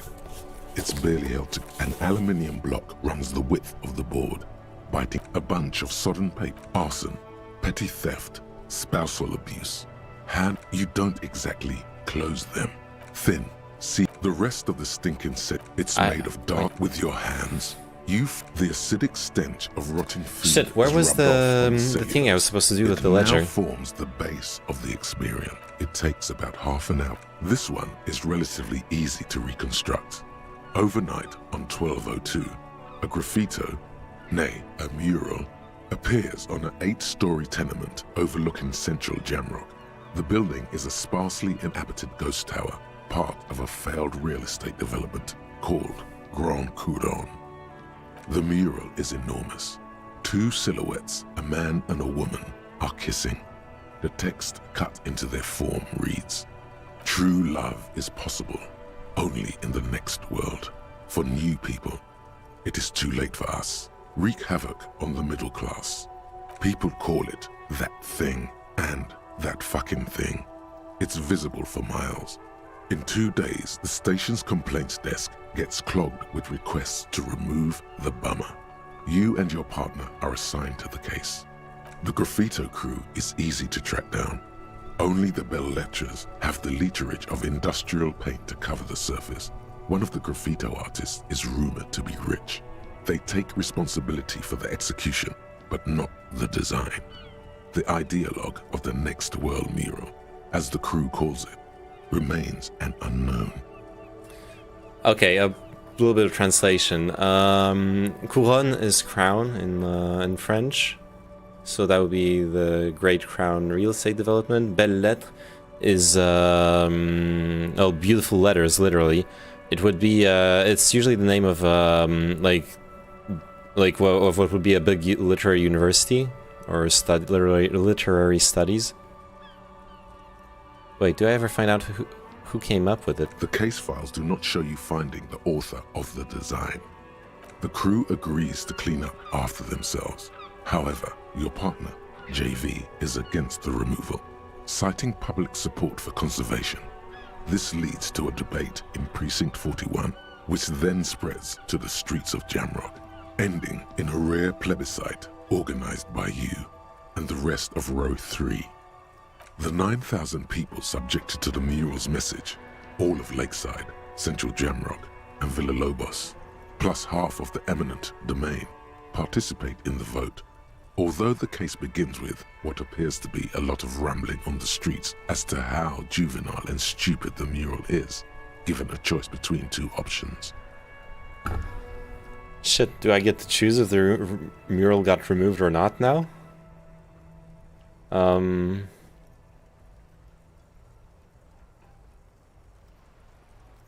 I like street art, even if it's weird.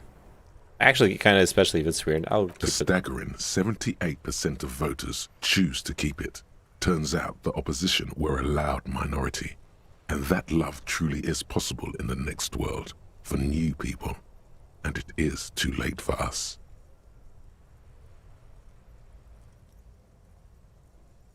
The middle class are not to be blamed. It's human nature. Did anyone ask you what you believe in, man with the smelly toilet ledger? What do you want to tackle next?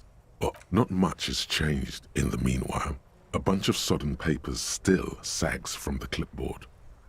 An aluminium block runs the width of the board, biting down. The surface is interrupted by a silver... What? That thing. Any capable light. All RCM vehicles have headlights. Design... Okay. While a bunch of sodden... Wait, okay, I can't read it here. As you hold your ledger's clip there we go. Under the headlamp, an iridescent hologram appears. A street grid and the veins of a great river. A familiar sensation washes over you. There she is. Revachol West.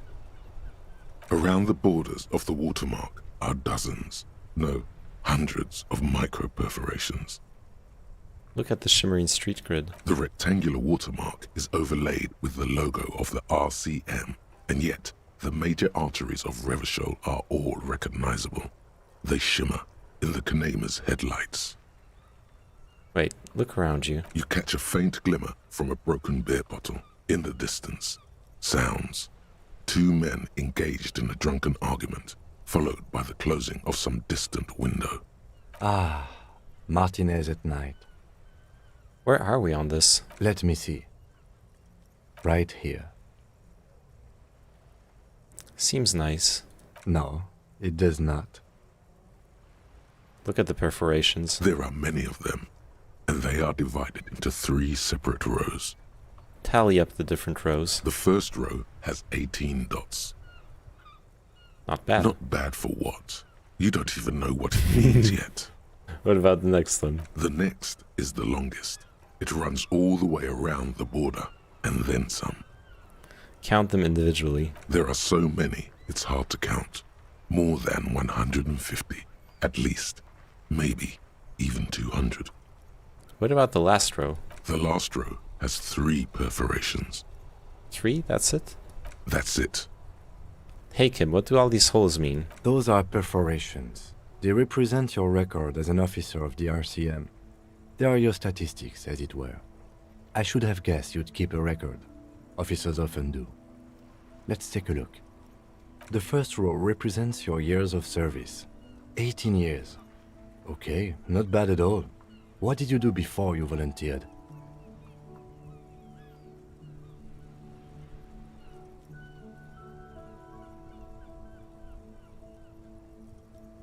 I walked the land, telling whores and liars of the end to come. 18 years I've done this? That's what it says.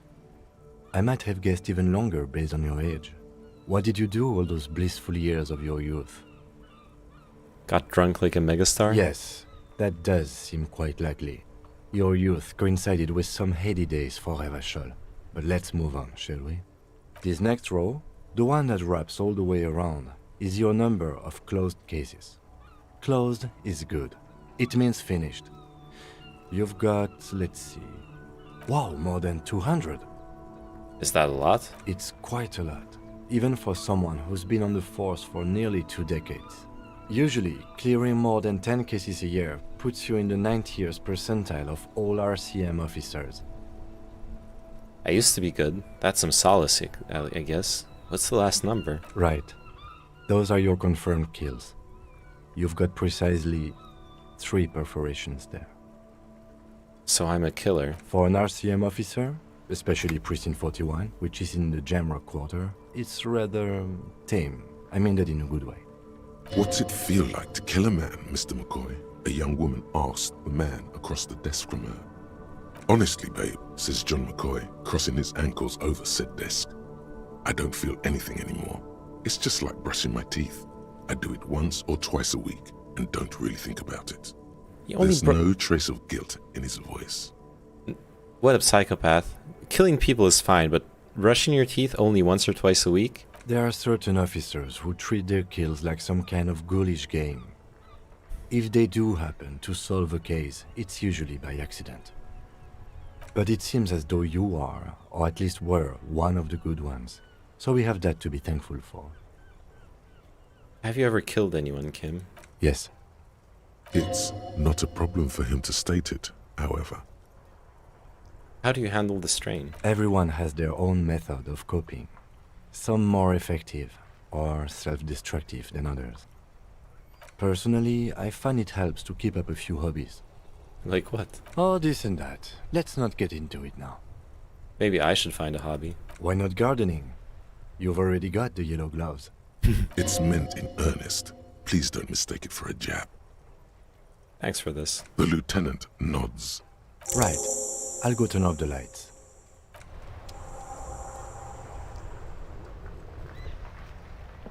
We should think about calling it a day, maybe. The nights are still miserably cold this time of year. I haven't paid the cafeteria manager for damages yet. You should take care of that, then. But I don't have the money. Let's talk to him anyway.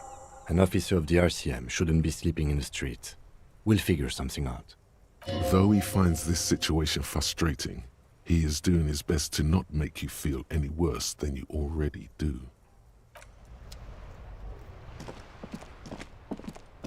We haven't even taken down the corpse, though. I got distracted. 20-hour playthrough time. Yeah.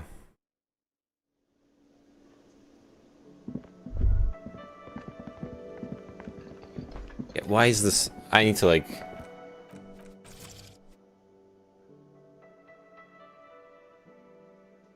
Anti-aliasing is off. Shader quality.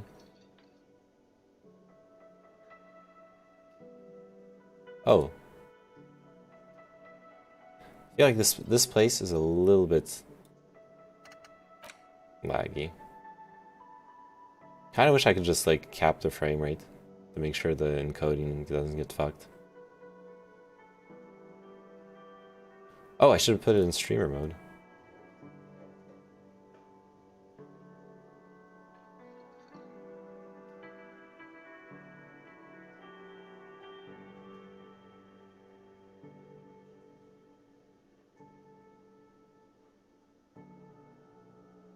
Stream mode. Fog. Alright. Time to figure this out. Can I help you? So about the money I owe. Yes. Have you got it? was wondering if we could come to some sort of arrangement for tonight. Does that arrangement include you paying me what we already agreed you owe me? Kim is about to say something. Let him. I understand your predicament as the manager. However, I feel I must remind you that we are here to conduct an important investigation that also affects your business. Forgive me for saying this, but your colleague seems more committed to drinking, and... He shrinks back a bit under the lieutenant's severe gaze. I mean no offense. It's really nothing personal. I just have to protect the interests of this establishment. Hold on. I still have my key, you know? Good luck trying to use it. All the locks have an electronic component. They have to be unlocked down here with a master key before your guest key will open the lock. This conversation isn't going anywhere, is it? Not until you bring me the money. Okay. I might have something in my motor carriage we can use when you're done here. I really didn't want to resort to this. The man is thinking. Oh, Lieutenant, we're done here. Oh god. I think I know what he's going for. I'm gonna break the door down into my own hotel room, am I?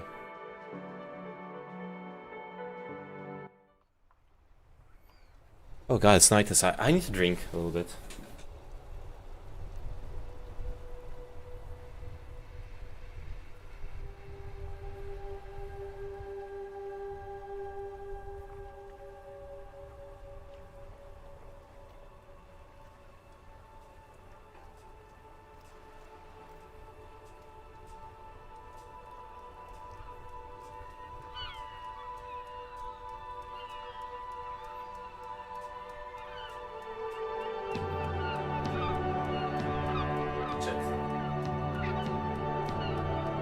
The LED strip keeps...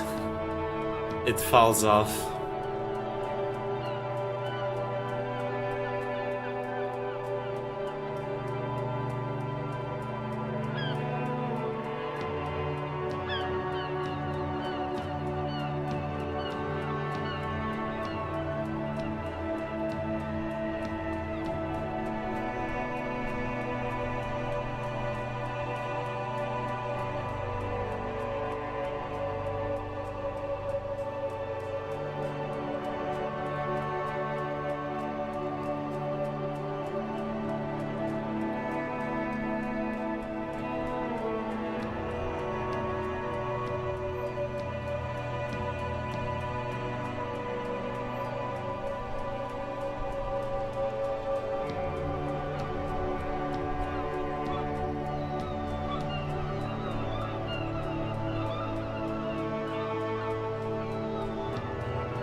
I'll just have to fix it later.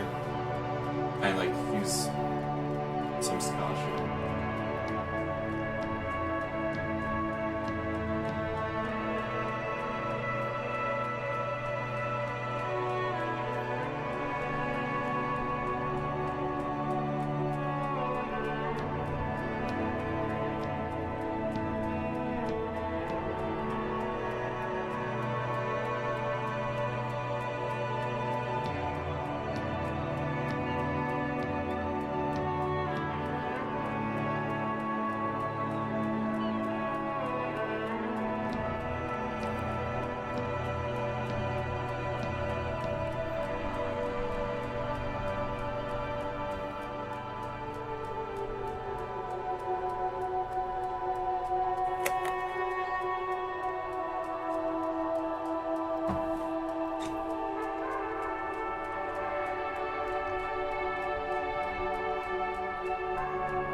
Alright, I'm just gonna leave it. This for a minute. Okay. What are we doing?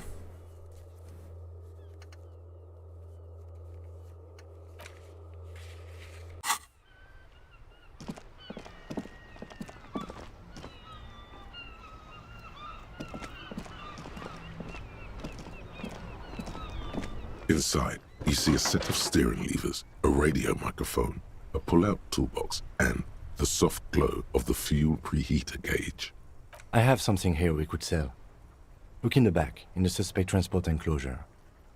The cage at the back of the motor carriage looks rather uncomfortable. 4 shiny hubcaps are stacked against the seat. Their silver edges sparkle in the dark. I confiscated these 4 a little while back. We can take them to the pawn shop down by the Martinez Canal. What are those things? There are spinner hubcaps, frivolous things you put on your wheels. When the wheels come to a stop, the caps keep on spinning. There's no real use for them, it's just for vanity. A vanity he wouldn't mind. Thanks, I appreciate your help. The lieutenant nods as you take the spinners. Oh, time to hit up the pawn shop.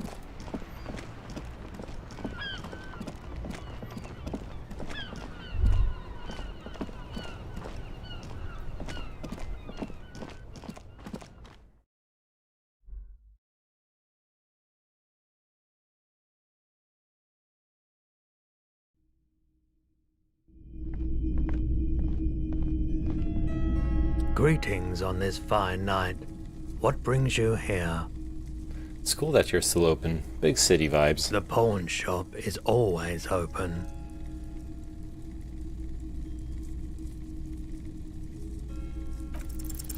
Feeling warm and enthralled by the movement of light, while the mind continues to race forward. Lucky bastard. He's probably on Pyrrolidon. It's tough to come by on the street. Pyrrolidon? What's that? A drug developed by the military to treat and prevent radiation sickness.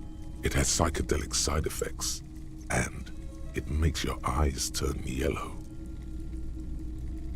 Get straight to the point. So, where does a man get Pyrrolidon these days? How would I know? There's a note of indignation in his voice. Interesting. Those triangle patches on his vest, you have a feeling they mean something, like they're similar to the halogen rectangle on your jacket. Say, what's with the triangles on your vest? I was with the Emergency Relief Brigade. You know, after the People's Pile disaster. Had to take Pyrrolidon for radiation sickness. That's what you were hinting at just now, wasn't it? He's taken it for mental and emotional, not physical pain these days. The People's Pile, what's that? A bad idea. Some poor leftist built a particle decay generator in hopes of bringing affordable electricity to underserved communities. It malfunctioned. Radioactive waste everywhere. Probably some of it in you too.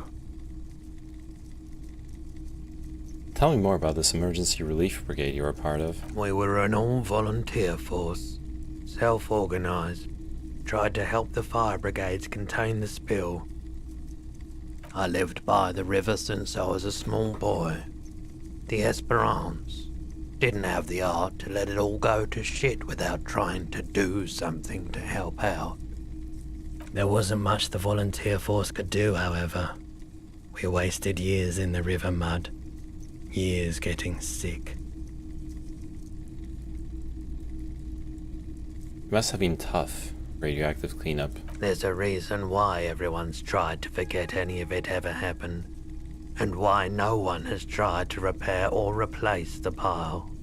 So much disappointment, and early deaths. Cancer mostly. And we knew all that was coming even as we were cleaning up as best we could. Whose fault was it that the generator failed? No one's. Everyone's. So much bitterness. A bunch of poor people built themselves a primitive nuclear reactor, hoping for the best. What do you think is going to happen? How did you end up running a pawn shop? The cleanup happened 15 years ago. I was young then. Later, my second aunt died. Left me this shack and all the assorted junk in it. So I came to Martinez. People told me don't go there. It's a shithole. I said, people, we just had a nuclear pile meltdown. I'm gonna get as far away from Forburg as I can. Still in the same city, but... Thank you for telling me. I like the theory more than the story. Outward movement, not vortices. Yeah, you gotta get in on those vortices, my man. Care to share Pyrrholodon with me? Have you tried it before? It's almost like he's worried for you. The lieutenant steps away, pretending to admire some of the knickknacks on display. Looks like he doesn't want to get involved. Go ahead then, he thinks. As long as you can walk straight, I don't care. I haven't, but don't worry. I can take it. If you say so. Here you go, man. Not so sure about this. Wait, why wouldn't I be sure? Because it's an anti-radiation drug, and you're a cop. Not a post-apocalyptic scavenger. Thanks, man. Of course.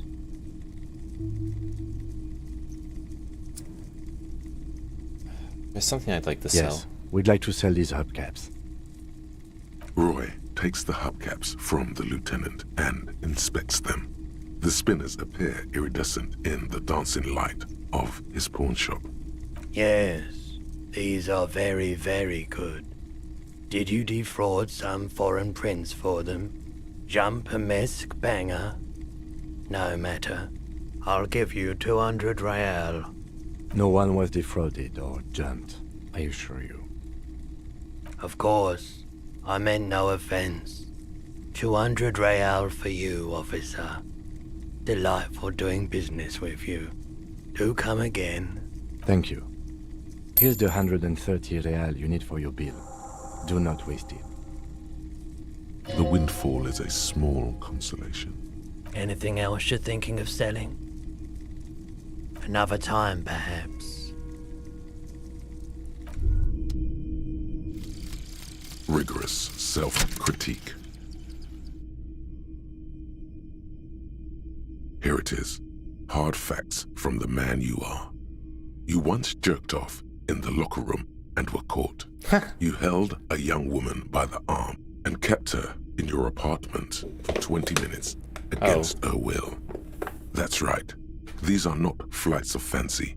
These are real deeds, Harry, emerging from the darkness of your past. You tried shooting a fleeing suspect in the foot, but hit him in the pelvis, crippling him for life. And, above all, you let life defeat you. All the gifts your parents gave you, all the love and patience of your friends, you drowned in a neurotoxin. You let misery win, and it will keep on winning till you die, or overcome it. Damn.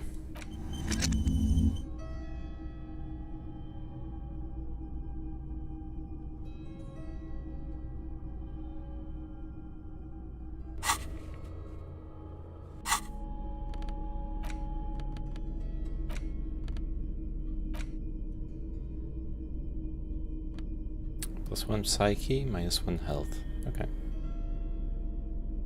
Not gonna use it for now. Probably never. Okay, we got our money. Some money.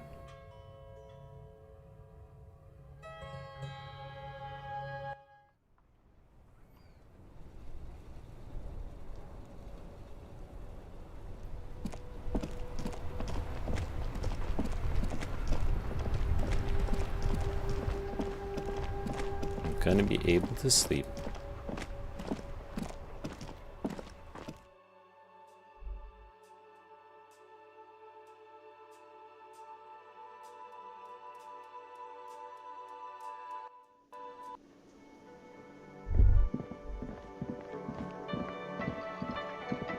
Jeez, why does this place kill my encoding? I wonder when I need to pay him back. Can I help you?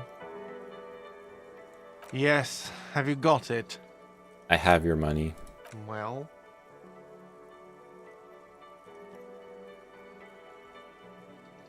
Here's 130 real. Great. Thank you, officer. That's all I wanted. Payment for services rendered. If you continue to stay here, I just ask that you please pay your nightly bill in advance starting tomorrow. He's not sorry about his behavior for your sake. Now that you have money, he really wants to make sure you're not angry with him. The electronic lock to your room has been disabled till 9 p.m. tomorrow. Please pay for each night in advance starting tomorrow. 20 real per night. I'll take a room here too. Of course. Always happy to have officers from the RCM as guests. Anything else I can do for you? I need a drink. Do I have a shaker in my hand? Is this a shaker? He sounds irritated.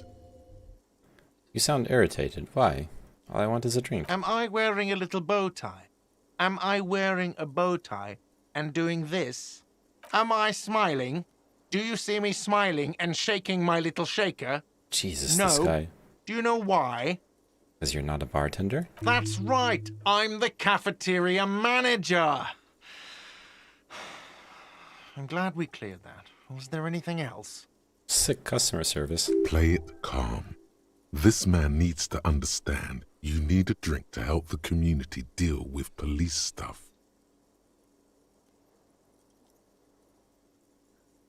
I'm an alcohol-operated detective. If you want me to clean up the dead body and solve the case, then you need to insert alcohol into my mouth. Oh, well, in that case, let me pour you a nice, big, refreshing marinella. Do you want that out of a glass or a pineapple? Glass. Don't be an imbecile. I'm not going to serve you a marinella. I have work to do and broken things to fix. Jesus Christ. That was all. I'd like to return to it. Well, fuck you too, then. Jeez. What a dick. I can't believe it.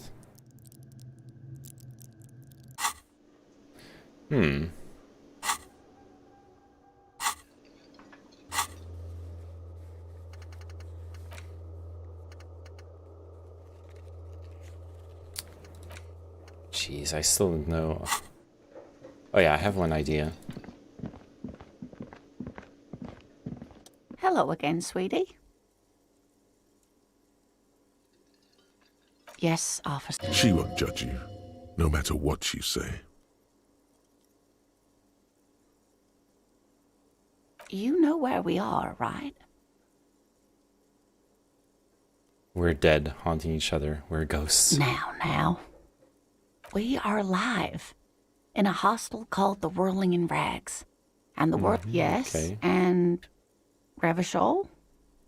The new. Much has changed. Oh yeah, Speaking okay. of I thought history, I would have like a new you dialogue know option. what year it is? Yes? All I know is we are approaching the end times. Perhaps, dear. Perhaps. But for now, it's just the spring of 51. She is perturbed by your not knowing what year it is, but not by your mention of the apocalypse. It must be the end times. The lieutenant studied. I'm beginning to suspect that you might indeed be completely adrift in this reality, thinks the lieutenant. How can it be that bad? Never mind. We're in this now.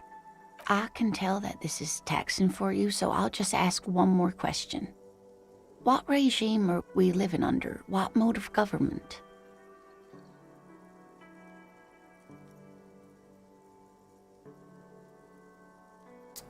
Ah, Nope. I already did this. Sadly not. It is... Oh, dear. But we should stop for today, sweetie. You look like you need a break. Someone more... No. Of course. Okay. Crap, I was hoping that I could like show her the photo of the tattoos and whatnot. I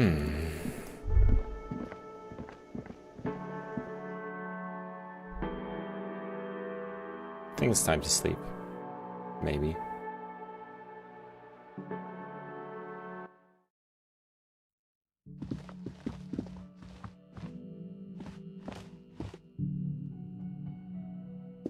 Yes? I want to talk about you. Me? Yes, you. I don't see how my life is pertinent to the investigation. Well, we'll work to get better together if we have more rapport. That's a fair point.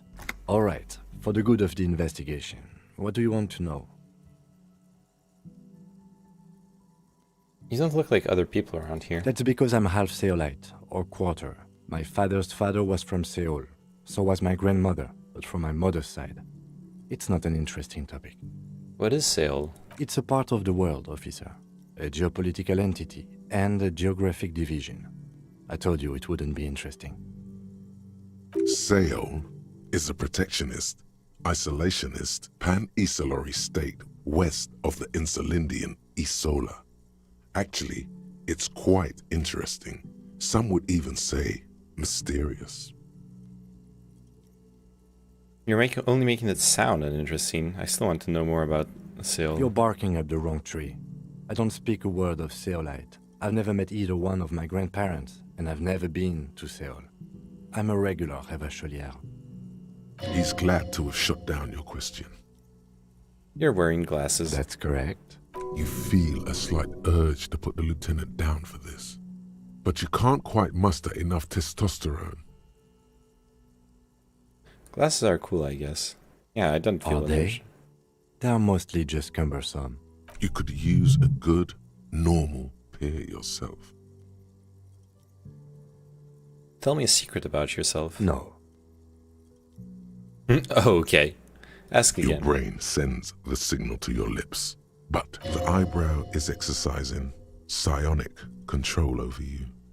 What's happening to me? Something the matter, detective? This guy's got authority off the charts. With just the flick of his eyebrow, he's able to make you his thrall.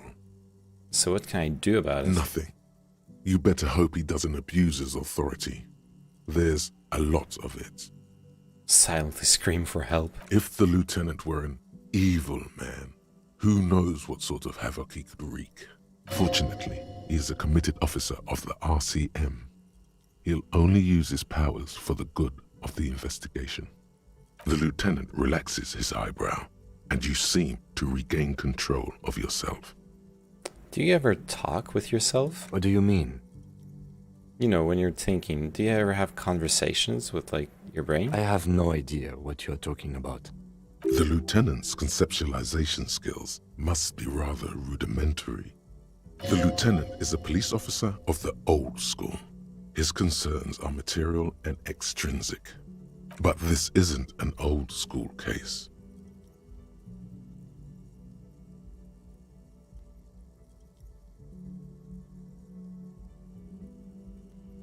I get it. You're one of those old school detectives, not respectfully. So what? That makes you the new school? God spare us. For real detective work, nothing beats a good notebook by your side. The lieutenant produces his small blue notebook and idly thumbs through a few pages. That's where his conversations with himself take place. We all have our different mediums. His is written. That's all for Good. now. Let's change the subject. When does he leave me? This is the door to the room you redecorated. Good night, Lieutenant. Just a moment. We should talk about our progress on the investigation. Let's go out to the balcony. Alright, let's go.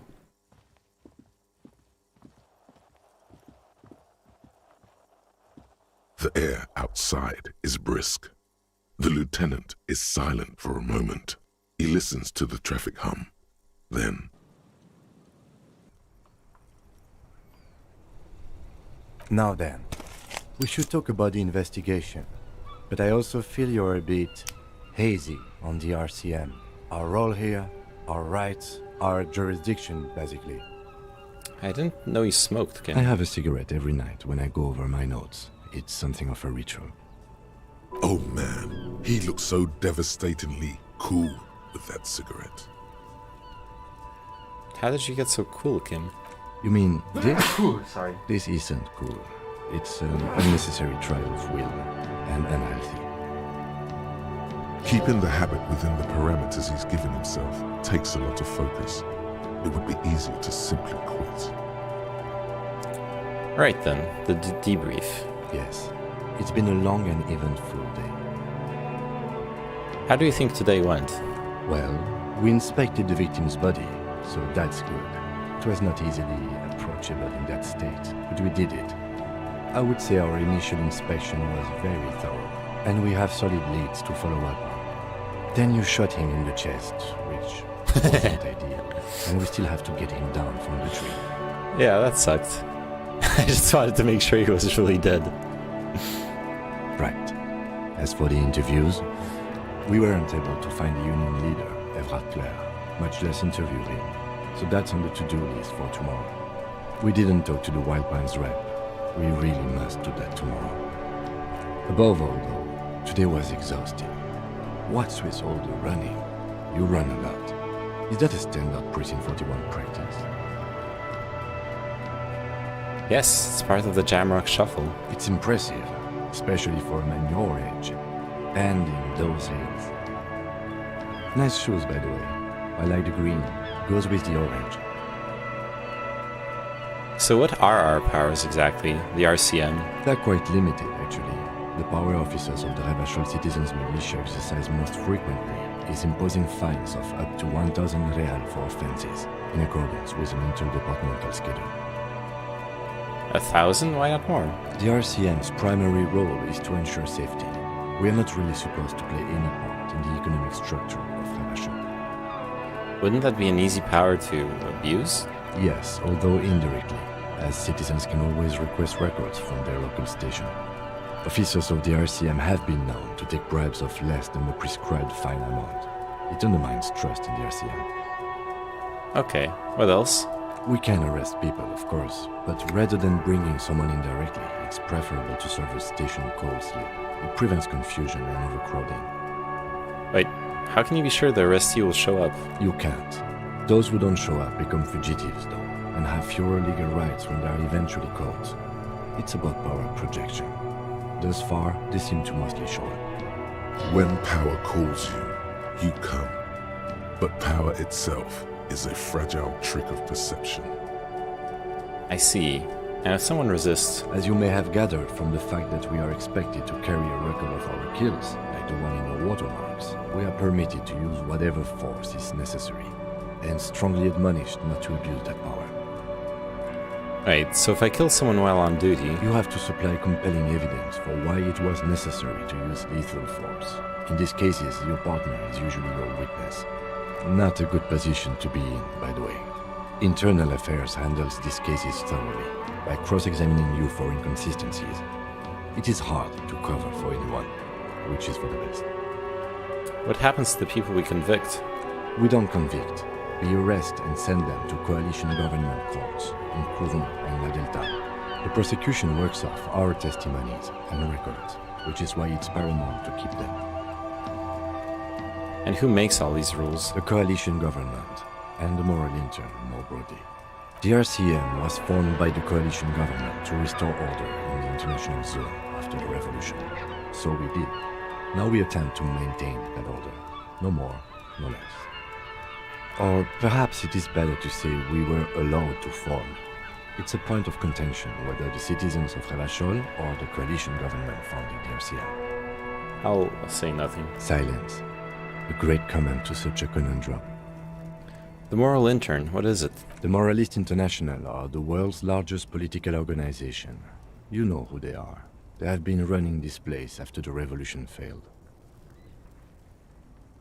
If I didn't know, how would you describe them? They're a union of center-left and center-right parties across the Real Belt. Our coalition government is just one of its many projects. They also run the ICP, EPIS, most intergovernmental organizations in the world.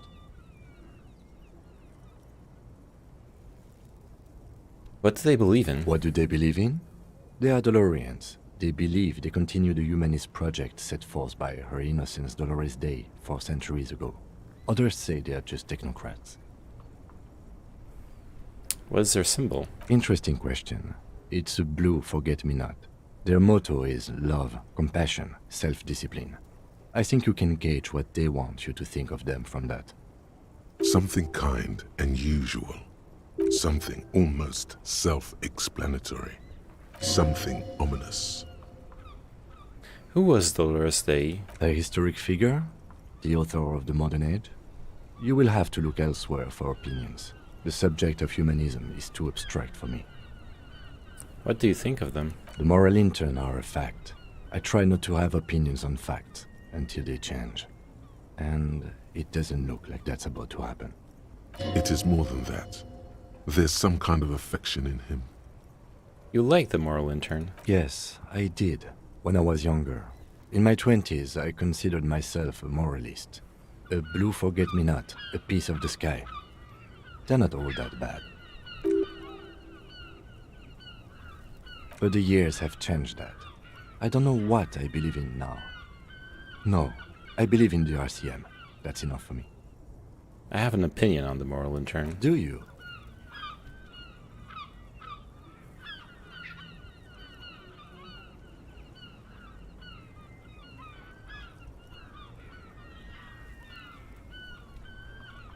They've done an awful job here. Have you seen the place? This isn't humanism. We are in what is called the twilight of international law. The laws we claim to enforce come from the MI. Without them, we are simply vigilantes. Maybe we should make our own law. Spoken like a revolutionary, not a cop. But hypothetical aside, in Martinez we already are vigilantes. At least the Union thinks so. I expect our job here to prove quite challenging. Say nothing, just look into the night. The dying lights of the city shimmer below. Slowly, like luminous clouds, they pass on his lenses. The lieutenant looks at his slim cigarette, contemplating the next drag. This soldier is the highlight of the day for me, he thinks. This little stick right here. They really don't like us here. And the mouth on that kid, Kuno. It's different in land, in Jamrock and the GRIH. Why are they like this? It's our fault for leaving this place to the dogs, to the Union, to the company, not daring to come here more often. It's like I told you, this place is an orphan, fallen between the cracks. And in Jamrock and the GRIH? We run this city. West of the river is RCM land. It's incredibly hard. Human beings are... But we are in control, and it's worth it. The organization works, our systems work. If they didn't, the city would disintegrate. Night. Captain Ptolemy Price steps into the yard. A piebald horse waits by the motor carriage, chewing oats out of an oat bag. Seagulls fly overhead. The sky is black. Captain Price wears a black suit and a standard patrol coat as he mounts the horse to head home. Rows of houses on either side, hunching over the sidewalks, and Precinct 41 with its dome roof growing distant. Around him, the streets are silent. A kid on the corner waves at the captain as he takes the turn on Petition and Main. The horse neighs. The captain nods back. Thanks, kid, he thinks. He's grateful. I hope our investigation will help improve the situation here, at least do some good. Me too. But I wouldn't count on any drastic changes in our lifetimes. Thank you for this. Yeah, it's getting very cold now. Let's go.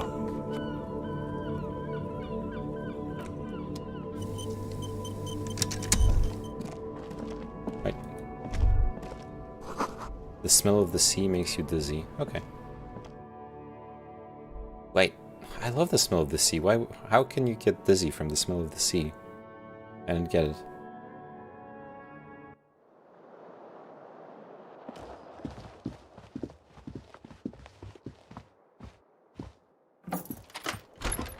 See you in the morning. Sure, buddy. Bye.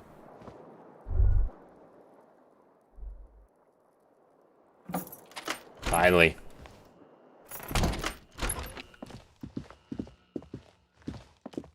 The door is closed. The Hey. door is still nothing. This door can... Fucking psychopath trying to break into her room.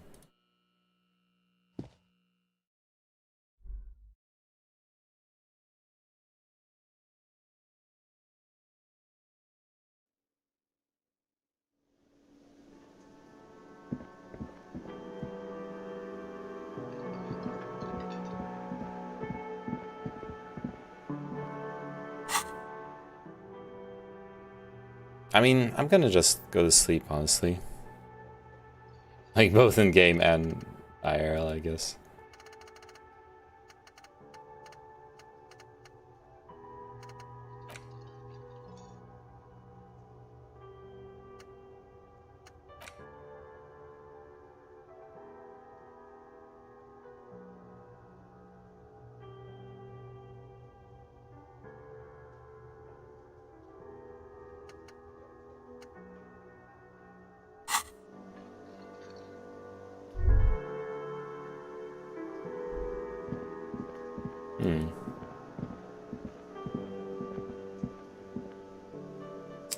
Yeah, I'm not gonna find anything here.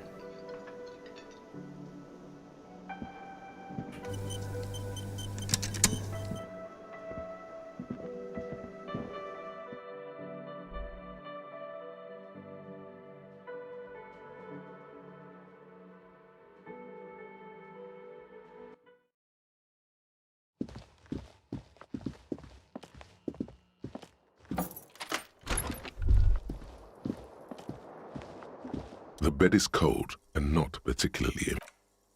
I crawl in. Let's go. The sheets feel at once coarse and clammy against your skin. The bed sags beneath your weight as you stretch out and finally close your eyes. And then sleep doesn't come.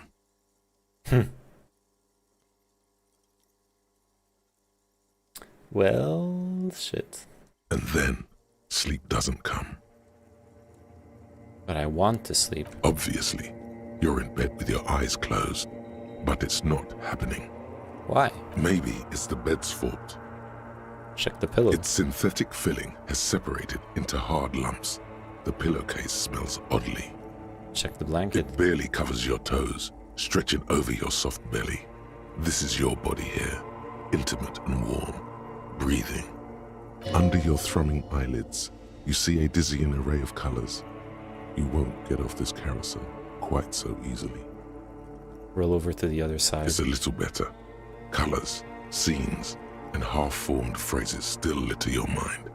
Part of you is still trying to solve the case, isn't it? Who killed Something him? to do with, what was it that the lieutenant said? Union? And it's gone again. Your thoughts lost between the slowing brain waves. No more thoughts. Fall asleep now. Your breathing steadies. A great silence washes over you until your eyelids twitch in your sleep and images start forming.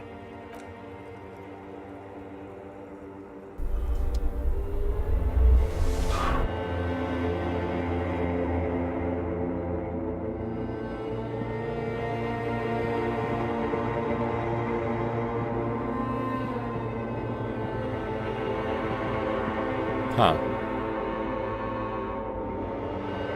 That's an interesting dream. Do you remember the scent of your childhood? I was born in a hospital where people usually go to die. You're not kidding anyone, Harry. You don't remember shit. Tell me, do you remember your wife's hand on your face?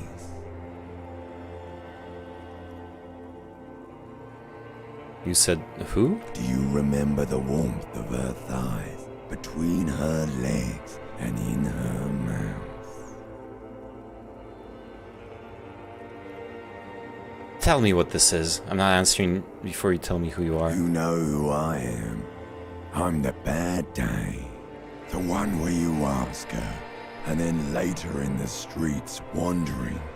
It's the worst day of all time, Harry dear. And it's coming. She will hear about it on the phone. Reality will turn into a grotesque nightmare. This will be the last thing you did to her. Tell me, do you remember the love of your life? I left. Oh no, funky baby, you stayed. It was the rest of it that left. While you just stood there, with one hand on the bottle, and the other on your dick, watching it go. Tell me, where are your friends? Human beings have friends, Harry boy. Where the hell are yours? I can get it all back. No, it's gone. 3 times gone and never coming back. You failed. You failed me. You failed Elysium. What is Elysium? Everything. The Pale and the Isolas on the surface. The outer magnetosphere. Burning, furious truth. 8,000 years of written history. You really dropped the ball, Harry. 4.6 billion people, and you failed every single one of them. You really fucked up. I've talked to you before. No, Harry. You were just talking to yourself. That's all you ever do, even in your dreams. And the act is wearing thin. The spots on the disco ball fade around you. You'll be back in those cold snakeskins in no time, sweating up the bed. Stinky boy.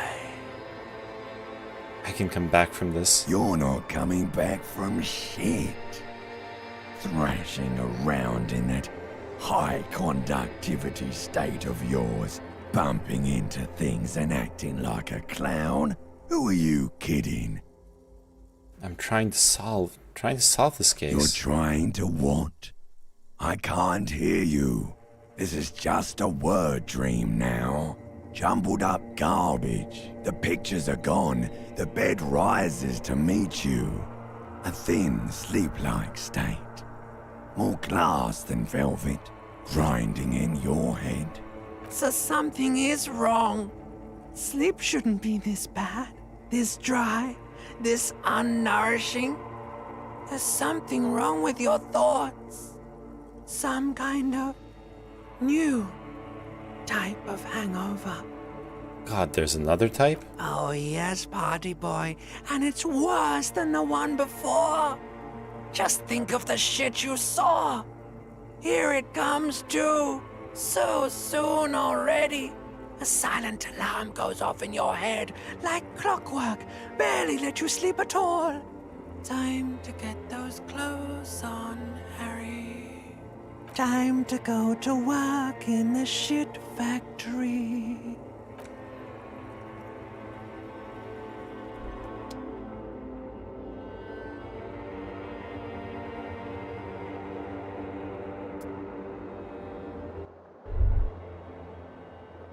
Good going, buddy. Oh my god, what the hell was that? Oh, just a dream. You have ones like that all the time. You feel even worse this morning than you did last night. What the hell is going on with me? You mean, why are you so tired? Too tired and down to even think? It is worrying, isn't it? You can't be a detective like this. Detectives need to be able to think. No, that's not it. Really, I feel super good. That's not really true. Your heart has finally pumped all the speed out of your system, Buster. Time to get some more. Don't do that. Stay strong. The hangover will wear off. You don't need to keep doing this to yourself. I can take this. I'm not going to go looking for speed. Are you sure? Ready to live as this pathetic shell of yourself for days? Basically, a week. Let's be honest, 2 weeks. Maybe 3. You won't make it. Half the town will be dead by then. You will be fired. That's a lie. I can do this without speed. Half the town won't be dead. Suit yourself, slow, sad shell man. See how you do without your spark.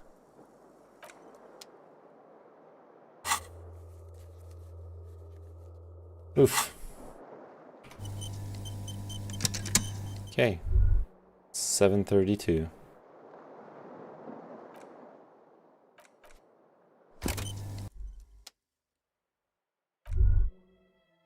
Who was it who was saying this game isn't like spooky and somber, because this game goes into some really dark places. Okay. Roser linked me something in Discord. Yeah, I found a song that describes your taste in ASMR. I'm afraid.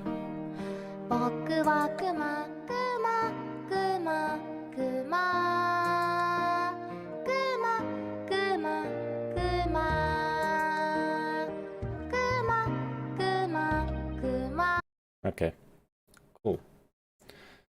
I played way too long. Jesus Christ, my brain is fried. Alright, whoever's still watching, like, I guess it's you, Kino, or like 1 or 2 people, I don't know.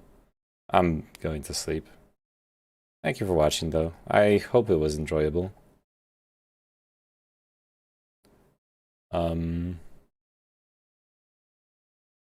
Yeah, there's a really big mix of stuff in the game. Yeah, I can just especially see how like different people are gonna have really different experiences playing the same game. Like how I think it was Trinit who said he didn't even have the necktie, and like I guess the skills I took and the choices I made are taking the game in a really dark direction, which I'm okay with. I mean that's how I like that's stuff I find interesting. But yeah, I really need to go sleep. Fuck, I've played until 5 a.m. And at the same time, I slept all afternoon, so I knew my sleep was gonna get fucked. Anyways.